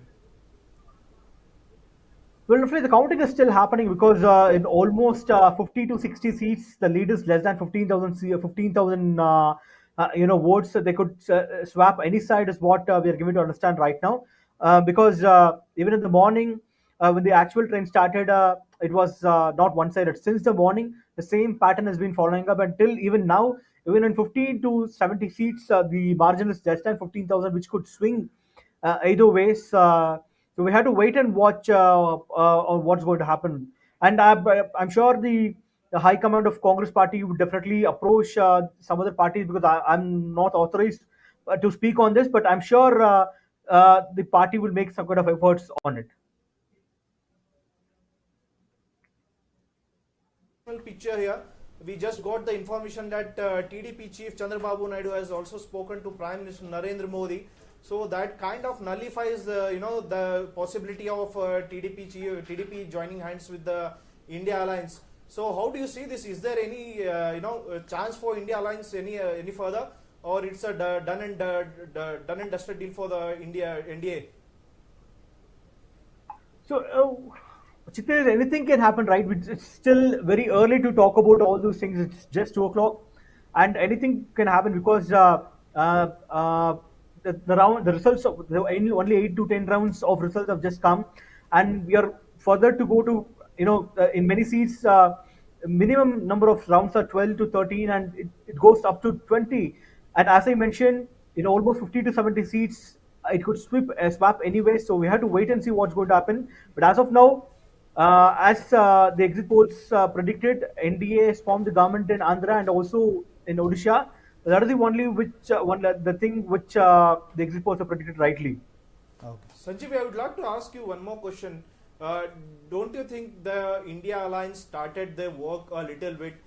They faced setback initially, especially with regards to the Mamata Banerjee. The talks between them, did not go as per well, and even the JDS did not align with the India alliance. If that would have happened, your India alliance would have been a better place today. Well, JDS was expected, like, because even last year, just after the assembly elections, we clearly understand the JDS is going to have an alliance with the BJP, and that is a given fact, because there's no chance that JDS will come to the India alliance. Even the former chief minister and JDS chief, they were going to clarified it at least 4 to 5 months ago. So JDS, on the JDS front, it is a very known fact. And apart from that, even Mamata Banerjee has clearly stated that she is still the part of India alliance. So all the 31 to 32 seats which the TMC has got in West Bengal is directly going to come for the India Alliance. So there's no doubt about it, because see, when multiple parties come under a single fold, I'm sure there will be issues, but I think they've all sorted it out, because a similar kind of confusion also existed in 2019. But I think all these issues have been clarified, and they've all come under the same umbrella as an India Alliance. And even still now, Mamata Banerjee, TMC chief, is still part of the India Alliance, and the West Bengal seats, 32 seats which TMC has got, is also going to be the part of India, if I'm not wrong.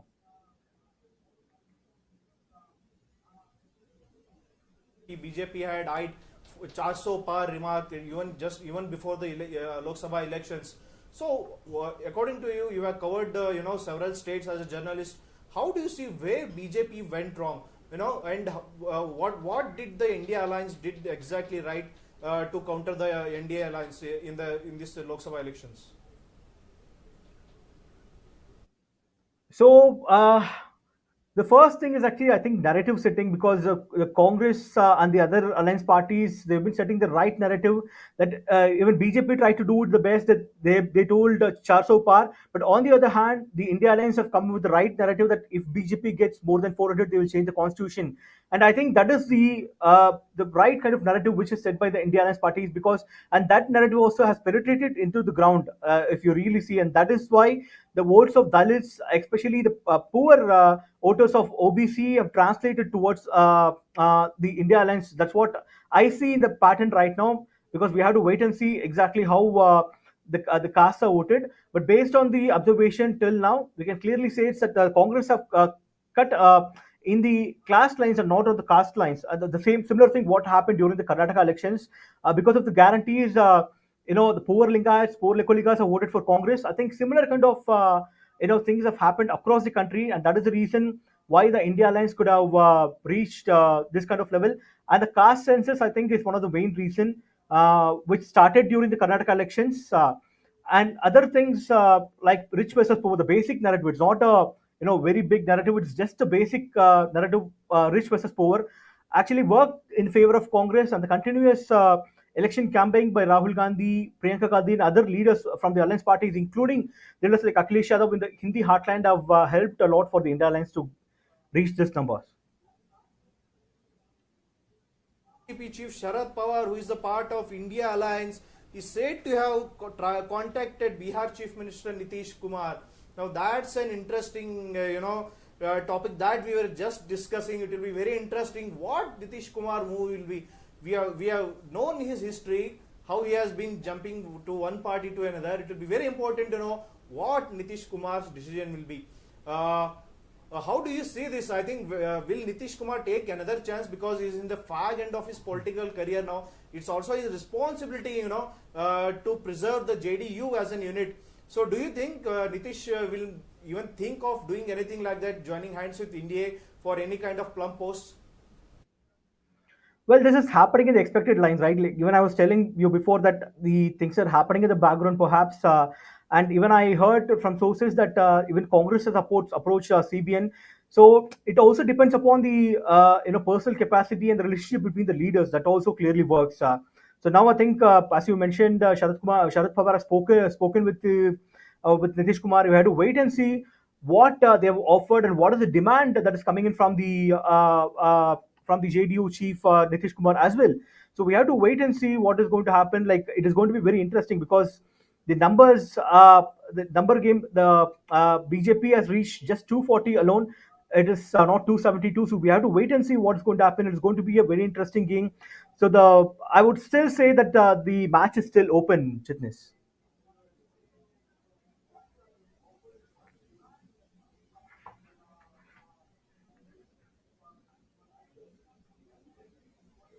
We'll speak about the Bangalore rural constituency. We are getting reaction from Congress candidate from Bangalore rural, DK Suresh. Let's hear in what he has to say. Sir, the results were not on expected lines, especially for you. How do you see this? See, this is the public life. We have to face all these things. We have to accept the defeat, what people have, my constituency people has given. Accepting that defeat. I will congratulate Mr. Dr. Manjunath, who is taking forward to my constituency, this constituency, Bangalore rural constituency, in a good way. Whatever people have hope on him, definitely will do it in a positive manner. But in the same time, I thank all my workers and my leader, those who have supported, stood for me from past 11 years. And these elections also, they fight very hard. So this is as a common worker, I am ready to do work with them. Always with the people. So now India Alliance is come forward. India Alliance is getting more seats in northern India. We hope we will form the government. So what do you think went wrong in Bangalore rural? No, this is the people's decision. We have to accept it. That's all. I don't know what wrong I have done. For the sake of Karnataka, for the sake of my constituency, for the sake of Karnataka, I raised my voice, but people have not accepted it. So definitely I have to bow by that. Kumaraswamy, talking to India Today, said that Amit Shah has requested to field Manjunath, and the strategy has worked. No, that is their strategy. I don't say anything. Whatever the strategy they have done, their responsibility to do that. Sir, as an opposition party, they have done it. So people have accepted their alliance and candidate. They have accepted that candidate and they have voted them. Then I don't want to comment any. So this was very keenly contested elections. Did you expect so much of vote margins? No, I don't. I am not expected that much this thing. But in the meantime, people have voted. No, we have to accept it. That's all. So your statement of North and South India. No, my statement. One of the main strategy of BJP in the campaign. I don't know what is the my statement is perfect. My statement is whatever the tax devolution is, Karnataka is getting losing lot of money towards northern India. That will continue. It has to be rectified. Karnataka people, South India people has to think over this. Whatever the treatment the government of India is.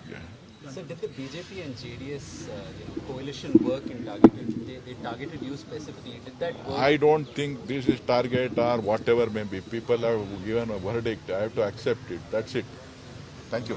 It is the day of the results. The mood of the nation is intense. Karnataka is also witnessing a... We are now joined by the Vice President of the BJP's Karnataka unit, Malavika Avinash. Ma'am, thank you so much for speaking to India Today.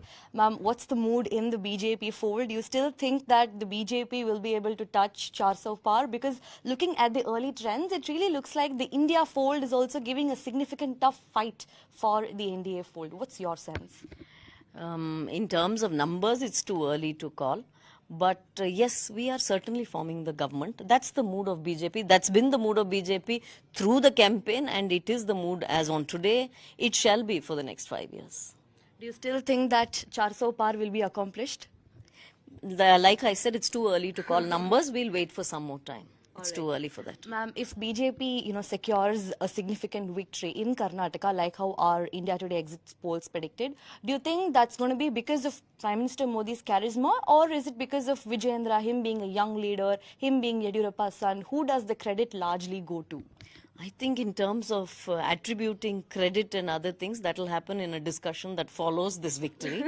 However, we are very proud of Modi ji, that he is a world leader, that the entire world is sitting up and looking at India today to see him becoming Prime Minister of India for the third time. So yes, he is the largest figurehead we have, and he is the largest leader of this of our party as well as of the country. And Vijayendra, as party president of the state unit, it's been about 4 or 5 months since he took charge of the state presidency. He has travelled extensively. He's worked very, very hard. He's worked 24/7 because we've been with him. We've watched him work. He's done everything that it will take for Karnataka to do well in these elections, because in 2023 we didn't do as well as we expected. The Congress managed to form government in Karnataka, and therefore it was a bigger challenge for him to overcome, and that I think he's come out with flying colors. One final question. What's the number that you are foreseeing at the moment? No, I am not a psephologist, so I don't sit and guess numbers. You have given us 401. Let's see what happens. All right, thank you.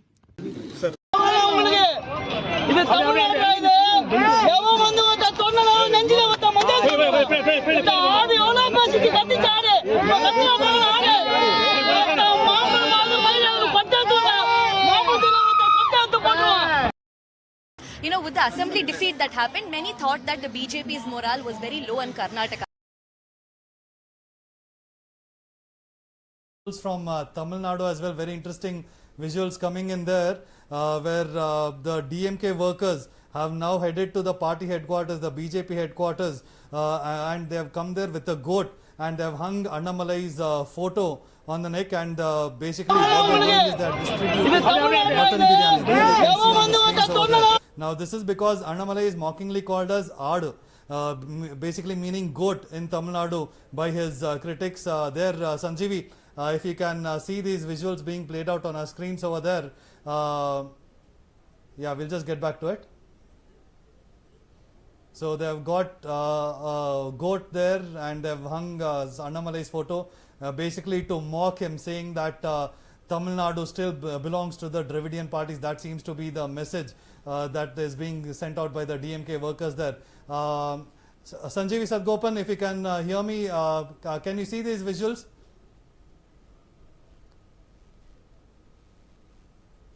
All right. Birthday, like even many journalists wish him today, but I heard that he didn't reciprocate it properly because of the Coimbatore results which were coming up today. So today is Annamalai's birthday, the BJP chief's birthday. So if the pollsters also predicted and gave almost 3 seats for BJP in Tamil Nadu, but they've got only 1 seat as of now. The NDA has got only 1 seat. Remember, it's not the BJP, but NDA, the PMK party, is leading in Dharmapuri seat, where the PMK chief Anbumani, his wife Soumya Anbumani, has got 1 seat. So BJP has not individually won a single seat, and Tamil Nadu has not taken a lead. So Coimbatore was one such seat which was expected because it was a high intensity seat where all the 3 candidates were very strong, and BJP was also making noise about it across the country, just like your South Bangalore. But we know the results. This is going to happen, but even the pollsters have predicted a very close fight between BJP, DMK, and also ADMK. But this is an expected lines because just during the elections evening, like I spoke with a lot of local reporters and stringers and got to know who's going to be winner. I clearly knew the competitions between the ADMK and ADMK, DMK, but surprisingly, BJP has landed in the second place right now, pushing the ADMK candidate Singhe Ramachandran to third place. Perhaps I would say this is actually good news for BJP, and that is what they were also expecting. And if you see the vote share, clearly, like many of the pollsters predicted, the BJP will land at 18 to 20%, but clearly they've just landed at 10% right now because ADMK is actually retaining its second place, is what we have to say. They've got almost 20 to 21 odd percent of vote share, whereas DMK has got 25%, Congress has got 10.2%, and BJP has got 10.1%, which is just closely. So it clearly shows that the Dravidian parties are still ruling in Tamil Nadu, and how relevant they are to Tamil Nadu, and how the national parties, let it be Congress or BJP, are still in the second and third place. Gautam.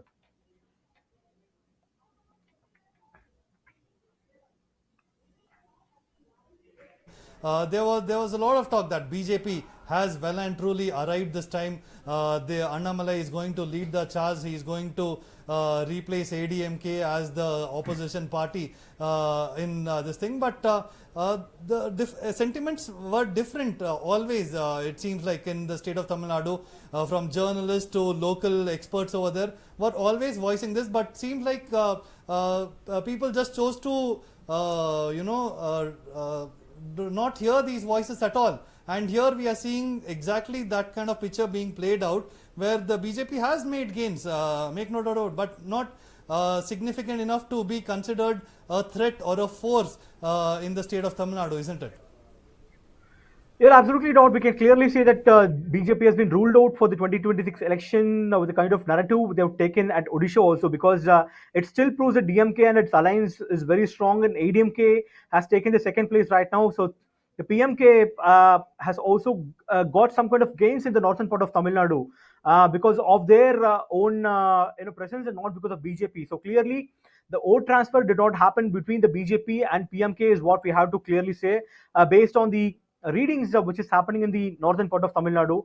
So, even I just saw a tweet somewhere on Twitter which states that Annamalai is leading in 50,000 votes in a poll that happened on Twitter. So that is the actual scenario. The BJP and the ecosystem was trying to portray Annamalai as the next chief minister of Tamil Nadu, but clearly the balloon has busted right now, and clearly shows that ADMK is in second place right now with almost 50% of what BJP has got. Even ADMK has contested in all the 39 seats, whereas BJP also contested in almost 20 seats, and will clearly show the difference, Gautam.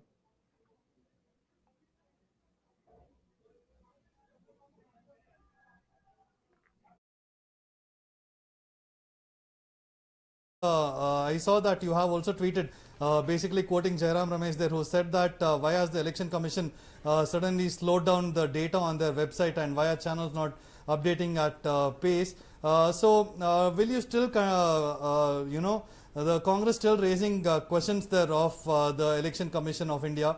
But right now the numbers that you see, do you feel that it is fair to keep questioning the Election Commission time and again? Not, because I think the Congress and other opposition parties were trying to see the lapse in the election commission. They did not overall, claim that the EVMs have been hacked. They do not bring such kind of allegations. They're just bringing out the lapses which were happening then and now. So that those were the issues, because there was speculation that the postal ballot will be counted only in the last. So the Congress has raised this issue yesterday, and the Election Commission also gave a clarification that it will be counted in the first, like the regular thing. So I think it's not an overall like a allegation, or they did not tell that they're not believing the entire system or rule out the entire EVM. They were just bringing out the issues which are coming out the public or raised by the candidates here and there. I don't think so. Any Congress leader came out and say that we are not trusting EVMs at all, if I'm not wrong.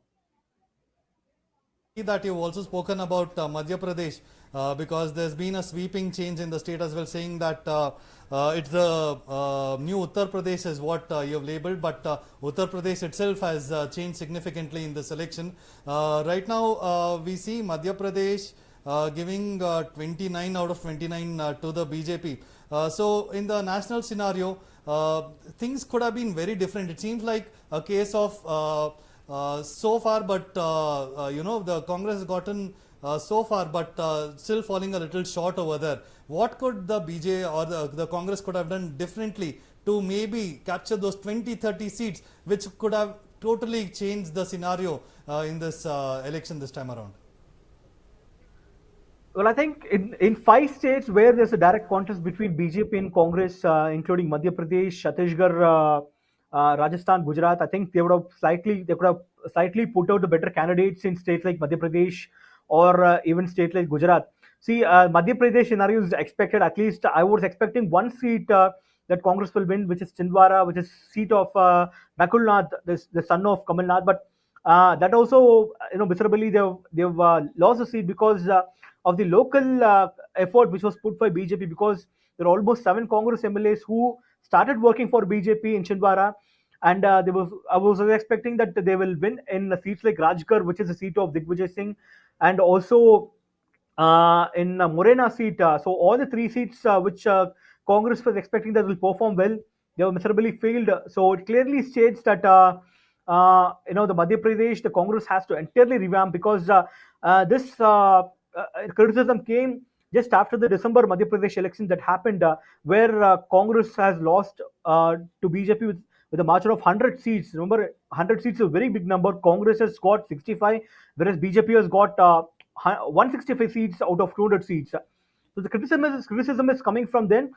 Even I think the Congress has removed Kamal Nath from the position of the Madhya Pradesh Congress chief and gave the place to Jitu Patwari, but still that is not enough because the time is very less. It's almost 6 months. So I don't think so that they could have made a very big change there. And Gujarat, as expected, I think Congress was expecting at least 1 to 3 seats, but I think they've got only 1 seat currently. So I think they have to fight in the seats where there is a direct contest between BJP and Congress. I think even in UP, the Congress and India Alliance have gained significantly because only of Samajwadi Party and its presence. Even Congress, out of 16 seats which they have contested, are leading in 7 to 8 seats right now. So I think Congress should also start fighting on their own, depending upon the alliance parties. So I think they have to retrospect in these angles, place the right candidate, and play the right card locally also, because I think they have set a macro narrative this time, which actually worked in favor of them. But I think micro level, in the placing the candidates and playing the local level narrative, they failed this time.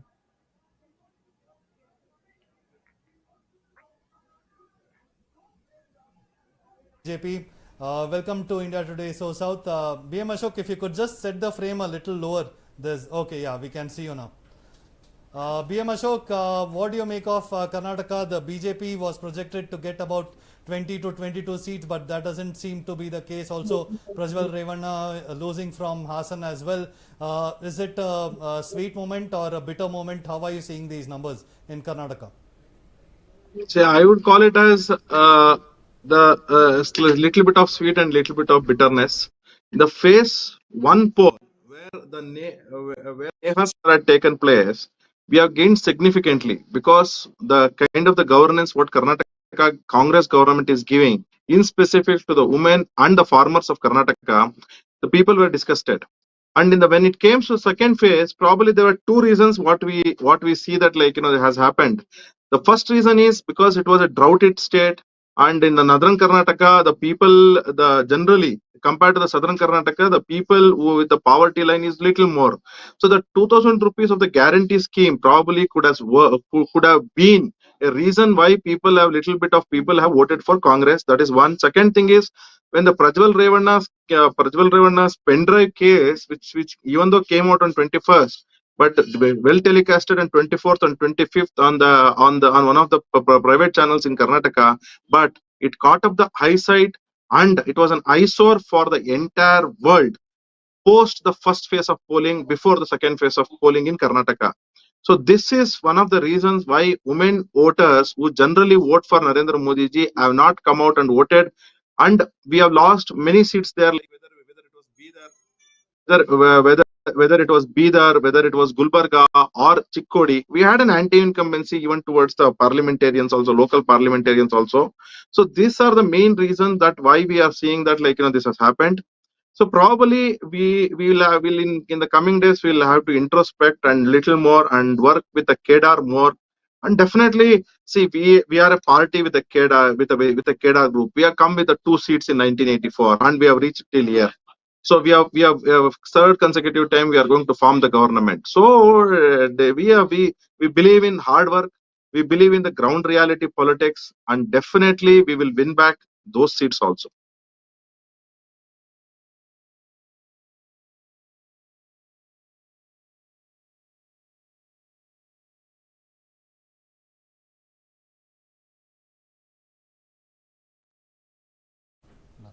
Mr. Ashok, I would like to ask you, are you blaming JDS for losing out 5 to 7 seats in Karnataka? No, I could not get you, Gautam. Yeah, my colleague Mahesh is also there. Mahesh here. I was just asking you. You just said that Prajwal Revanna's CD case had cost you a lot. So are you saying that aligning with JDS was a mistake and which had cost you around 5 to 7 seats?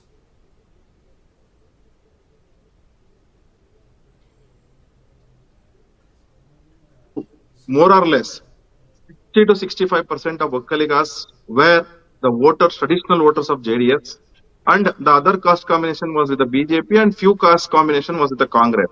And today, because of JDS alliance with the BJP, and for most of the Vakkaligas, BJP was was seen a party which should we get into or not.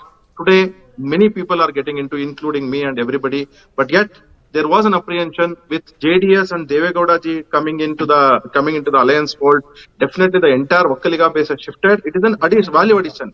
See, Prajwal Revanna's case is a small incident which has happened. Very unfortunate. Whatever he has done, he has to be culpable and he has to be punished under the law. But that being apart, alliance is a great idea, and whether it was in so many other places, it has worked well.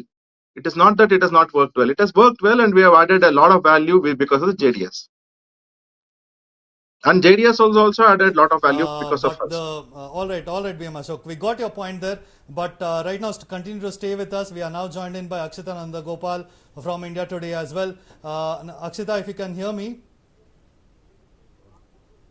Yeah, Akshita, you have traveled literally the length and breadth of the country, but also almost all the states are in South India as well. We seem to be having some technical difficulty. Yeah, we can see you there. So, Akshita, there's a lot to unravel here, because right now the numbers that we are seeing there, that has given us a lot of talking points. Now, starting from Andhra Pradesh, of course, since you are there, what's happening there? Because we've seen right now sweeping victory for the NDA and for the TDP, of course, by themselves forming the government in the state, and also Chandrababu Naidu is in a position where he could also come as a kingmaker. Could you just decode to the viewers here what's actually transpired in Andhra Pradesh?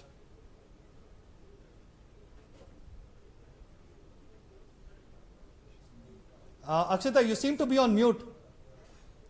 Akshita, you seem to be on mute. If you could just unmute that.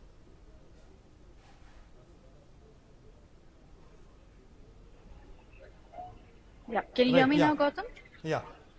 Okay, yeah, apologies for that. I'm in the TDP office. I've managed to find a quiet corner, but there are scores of TDP workers who are obviously celebrating the massive mandate that Chandrababu Naidu has received, that their party has received. I think a lot of the exit polls did predict that, yes, Chandrababu Naidu has the edge, but nobody expected that it would be this kind of a sweep. It's essentially, a repeat of 2019, but with the tables turned now, where you've got all of the anti-incumbents hitting Jagat Mohan Reddy, and that resulting in Chandrababu Naidu getting this kind of a massive mandate from people. And most of them have spoken to here are saying we're ready for Naidu 2.0. We want development here. And the other big clincher here in the victory is that they believe in an alliance with the BJP in ensuring better finance from the central government for the state as well. So we have to see if that actually happens.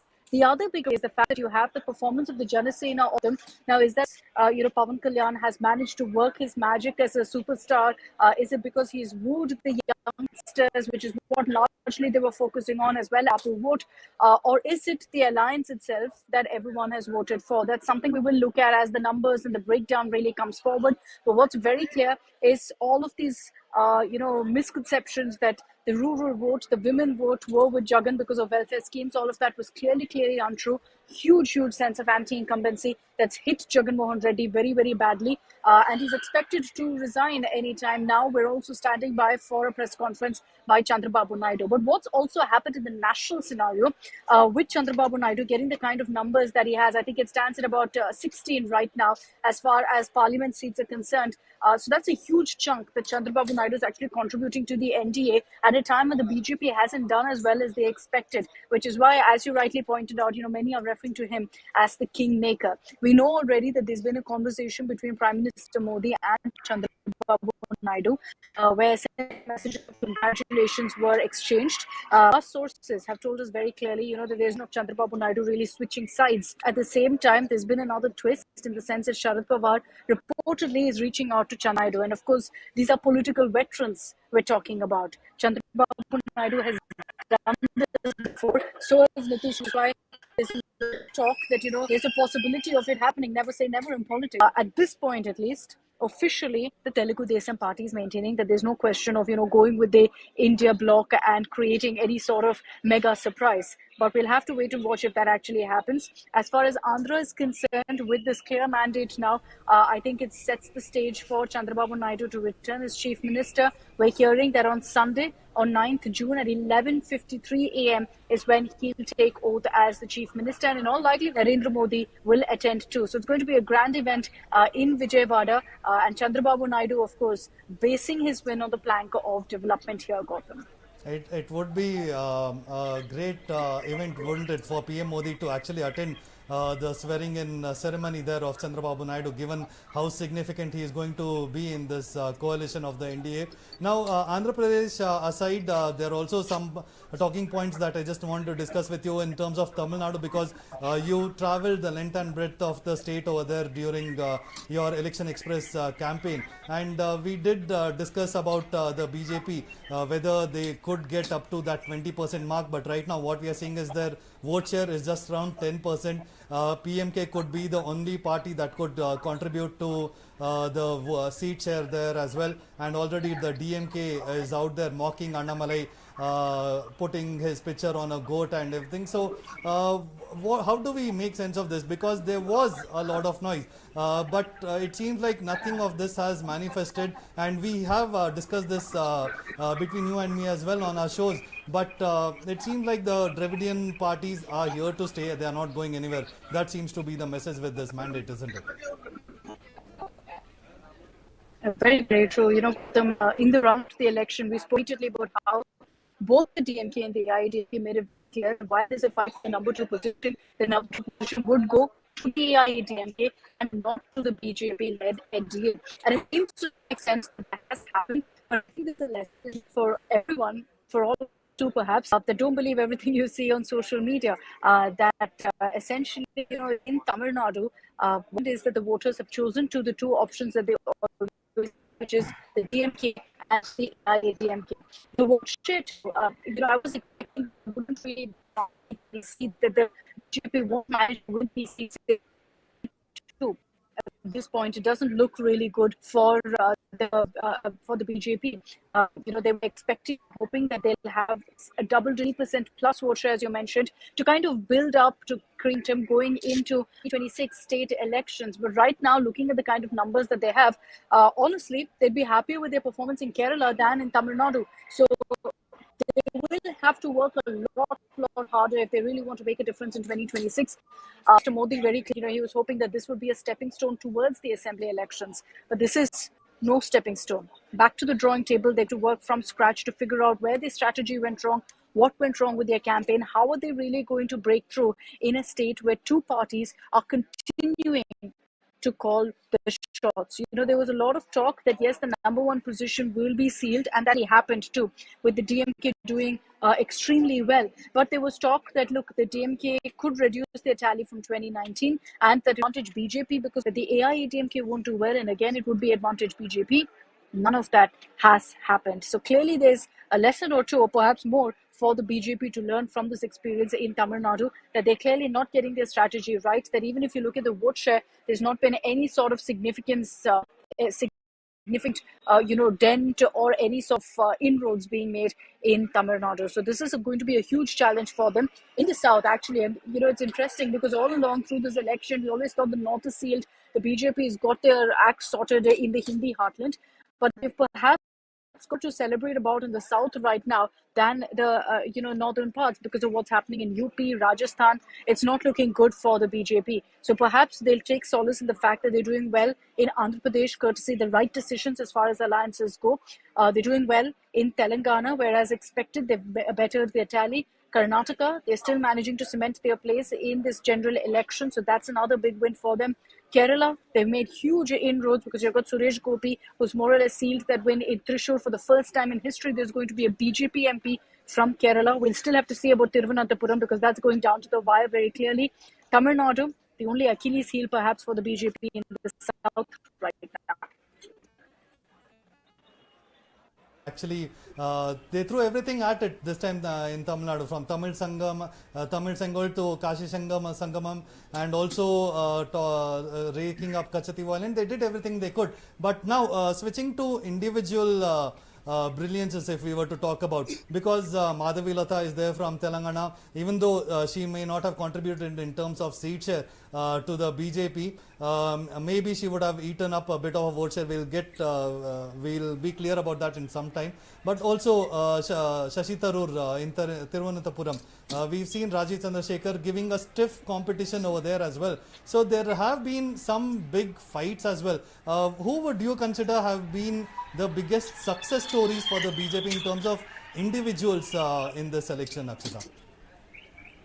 Well, I think we have to talk about the elephant in the room, Annamalai, considering that, there was so much focus on him. There was so much talk about, whether he's the next big thing, not just for the Tamil Nadu BJP, but the national BJP. But he's going to have to really prove his worth electorally first. And he's not managed to do that, whether it's in the previous assembly election or now in this general election, because right now, as we speak, he's still trailing in Coimbatore. So he's going to have to prove himself electorally before he really tries to seen himself as a big face of the BJP. That's a big challenge that he faces. As far as promising faces are concerned, there's been a lot of talk about high-profile leaders, but like I said, with what's happening in Kerala, if the fact that you've got Suresh going ahead and performing so well, that's going to be a big, big deal for the BJP. And he's someone who's fought before in Thrissur, fought twice in Thrissur and lost twice. And this time around, he's managed to win. So in all likelihood, that what's very clear from his campaign was that if he wins, he'd be given or at least that's what his campaign used to say, that if you're voting for me, you're voting for a union minister.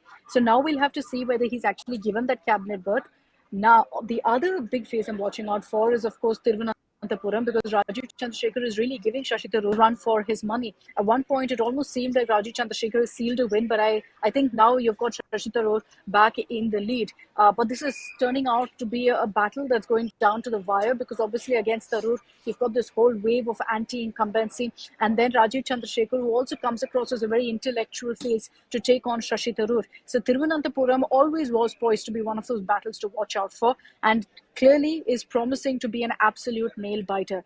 These are just some of the faces. As far as Madhavi Lata goes, I think all along, at least to me, it was very, very clear that she didn't really stand a chance given the demography in Hyderabad, given the kind of support that Asaduddin Owaisi has. But she was sent there with a very clear purpose, and that the BJP wanted to send across, that we're not shying away from a fight. We're going to take everyone, every big leader head on. And I think that was largely the message that they were looking to send across, not necessarily score a win, but to create that necessary buzz on ground in Hyderabad too, because in a state like Telangana, they've managed to perform very, very well. They've managed to not just make inroads, but actually double their tally. If you look at the numbers right now in Telangana, Gautam, from 4 in 2019, I think it's at about 8 now.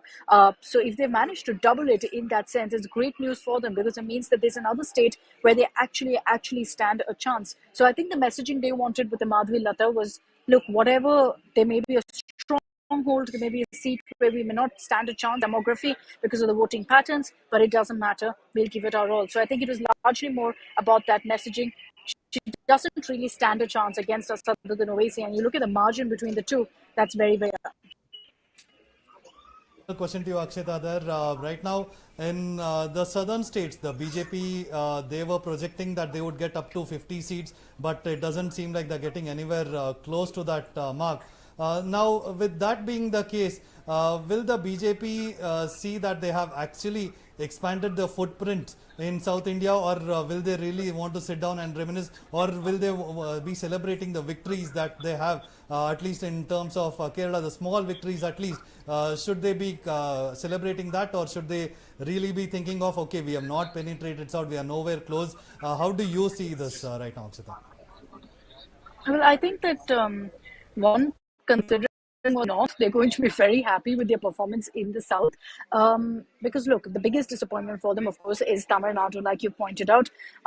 They've not been able to do what they wanted to, whether it was creating a dent in seats or for that matter, even vote share. They haven't managed to do what they wanted, which was 20% plus. Even their allies haven't been able to pull their weight in. So that's something they're going to consider. I think that they're going to get back to the drawing table and figure out whether it was a wrong move to actually call off the alliance with the AIADMK. Of course, it was in circumstances AIADMK essentially called it off, but they allowed it to happen. So they're going to, I think, look seriously into the strategic decisions that they've made in Tamil Nadu as alliances go, because clearly it's helped them in a state like Andhra Pradesh, where I am. What's helped them largely is the fact that, they've got this alliance with the TDP, with a Janasena. So it's clearly a big factor, and they know that. So I think Tamil Nadu, they're looking into wrong in their campaign, whether there's a need 26 to ensure that they review the AIADMK. You ask any expert, Gautam, about Tamil Nadu, and the fact that in this election, if the AIADMK and BJP were together, things would be very different. And because of that, they will have to consider the repercussions and the consequences of having sided with Annamalai over the AIADMK, of having given up on that alliance. I think that's something that they're going to seriously talk about. But besides that, I think they have a lot of things to celebrate in the South. I'm talking about the fact that, there were a lot of reports that suggested that in Karnataka they'll do really badly. That hasn't happened. They've managed to hold their own against the Sidramaya DK Shivkumar combination. They've managed to, push back against all of the guarantees promised by the Congress in Karnataka. Kerala, again, great reason to celebrate. Never in the history of their political, sojourn have they managed to make any inroads in Kerala. They've managed to do that. So plus in Kerala, plus in Karnataka, plus in Telangana because they've doubled their tally, plus in Andhra Pradesh because they made the right moves as far as alliances go. And on their own also, they've done better than before. So the only negative for them is Tamil Nadu. Overall, therefore, in the South picture, I think that the BJP will be satisfied, and I think they'll have to do a lot of introspection on the northern states than the South this time. There are 4 pluses and 1 negative there from the southern states this time around. So thank you, Akshita, for joining us on this broadcast on India Today SoSouth. So the numbers, as you can see there on your screens, 293 is where it stands now for the NDA, and India 233 and others at 17. Other breaking news coming in, Mahesh? Currently, Shashi Tharoor maintains his huge lead over BJP candidate Raju Chandrasekhar. No, that is the latest coming in. Apart from that, we were in conversation with BJP leader BM Ashok. Ashok, I would like to come back to you and speak on Bangalore rural constituency. How do you see this? It's a huge victory for BJP. Did you expect, any chances of your candidate in the rural constituency, or it was just another, chance you had taken, like you had taken in the 2023 assembly election by fielding R. Ashoka against DK Shivkumar in Kanakpura?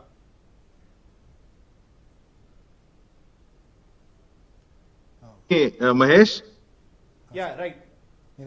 Yeah, see, DK Shivkumar and Sidramaya, both the CM and the DCM, have basically lost their own mandate in Karnataka, because DK Shivkumar's own brother in his own home constituency, Bangalore rural, has lost with a huge majority.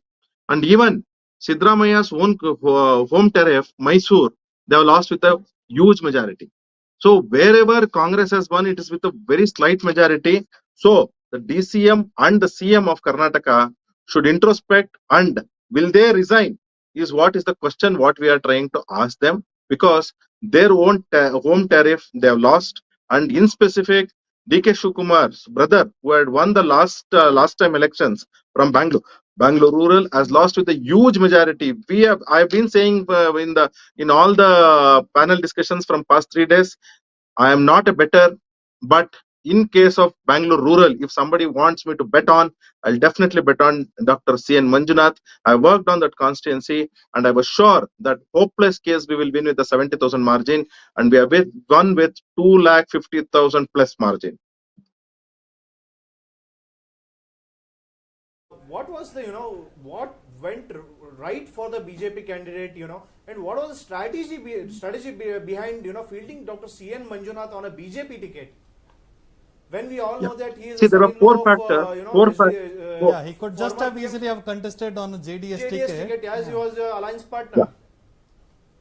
Yeah, there are 4 factors. One factor is this parliamentary seats is split across 8 assembly segments, wherein 5 of them were the home tariff of home grounds for the JDS, where JDS was stronger, but the other three, whether it is Anekal, Bangalore South, and Rajarajeshwari Nagar, where the BJP is extremely strong. And with Bangalore South being 8 lakh voters, and Rajarajeshwari Nagar with 5 lakh voters, and Anekal being 5 lakh voters, put all together 18 lakh voters, and put all together of the 5 assembly segments where JDS is strong, it's around 10 lakhs. So 18 lakhs versus 10 lakhs. So this was playing in the mind. And the where the BJP is strong, usually an urban voter voting for a JDS candidate was very tough. So hence the decision was taken saying that, like, the BJP is a right choice for Dr. C.N. Manjunath, and being so polite, and the cadre of BJP will definitely consider for him to be voted. That is point number one.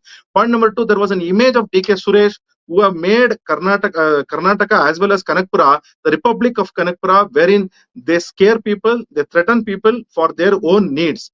And these two factors, with additionally JDS and Devegowda ji being the stalwart for 60 plus years in Karnataka politics, and the 5 assembly constituencies where the JDS voters only vote for Devegowda ji, not for anything else, was a major factor which added. And as well as we party workers have sincerely worked, both JDS and BJP put together.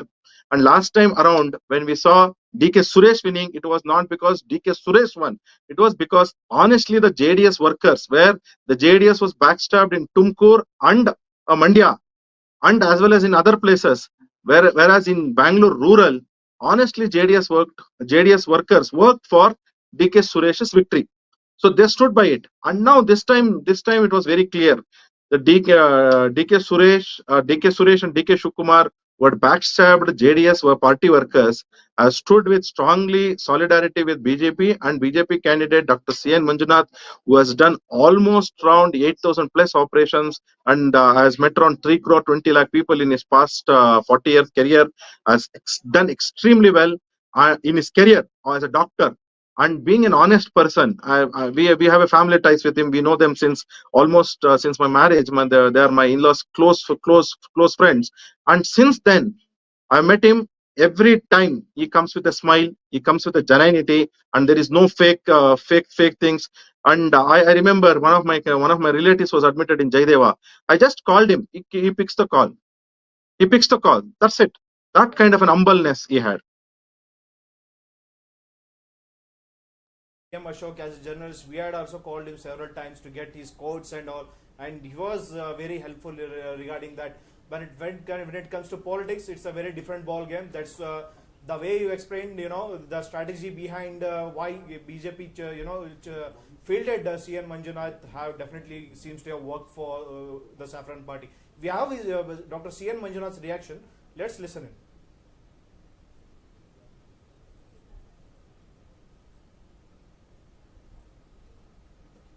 ಕ್ಷೇತ್ರದ ಗೆಲುವನ್ನ ಈ ಕ್ಷೇತ್ರದ ಪ್ರೀತಿಯ ಮತದಾರ ಬಂಧುಗಳಿಗೆ ನಾನು ಇದನ್ನು ಅರ್ಪಿಸ್ತೇನೆ.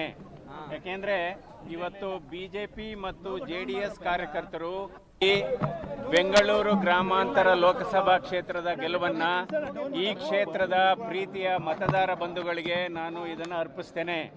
ಯಾಕೆಂದ್ರೆ ಇವತ್ತು ಬಿಜೆಪಿ ಮತ್ತು ಜೆಡಿಎಸ್ ಕಾರ್ಯಕರ್ತರು ಒಗ್ಗಟ್ಟಿನಿಂದ ಒಮ್ಮನಸ್ಸಿನಿಂದ ಕೆಲಸ ಮಾಡಿದ್ದಾರೆ ಮತ್ತು ರಾಷ್ಟ್ರೀಯ ನಾಯಕರುಗಳು ಮತ್ತು ರಾಜ್ಯ ಮಟ್ಟದ ನಾಯಕರುಗಳು ಎಲ್ಲ ಕೂಡ ಇವತ್ತು ಒಗ್ಗಟ್ಟಾಗಿ ಒಂದು ಟೊಂಕು ಕಟ್ಟಿ ನಿಂತು ಇದು ಕೆಲಸ ಮಾಡಿದ್ದಾರೆ.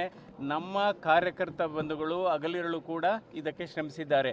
ಅದಕ್ಕೋಸ್ಕರ ಈ ಎಲ್ಲರಿಗೂ ಕೂಡ ನಾನು ಮೊದಲನೇದಾಗಿ ನನ್ನ ಹೃದಯ ಸ್ಪರ್ಶಿ ನಮಸ್ಕಾರಗಳನ್ನು ಹೇಳ್ತೇನೆ. ಯಾಕೆಂದರೆ ಇದರಲ್ಲಿ ರಾಷ್ಟ್ರೀಯ ನಾಯಕರಾದಂಥ ನಮ್ಮ ಪ್ರಧಾನಮಂತ್ರಿಗಳಾದಂಥ ನರೇಂದ್ರ ಮೋದಿ ಅವರಿಂದ ಹಿಡಿದು ಅಮಿತ್ ಶಾ ಅವರಿಂದ ಹಿಡಿದು ಮತ್ತು ಸನ್ಮಾನ್ಯ ದೇವೇಗೌಡರು ಮತ್ತು ಕುಮಾರಸ್ವಾಮಿಯವರು, ಯಡಿಯೂರಪ್ಪನವರು, ವಿಜೇಂದ್ರ ಅವರು ಇವರೆಲ್ಲ ಕೂಡ ನಮಗೆ ಉತ್ತಮವಾದಂಥ ಸಲಹೆಗಳನ್ನು ಮಾರ್ಗದರ್ಶನಗಳನ್ನು ಕೊಟ್ಟಿದ್ದಾರೆ. ಸ್ಥಳೀಯವಾಗಿ ನಮ್ಮ ಎಲ್ಲ ಹಾಲಿ NDA ಶಾಸಕರು ಮತ್ತು ಮಾಜಿ ವಿಧಾನ ಪರಿಷತ್ ಸದಸ್ಯರು, ಶಾಸಕರು ಎಲ್ಲ ಕೂಡ ಇದಕ್ಕೆ ತುಂಬ ಸಹಕಾರಿಯಾಗಿದ್ದಾರೆ. ಜನ ಕೇವಲ ಮತಗಳನ್ನು ಕೊಟ್ಟಿಲ್ಲ, ಅವರ ಪ್ರೀತಿಯನ್ನು ನನ್ನ ಜೊತೆ ಹಂಚಿಕೊಂಡಿದ್ದಾರೆ, ಅವರ ಹೃದಯವನ್ನು ನನ್ನ ಜೊತೆ ಹಂಚಿಕೊಂಡಿದ್ದಾರೆ. ಹೀಗಾಗಿ ಇವತ್ತು ಇದು ಕಾರ್ಯಕರ್ತರ ಗೆಲುವು, ಇದು ಮತದಾರರ ಗೆಲುವು ಅಂತ ನಾನು ಹೇಳಬೇಕಾಗುತ್ತೆ. ಮತ್ತು ನಮಗೆ ಬೆಂಗಳೂರು ಗ್ರಾಮಾಂತರ ಲೋಕಸಭಾ ಕ್ಷೇತ್ರದ ಗೆಲುವನ್ನ ಈ ಕ್ಷೇತ್ರದ ಪ್ರೀತಿಯ ಮತದಾರ ಬಂಧುಗಳಿಗೆ ನಾನು ಇದನ್ನು ಅರ್ಪಿಸ್ತೇನೆ. Sir, the results were not on expected lines, especially for you. How do you see this? See, this is the public life. We have to face all these things.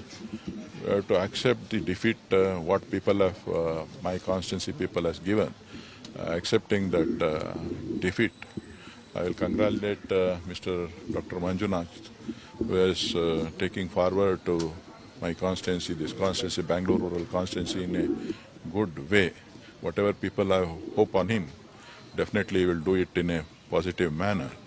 But in the same time, I thank all my workers and my leaders, those who have supported, stood for me from past 11 years. And these elections also, they fight very hard. So this is the, as a common worker, I am ready to do work with them. Always with the people. So now India Alliance is come forward. India Alliance is getting more seats in northern India. We hope we will form the government. So what do you think went wrong in Bangalore rural? No, this is the people's decision. We have to accept it. That's all. I don't know what wrong I have done. For the sake of Karnataka, for the sake of my constituency, for the sake of Karnataka, I raised my voice, but people have not accepted it. So definitely I have to go by that. So Kumaraswamy, talking to India Today, said that Amit Shah has requested to field Manjunath, and the strategy has worked. No, that is their strategy. I don't say anything. Whatever the strategy they have done, their responsibility to do that. Sir, as an opposition party, they have done it. So people have accepted their alliance and candidate. They have accepted that candidate and they have voted them.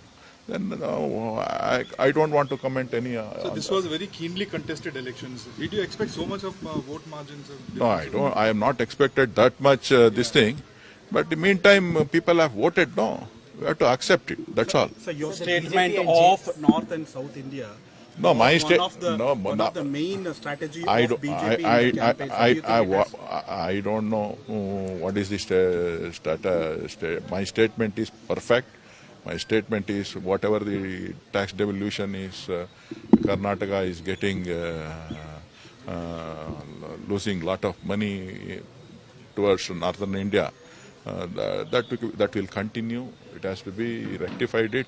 Karnataka people, South India people has to think over this. Whatever the treatment the government of India is. So did the BJP and JDS coalition work in targeted? They targeted you specifically. Did that work? I don't think this is target or whatever may be. People have given a verdict. I have to accept it. That's it. Thank you. Sir, the results were not on expected lines, especially for you. Well, that was DK Suresh for you, where he said he accepted the defeat, and he goes on to say that he had done no wrong and worked for the constituency, and he said to introspect where things went wrong. But one thing that might have worked against him was the comment that he made in Delhi regarding the separate South India that earned him a lot of flack across, not only in South India but across the country, including where even DK Shivkumar had to come out and say that no, this is not our stand, this is wrong, and then he had to retract the statement. Yes, that one statement might have worked very completely against him. Now moving on to some of the other constituencies in Karnataka, I'd just like to tell you that there are three former chief ministers who contested in this Lok Sabha elections in Karnataka, and all three are in a winning position. SD Kumaraswamy from Mandya, Basavaraj Bommai from Haveri, and Jagdish Shettar from Belagavi. All are leading with a huge margin, and only official declaration of victory is awaited. Now, Mr. Ashok, I would like to come to you basically regarding the Udupi Lok Sabha constituency. Even though Kota Srinivas Pujari is winning, what we are hearing is the vote share that is completely drastically come down. Do you think the infighting within the BJP in the Udupi district unit, not only Udupi, in fact there were several incidents of infighting in Chitradurga, also in Belagavi. Do you think this might affect it, in the larger vote share for the BJP in this Lok Sabha elections?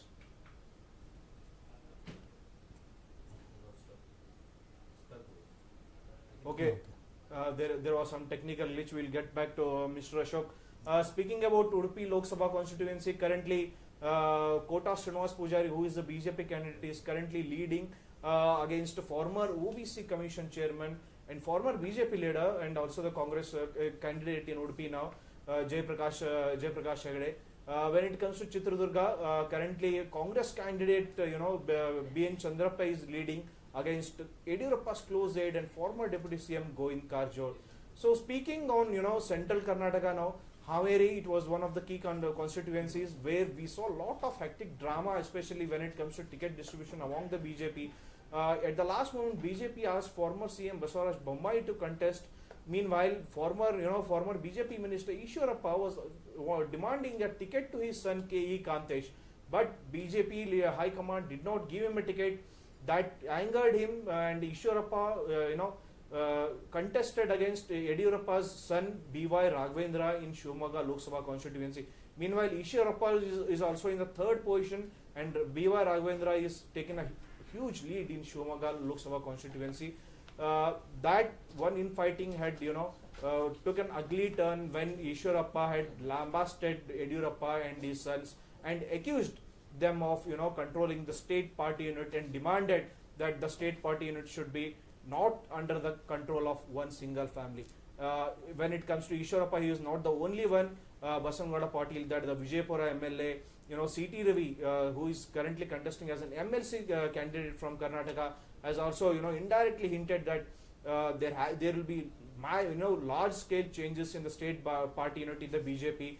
But with the given numbers, it will, and in the current position in which the central BJP is also there, it will be very interesting to see whether the high command BJP will be wanting to make severe changes in the state BJP unit.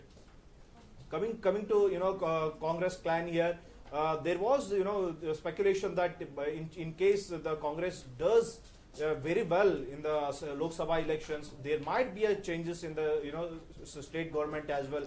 As we all know, D.K. Shiv Kumar was eyeing the chief minister's position in the state, and he is also the Karnataka Pradesh Congress Committee president. He had taken a large credit for getting Congress back to the power. Of course, Siddaramaia's Ahinda vote bank had influenced a lot. They together had brought Congress government into the power. But after the assembly elections, Shiv Kumar wanted the chief minister post, and there were speculations that there might be a split in the tenure of the chief minister's post. What do you have to say, Gautam? Right. Very interesting scenarios developing in Karnataka, as you said, and so beautifully explained there by Mahesh. Because keep in mind, even the Congress has fielded a number of their family members as well, and so far they are also winning. So that's the dynastic politics doesn't seem to matter so much to the electorate. That seems to be the message here. And all right. So also now taking a look at the overall tally itself, 294, 232, 17. Is there any possibility for the India bloc right now to make it? And today is the day they will have to make a move. They'll have to be swift before Modi approaches and stakes claim to form the government there. They will have to be swift because the gap is just about 60 seats even for the India bloc. They're 232. They're about 40 seats from the magic number. So a significant number could be added from Nitish Kumar, or either or they'll also have to get the support from Chandrababu Naidu as well. Also, Gautam, one interesting aspect here is the Maharashtra. There was a split in NCP as well as Shiv Sena. Sharad Pawar, we all know, is a seasoned politician, and what we are hearing now is he has making efforts to call the alliance members and other political parties to try and garner their support. Understand that NCP, Ajit Pawar had split and joined, BJP-led government in Maharashtra. Meanwhile, in Shiv Sena also, Eknath Shinde had split and joined BJP. In the worst case scenario, if that reverses, Gautam, there may be another kind of scenario that might form, and there might add at least around 10 to 12 seats if Sharad Pawar manages to pacify Ajit Pawar as well as Eknath Shinde. But that's just in one of the possible scenario. Possible scenario, but we don't know whether it will happen. But having said that, Sharad Pawar is a very, very seasoned politician. He is as like similar to HD Devegowda, and they have previously proven their track record in such scenarios, and have gotten managed to form the government in several past instances where it looked impossible. So it is possible such kind of scenarios might be played out. It will be very interesting to say how NDA leaders manage and talk to their alliance partners and keep their flock together. So I think even when we speak, the NDA number is currently in comfortable majority, which has already passed the majority mark of 273. Currently they are in 294, which is comfortable. But if nothing changes on the ground, if Congress tries and start walking on the path of BJP, where we have seen Operation Lotus, what transpired again in the Maharashtra, with the collapse of the Maha-Aghadi government, if the Congress tries the same formula against the BJP, then the scenario might change. All right, very interesting indeed. We're also getting some reactions from the Congress and the BJP. My colleague Deepthi spoke to them. Let's take a look at this. It is the day of the results. The mood of the nation is intense. Karnataka is also witnessing a heated up battle. I have with me BJP spokesperson HN Chandrasekhar, welcome, and Prasad Gowda, KPCC spokesperson. Thank you for being with me. As of now, the BJP is leading in 16 seats, Congress in 10. Sir, how do you see Congress's performance? It's gained more seats than the previous elections. Yeah, compared to last 2019 elections, we have improved very much, and we are still hoping that this number will go up, and we are having all the opportunity to form the government because Modi ji was from the day one he was maintaining that we will win more than 400 seats. Now the people of India have shown what is the fate of BJP now, and at the same time we are picking up, we are growing in numbers. So that is the efforts and performance of our Congress people.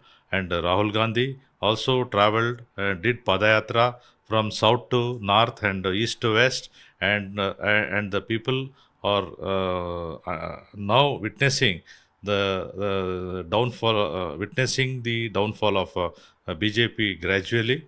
And maybe the last 10 years, BJP under the leadership of Modi ji, they have given a lot of assurances, but not able to fulfill those assurances, like 2 crore jobs, and bringing black money from outside. It is not those things they have not fulfilled.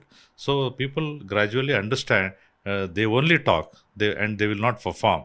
That is the reason now we Congress and India is performing, and we are and this number will still go up, and we have all the hopes that we are going to form the government in the center.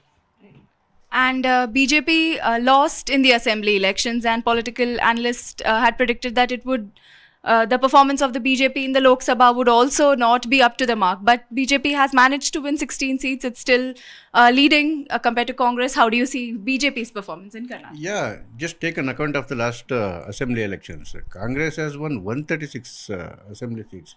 If you convert that into the Lok Sabha seats, they should have won at least 25 to 26 seats, at least. But they are struggling to cross the double digit. What it is showing, the people are frustrated with the state government, because CM and Deputy CM, everywhere they are saying there are 4 crore beneficiaries, direct beneficiaries from one scheme itself, that free scheme. If 4 crore beneficiaries are there, what has gone to? So what it is, and even our expectation was around 20 seats, and we are managing that one. We will cross that 20 seats also. It's showing a 21, 22. Definitely we will be going to that thing. The thing is, within 1 year, this Congress government has lost the support of the people, and people are totally frustrated about its government. That is showing through their votes.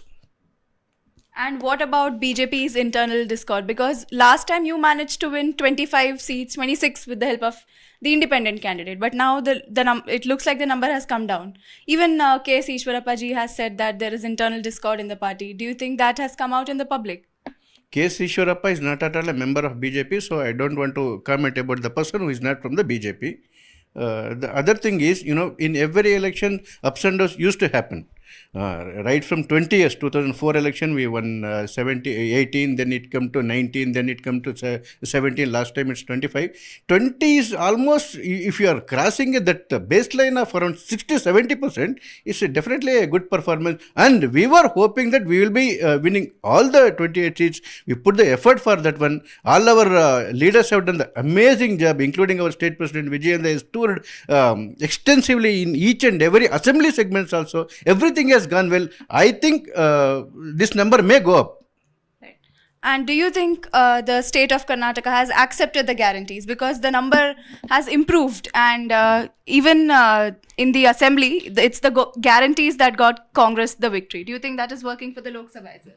No, from the government point of view, we have done our best to reach, fulfill our guarantees as we promised during Vidhan Sabha elections. And the guarantees have reached, and it will be continued till for all the 5 years. That is, we have given the guarantee, assured the people of Karnataka, these guarantees will go up for another 5 years. But this election's results is not, it is just a beginning.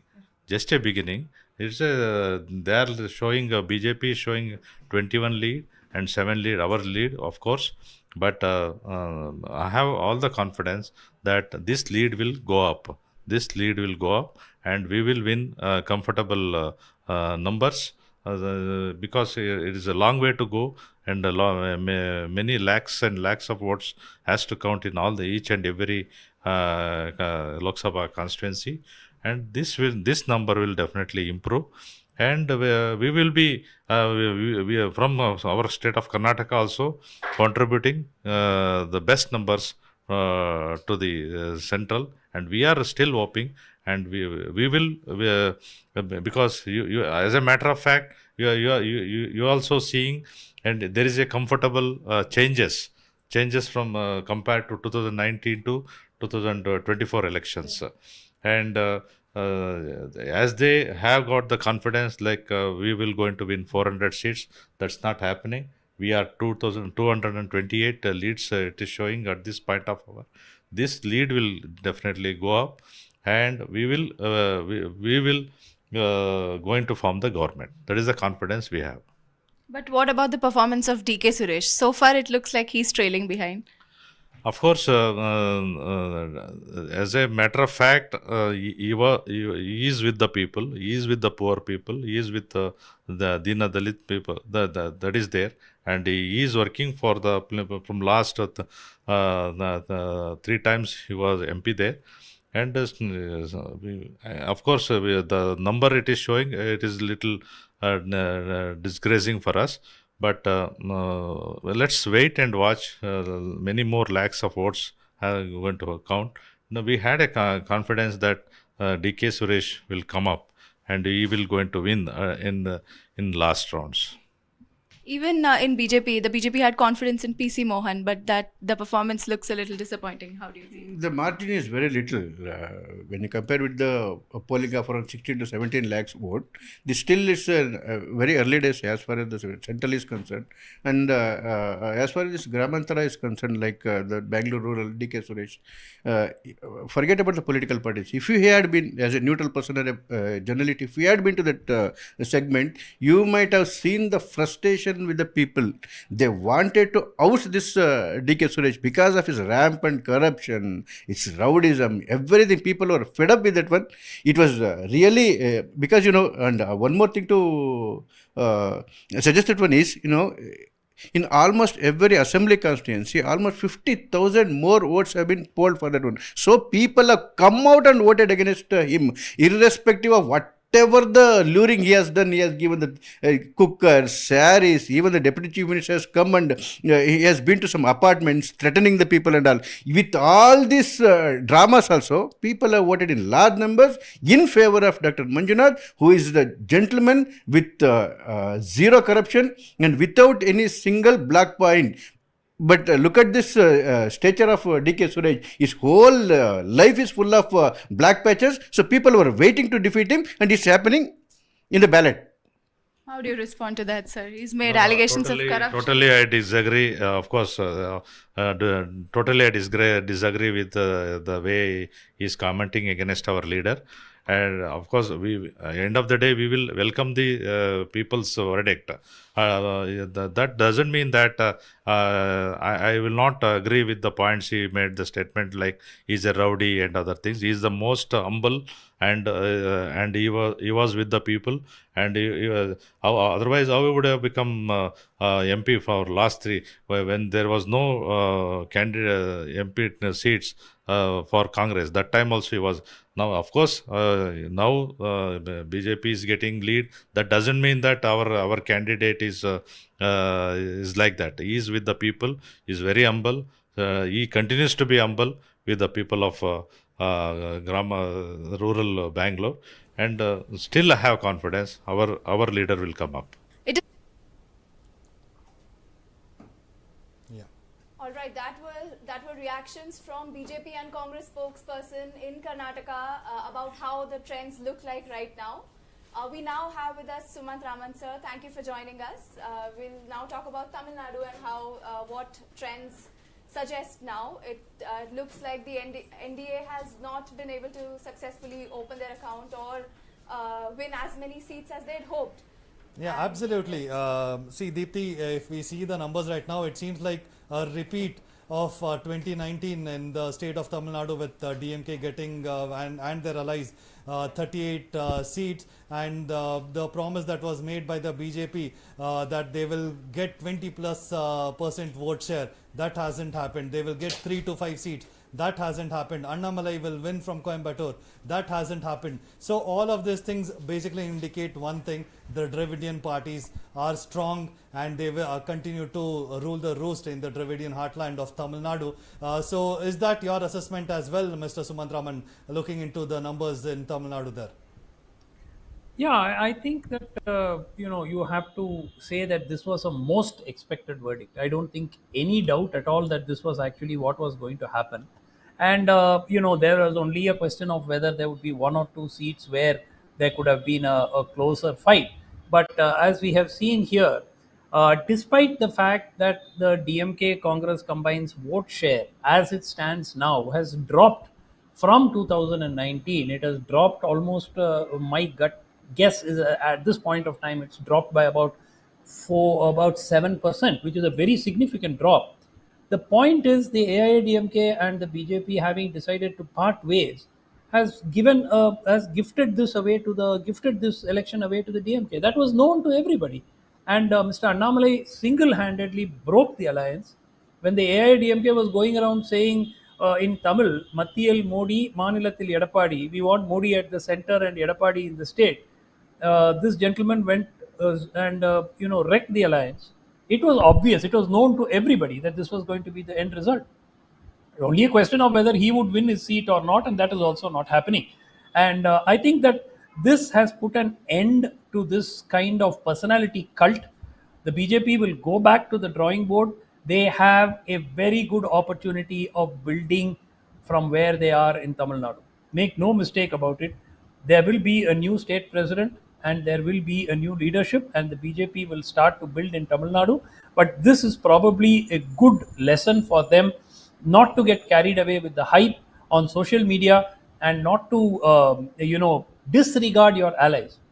The ADMK had no intention of breaking the alliance. They were literally forced to break when Ms. Jayalalitha was called a corrupt leader by Mr. Annamalai, and then Mr. Annadurai was insulted. So they were left with no choice. I mean, it was like, let me see how far I can go in terms of insulting you before you walk away. So I think that was a huge mistake. And today, just look at the irony of it. Had they gone together, they could have won 10 seats, and those 10 seats could have been crucial for the NDA. I mean, it's really an amazing, state of situation that has arisen. If they had gone together, maybe 10 seats, and I can tell you the seats also, whether it is Coimbatore or whether it is Pollachi or whether it is Virudhunagar, or all these seats would have been won by the NDA. And, they just bossed it up. So I think that there needs to be a serious rethink. But for the DMK, big red alarm bells are ringing.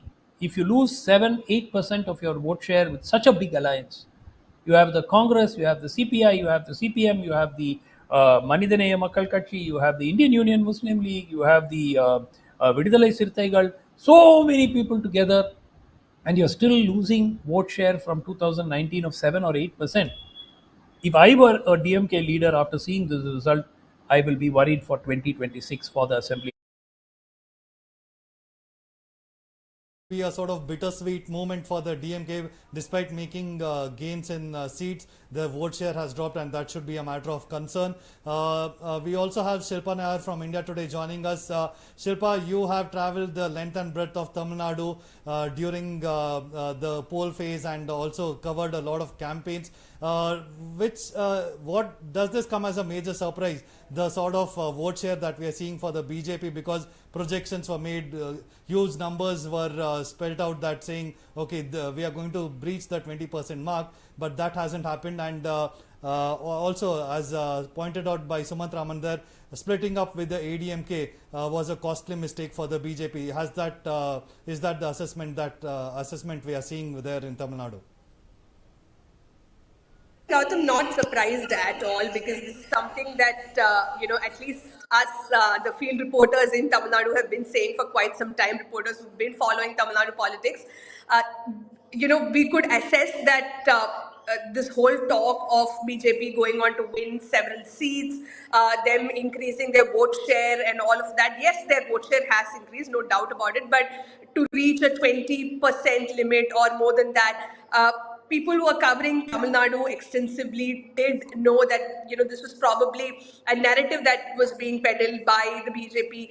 In fact, from the beginning, it was very clear that this election, it is the DMK that had an advantage, and rightfully so. You can see from the figures as of 3 p.m., the DMK-led alliance is leading in 38 out of 39 seats in Tamil Nadu. It is only PMK which is leading in 1 seat. PMK, of course, is an NDA alliance partner that is leading from Dharmapuri. Soumya Anbumani, of course, is leading in Dharmapuri. So that is the only seat as of now where that has gone to the NDA side.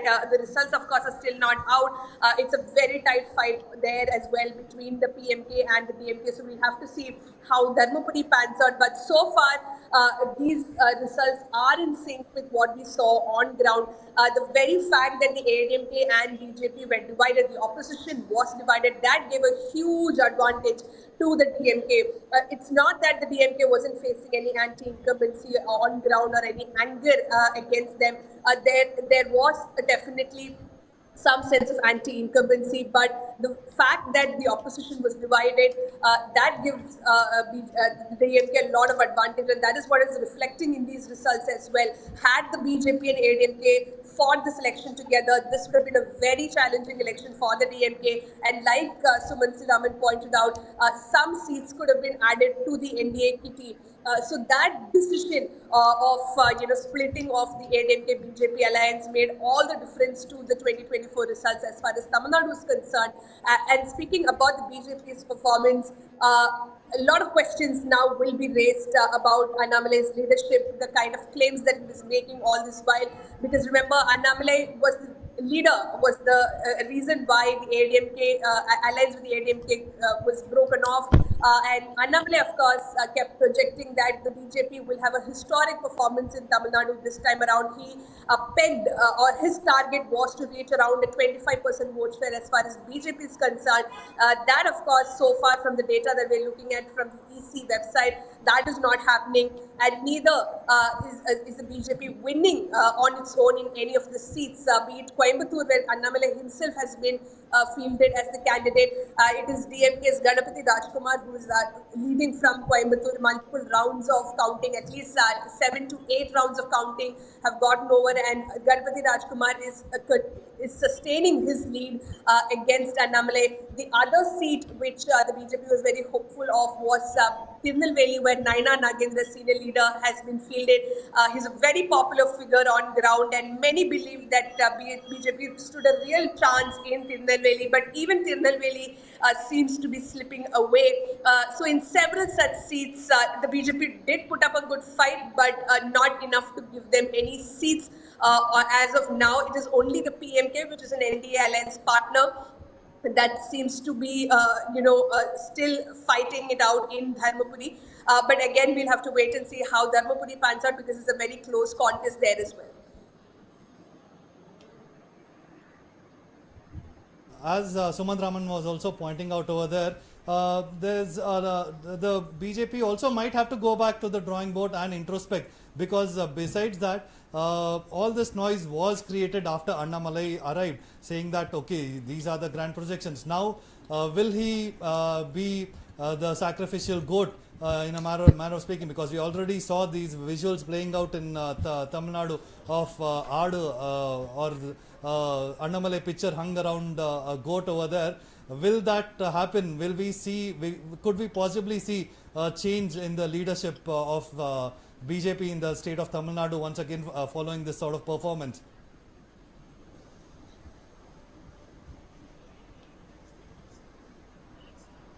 Who's that Shilpa, am question I for? audible? Was that to me or Suman? Yeah. Shilpa, to you. Sumant Raman made that point, saying that Annamalai might be asked to leave from the state president post there. So could you see, will that really happen? We'll have to see what happens in the case of Annamalai, but it does not take away the fact that Annamalai still remains a very popular figure, at least outside Tamil Nadu. He's a very, very popular figure, and the BJP well realizes that they've seen the kind of popularity that Annamalai enjoys. In fact, across India, there's a lot of curiosity when it comes to the Coimbatore seat. I've been getting, ever since this election started, and ever since Annamalai's name was, announced for the Coimbatore seat, everyone wanted to know only one thing: is he going to win? So that's the kind of popularity, that's the kind of attention that he's been getting. So the BJP well realizes that whether or no he'll now be brought to Delhi, given some kind of ministry through Rajya Sabha, that of course remains to be seen.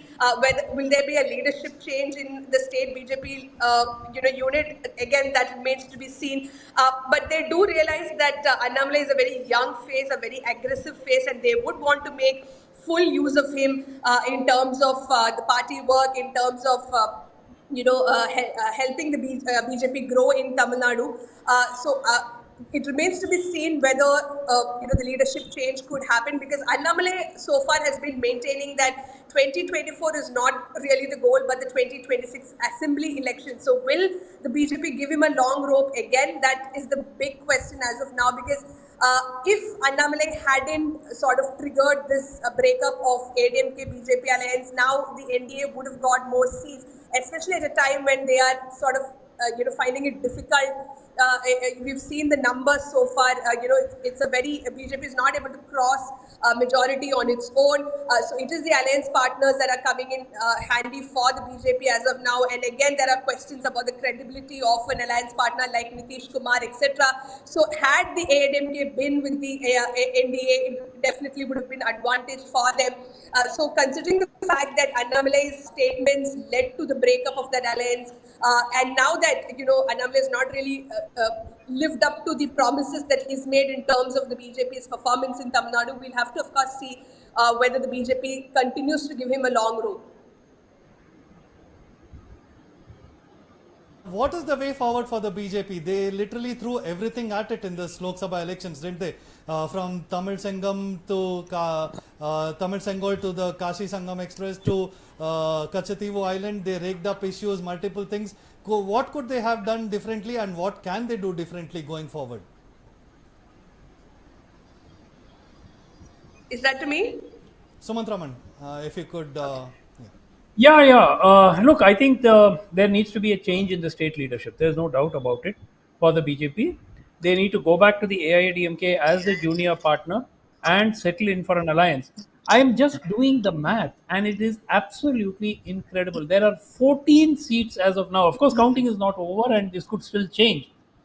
But the vote of the AIADMK and the BJP together is more than the DMK combines vote in, as I speak now, as per the official Election Commission data, in Kadalur, Krishnagiri, Salem, Tirupur, Pollachi, Virudhunagar, Coimbatore, Namakkal, Kallakurchi, Arni, Tenkasi, Vidupuram, Chidambaram. I mean, one single individual has wrecked this entire election for his party in the state. It is incredible that such a canny party like the BJP has been taken for this colossal ride. This was known. I mean, this is not something which was like an unanticipated thing. Everybody who was observer of Tamil Nadu politics knew this was going to happen. And honestly, 4 or 5 months ago, I did not think that the DMK would perform so poorly that what was the conventional thinking? Anyway, they are going to lose. Whether they lose together or lose separately, they are going to lose. But I was one of those who believed very strongly that there was anti-incumbency, and if the two parties had gone together, my guess at that point was around 12 to 15 seats with a base bottom of 10, which is what I expected. It could still change, but as of now, they are ahead if the combined vote share is taken. And of course, there are no guarantees that had they gone together, there would have been a vote transfer and all that. There are no guarantees, but they would have seemed winnable.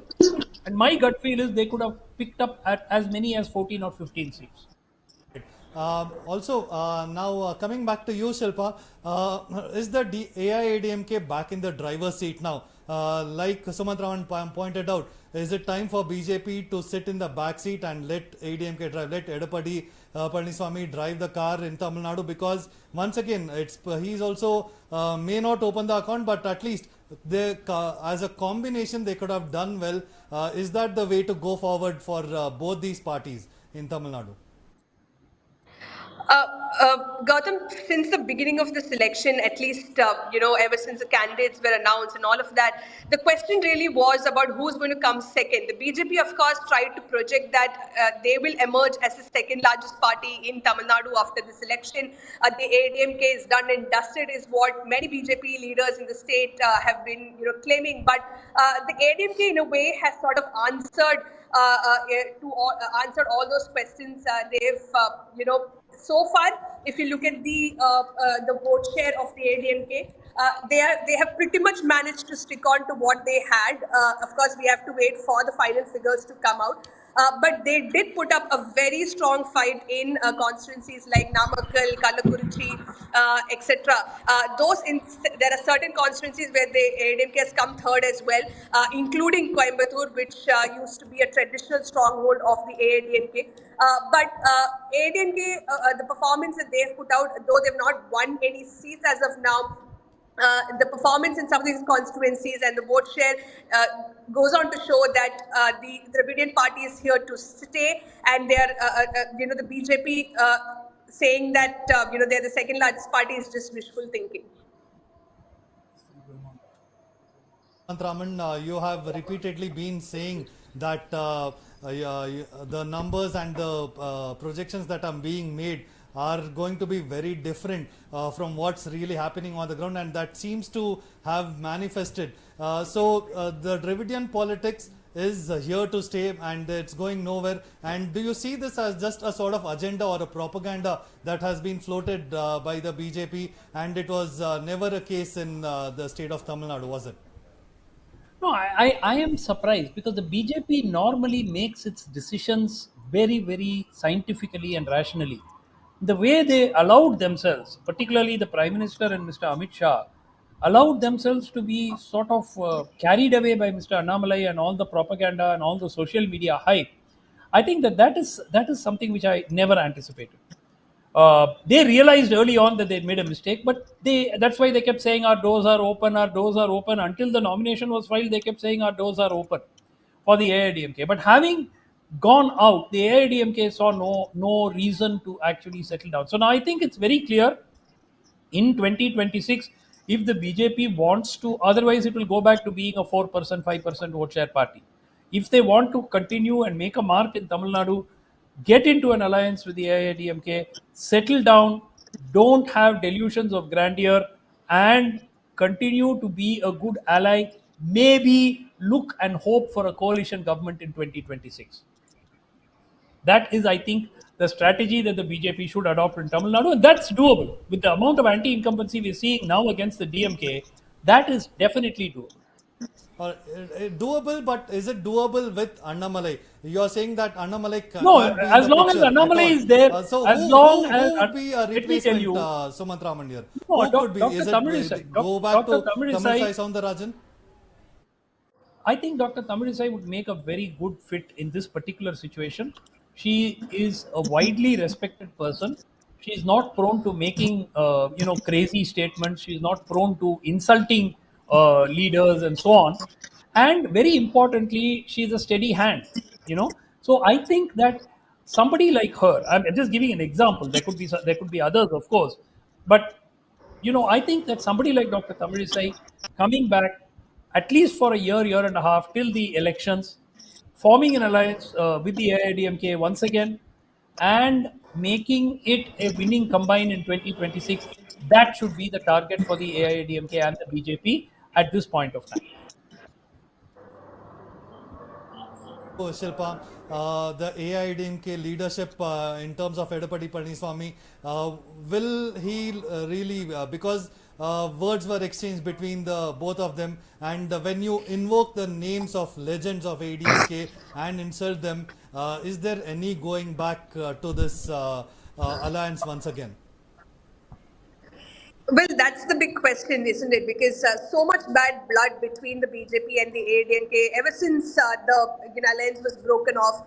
We've seen a lot of sharp, shrill comments exchanged between ADMK and BJP leaders, the second-rung leaders of the ADMK targeting Annamalai and vice versa. So there's a lot of bad blood between these two parties. But again, if at all they come together, then it would definitely pose a huge challenge for the DMK in the 2026 assembly elections. And not to forget, actor Vijay will also be making his political debut in 2026 assembly elections. So that is going to change political equations in Tamil Nadu, and how all of this will impact. All that remains to be seen. But I wanted to take this question to Suman Siraman. Sir, do you believe, given the kind of the animosity that ADMK and BJP leaders have had in the last couple of months, is it possible, even if they have an alliance, will that vote transfer really happen? Will it be an organic alliance on ground?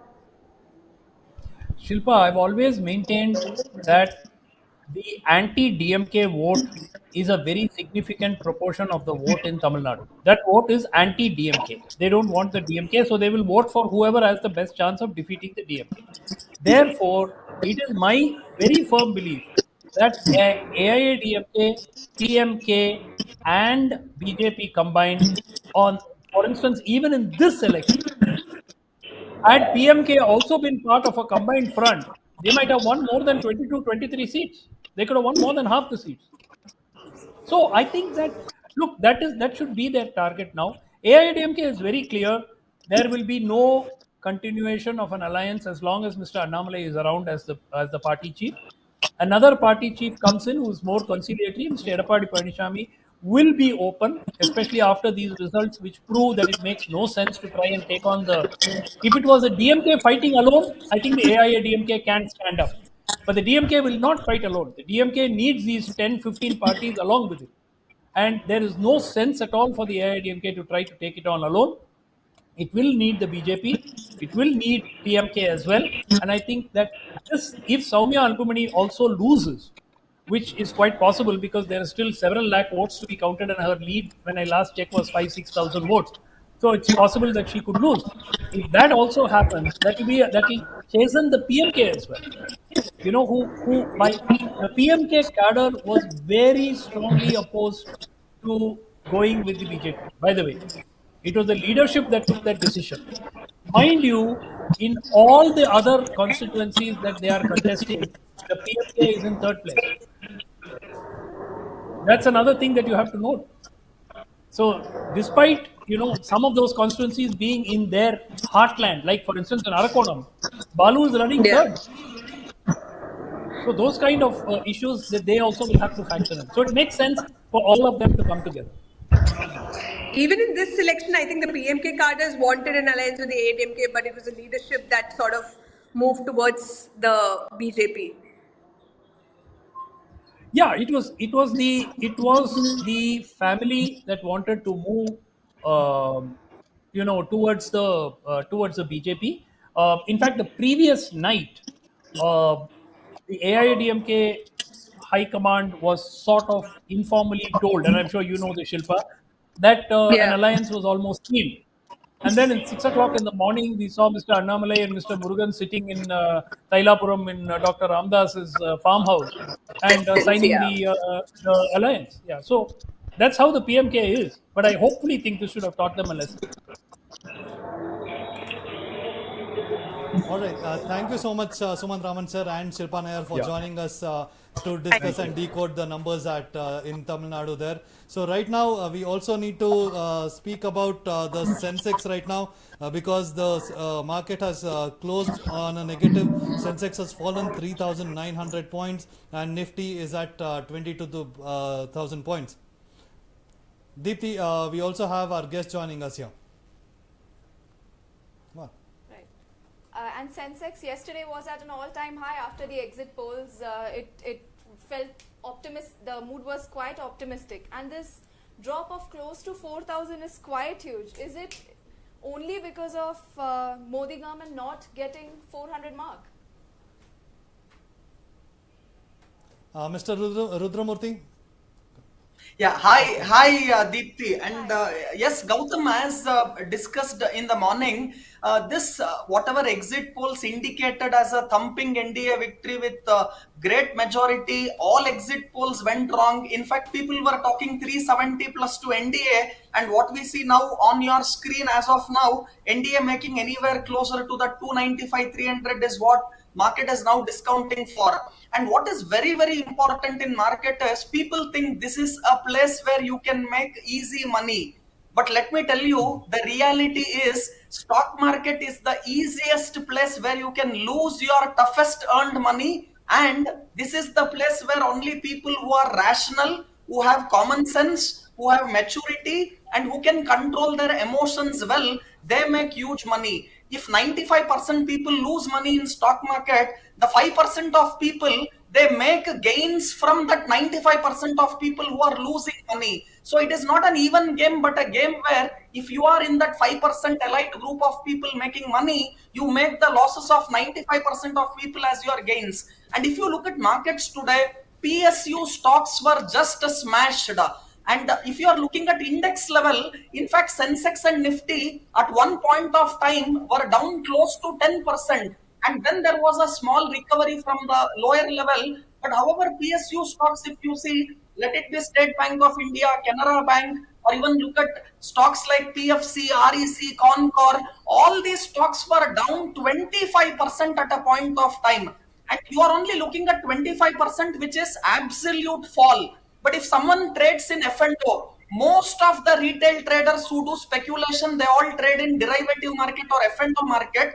So in futures and option, even if I assume just a 5 times leverage, a 20-25% kind of a fall will lead to 5 times higher fall, which will be close to 100%, which is even eroding your entire capital. So people who thought it is easy place to make money, and last 6 months, last 1 year, you buy every dip, you will make money. So those kinds of people are clearly taught a lesson in market, and this is very healthy. It doesn't matter whether Congress comes into power, whether I don't know Chandrababu Naidu makes it as PM, or is it Nitish, or is it Narendra Modi, or is it Piyush Goyal?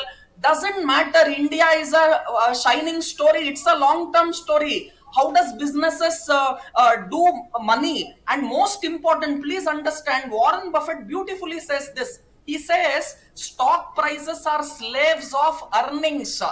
That means what? If a company does well, if their earnings are good, stock prices eventually has to go up. It is not stock prices are slaves of political party. It is stock prices are slaves of earnings. So try to find those good companies where earnings are there, and during this type of crisis, you get these good companies at throwaway price, because people who don't understand stock market, they sell left, right and center. Every stock, every wall will be painted with the same brush. And let me also tell you, never ever think nothing impossible will ever happen in market. The only certainty in market is what is uncertain. And everyone yesterday were talking about seeing that exit poll, easy victory to NDA, market will go up. And in fact, every politician had become a stock market analyst, where everyone were telling, wait for fourth, you will see markets rallying up, everyone should put their money, and name any political party of this NDA or specifically BJP, starting from Narendra Modi, starting from Amit Shah, Nirmala Sitharaman, everyone told June 4th, put your money and it will just fly like anything. You have to put it into stock market, everything. And in fact, the other way around was also true. Every stock market broking companies had become political analysts. In fact, a lot of stock brokers were telling these many seats NDA will get, these many seats Congress will get. So political parties became stock market analysts, and stock market analysts were giving political verdict.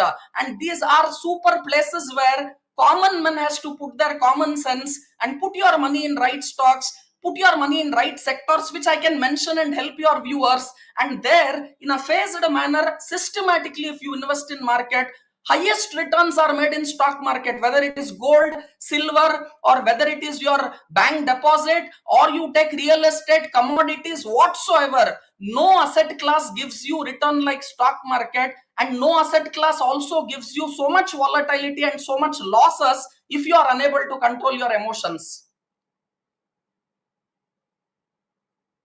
Cost of profit, they say, but is that the case right now? Because investors are panicking and buying in a dip, and so what should they expect? Should the trends continue? What should the investors expect?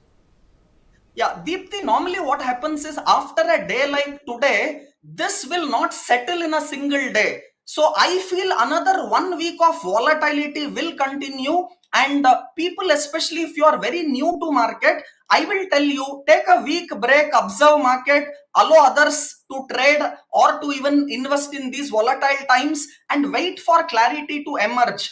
And always don't put all money in one shot. Let's say, for example, if someone has 1 lakh rupee to deploy, today you can invest, let us say 10 to 20,000, and let's say tomorrow put another 20, 30,000. So at least divide your capital into 5 parts, and in a phased manner deploy that. Don't try to catch the bottom or try to catch the top. Only two people can catch the top and bottom. One is God, second one is a liar. I am neither God nor a liar. You don't have to catch the top and bottom to make money in market. Even if you are in between, you have enough money to make money in market. And let me tell you, at current level, for me, pharma looks a very good sector.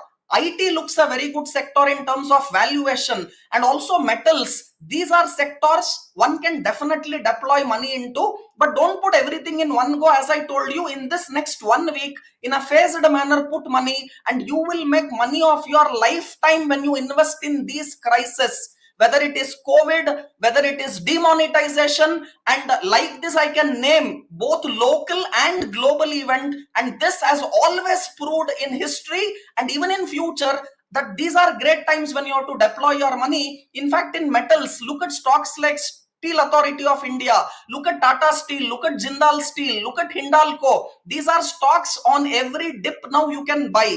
when it comes to IT as a sector, I feel we have seen very, very comfortable valuations in IT as a sector. Look at stocks like TCS, look at Infosys, look at Wipro. In fact, look at Tech Mahindra. There are people who have put their money in Infosys and telling last 2 years I have not made any money. In fact, I have lost money in last 2 years. Whereas market has gone up and Infosys from 1800 has come down to 1400. So these are times when great companies are available at throwaway price. In a phased manner invest. IT I named a few stocks, metals I named you few stocks, and even from pharma, look at stocks like Dr. Reddy, Sun Pharma, Divi's Lab. These are stocks which will give you money. And I feel even FMCG, ITC, Hindustan Unilever, these are companies which you have to buy. People don't stop brushing their teeth, or they just don't stop bathing, and they don't just stop using a shampoo or a powder. And these are everyday daily consumable products which you have to use. And for me, when crisis comes, that is the time when you get opportunity and prices which will be a throwaway price, and you have to buy. Discount sale is on next 1 week. In a phased manner, put your money into market and you will make big.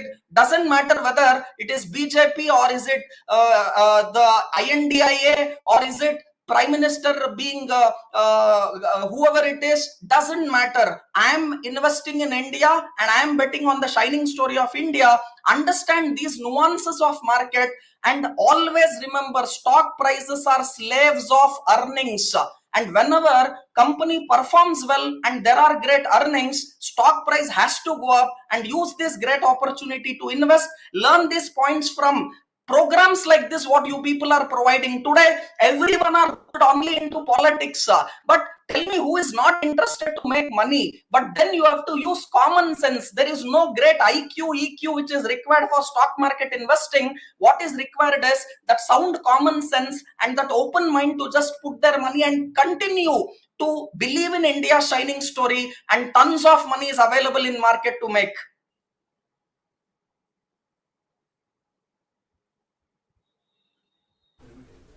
Thank you for joining, sir. So what I've understood is that key is common sense. You don't need to panic. Wait out. It might take a week or so to settle, and invest wisely is what you're saying. We are neither God nor liars to make the most of it. So invest wisely is what you're saying. Okay, thank you, sir.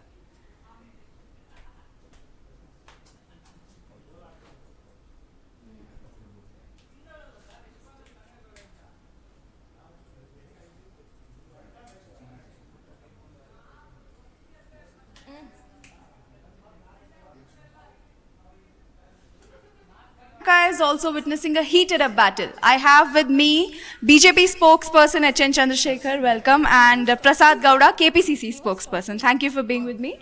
As of now, the BJP is leading in 16 seats, Congress in 10. Sir, how do you see Congress's performance? It's gained more seats than the previous elections. Yeah. Sir, are you still here?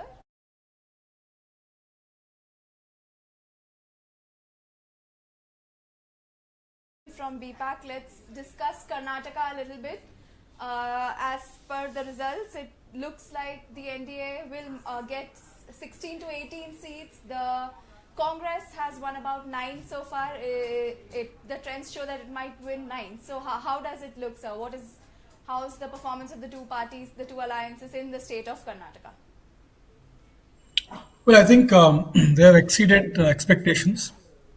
If you really look at it, with the last 1 year of Dharamaya's guarantee and the women really loving all the freebies given to them, and I think you as women also must have enjoyed a couple of those benefits, right? And I think that really worked well for them. Going by all those things, there was certainly anti-BJP and a very strong pro-Congress, wave.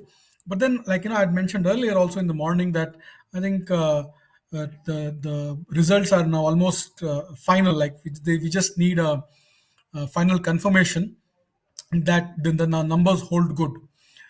It shows that the Karnataka electorate is a very, very smart, politically shrewd electorate. They said we will take the best of both. We want Siddaramaya, a Congress government in Karnataka. We want those guarantees, We have been getting a lot of benefits, freebies from the center, and we want that to continue. Hence, we will vote for Modi in the center. I think that is what they have decided. I think it's a win-win for them. Certainly, the political calculations of political parties have completely gone astray. But certain important victories that I would want to highlight on is basically Dr. Manjunath's. It's an stupendous victory. It is unbelievable. He has broken through the Kanakpura Bande, they call those two brothers, DK brothers. Kanakpura Bande means the rocks of Kanakpura.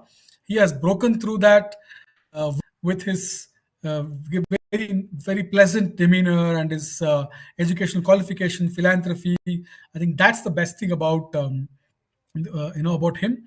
That's a very interesting upset. I don't know what's And happening with Prajwal. Sidramaya, when campaigning for DK Suresh, he called Manjunath a white-collared politician. But he seems to have risen above this notion, and for me, this win is quite surprising. I don't know how you see it. Can you please, yeah. See, I'll tell you one thing. As a person from the political field, to me, honestly, I am not very. I'm certainly surprised, pleasantly surprised about the victory of Dr. Manjunath. But what really matters is how he is going to run his office, his parliamentary constituency the next 5 years. It's very, very difficult. Running a hospital is very different. Running a parliamentary constituency, especially a rural constituency, it's really not that simple. Yeah, and he's a good man, a white collared politician. You need to get your hands dirty in politics, especially in the rural India. It's at least if he'd have won in Bangalore South, North, something, then I still feel that he would have been able to manage it. I feel that it's a very tough ride to run the entire South constituency, sorry, rural constituency. I hope BJP gives him a very nice office. In the office, I mean to say a good team who will advise him on politics, governance, public policy, implementation of schemes. All these things are very, very important. And that is something that I'm more worried about. The next 5 years is what is to be observed than just a victory. I think the first phase is done. The second and the most difficult phase begins for Dr. Manjunath. Right, and what do you have to say about the Congress's performance? Because so far it looked like the BJP was underestimating Congress because the trend has been that Karnataka votes differently in Lok Sabha and assembly polls. Even though the Congress was able to win the assembly polls, it was expected that the Lok Sabha would completely be in the fist of the BJP. But the numbers look good for the Congress too. They've improved their seat share. How do you see that? Actually, if you see how much is Congress now? What is the number for Congress? Sorry, 9. Okay. See, again, I think it is a good number for Congress, but looking at the sentiment 5 6 months ago, I still feel Congress should have capitalized and probably even breached 15, something like that. Yeah, 9 is basically, I would feel, is a consolation. And please remember, there are some really important seats that they have lost. Those seats are, like we just spoke about Bangalore rural. That's a big, yeah. Come on, that's very tough for Congress to accept. Then they have also lost Belagavi. That's also an important seat for them. So all these things, are really going to, they have to get back to the drawing room and see why they have performed so poorly. Yeah. So it is a win, but I really feel that they should have performed really, far better than what they've got, and they haven't even passed double figures. That's what they always claim, right? So I would say it's a mixed bag for Congress, and for BJP, I think they're just really lucky after having lost the previous elections so badly and now coming back with almost two-thirds seats, assembly parliamentary seats. A challenge of their own. For the BJP, it was the internal dissent with Ishwarappa being the rebel candidate, then being And then even with the Congress, there's a whole chief minister post thing where DK Shiv Kumar has not hidden from making it public. So both these parties have had their challenges, but looking at the performance, the BJP has been able to maintain a lead, and the Congress has been able to beat their 1 seat mark. And that seat, interestingly, they lost this time. It's surprising how it's all turned out. It's a very interesting victory for both the parties. To be honest, I feel both have won in a particular sense. They both should go home happy with the results. Yeah, but and I'll tell you why. The main reason is that in both parties there was a lot of internal dissent. Yeah, both parties. In fact, BJP had the maximum dissent. Right? They were earlier they thought there were only two factions. Now there are five factions, six factions. Right? It is just erupting in every nook and corner of the state. The moment they brought in Vijendra as the state president, there were a lot of dissatisfaction. Then you had rebel candidates like Ishwarappa, one of the most senior BJP politician. That's a big thing. Then even Raghupati Bhatt, he revolted. Now he's gone for independent for MLC elections. That also would have affected the Udupi Mangalore Chikmagalur seat. And there are some other factions in South Karnataka, North Karnataka, West. There's so many such factions in BJP. In spite of that, they are getting these many seats. I think they're very happy. They should be very happy. Now coming to Congress, same thing. There is a Siddaramaiah gang, there is a DK Suresh gang, there is a Parameshwara gang, there is the Jarkiholli. They have their own North Karnataka, control. So keeping all these things in mind, I think both have actually got a decent number. This is what is my assessment. Morning, sir. Let's take a look at the numbers so far yet again.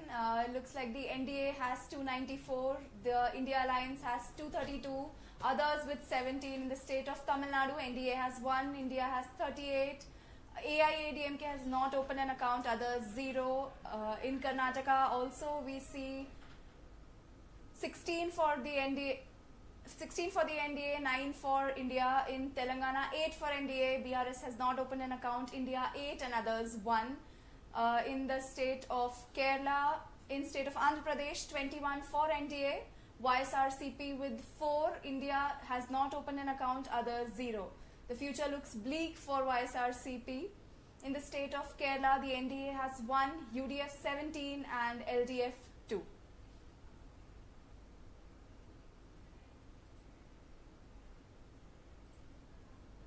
It is the day of the results. The mood of the nation is intense. Karnataka is also witnessing a heated up battle. I have with me BJP spokesperson HN Chandrasekhar, welcome, and Prasad Gowda, KPCC spokesperson. Thank you for being with me. As of now, the BJP is leading in 16 seats, Congress in 10. Sir, how do you see Congress's performance? It's gained more seats than the previous elections.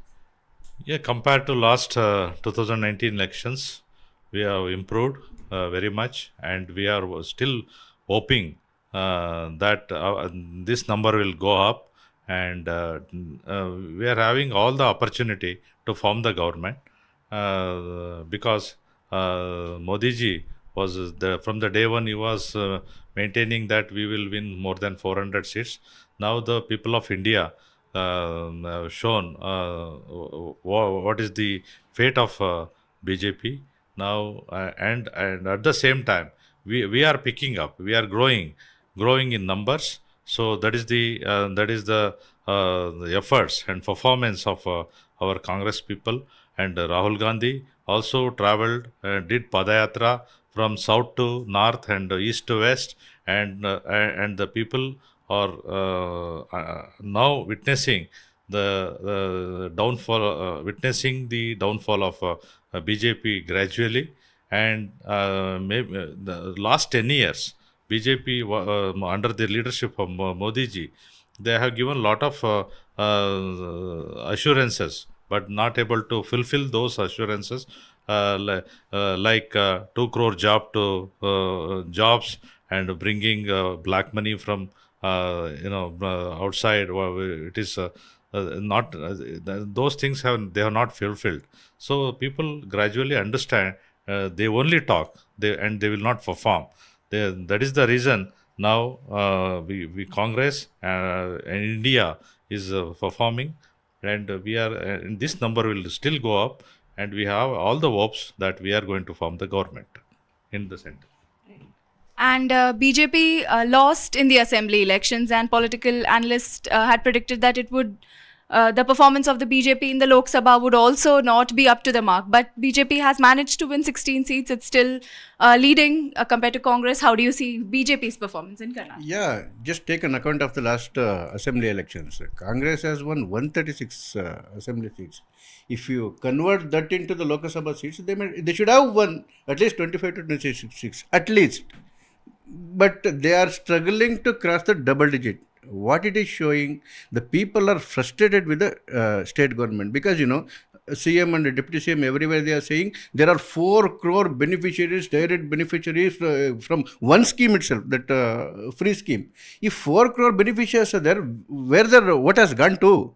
So what it is showing, and even our expectation was around 20 seats, and we are managing that one. We will cross that 20 seats also. It's showing a 21, 22. Definitely we will be going to that thing. The thing is, within 1 year, this Congress government has lost the support of the people, and people are totally frustrated about its government. That is showing through their votes. And what about BJP's internal discord? Because last time you managed to win 25 seats, 26 with the help of the independent candidate. But now it looks like the number has come down. Even K.S. Ishwarappa ji has said that there is internal discord in the party. Do you think that has come out in the public? K.S. Ishwarappa is not at all a member of BJP, so I don't want to comment about the person who is not from the BJP.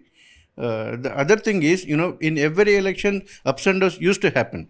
Right from 20 years, 2004 election, we won 18, then it come to 19, then it come to 17, last time it's 25. 20 is almost, if you are crossing that baseline of around 60-70%, it's definitely a good performance. And we were hoping that we will be winning all the 28 seats. We put the effort for that one. All our leaders have done the amazing job, including our state president Vijayendra has toured extensively in each and every assembly segments also. Everything has gone well. I think this number may go up. Right. And do you think the state of Karnataka has accepted the guarantees? Because the number has improved, and even in the assembly, it's the guarantees that got Congress the victory. Do you think that is working for the Lok Sabha as well? No, from the government point of view, we have done our best to reach, fulfill our guarantees as we promised during Vidhan Sabha elections. And the guarantees have reached, and it will be continued till for all the 5 years. That is, we have given the guarantee, assured the people of Karnataka, these guarantees will go up for another 5 years. But this election's results is not, it is just a beginning.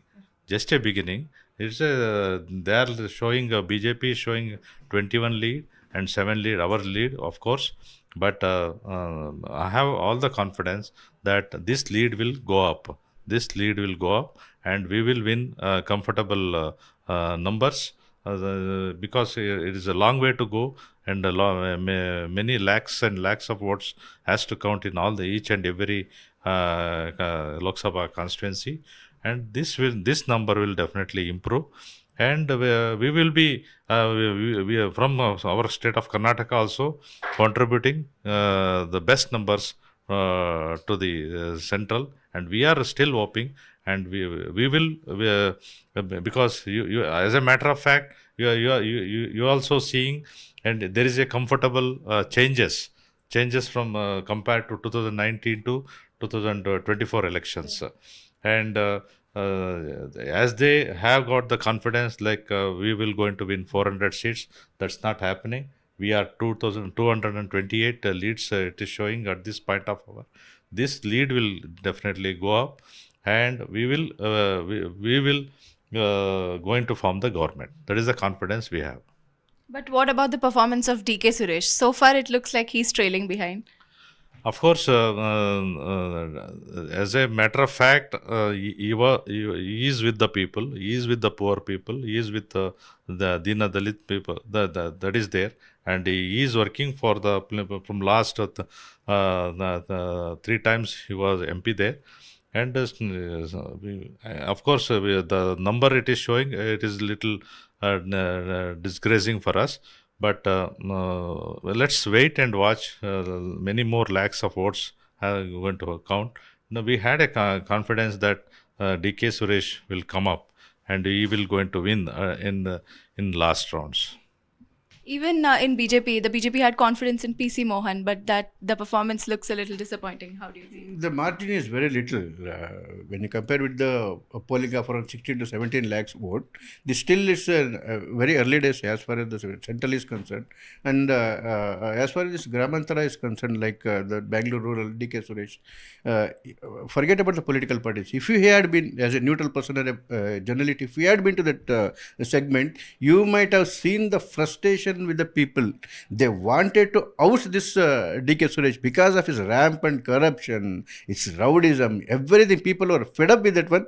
It was really because, and one more thing to suggest that one is, in almost every assembly constituency, almost 50,000 more votes have been polled for that one. So people have come out and voted against him, irrespective of whatever the luring he has done. He has given the cookers, saris, even the deputy chief minister has come and he has been to some apartments threatening the people and all. With all these dramas also, people have voted in large numbers in favor of Dr. Manjunath, who is the gentleman with zero corruption and without any single black point. But look at this stature of DK Suresh. His whole life is full of black patches. So people were waiting to defeat him, and it's happening in the ballot. How do you respond to that, sir? He's made allegations of corruption. Totally, I disagree. Of course, totally I disagree with the way he's commenting against our leader. And of course, end of the day, we will welcome the people's verdict. That doesn't mean that I will not agree with the points he made, the statement like he's a rowdy and other things. He's the most humble, and he was with the people. And otherwise, how he would have become MP for last three, when there was no candidate MP seats for Congress. That time also he was. Now, of course, now BJP is getting lead. That doesn't mean that our candidate is like that. He is with the people. He is very humble. He continues to be humble with the people of rural Bangalore. And still I have confidence our leader will come up. With the assembly defeat that happened, many thought that the BJP's morale was very low in Karnataka. Are you now saying that the BJP has defied against all odds and possibly could emerge victorious in Karnataka? Definitely a very good trend is there. We could have done much better. Always there is scope for improvement. Because the Congress has completely failed in the state of Karnataka, more so when it comes to the national election. Congress is irrelevant. There is no leader, there is no alternative. Modi has performed extremely well in all the aspects. The Congress party or the IND had no proper agenda, there was no clarity. They were more into appeasement politics, they were into divisive, they were just creating hatredness in the society. So probably the one and only party which is acceptable to the people is NDA alliance. So probably we could have done much more better. It should be a clean sweep. Let us wait and watch, and I am very hopeful that we are going to see the great numbers. Kind of response that you got in Mandya. JDS have won 2 seats out of 3 and technically one more in Bengaluru rural. How do you see this? The result which we have today, the blessing of voters, we have happy, but totally I am not happy, because we expected our NDA alliance will going to get minimum 25 seats. That has reduced to 5-6 seats. That is the only thing I am actually disappointed, because the way in which our party workers from both the sides, how they worked in the field, the cooperation with internally with leaders, We have successfully run the show in this election from BJP and JDS. But little bit I disappointed because what we expected 25 seats, that has reduced. Sir, how do you see Hassan, sir? Hassan, you have a major One more thing. I congratulate. I am very grateful to entire Karnataka voters, Karnataka citizens. I promise them the affection and the belief what they had with us. We will going to serve the state with in the leadership of Narendra Modi ji. Whatever problem in Karnataka we are facing from long period, we will try to successfully implement those works to complete here in this 5 years. Seats, especially Bangalore Rural and Hassan. Bangalore Rural, you got an emphatic win in your own constituency, Ramnagara, as well as a strong hold of DK Shivkumar also. But in Hassan, it's a forte. Now we are still trailing there. Hassan, we expected the result. Previous itself, actually, we expected. But because of Devegowda's hard work, he spent more than 15 days there to win that candidate. Even though Devegowda worked very hard and at this stage, we lost the election. But that result was expected by several our party workers. That is not actually surprise to me. Only thing, the strength of our party in Hassan, because of our some decision which we have taken, that has affected us. But future days, that our fold, we will going to get it back. And Ramnagara Rural, sir? Ramnagara Rural, Bangalore Rural Constituency, that is a strategy we have actually worked out. That strategy, we succeeded in that. Amit Shah ji and myself, we discussed about the Bangalore Rural Parliamentary segment. Home Minister requested me to put Dr. Manjunath as the candidate.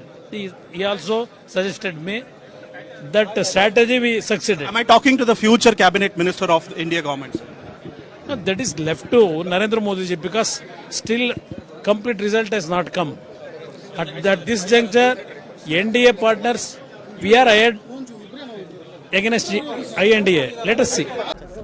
जनता जनार्दन ने इस धारवाड़ लोकसभा क्षेत्र में Bharatiya Janata party को और Bharatiya Janata party के प्रत्याशी के रूप में मुझे आशीर्वाद दिया है।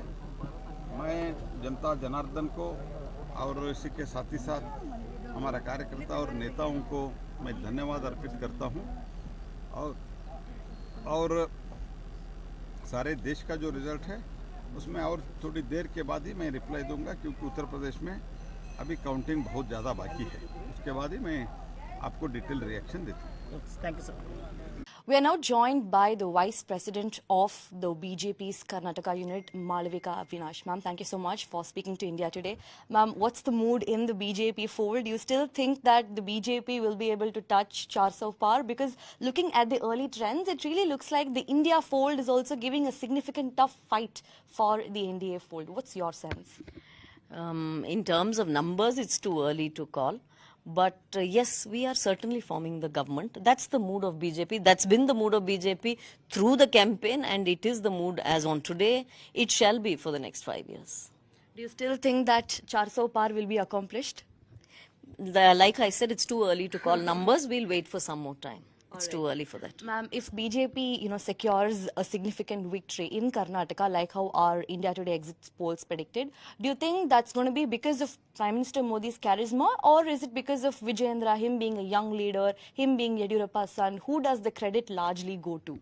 I think in terms of attributing credit and other things, that will happen in a discussion that follows this victory.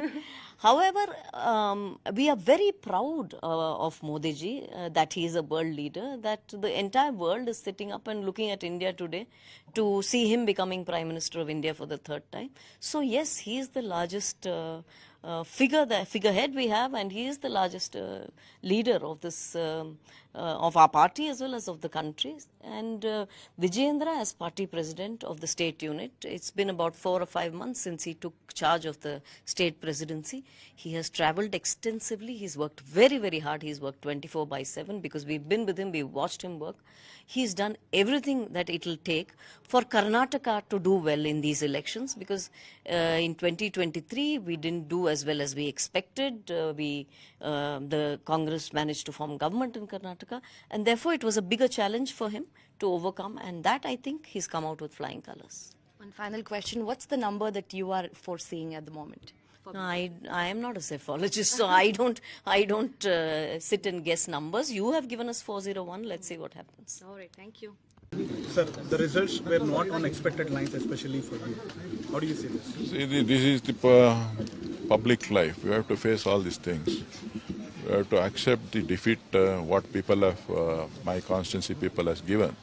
Accepting that defeat, I will congratulate Mr. Dr. Manjunath, who is taking forward to my constituency, this constituency, Bangalore rural constituency, in a good way.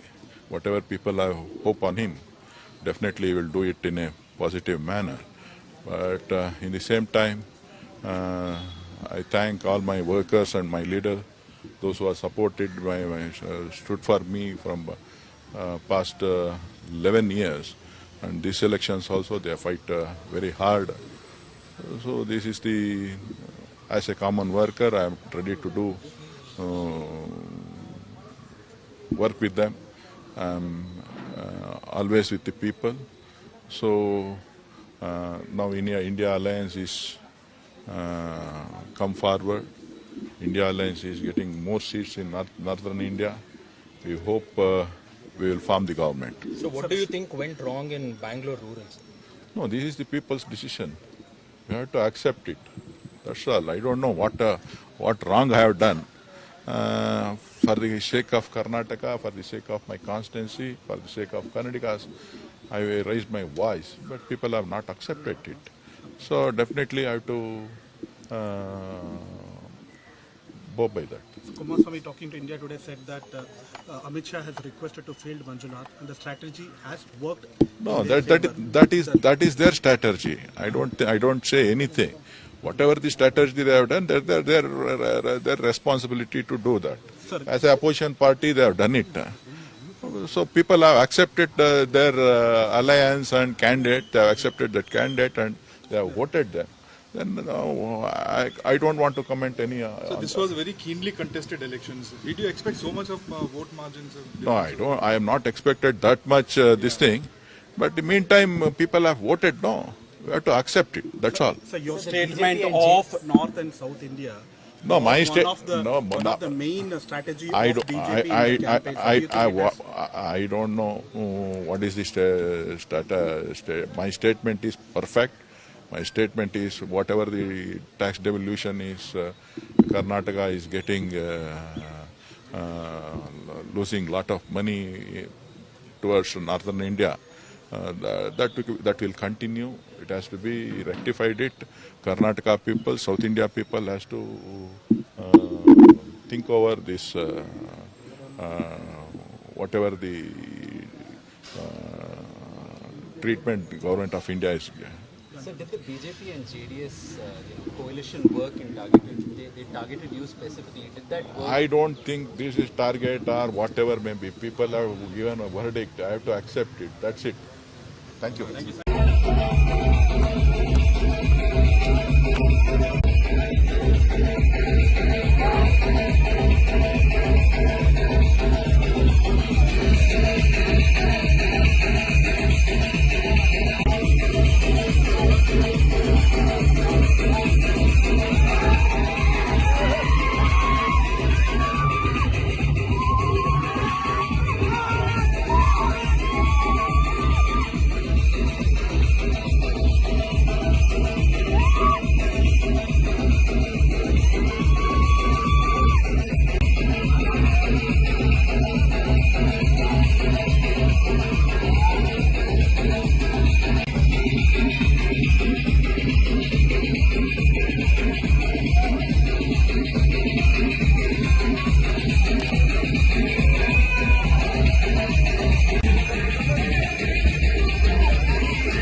ಗ್ರಾಮಾಂತರ ಲೋಕಸಭಾ ಕ್ಷೇತ್ರದ ಗೆಲುವನ್ನು ಈ ಕ್ಷೇತ್ರದ ಪ್ರೀತಿಯ ಮತದಾರ ಬಂಧುಗಳಿಗೆ ನಾನು ಇದನ್ನು ಅರ್ಪಿಸ್ತೇನೆ.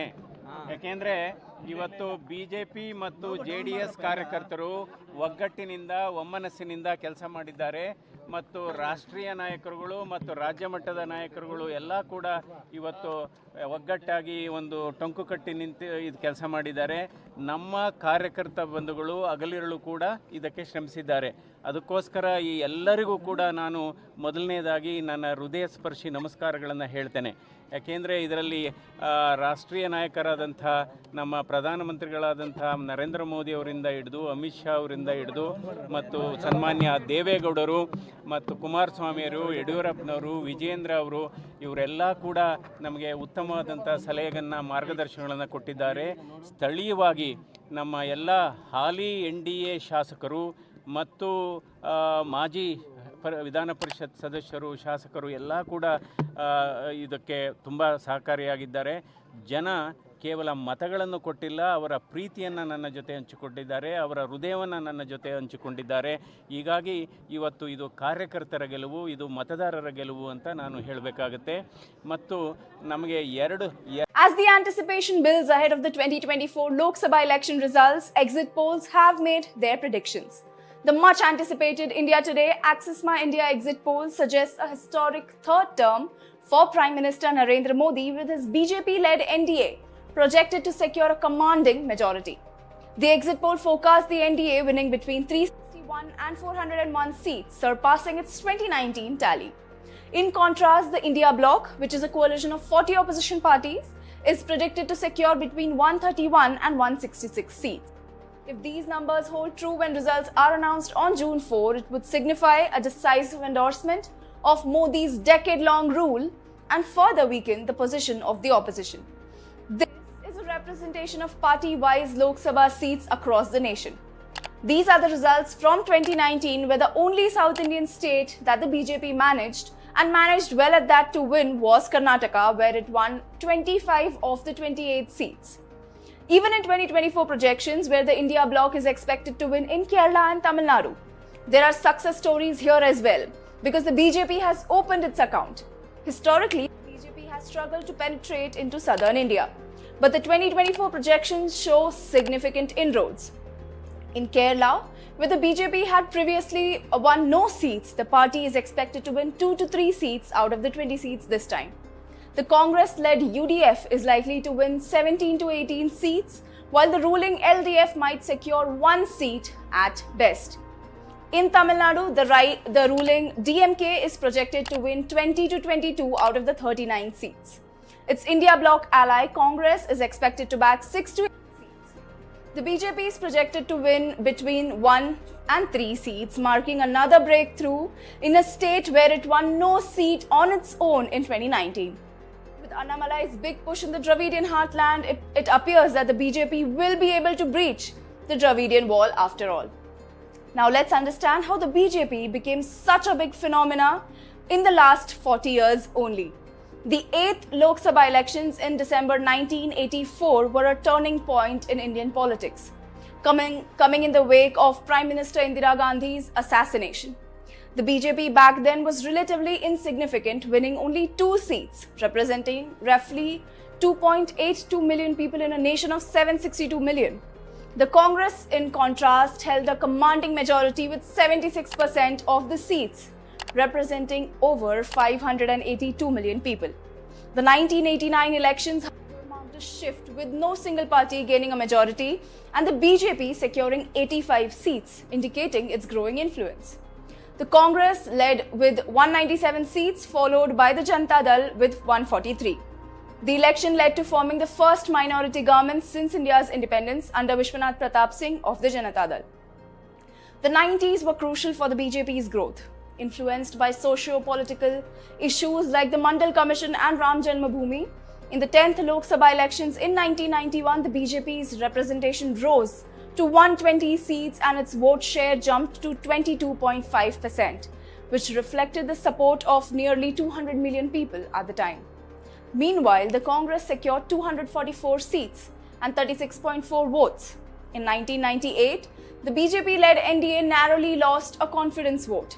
However, the 13th Lok Sabha election in 1999 marked a turning point with the NDA completing a full 5-year term.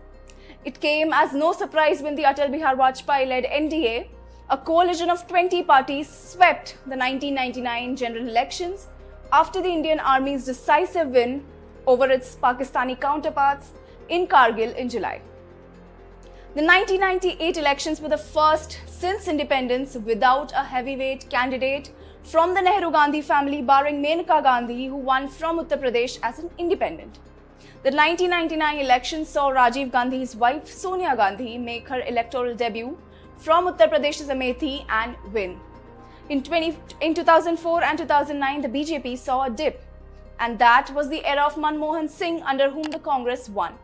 With their promise to protect the interests of the common man, the grand old party surprised all with their victory. The Congress ruled the nation for 10 years until in 2014, the BJP began its relentless upward trajectory. Under Narendra Modi's leadership, the party won a decisive majority with 282 seats and a 31% vote share. The same thing happened in 2019 elections, where it further solidified its dominance, increasing its vote share to 37% and securing 303 seats. The 2024 projections suggest that the BJP is on the brink of another historic win. The party is expected to win well above 300 seats on its own, and combined with the NDA could even surpass the 400 mark. This would capture nearly 40% of the votes, a significant milestone in the Indian political history. But for the BJP to breach anywhere close to the 400-seat mark in the 2024 Lok Sabha, making inroads into South India is crucial. Let's break down the projections from India Today Axis My India exit poll. In Telangana, the BJP's vote share is projected to skyrocket to 43%, translating to 11 to 12 seats. Now, this marks a significant leap from the 19% vote share in 2019. If these projections hold, it would be nothing short of a political tsunami. To borrow a line from Telugu blockbuster Pushpa, it will prove that the BJP lotus is flower nahi, fire hai. The exit poll predicts a landslide victory for the NDA in Andhra Pradesh too. The BJP, which polled less than 1% in 2019, is expected to win 4 to 6 seats out of the 6 seats it contested. The projected vote share is 13%, a substantial increase of 12% from 2019. This surge suggests that the YSR-CP could be facing an existential crisis. In Tamil Nadu, India Today's Axis My India forecasts significant gain for the NDA. The BJP is projected to win seats in Tenkasi, Ramanathapuram and Tirunelveli. In Ramanathapuram, former Chief Minister O. Selvam, running as an independent with NDA backing, has reportedly conducted a formidable campaign. He's garnered support from minority and Yadava votes in addition to his traditional Tevar community base. If the NDA wins these seats and dramatically increases its vote share to above 20% at the expense of the AIADMK, it could force the two Dravidian parties to reassess their strategies ahead of the 2026 elections. The BJP alone is projected to secure a 14% vote share, but with allies like PML, TMC, AMMK led by TTV Dinakaran and O. Selvam, the NDA's gains could be even more significant. Now, while the BJP is poised for gains in the south, it could face vote losses in other states. The highest expected loss is in Haryana with a 10% drop in vote share. Rajasthan follows with a 7% loss, Himachal Pradesh with 5% and both Uttar Pradesh and Jharkhand with a 4% decline.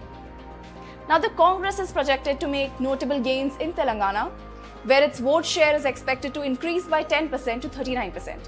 In Karnataka, the Congress vote share is predicted to rise by 9%, reaching 41%. However, in Tamil Nadu, the Congress could lose 3% of its votes, a loss from which the BJP stands to benefit. As we wait for the official results on June 4, for now, we have the India Today's Axis My India exit poll to rely on, which is the most accurate exit poll. I'm Deepthi Rao, you are watching India Today, SoSouth. It is the day of the results. The mood of the nation is intense. Karnataka is also witnessing a heated up battle. I have with me BJP spokesperson HN Chandrasekhar, welcome, and Prasad Gowda, KPCC spokesperson. Thank you for being with me. As of now, the BJP is leading in 16 seats, Congress in 10. Sir, how do you see Congress's performance? It's gained more seats than the previous elections. Yeah, compared to last 2019 elections, we have improved very much, and we are still hoping that this number will go up, and we are having all the opportunity to form the government because Modi ji was from the day one he was maintaining that we will win more than 400 seats. Now the people of India have shown what is the fate of BJP now, and at the same time we are picking up, we are growing in numbers. So that is the efforts and performance of our Congress people. And Rahul Gandhi also traveled, did Padayatra from south to north and east to west, and the people are now witnessing witnessing the downfall of BJP gradually. And maybe the last 10 years, BJP under the leadership of Modi ji, they have given a lot of assurances, but not able to fulfill those assurances, like 2 crore jobs, and bringing black money from outside. It is not those things have not fulfilled. So people gradually understand, they only talk, they will not perform. That is the reason now we Congress and India is performing, and we are and this number will still go up, and we have all the hopes that we are going to form the government in the center. And BJP lost in the assembly elections, and political analysts had predicted that it would the performance of the BJP in the Lok Sabha would also not be up to the mark. But BJP has managed to win 16 seats. It's still leading compared to Congress. How do you see BJP's performance in Karnataka? Yeah, just take an account of the last assembly elections. Congress has won 136 assembly seats. If you convert that into the Lok Sabha seats, they should have won at least 25 to 26 at least. But they are struggling to cross the double digit. What it is showing, the people are frustrated with the state government, because CM and Deputy CM everywhere they are saying there are 4 crore beneficiaries, direct beneficiaries from one scheme itself, that free scheme. If 4 crore beneficiaries are there, what has gone to? So what it is showing, and even our expectation was around 20 seats, and we are managing that one. We will cross that 20 seats also. It's showing a 21, 22. Definitely we will be going to that thing. The thing is, within 1 year, this Congress government has lost the support of the people, and people are totally frustrated about its government. That is showing through their votes. And what about BJP's internal discord? Because last time you managed to win 25 seats, 26 with the help of the independent candidate. But now it looks like the number has come down. Even K.S. Ishwarappa ji has said that there is internal discord in the party. Do you think that has come out in the public? K.S. Ishwarappa is not at all a member of BJP, so I don't want to comment about the person who is not from the BJP. The other thing is, in every election, ups and downs used to happen. Right from 20 years, 2004 election, we won 18, then it come to 19, then it come to 17, last time it's 25. 20 is almost, if you are crossing that baseline of around 60-70%, it's definitely a good performance. And we were hoping that we will be winning all the 28 seats. We put the effort for that one. All our leaders have done the amazing job, including our state president Vijayendra has toured extensively in each and every assembly segments also. Everything has gone well. I think this number may go up. Right. And do you think the state of Karnataka has accepted the guarantees? Because the number has improved, and even in the assembly, it's the guarantees that got Congress the victory. Do you think that is working for the Lok Sabha as well? No, from the government point of view, we have done our best to reach, fulfill our guarantees as we promised during Vidhan Sabha elections. And the guarantees have reached, and it will be continued till for all the 5 years. That is, we have given the guarantee, assured the people of Karnataka these guarantees will go up for another 5 years. But this election's results is not. It is just a beginning. Just a beginning. It's they are showing BJP is showing 21 lead and 7 lead. Our lead, of course. But I have all the confidence that this lead will go up. This lead will go up, and we will win comfortable numbers because it is a long way to go, and many lakhs and lakhs of votes has to count in all the each and every Lok Sabha constituency, and this number will definitely improve. And we will be we are from our state of Karnataka also contributing the best numbers to the central, and we are still hoping, and we will because you as a matter of fact you also seeing, and there is a comfortable changes from compared to 2019 to 2024 elections, and as they have got the confidence like we will going to win 400 seats. That's not happening. We are 2228 leads it is showing at this point of our. This lead will definitely go up, and we will going to form the government. That is the confidence we have. But what about the performance of DK Suresh? So far, it looks like he's trailing behind. Of course, as a matter of fact, he is with the people, he is with the poor people, he is with the Dina Dalit people, that is there, and he is working for the from last the 3 times he was MP there. And of course, the number it is showing, it is little disgracing for us. But let's wait and watch. Many more lakhs of votes are going to count. Now, we had a confidence that DK Suresh will come up and he will going to win in last rounds. Even in BJP, the BJP had confidence in PC Mohan, but that the performance looks a little disappointing. How do you see? The margin is very little when you compare with the polling of around 16 to 17 lakhs vote. This still is very early days as far as the central is concerned, and as far as this Gramantara is concerned, like the Bangalore rural DK Suresh, forget about the political parties. If you had been as a neutral person or a journalist, if you had been to that segment, you might have seen the frustration with the people. They wanted to oust this DK Suresh because of his rampant corruption, its rowdyism, everything. People were fed up with that one.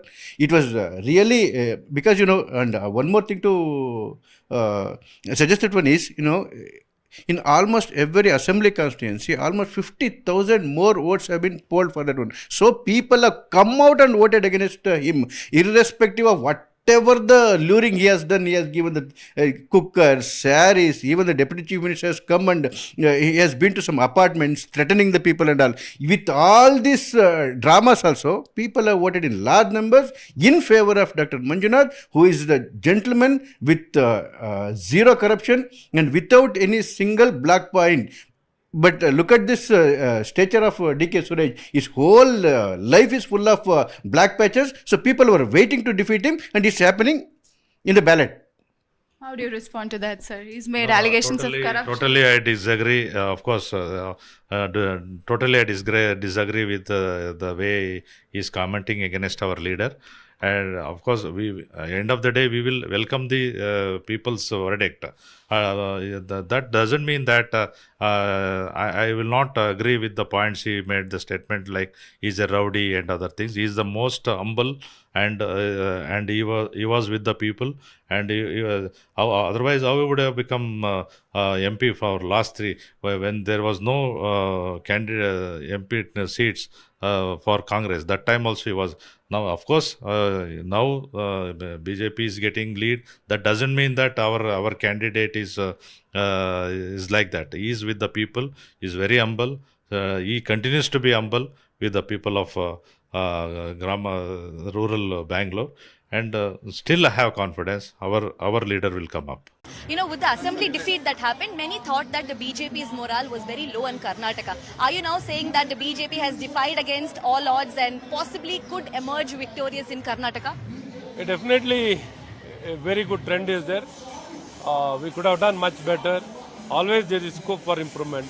Because the Congress has completely failed in the state of Karnataka, more so when it comes to national election. Congress is irrelevant. There is no leader, there is no alternative. Modi has performed extremely well in all the aspects. the Congress party or the IND had no proper agenda, there was no clarity, they were more into appeasement politics, they were into divisive, they were just creating hatredness in the society. So probably the one and only party which is acceptable to the people is NDA alliance. So probably we could have done much more better. It should be a clean sweep. Let us wait and watch. And I am very hopeful that we are going to see the great numbers. Kind of response that you got in Mandya. JDS have won 2 seats out of 3 and technically one more in Bengaluru rural. How do you see this? The result which we have today, the blessing of voters,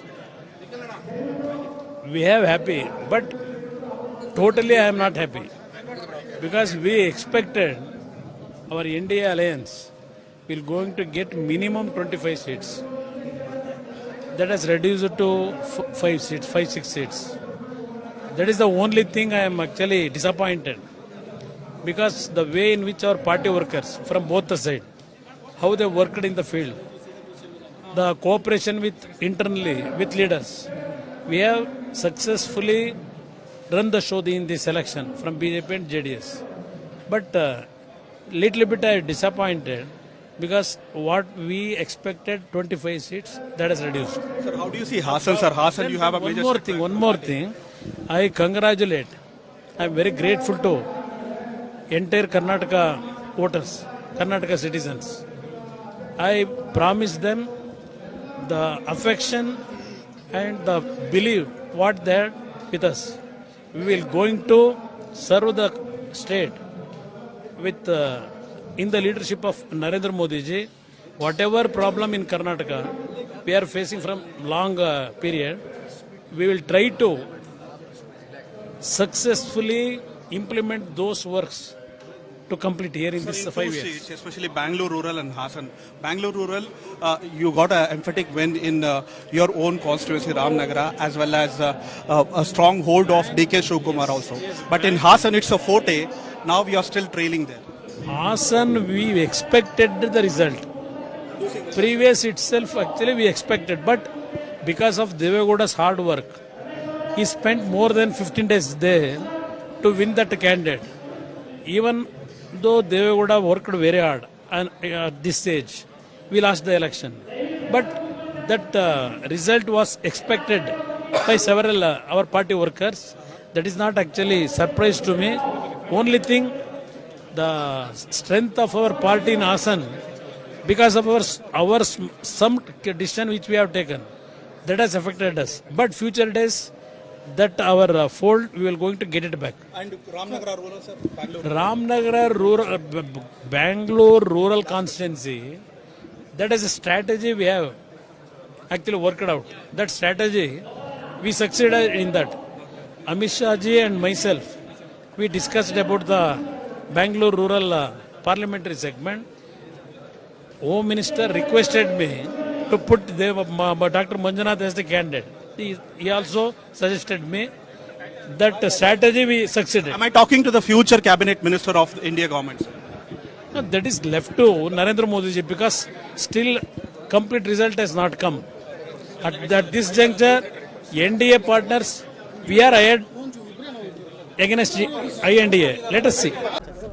जनता जनार्दन ने इस धारवाड़ लोकसभा क्षेत्र में Bharatiya Janata party को और Bharatiya Janata party के प्रत्याशी के रूप में मुझे आशीर्वाद दिया है।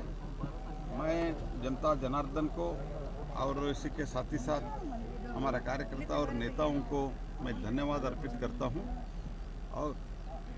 और सारे देश का जो रिजल्ट है उसमें और थोड़ी देर के बाद ही मैं रिप्लाई दूंगा क्योंकि उत्तर प्रदेश में अभी काउंटिंग बहुत ज़्यादा बाकी है। उसके बाद ही मैं आपको डिटेल रिएक्शन देता हूँ। Thank you, sir. We are now joined by the Vice President of the BJP's Karnataka unit, Malavika Avinash. Ma'am, thank you so much for speaking to India today. Ma'am, what's the mood in the BJP fold? Do you still think that the BJP will be able to touch 400 par? Because looking at the early trends, it really looks like the India fold is also giving a significant tough fight for the NDA fold. What's your sense? In terms of numbers, it's too early to call. But yes, we are certainly forming the government. That's the mood of BJP. That's been the mood of BJP through the campaign, and it is the mood as on today. It shall be for the next 5 years. Do you still think that 400 par will be accomplished? Like I said, it's too early to call numbers. We'll wait for some more time. It's too early for that. Ma'am, if BJP, secures a significant victory in Karnataka, like how our India Today exit polls predicted, do you think that's going to be because of Prime Minister Modi's charisma, or is it because of Vijayendra, him being a young leader, him being Yediyurappa's son? Who does the credit largely go to? I think in terms of attributing credit and other things, that will happen in a discussion that follows this victory. However, we are very proud of Modi ji, that he is a world leader, that the entire world is sitting up and looking at India today to see him becoming Prime Minister of India for the third time. So yes, he is the largest figurehead we have, and he is the largest leader of this of our party as well as of the country. And Vijayendra, as party president of the state unit, it's been about 4 or 5 months since he took charge of the state presidency. He has travelled extensively. He's worked very, very hard. He's worked 24/7 because we've been with him. We've watched him work. He's done everything that it will take for Karnataka to do well in these elections, because in 2023 we didn't do as well as we expected. The Congress managed to form government in Karnataka, and therefore it was a bigger challenge for him to overcome, and that I think he's come out with flying colours. One final question, what's the number that you are foreseeing at the moment?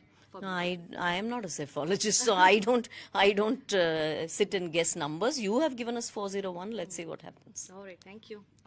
Sir, the results were not on expected lines, especially for you. How do you see this? See, this is the public life. We have to face all these things. We have to accept the defeat, what people have, my constituency people has given. Accepting that defeat, I will congratulate Mr. Dr. Manjunath, who is taking forward to my constituency, this constituency, Bangalore rural constituency, in a good way. Whatever people have hope on him, definitely he will do it in a positive manner. But in the same time, I thank all my workers and my leaders, those who have supported, stood for me from past 11 years. And these elections also, they fight very hard. So this is as a common worker, I am ready to do work with them. I'm always with the people. So now India Alliance is come forward. India Alliance is getting more seats in northern India. We hope we will form the government. So what do you think went wrong in Bangalore rural? No, this is the people's decision. We have to accept it. That's all. I don't know what wrong I have done. For the sake of Karnataka, for the sake of my constituency, for the sake of Karnataka, I raised my voice, but people have not accepted it. So definitely I have to go by that. Kumaraswamy, talking to India Today, said that Amit Shah has requested to field Manjunath, and the strategy has worked. No, that is their strategy. I don't say anything. Whatever the strategy they have done, their responsibility to do that. Sir, as an opposition party, they have done it. So people have accepted their alliance and candidate. They have accepted that candidate and they have voted them. Then I don't want to comment any. So this was very keenly contested elections. Did you expect so much of vote margins? No, I don't. I am not expected that much this thing. But in the meantime, people have voted. No, we have to accept it. That's all. So your statement of North and South India. No, my one of the main strategy of BJP in the campaign. I don't know what is the my statement is perfect. My statement is whatever the tax devolution is, Karnataka is getting losing lot of money towards northern India. That will continue. It has to be rectified. Karnataka people, South India people has to think over this. Whatever the treatment the government of India is. So did the BJP and JDS coalition work in targeted targeted you specifically. Did that work? I don't think this is target or whatever may be. People have given a verdict. I have to accept it. That's it. Thank you.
Bengaluru ಗ್ರಾಮಾಂತರ ಲೋಕಸಭಾ ಕ್ಷೇತ್ರದ ಗೆಲುವನ್ನು ಈ ಕ್ಷೇತ್ರದ ಪ್ರೀತಿಯ ಮತದಾರ ಬಂಧುಗಳಿಗೆ ನಾನು ಇದನ್ನು ಅರ್ಪಿಸ್ತೇನೆ.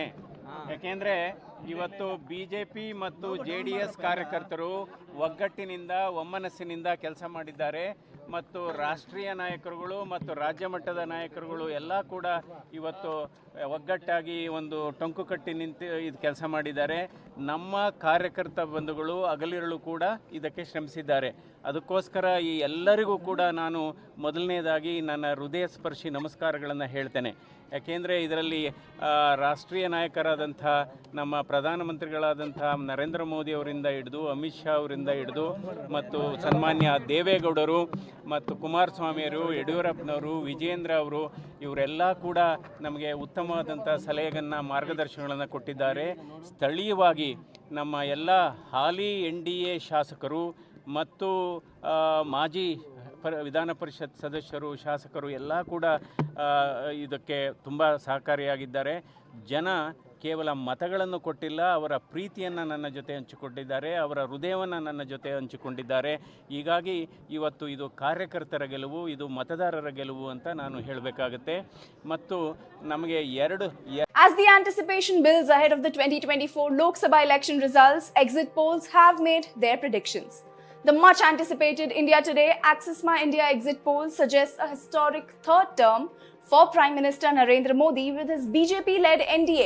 You know, with the assembly defeat that happened, many thought that the BJP's morale was very low in Karnataka. Are you now saying that the BJP has defied against all odds and possibly could emerge victorious in Karnataka?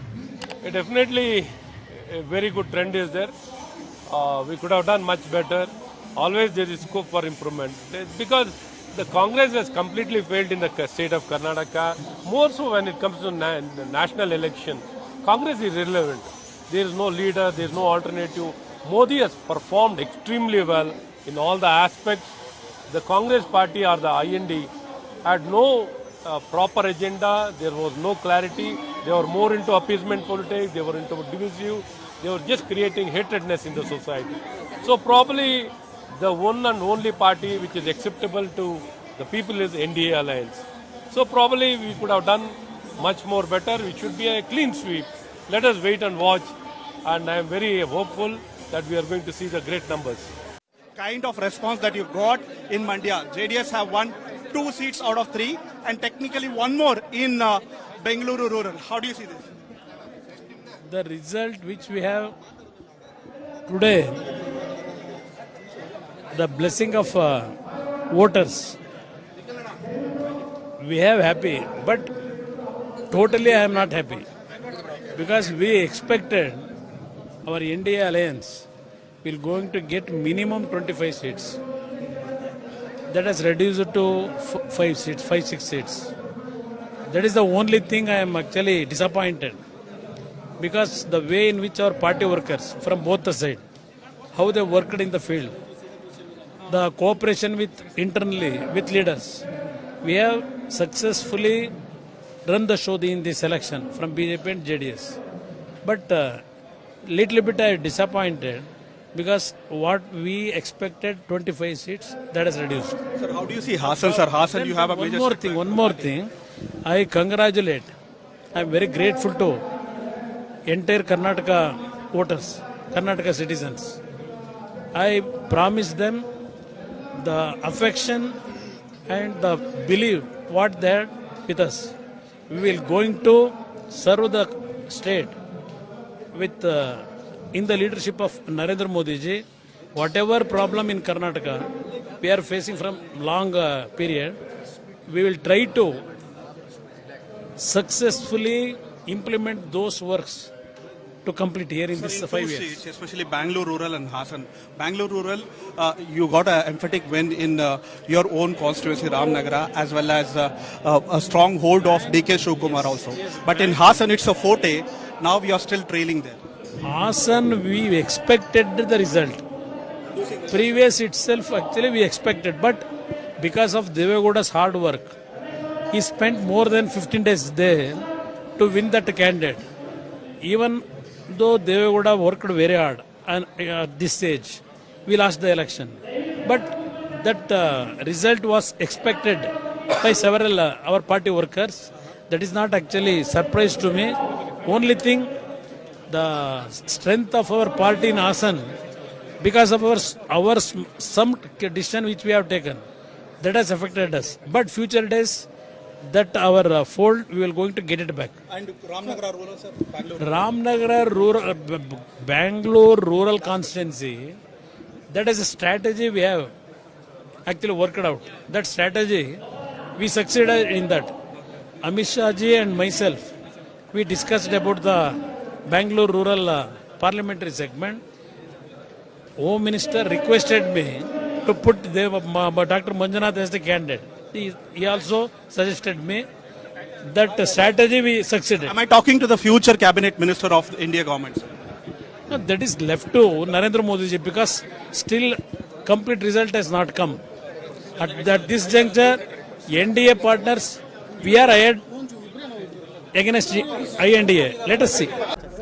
जनता जनार्दन ने इस धारवाड़ लोकसभा क्षेत्र में Bharatiya Janata party को और Bharatiya Janata party के प्रत्याशी के रूप में मुझे आशीर्वाद दिया है। मैं जनता जनार्दन को और इसी के साथ ही साथ हमारा कार्यकर्ता और नेताओं को मैं धन्यवाद अर्पित करता हूं और सारे देश का जो रिजल्ट है उसमें और थोड़ी देर के बाद ही मैं रिप्लाई दूंगा क्योंकि उत्तर प्रदेश में अभी काउंटिंग बहुत ज़्यादा बाकी है। उसके बाद ही मैं आपको डिटेल रिएक्शन देता हूँ। Thank you, sir. We are now joined by the Vice President of the BJP's Karnataka unit, Malavika Avinash. Ma'am, thank you so much for speaking to India today. Ma'am, what's the mood in the BJP fold? Do you still think that the BJP will be able to touch 400 par? Because looking at the early trends, it really looks like the India fold is also giving a significant tough fight for the NDA fold. What's your sense? In terms of numbers, it's too early to call. But yes, we are certainly forming the government. That's the mood of BJP. That's been the mood of BJP through the campaign, and it is the mood as on today. It shall be for the next 5 years. Do you still think that 400 par will be accomplished? Like I said, it's too early to call numbers. We'll wait for some more time. It's too early for that. Ma'am, if BJP, secures a significant victory in Karnataka, like how our India Today exit polls predicted, do you think that's going to be because of Prime Minister Modi's charisma, or is it because of Vijayendra, him being a young leader, him being Yediyurappa's son? Who does the credit largely go to? I think in terms of attributing credit and other things, that will happen in a discussion that follows this victory. However, we are very proud of Modi ji, that he is a world leader, that the entire world is sitting up and looking at India today to see him becoming Prime Minister of India for the third time. So yes, he is the largest figurehead we have, and he is the largest leader of this of our party as well as of the country. And Vijayendra, as party president of the state unit, it's been about 4 or 5 months since he took charge of the state presidency. constituency. He has travelled extensively. He's worked very, very hard. He's worked 24/7 because we've been with him, we've watched him work. He's done everything that it will take for Karnataka to do well in these elections, because in 2023 we didn't do as well as we expected. The Congress managed to form government in Karnataka, and therefore it was a bigger challenge for him to overcome, and that I think he's come out with flying colours. One final question. What's the number that you are foreseeing at the moment? No, I am not a psephologist, so I don't sit and guess numbers. You have given us 401. Let's see what happens. All right, thank you. Sir, the results were not on expected lines, especially for you. How do you see this? See, this is the public life. We have to face all these things. We have to accept the defeat, what people have, my constituency people has given. Accepting that defeat, I will congratulate Mr. Dr. Manjunath, who is taking forward to my constituency, this constituency, Bangalore rural constituency, in a good way. Whatever people have hope on him, definitely will do it in a positive manner. But in the same time, I thank all my workers and my leaders, those who have supported, stood for me from past 11 years. And these elections also, they fight very hard. So this is as a common worker, I am ready to do work with them. Always with the people. So now India Alliance is come forward. India Alliance is getting more seats in northern India. We hope we will form the government. So what do you think went wrong in Bangalore rural? No, this is the people's decision. We have to accept it. That's all. I don't know what wrong I have done.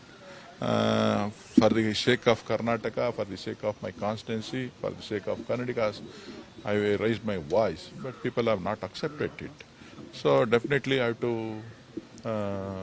Suggesting that you are in the lead, sir. Glad to hear it, but this is far too early to tell. We'll have to wait a few more hours to get a clear picture. But I'm very confident the votes were cast after all on the 26th of April, and therefore nothing can change thereafter. We have a good sense on that day that we are well ahead, and it's in that spirit that we're facing the rest of the day today. I don't think we should worry about numbers. At the end of the day, it's who wins the right to represent the people of Thiruvananthapuram in the National Parliament, and I believe that will be me again. Thank you very much. One last question from you. A couple of Facebook surveys have predicted that the BJP may open its account in Kerala this time around. As I said, they must have been suffering from heat stroke. We'll see how it goes. By the end of the day, we can talk about it then. Thank you very much. दुनिया भर के लोग भारत का parliament Lok Sabha का चुनाव के संबंधित results के लिए सभी लोग देख रहे हैं। मेरे को पूरा विश्वास है, एग्जिट पोल भी बताए, भारत के 140 करोड़ जनता के आशीर्वाद से नरेंद्र मोदी जी तीसरी बार प्रधानमंत्री बनेगा। जो हम एक्सपेक्टेशन किया था, जो प्रचार प्रसार में हम आगे थे, आज रिजल्ट्स में भी भारतीय जनता पार्टी जनता के आशीर्वाद से पूरा आगे रहेंगे। Narendra Modi ji hat trick prime minister के नाते यही महीना सेकंड वीक में जनता के आशीर्वाद से फिर ओथ लेंगे, और वैसा ही तेलंगाना में भी मेरा को पूरा विश्वास है। पहले से जिस दिन हम इलेक्शन के कैंपेन शुरू किए थे, हम डबल डिजिट सीट्स तेलंगाना में हम हासिल करेंगे। तेलंगाना का जनता के आशीर्वाद से भी मेरे को पूरा विश्वास है, हम डबल डिजिट सीट्स हम जीतेंगे। और माताजी से यही प्रार्थना किया हूं, हैदराबाद भाग्य लक्ष्मी माताजी से, नरेंद्र मोदी जी को आशीर्वाद दीजिए। वैसे ही तेलंगाना के देश के जितने भी हमारे पार्टी के प्रत्याशी है, सबको माताजी का आशीर्वाद मिले, हम अच्छे मेजॉरिटी के साथ हमारे प्रत्याशी जीते, हमारे कैंडिडेट्स जीते हैं। वैसे ही हम तेलंगाना में डबल डिजिट सीट्स हासिल करेंगे पूरा इन डिटेल। एक बाद 4 बजे आसपास हम पूरा डिटेल के साथ हम रिजल्ट्स होने के साथ बात कर सकते हैं। राहुल गांधी ने कहा है कि एग्जिट पोल मोदी पोल है और 292 एक्सपेक्ट कर रहे हैं। बच गया Rahul Gandhi ji.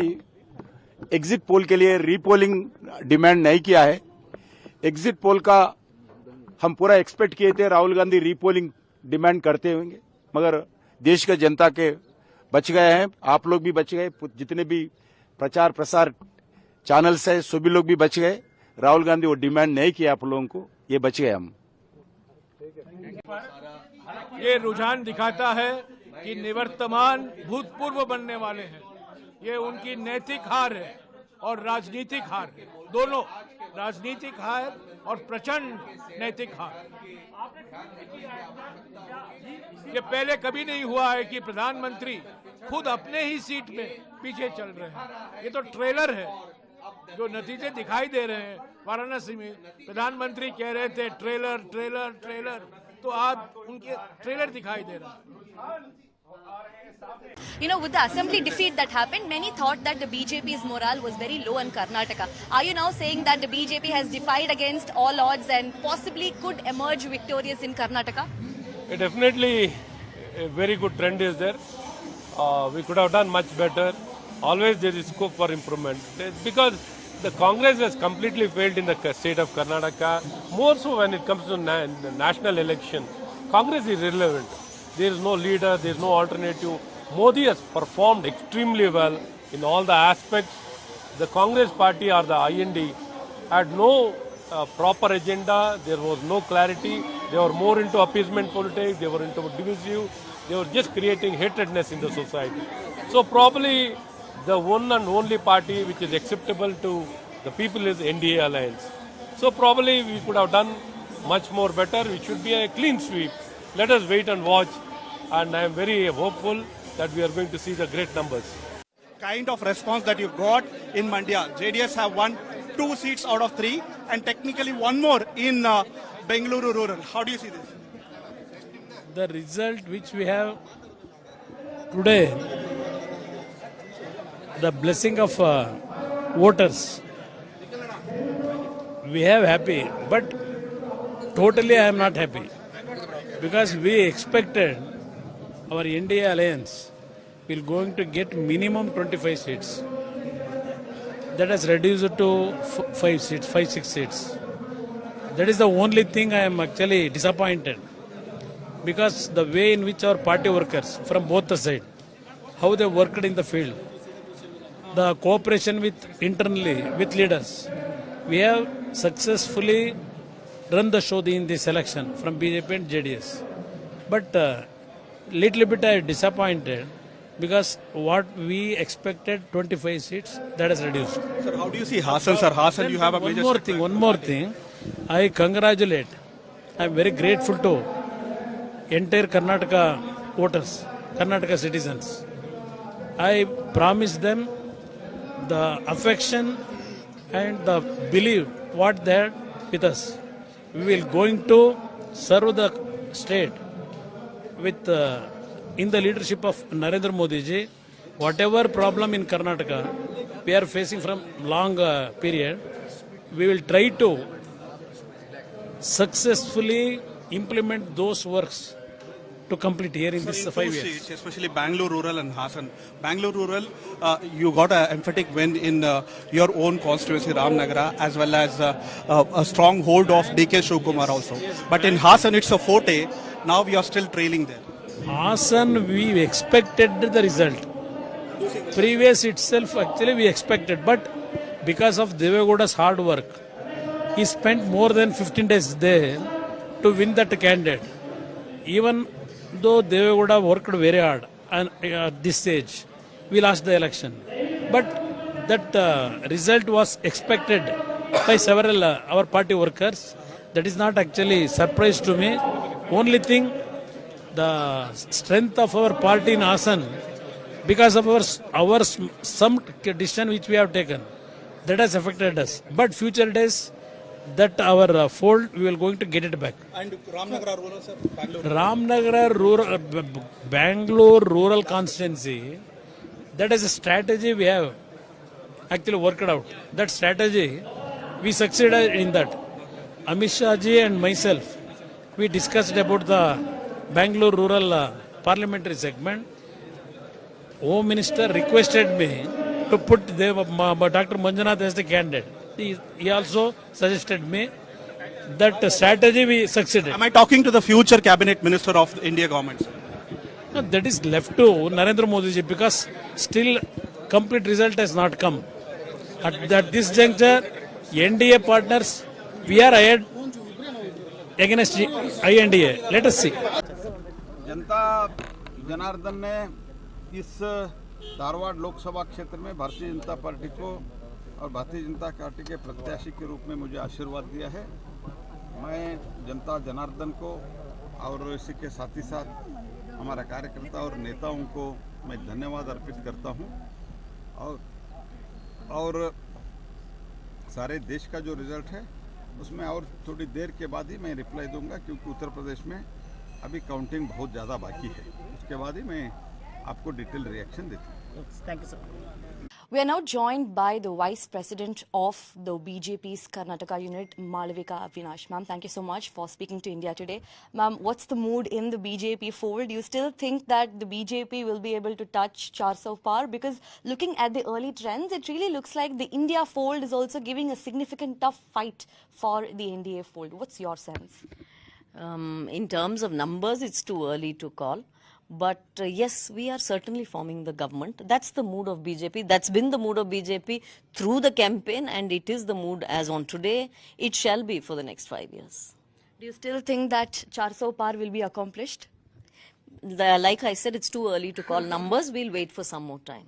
It's too early for that. Ma'am, if BJP, secures a significant victory in Karnataka, like how our India Today exit polls predicted, do you think that's going to be because of Prime Minister Modi's charisma, or is it because of Vijayendra, him being a young leader, him being Yediyurappa's son? Who does the credit largely go to?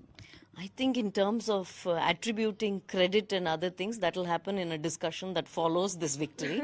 However, we are very proud of Modi ji, that he is a world leader, that the entire world is sitting up and looking at India today to see him becoming Prime Minister of India for the third time. So yes, he is the largest figurehead we have, and he is the largest leader of this of our party as well as of the country. And Vijayendra, as party president of the state unit, it's been about 4 or 5 months since he took charge of the state presidency. He has travelled extensively. He's worked very, very hard. He's worked 24/7 because we've been with him. We've watched him work. He's done everything that it will take for Karnataka to do well in these elections, because in 2023 we didn't do as well as we expected. The Congress managed to form government in Karnataka, and therefore it was a bigger challenge for him to overcome, and that I think he's come out with flying colours. One final question: what's the number that you are foreseeing at the moment? No, I am not a psephologist, so I don't sit and guess numbers. You have given us 401. Let's see what happens. All right, thank you. Sir, the results were not on expected lines, especially for you. How do you see this? See, this is the public life. We have to face all these things. We have to accept the defeat what people have, my constituency people has given. Accepting that defeat, I will congratulate Mr. Dr. Manjunath, who is taking forward to my constituency, this constituency, Bangalore rural constituency, in a good way. Whatever people have hope on him, definitely will do it in a positive manner. But in the same time, I thank all my workers and my leaders, those who are supported, stood for me from past 11 years. And these elections also, they fight very hard. So this is the, as a common worker, I am ready to do work with them. Always with the people. So now India Alliance is come forward. India Alliance is getting more seats in northern India. We hope we will form the government. So what do you think went wrong in Bangalore rural? No, this is the people's decision.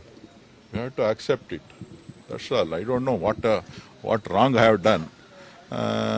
For the sake of Karnataka, for the sake of my constituency, for the sake of Karnataka, I raised my voice, but people have not accepted it.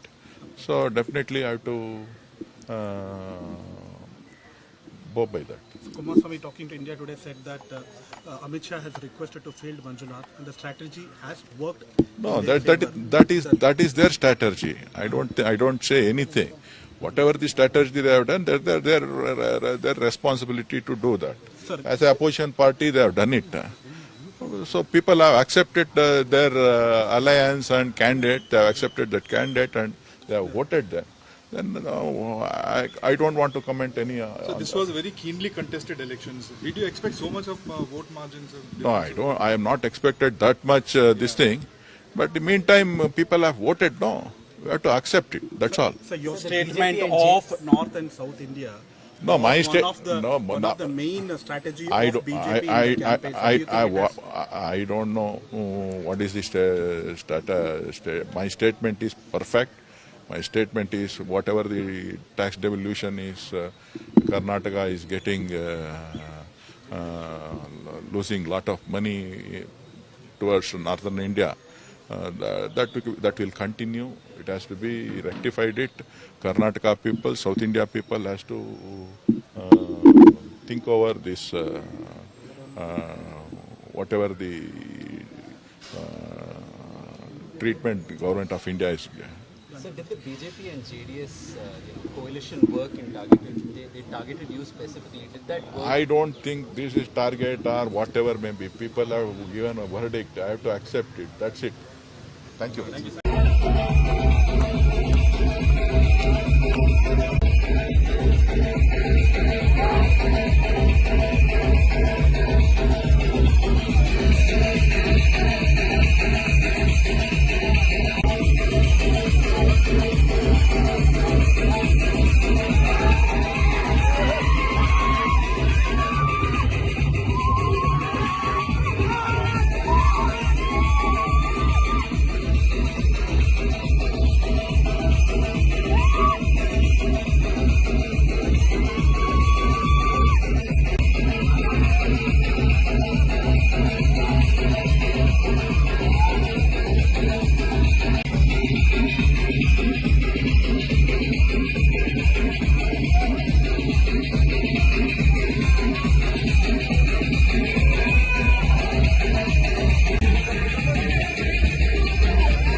Bengaluru ಗ್ರಾಮಾಂತರ ಲೋಕಸಭಾ ಕ್ಷೇತ್ರದ ಗೆಲುವನ್ನು ಈ ಕ್ಷೇತ್ರದ ಪ್ರೀತಿಯ ಮತದಾರ ಬಂಧುಗಳಿಗೆ ನಾನು ಇದನ್ನು ಅರ್ಪಿಸ್ತೇನೆ.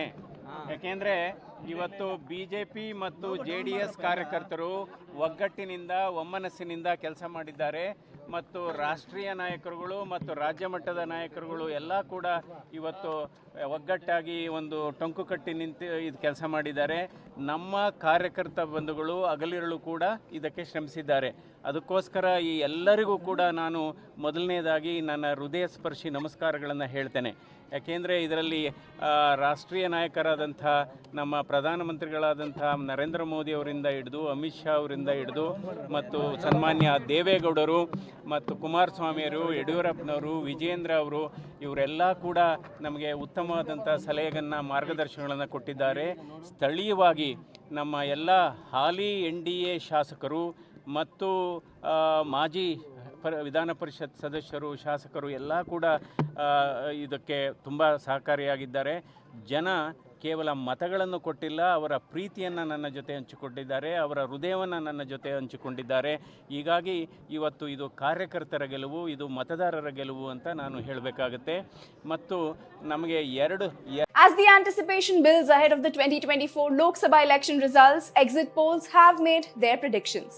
The much anticipated India Today Axis My India exit poll suggests a historic third term for Prime Minister Narendra Modi with his BJP-led NDA. projected to secure a commanding majority. The exit poll forecast the NDA winning between 361 and 401 seats, surpassing its 2019 tally. In contrast, the India bloc, which is a coalition of 40 opposition parties, is predicted to secure between 131 and 166 seats. If these numbers hold true when results are announced on June 4, it would signify a decisive endorsement of Modi's decade-long rule and further weaken the position of the opposition. This is a representation of party-wise Lok Sabha seats across the nation.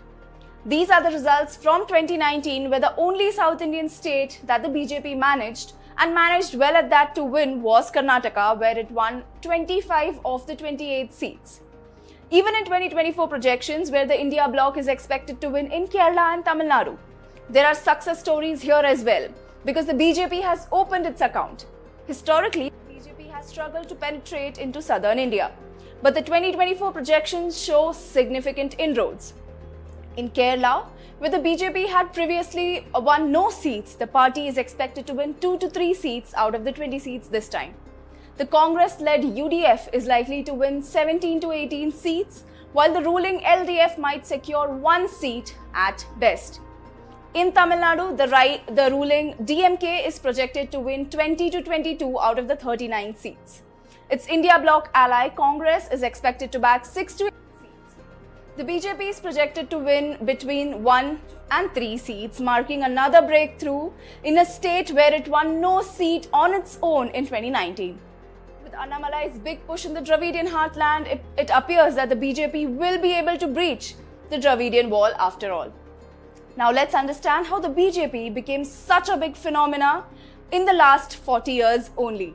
The 8th Lok Sabha elections in December 1984 were a turning point in Indian politics, coming in the wake of Prime Minister Indira Gandhi's assassination. The BJP back then was relatively insignificant, winning only 2 seats, representing roughly 2.82 million people in a nation of 762 million. The Congress, in contrast, held a commanding majority with 76% of the seats, representing over 582 million people. The 1989 elections marked a shift, with no single party gaining a majority and the BJP securing 85 seats, indicating its growing influence.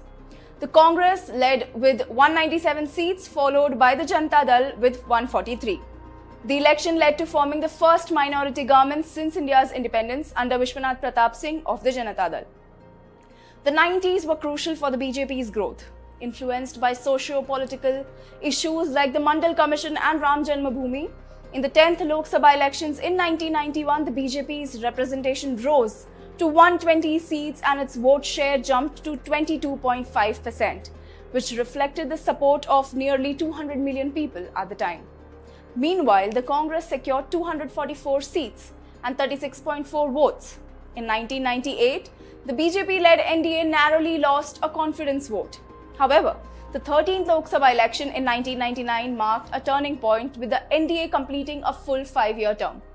It came as no surprise when the Atal Bihari Vajpayee-led NDA, a coalition of 20 parties, swept the 1999 general elections after the Indian Army's decisive win over its Pakistani counterparts in Kargil in July. The 1998 elections were the first since independence without a heavyweight candidate from the Nehru-Gandhi family, barring Menaka Gandhi, who won from Uttar Pradesh as an independent. The 1999 election saw Rajiv Gandhi's wife Sonia Gandhi make her electoral debut from Uttar Pradesh's Amethi and win. In 2004 and 2009, the BJP saw a dip, and that was the era of Manmohan Singh, under whom the Congress won.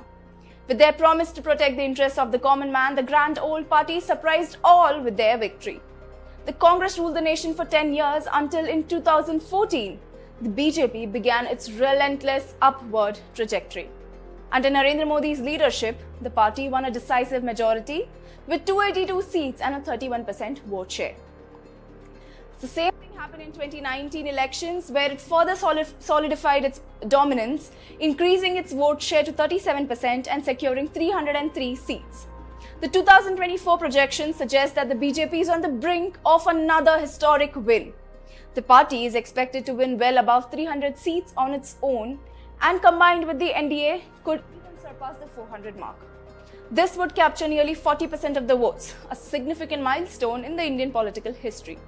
But for the BJP to breach anywhere close to the 400-seat mark in the 2024 Lok Sabha, making inroads into South India is crucial. Let's break down the projections from India Today Axis My India exit poll. In Telangana, the BJP's vote share is projected to skyrocket to 43%, translating to 11 to 12 seats. Now, this marks a significant leap from the 19% vote share in 2019.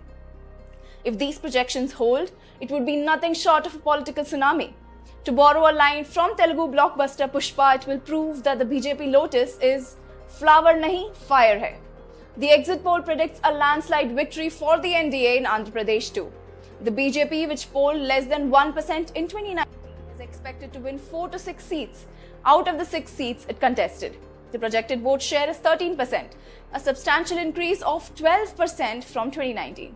This surge suggests that the YSR-CP could be facing an existential crisis. In Tamil Nadu, India Today's Axis My India forecasts significant gain for the NDA. The BJP is projected to win seats in Tenkasi, Ramanathapuram and Tirunelveli. In Ramanathapuram, former Chief Minister O. Selvam, running as an independent with NDA backing, has reportedly conducted a formidable campaign. He's garnered support from minority and Yadava votes in addition to his traditional Tevar community base.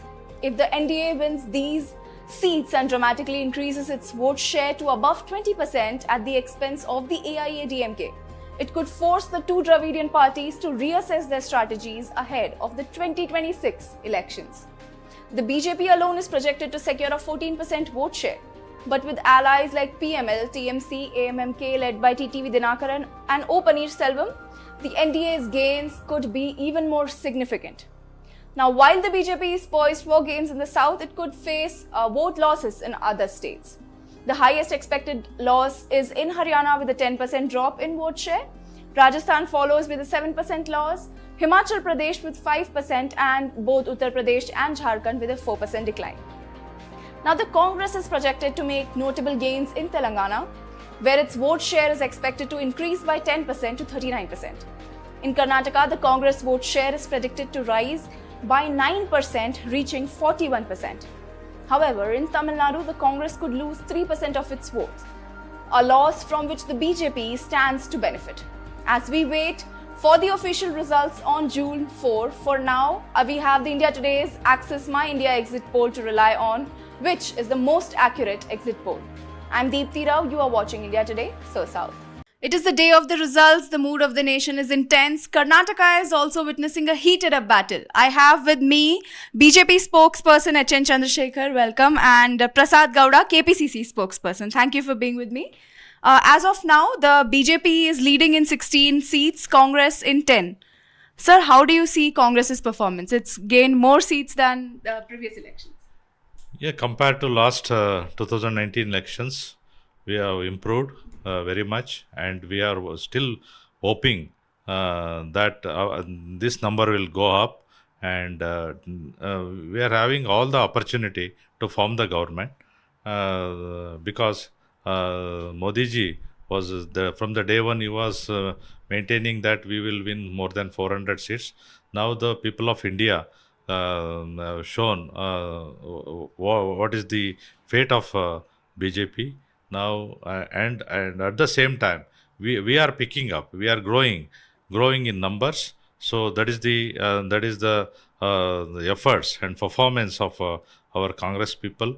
And Rahul Gandhi also travelled, did Padayatra from south to north and east to west, and the people are now witnessing the downfall, witnessing the downfall of BJP gradually. And maybe the last 10 years, BJP under the leadership of Modi ji, they have given a lot of assurances, but not able to fulfill those assurances, like 2 crore jobs and bringing black money from outside. It is not those things they have not fulfilled. So people gradually understand they only talk, and they will not perform. That is the reason Now we Congress and India is performing, and we are and this number will still go up, and we have all the hopes that we are going to form the government in the center. And BJP lost in the assembly elections, and political analysts had predicted that it would. The performance of the BJP in the Lok Sabha would also not be up to the mark. But BJP has managed to win 16 seats. It's still leading compared to Congress. How do you see BJP's performance in Karnataka? Yeah, just take an account of the last assembly elections. Congress has won 136 assembly seats. If you convert that into the Lok Sabha seats, they should have won at least 25 to 26 seats, at least. But they are struggling to cross the double digit. What it is showing, the people are frustrated with the state government, because CM and Deputy CM everywhere they are saying there are 4 crore beneficiaries, direct beneficiaries from one scheme itself, that free scheme. If 4 crore beneficiaries are there, what has gone to? So what it is showing, and even our expectation was around 20 seats, and we are managing that one. We will cross that 20 seats also. It's showing a 21, 22. Definitely we will be going to that thing. The thing is, within 1 year, this Congress government has lost the support of the people, and people are totally frustrated about its government. That is showing through their votes. And what about BJP's internal discord? Because last time you managed to win 25 seats, 26 with the help of the independent candidate. But now it looks like the number has come down. Even K.S. Ishwarappa ji has said that there is internal discord in the party. Do you think that has come out in the public? K.S. Ishwarappa is not at all a member of BJP, so I don't want to comment about the person who is not from the BJP. The other thing is, in every election, ups and downs used to happen. Right from 20 years, 2004 election, we won 18, then it come to 19, then it come to 17, last time it's 25.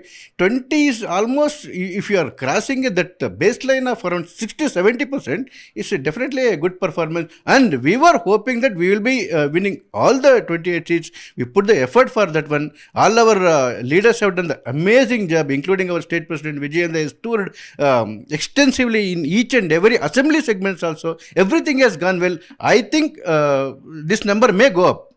Right. And do you think the state of Karnataka has accepted the guarantees? Because the number has improved, and even in the assembly, it's the guarantees that got Congress the victory. Do you think that is working for the Lok Sabha as well? No, from the government point of view, we have done our best to reach, fulfill our guarantees as we promised during Vidhan Sabha elections. And the guarantees have reached, and it will be continued till for all the 5 years. That is, we have given the guarantee, assured the people of Karnataka these guarantees will go up for another 5 years. But this election's results is not. It is just a beginning. Just a beginning. It's they are showing BJP is showing 21 lead and 7 lead. Our lead, of course. But I have all the confidence that this lead will go up. This lead will go up, and we will win comfortable numbers because it is a long way to go, and many lakhs and lakhs of votes has to count in all each and every Lok Sabha constituency, and this number will definitely improve.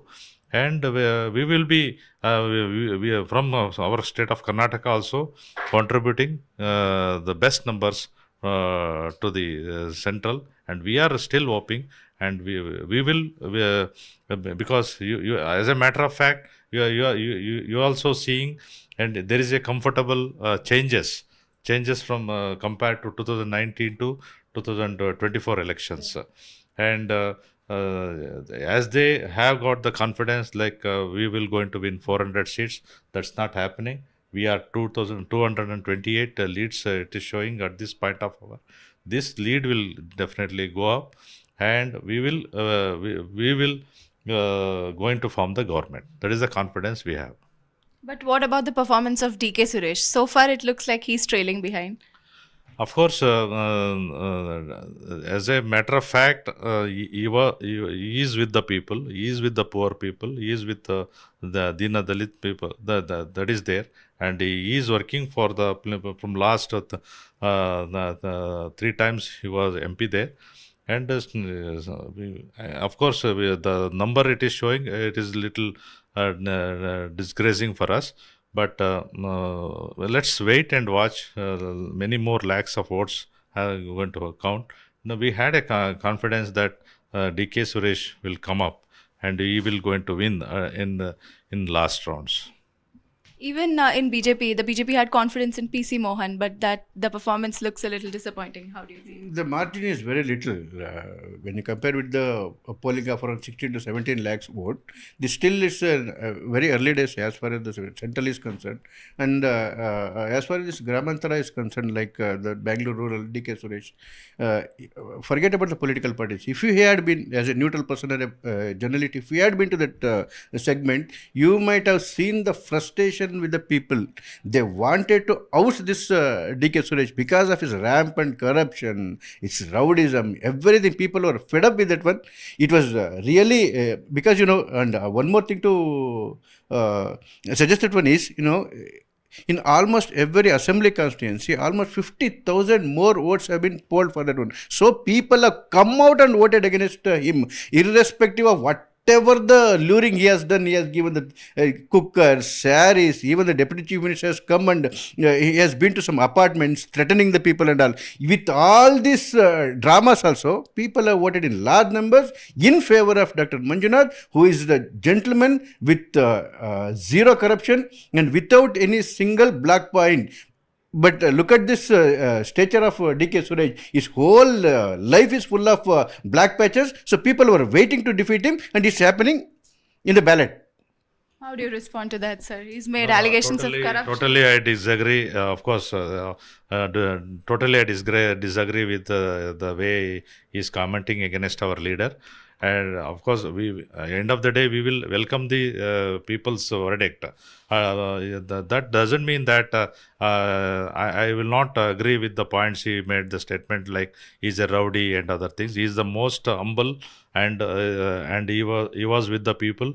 And otherwise, how he would have become MP for last three when there was no candidate MP seats for Congress. That time also he was. Now, of course, now BJP is getting lead. That doesn't mean that our candidate is like that. He is with the people. He is very humble. He continues to be humble with the people of rural Bangalore. And still I have confidence our leader will come up. Suggesting that you are in the lead, sir. Glad to hear it, but this is far too early to tell. We'll have to wait a few more hours to get a clear picture. But I'm very confident the votes were cast after all on the 26th of April, and therefore nothing can change thereafter. We have a good sense on that day that we are well ahead, and it's in that spirit that we're facing the rest of the day today.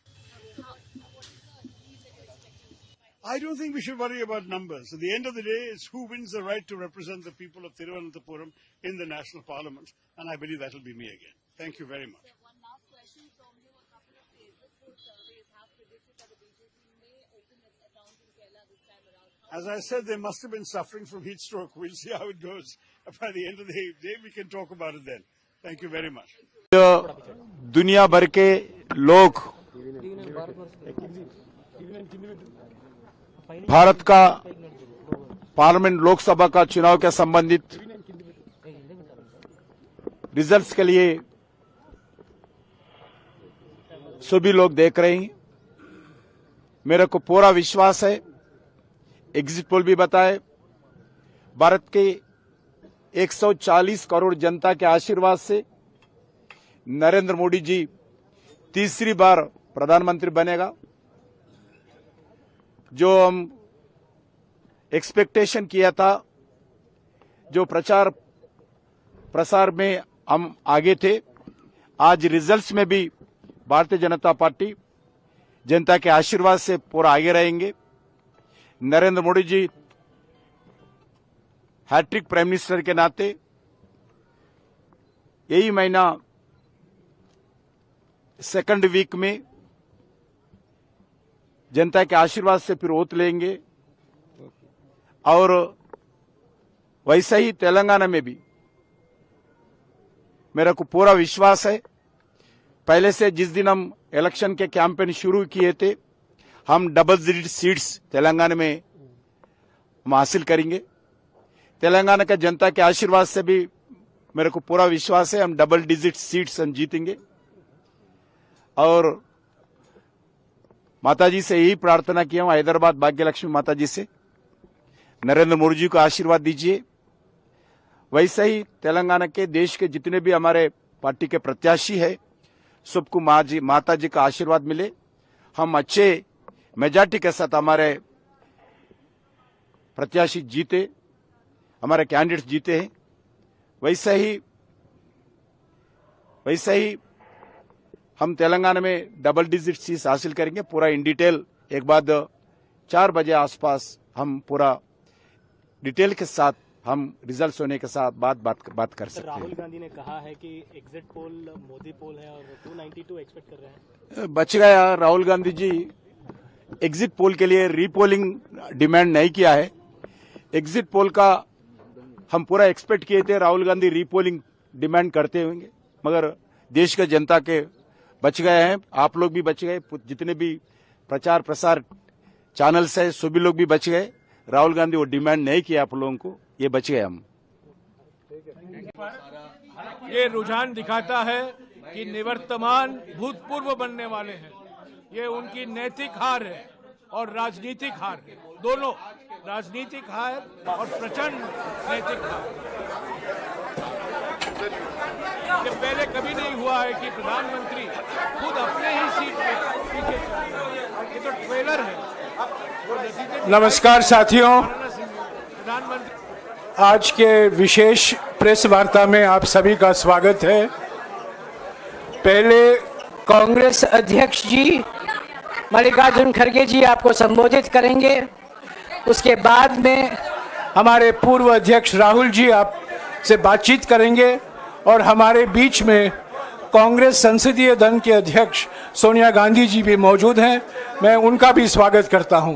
Congress अध्यक्ष मल्लिकार्जुन खड़गे जी।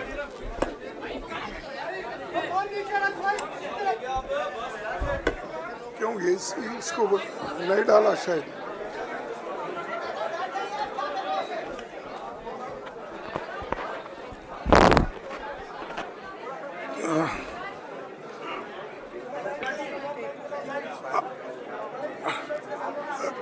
Respected Madam Sonia Gandhi ji, Rahul Gandhi ji, Priyanka Gandhi ji और इस मंच पे बैठे हुए हमारे party के सभी नेतागण, आज जो देश में चुनाव के रिजल्ट आए हैं,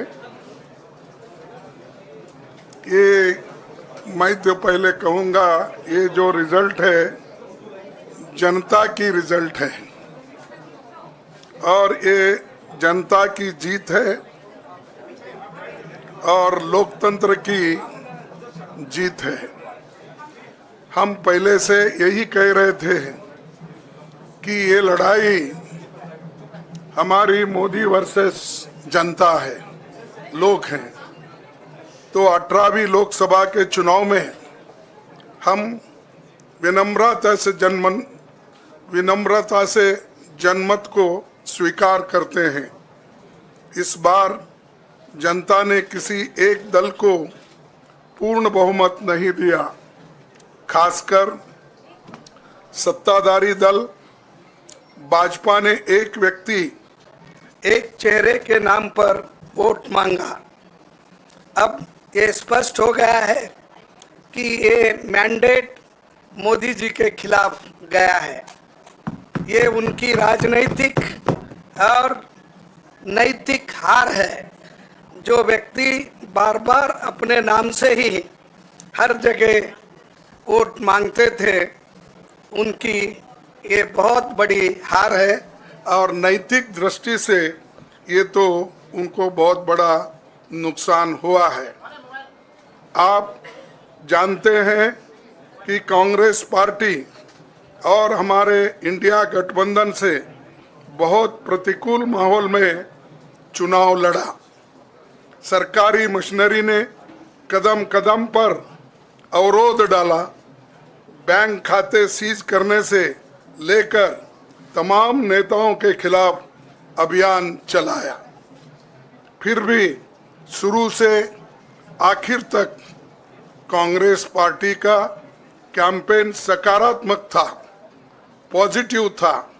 हमने महंगाई, बेरोजगारी, किसानों और मजदूरों की बदहाली और संविधान संस्थाओं का दुरुपयोग जैसे विषयों को केंद्रीय मुद्दा बनाकर हम जनता के सामने गए थे। इन मुद्दों पर बड़ी संख्या में लोग हमसे जुड़े, हमारा समर्थन किया।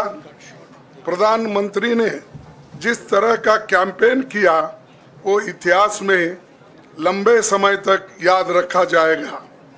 कांग्रेस के घोषणा पत्र के बारे में मोदी जी ने जो झूठ फैलाया, जनता ने उसे समझ लिया।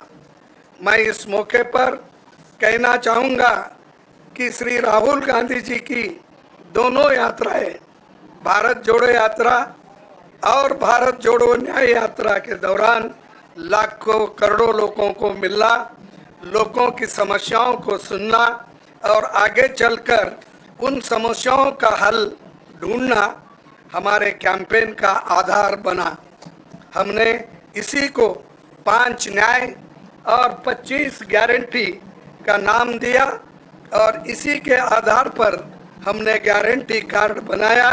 हमारे कार्यकर्ता उसे लेकर घर घर पहुंचे और लोगों को संपर्क करें। इसके अलावा जो एक महत्वपूर्ण बात है वो भाजपा नेतृत्व की अहंकार की वजह से हुई। उन्होंने धीरे धीरे सारे संवैधानिक संस्थाओं के ऊपर गैर कानूनी तरीके से कब्जा करने की कोशिश की।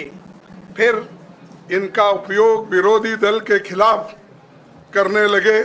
जो दब गया उसे दबा के अपने तरफ लिया, जो नहीं दबे उसकी पार्टी को तोड़ दिया, नहीं तो फिर जेल में डाल दिया।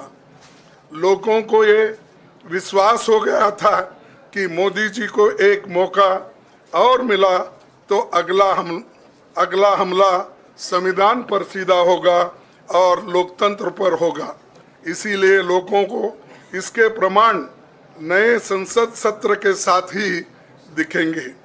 खुशी इस बात की है कि भाजपा इस षड्यंत्र में अब सफल नहीं हो पाएगी।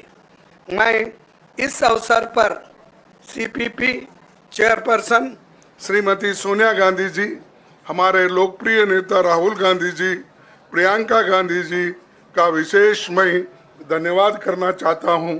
और इन्होंने दिन रात बराबरी से पूरे देश में कैंपेन किया और हमें एक मजबूत स्थिति में पहुंचाने के लिए भारी मदद इन्होंने की। और मैं ये कहूँगा कि इनके वजह से हमको बहुत बड़ा प्रोत्साहन देश में मिला और आज ये स्थिति जो बनी है उनके वजह से बनी। और हमारे करोड़ों कार्यकर्ता जो है देश में, उन्होंने भी हमारा साथ दिया। इसीलिए मैं बहुत बहुत उनको धन्यवाद देता हूं। आखिर मैं इंडिया गठबंधन के अपने सभी साथियों और शुभचिंतकों का धन्यवाद करता हूं। सभी एक साथ मिलकर एक स्वर में रहे, सभी ने मिलकर प्रचार किया और एक दूसरे की मदद की। हमारे हजारों लाखों कार्यकर्ताओं ने अच्छे तालमेल के साथ काम किया। आप सभी का धन्यवाद। अभी हमारी लड़ाई अंजाम तक नहीं पहुंची है।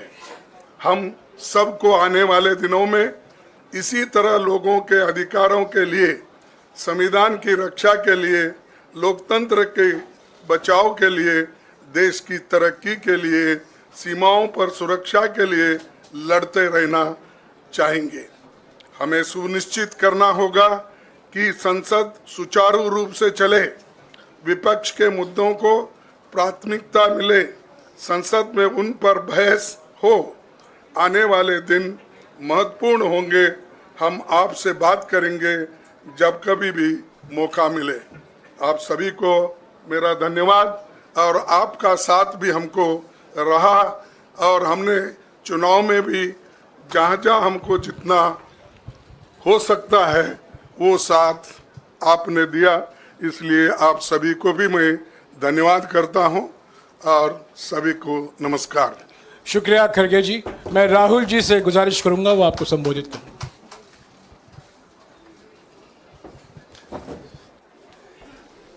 नहीं, खड़गे जी आपने बड़ी सही बात बोली।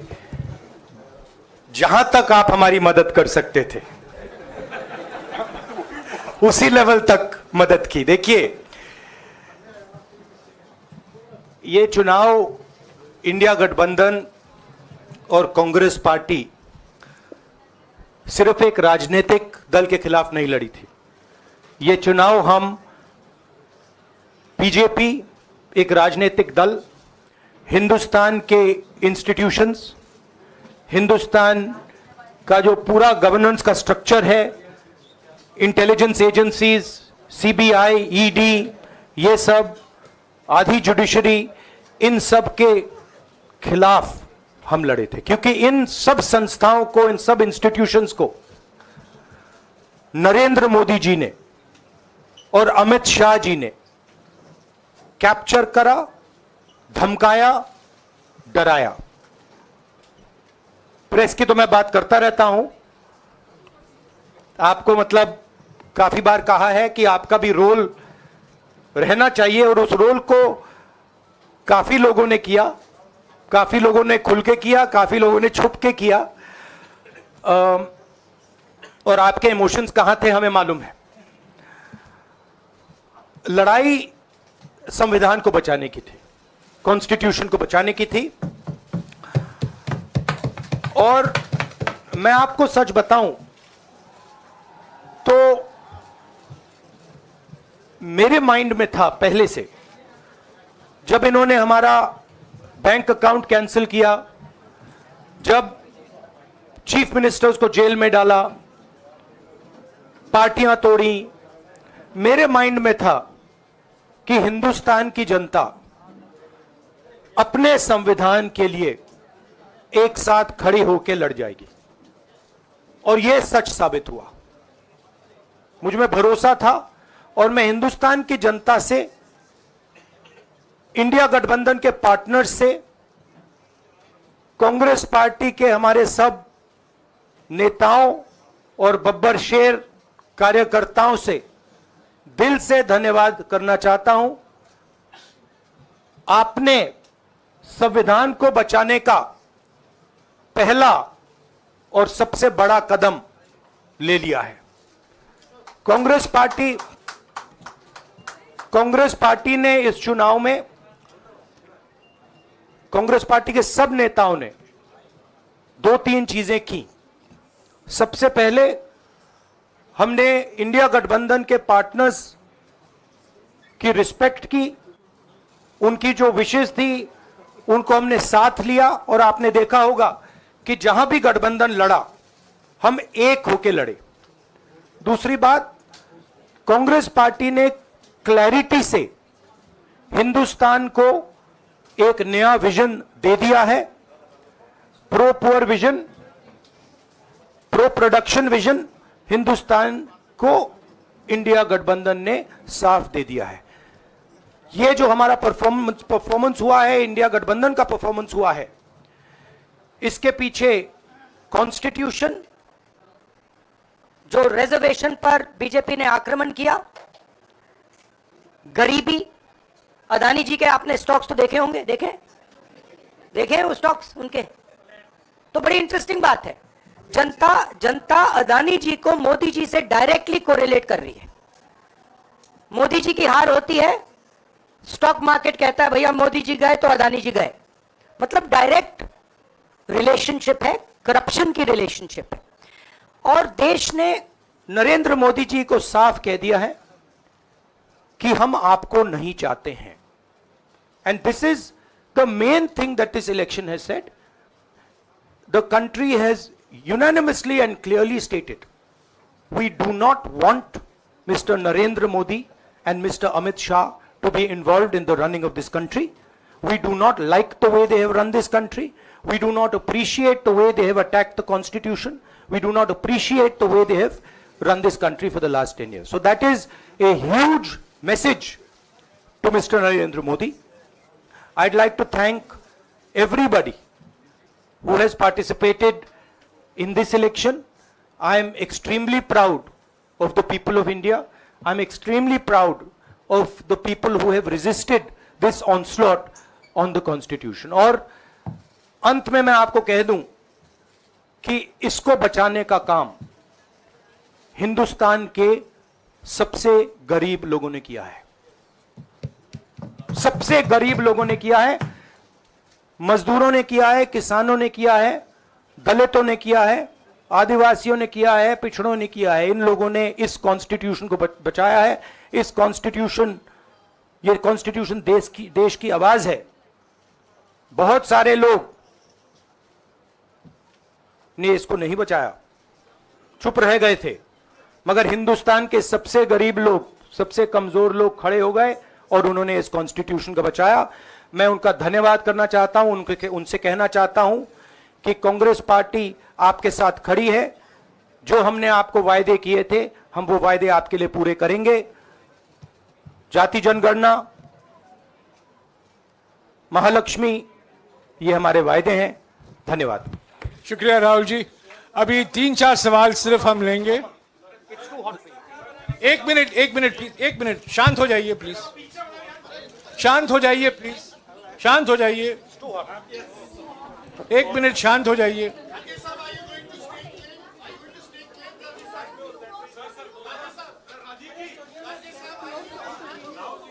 एक मिनट शांत हो जाइए।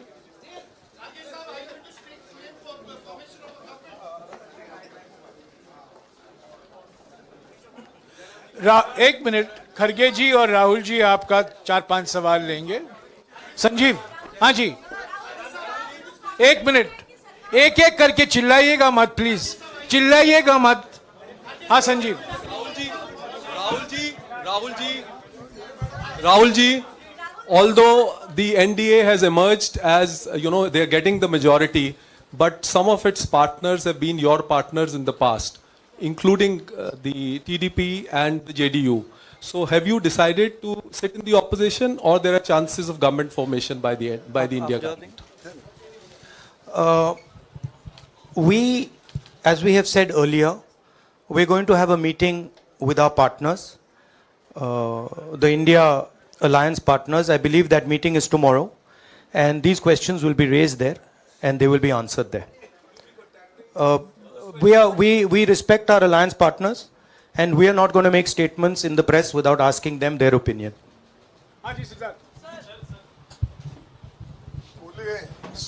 सर, आप ये कह रहे हैं कि ये हिंदुस्तान के गरीब की जीत है, संविधान बचाने की जीत है, तो अगर आप लोग विपक्ष में बैठते हैं और सरकार बनाने की पहल नहीं करते हैं, क्योंकि नंबर्स एनडीए और इंडिया अलायंस में कुछ ज़्यादा नहीं है, और अगर पहल नहीं करते हैं तो कैसे उनको आप जो है आगे उनका हक दिलाने के लिए आगे आ पाएंगे? वही सवाल आप मतलब दूसरे तरीके से पूछ रहे हो। कल डिसाइड होगा, इंडिया गठबंधन की मीटिंग है, कल हमारा अलायंस डिसाइड करेगा।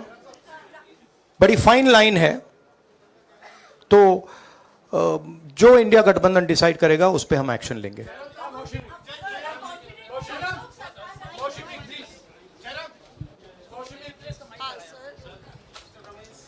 सर, खड़गे साहब भी आपसे पूछना चाहते थे कि यहाँ पे बीजेपी में जश्न हो रहा है और उनके हिसाब से एनडीए को मेजॉरिटी मार्क से ऊपर मिला है, तो एनडीए सरकार बना रही है।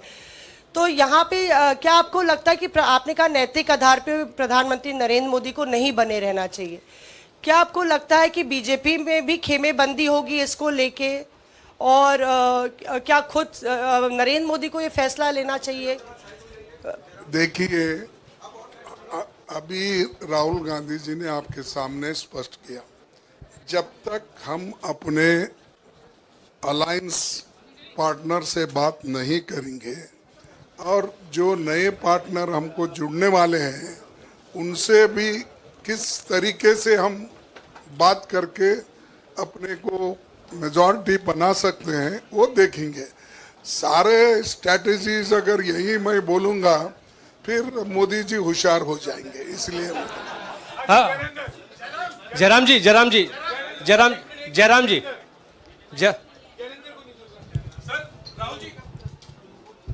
राहुल जी, खड़गे साहब ने कहा कि हम जनादेश को स्वीकार करते हैं। जनादेश इंडिया गठबंधन के लिए क्या है? विपक्ष में बैठने के लिए या सरकार बनाने की कोशिश करने के लिए? और आप दोनों सीटों से जीते हैं, बधाई। आप कौन सी सीट रखने वाले हैं?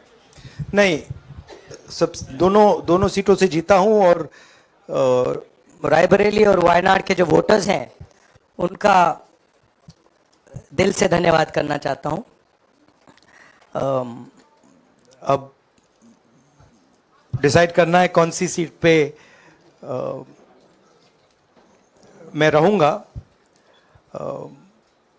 थोड़ा पूछूंगा और फिर डिसाइड करूंगा। दोनों सीटों में तो नहीं रह सकता हूं, बट अभी डिसाइड नहीं किया है।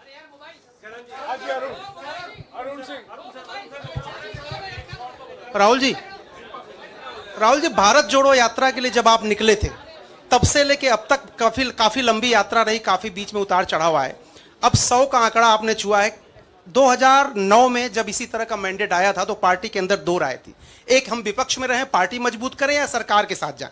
आप सरकार के 2009 में 2009 में हाँ नहीं, 2009 में तो क्या बात नहीं 2009 में दोबारा जब बहुमत मिला था तब एक राय थी कि आप विपक्ष की पॉलिटिक्स करके पार्टी को मजबूत करें। ऐसी कोई राय नहीं थी, ये आपकी रॉन्ग इंफॉर्मेशन है। अब मैं पूछ रहा हूं, अब आपसे पूछ रहा हूं, दो चीज है। ये जो मैंडेट मिला है, आप अपोजिशन में रह के आप और पार्टी मजबूत करना चाहते हैं या सरकार बनाना चाहते हैं? आप चाहते क्या हैं? नहीं, देखिए, हम एक कोलिशन के भाग हैं, ठीक है। कांग्रेस पार्टी है, बाकी पार्टियां हैं, और उनके साथ अभी हमारा डिस्कशन नहीं हुआ है। हमने, भैया शांत हो जाए, हमने उनसे कहा था, इंडिया पार्टनर से कहा था कि चुनाव के बाद 5 तारीख को हमारी मीटिंग होगी और उस मीटिंग में हम ये जो सवाल है इसको डिसाइड करेंगे। तो सचमुच में इस सवाल का जवाब आज हमारे पास है नहीं, कल होगा।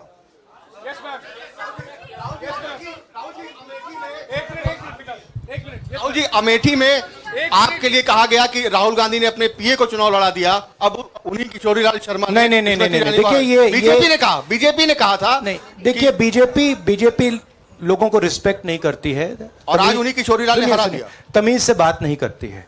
मगर किशोरीलाल शर्मा जी जो हैं वो 40 साल से अमेठी में कांग्रेस पार्टी के लिए काम कर रहे हैं और उनका अमेठी की जनता के साथ रिश्ता है। शायद बीजेपी के लोगों को यह बात समझ नहीं आई थी कि किशोरीलाल शर्मा जी अमेठी से बहुत क्लोजली कनेक्टेड व्यक्ति हैं और इसलिए उनकी जीत निश्चित थी। और मैं उनको कंग्रेचुलेट करना चाहता हूं कि अच्छी तरह वो जीते हैं। और उनको बारे में ये कहना कि वो पीए हैं, स्टनो हैं, ये बिल्कुल गलत है, ये ऑफेंसिव है, ये नहीं कहना चाहिए। राहुल जी, मैं मोहित हूं न्यूज नेशन से। सर कहते हैं, आपने एक बात बोली जो मैं इसके जवाब देना चाहता हूं। देखिए, यूपी की जनता से मैं कहना चाहता हूं, आपसे ज्यादा पॉलिटिकल विजडम, मतलब आपने कमाल करके दिखा दिया। यूपी की जनता ने कमाल करके दिखा दिया। नहीं, बहुत सारे स्टेट्स ने कमाल करके दिखाया, मगर यूपी ने हिंदुस्तान की राजनीति समझकर, कॉन्स्टिट्यूशन पर खतरा समझकर उत्तर प्रदेश ने कॉन्स्टिट्यूशन की रक्षा की है। और मैं सब स्टेट्स का धन्यवाद करना चाहता हूं, मगर उत्तर प्रदेश को मैं स्पेशल कहना चाहता हूं। आपने कांग्रेस पार्टी का, इंडिया गठबंधन का समर्थन किया, बहुत बहुत धन्यवाद। राहुल जी, आखिरी सवाल, और इसमें यूपी में एक और बात मैं बोल देता हूं, एक और बात यूपी के बारे में बोल देता हूं। इसमें मेरी बहन प्रियंका गांधी का भी काम है, जो यहां पीछे छुपी हुई है। राहुल जी, शुक्रिया साथियों, शुक्रिया। हो गया सर। राहुल जी, लेट्स गो।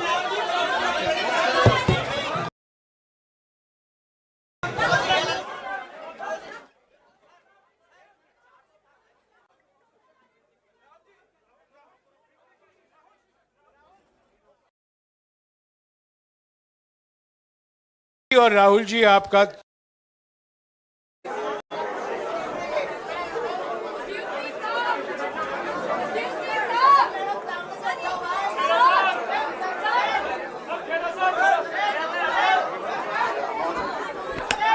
एक और कुर्सी लाओ। हाँ, इसके लिए ये सीसी कम्युनिकेशन डिपार्टमेंट के लोग और स्पोक्स पर्सन प्लीज जगह खाली करके मीडिया के लोगों को यहाँ पे स्पेस बना के दीजिए प्लीज। सर आइए सर। राहुल जी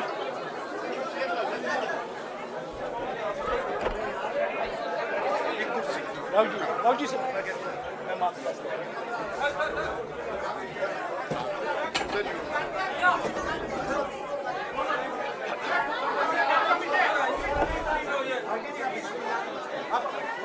नमस्कार साथियों, आज के विशेष प्रेस वार्ता में आप सभी का स्वागत है। पहले कांग्रेस अध्यक्ष जी मल्लिकार्जुन खड़गे जी आपको संबोधित करेंगे। उसके बाद में हमारे पूर्व अध्यक्ष राहुल जी आपसे बातचीत करेंगे और हमारे बीच में कांग्रेस संसदीय दल के अध्यक्ष सोनिया गांधी जी भी मौजूद हैं। मैं उनका भी स्वागत करता हूं। कांग्रेस अध्यक्ष मल्लिकार्जुन खड़गे जी।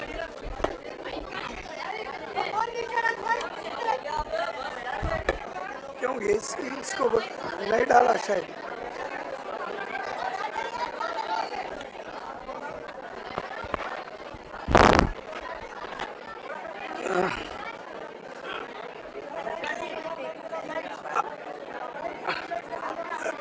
Respected Madam Sonia Gandhi जी,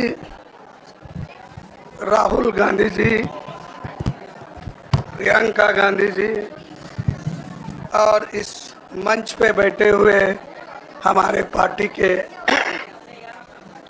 सभी नेतागण, आज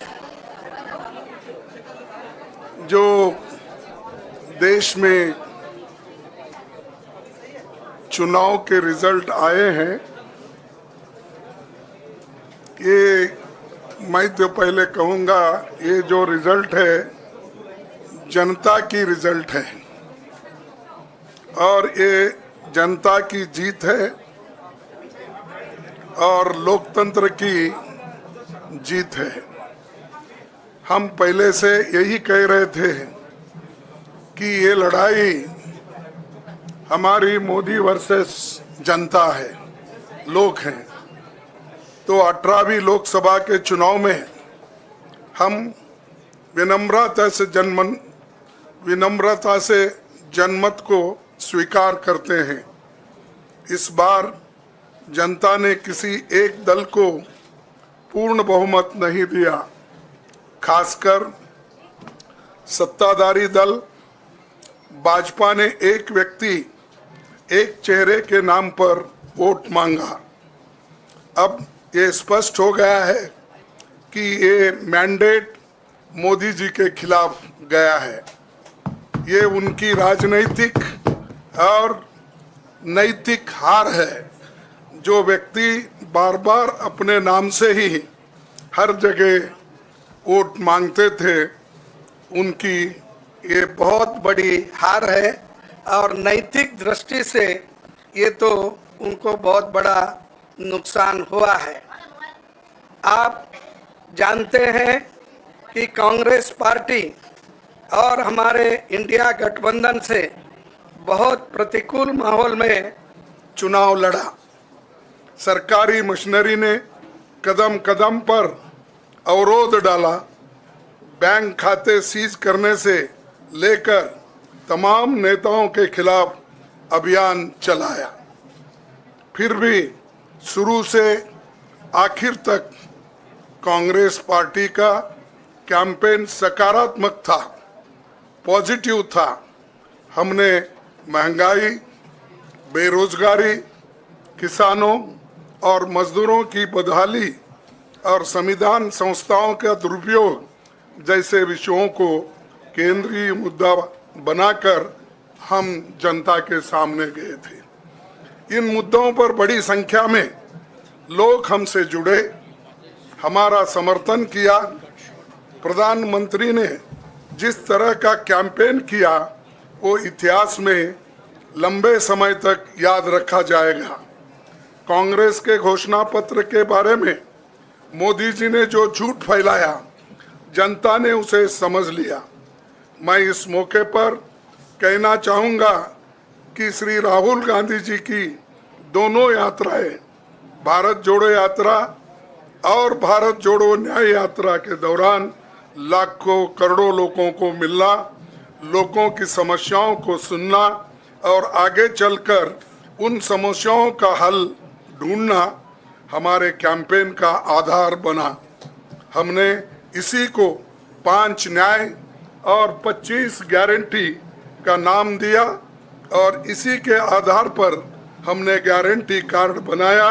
हमारे कार्यकर्ता उसे लेकर घर घर पहुंचे और लोगों को संपर्क करें। इसके अलावा जो एक महत्वपूर्ण बात है वो भाजपा नेतृत्व की अहंकार की वजह से हुई। उन्होंने धीरे धीरे सारे संवैधानिक संस्थाओं के ऊपर गैर कानूनी तरीके से कब्जा करने की कोशिश की। फिर इनका उपयोग विरोधी दल के खिलाफ करने लगे।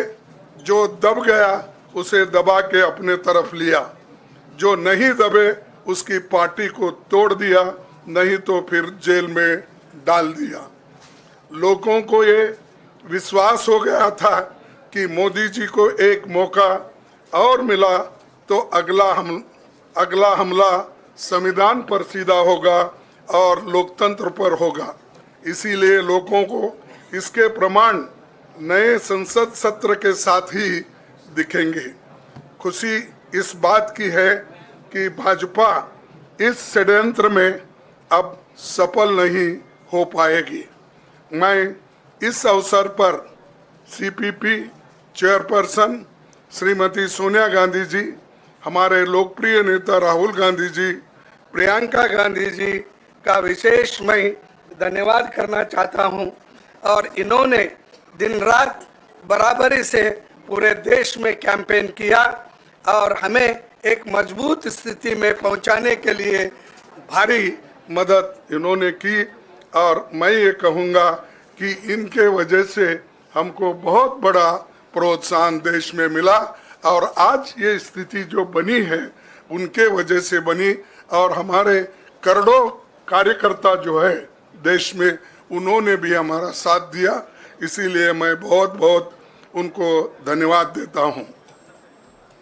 आखिर मैं इंडिया गठबंधन के अपने सभी साथियों और शुभचिंतकों का धन्यवाद करता हूं। सभी एक साथ मिलकर एक स्वर में रहे, सभी ने मिलकर प्रचार किया और एक दूसरे की मदद की। हमारे हजारों लाखों कार्यकर्ताओं ने अच्छे तालमेल के साथ काम किया। आप सभी का धन्यवाद। अभी हमारी लड़ाई अंजाम तक नहीं पहुंची है। हम सबको आने वाले दिनों में इसी तरह लोगों के अधिकारों के लिए, संविधान की रक्षा के लिए, लोकतंत्र के बचाव के लिए, देश की तरक्की के लिए, सीमाओं पर सुरक्षा के लिए लड़ते रहना चाहेंगे। हमें सुनिश्चित करना होगा कि संसद सुचारू रूप से चले, विपक्ष के मुद्दों को प्राथमिकता मिले, संसद में उन पर बहस हो। आने वाले दिन महत्वपूर्ण होंगे। हम आपसे बात करेंगे जब कभी भी मौका मिले। आप सभी को मेरा धन्यवाद और आपका साथ भी हम किया। हम रिकाउंटिंग चाहते हैं तो नहीं देता है। बीजेपी को क्यों दिया रिपोल, हमको क्यों नहीं देते हैं? इसका मतलब यही होता है वो चालाकी से मोदी का सीट और 10 बड़ा बढ़ाने चाहते हैं। लेकिन प्लीज याद रखिए, जो सच होता है वो सच आता है। मोदी जी बहुत सारे पार्टी को तोड़ा है, अभी जनता ने उसको तोड़ दिया, उसको मोरल तोड़ दिया है। इसी के लिए मैं तो चाहूंगी किसी का ऊपर डिपेंड इंडिपेंडेंट नहीं होके आपको पहले रेजिग्नेशन करना चाहिए। इसी के लिए प्राइम मिनिस्टर का बाद नतून प्राइम मिनिस्टर होने से रिजाइन करना है। ये तो कॉन्स्टिट्यूशन का प्रॉब्लम है, कॉन्स्टिट्यूशन का सिस्टम है। चीफ मिनिस्टर को भी करना पड़ता है नया गवर्नमेंट के लिए, लेकिन हम चाहते हैं मोरल ग्राउंड से मोदी जी रिजाइन करें, होम मिनिस्टर रिजाइन करे और देश में जो गवर्नमेंट आने वाला है ज्यादा बेइज्जती करेगा तो एक गवर्नमेंट नहीं चलेगा, नहीं चलेगा। मोदी जी ने तो खुद बता दिया 4 जून का बाद कोई टॉपसी टर्न भी होना वाला है, तो क्या युद्ध करेगा, क्या करेगा? अपना बात वो अपने दिल से निकाल दिया, कभी कभी निकाल जाता है। इसी के लिए मैं जरूर कहेंगे ये जॉय ये विक्ट्री इंडिया का है, ये विक्ट्री हमारा देश का है, ये विक्ट्री हमारा माँ बहन का है, ये विक्ट्री हमारा किसान का है। इंडिया को जो सीट मिला है इतना जब्ती करने का बाद भी अगर मोदी पावर में नहीं रहता तो मोदी का इसको आधा सीट भी नहीं मिलता। तो इसी के लिए आज जो अभिनंदन हम देश भर देशवासियों को करते हैं, पूरा देशवासियों को हम मंगल देशवासी का साथ हम चाहेंगे मोदी जाए देश रहे, ये हमारा कहने हैं। इसका बाद हम एक बात कहेंगे, आप जरूर एक क्वेश्चन मेरे को पूछिएंगे, इसका पहले मैं रिप्लाई देना चाहती हूँ। मैं कुछ नहीं चाहती हूँ, मैं चाहती हूँ हर स्टेट जो रीजनल स्टेट है उसको जो रुपया सेंट्रल से मिलता है, हमारा रुपया लेके जाता है, उसको इमीडिएट वापस करें। हमारा जो काम बंद कर दिया वो काम वापस करें। ईडी सीबीआई आईटी को लेके और एजेंसी के लेके और जुडिशियरी को डरा के जो काम वो करते हैं इसको इमीडिएट बंद करें। अगर नहीं करेगा तो देश भर इतना मूवमेंट होगा कि हरियाणा में जैसे वो नहीं घुस सकता है वैसा पार्लियामेंट में भी नहीं घुस सकता है। जनता का राय सबसे बड़ा होता है। I am giving support to all my India friends and the other also who are willing to join India team, I will welcome them. खाली रुपया के लिए बीजेपी के पास मत जाओ, और ईडी के लिए और सीबीआई के लिए आप खुद देश में एक इज्जत दे दो, देश का आदमी को जो आपको सम्मान दे। खाली ईडी का केस मिटाने के लिए, सीबीआई को केस मिटाने के लिए मेहरबानी करके बीजेपी को साथ मत दो। बीजेपी के जो साथ देगा और देश में और देश का जो हम बातों में नहीं कहने चाहती हूँ, हम यही बात कहने चाहती हूँ कि देश आपको क्षमा नहीं करेंगे, यही मेरे को कहना था। আপনাদের অনেক ধন্যবাদ। বাংলার মামাটি মানুষ সার্থক জনম আমার জন্মেছি ওই দেশে, সার্থক জনম মাগো তোমায় ভালোবেসে। আর আপনারা যারা বিজেপির কথায় পোল রিভিউ করেছিলেন তারা নিজেদের দিকে একটু তাকিয়ে দেখুন এই পোল রিভিউটা কে করে দিয়েছিল। আমি চ্যালেঞ্জ করে বলছি এটা বিজেপি অফিস থেকে করে দেওয়া হয়েছিল। আপনারা অনেকের মোরাল ভেঙে দিয়েছিলেন যাতে কাউন্টিং এ গিয়ে তারা ফাইট করতে না পারেন। সুতরাং media cannot deny their responsibility also. One day will come when public will question to all of you why you played this bad role, this dirty game. Thank you so much. Thanks a lot for coming over here. দেখো কালকে আমি পারবো কিনা আমি জানি না, কিন্তু চেষ্টা করব কাউকে পাঠানো, কারণ সবসময় তো হয়ে ওঠে না। কারণ আমার আরও 4 কাউন্টিং বাকি আছে, আমাদের রিকাউন্টিংও করতে হবে। তারপরে আমি বিজেপির হাতে তো দেশ, ওই সিএপিএম এর হাতে তো দেশটা ছেড়ে দিয়ে চলে যাব না, যে অত্যাচার করবে। আমাকে মানুষকে প্রোটেকশন দেওয়া আমার কাজ। আমি চেষ্টা করব যদি অভিষেক যেতে পারে, লেট অভিষেক টু গো। ওর তো হাইস্ট লিড হয়েছে ইন্ডিয়াতে জেনুইন ভোটে, let him go and participate, but before participating the meeting I will request him to talk to all the individual leaders for our opinion and then you attend the meeting. বিজয়ী সাংসদদের কবে ডাকবেন বৈঠকে? দিদি বিজয়ী সাংসদদের meeting এ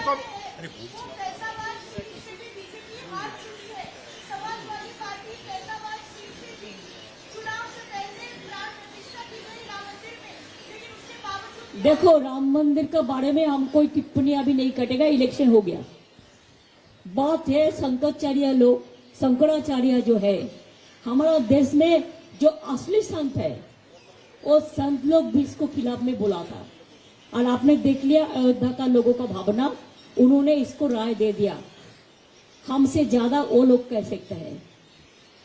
দিদি একমাত্র এক second মহিলা ভোটারদের ব্যাপারে বলা হচ্ছে যে পশ্চিমবঙ্গে লক্ষ্মীর ভান্ডার স্কিমের জন্য মহিলারা দুহাত তুলে আশীর্বাদ করেছেন, আপনার এটা নিয়ে একটা কমেন্ট চাই। অ্যান্ড আরেকটা দ্বিতীয় প্রশ্ন, যে অল ইন্ডিয়া লেভেলে ইন্ডিয়া অ্যালায়েন্সের সময় আপনি একটা খুব প্রোঅ্যাক্টিভ রোল প্লে করেছিলেন সবাইকে সঙ্গে এনে। আজকে এমন একটা পরিস্থিতি হচ্ছে, আপনি নিজেও বলেছেন যে যারা ইন্ডিয়া অ্যালায়েন্সের বাইরে আছে তারাও যেন আসে। আপনি কি সেরকমই একটা প্রোঅ্যাক্টিভ রোল প্লে করবেন একটা নন বিজেপি গভর্নমেন্ট যাতে না হয়? I will certainly help the India team, and I have already discussed the matter with so many people, and there are so many friends are also there, because I am in politics from my beginning, from my childhood. I will try to see that Modi is out and India is in. Because if India is in, the people will be safe, the country will be safe. And I think India has that capacity. Whatever they have got the vote. Enough. Fair enough. Oh, that you asked me about Lakshmi's Vandal. Lakshmi, Saraswati, Vidyavati, Rukshana, Rehana, Maria,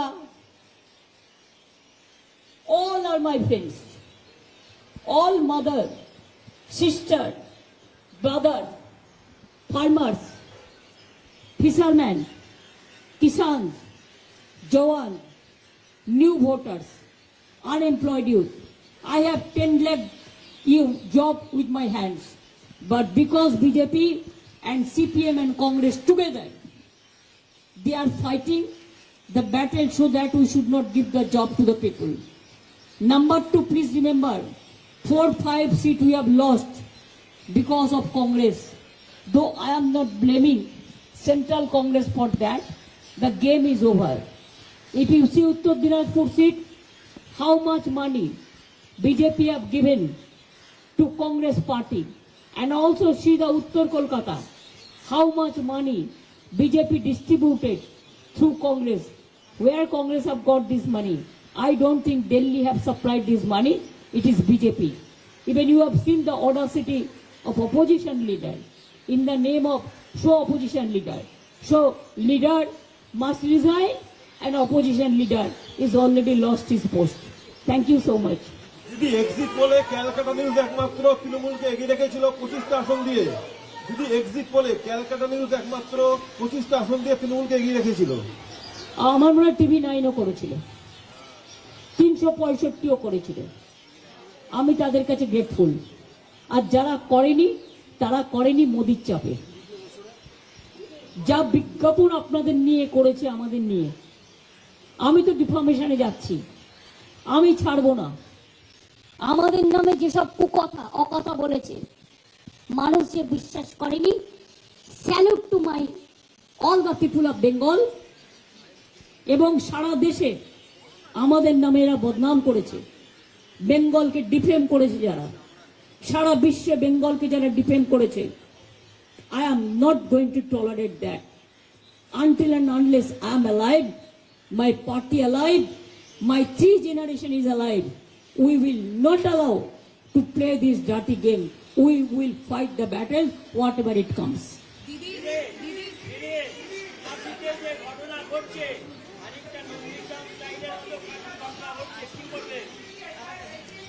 काथी में BJP जो observer है, that observer is playing dirty game. We won the seat, and after that when candidate came out from the inside, then observer said BJP won the seat. That is not correct. We are asking the recounting. It is for 4-5 places it happens. Hello,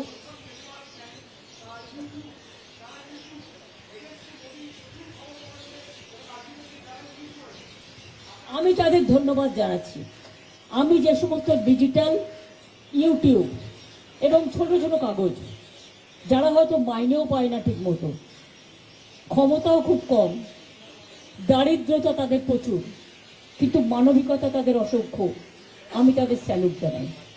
দিদি high basic দিদি দিদি কাল meeting কোটায় আমি জানি না, just till now we don't have any information.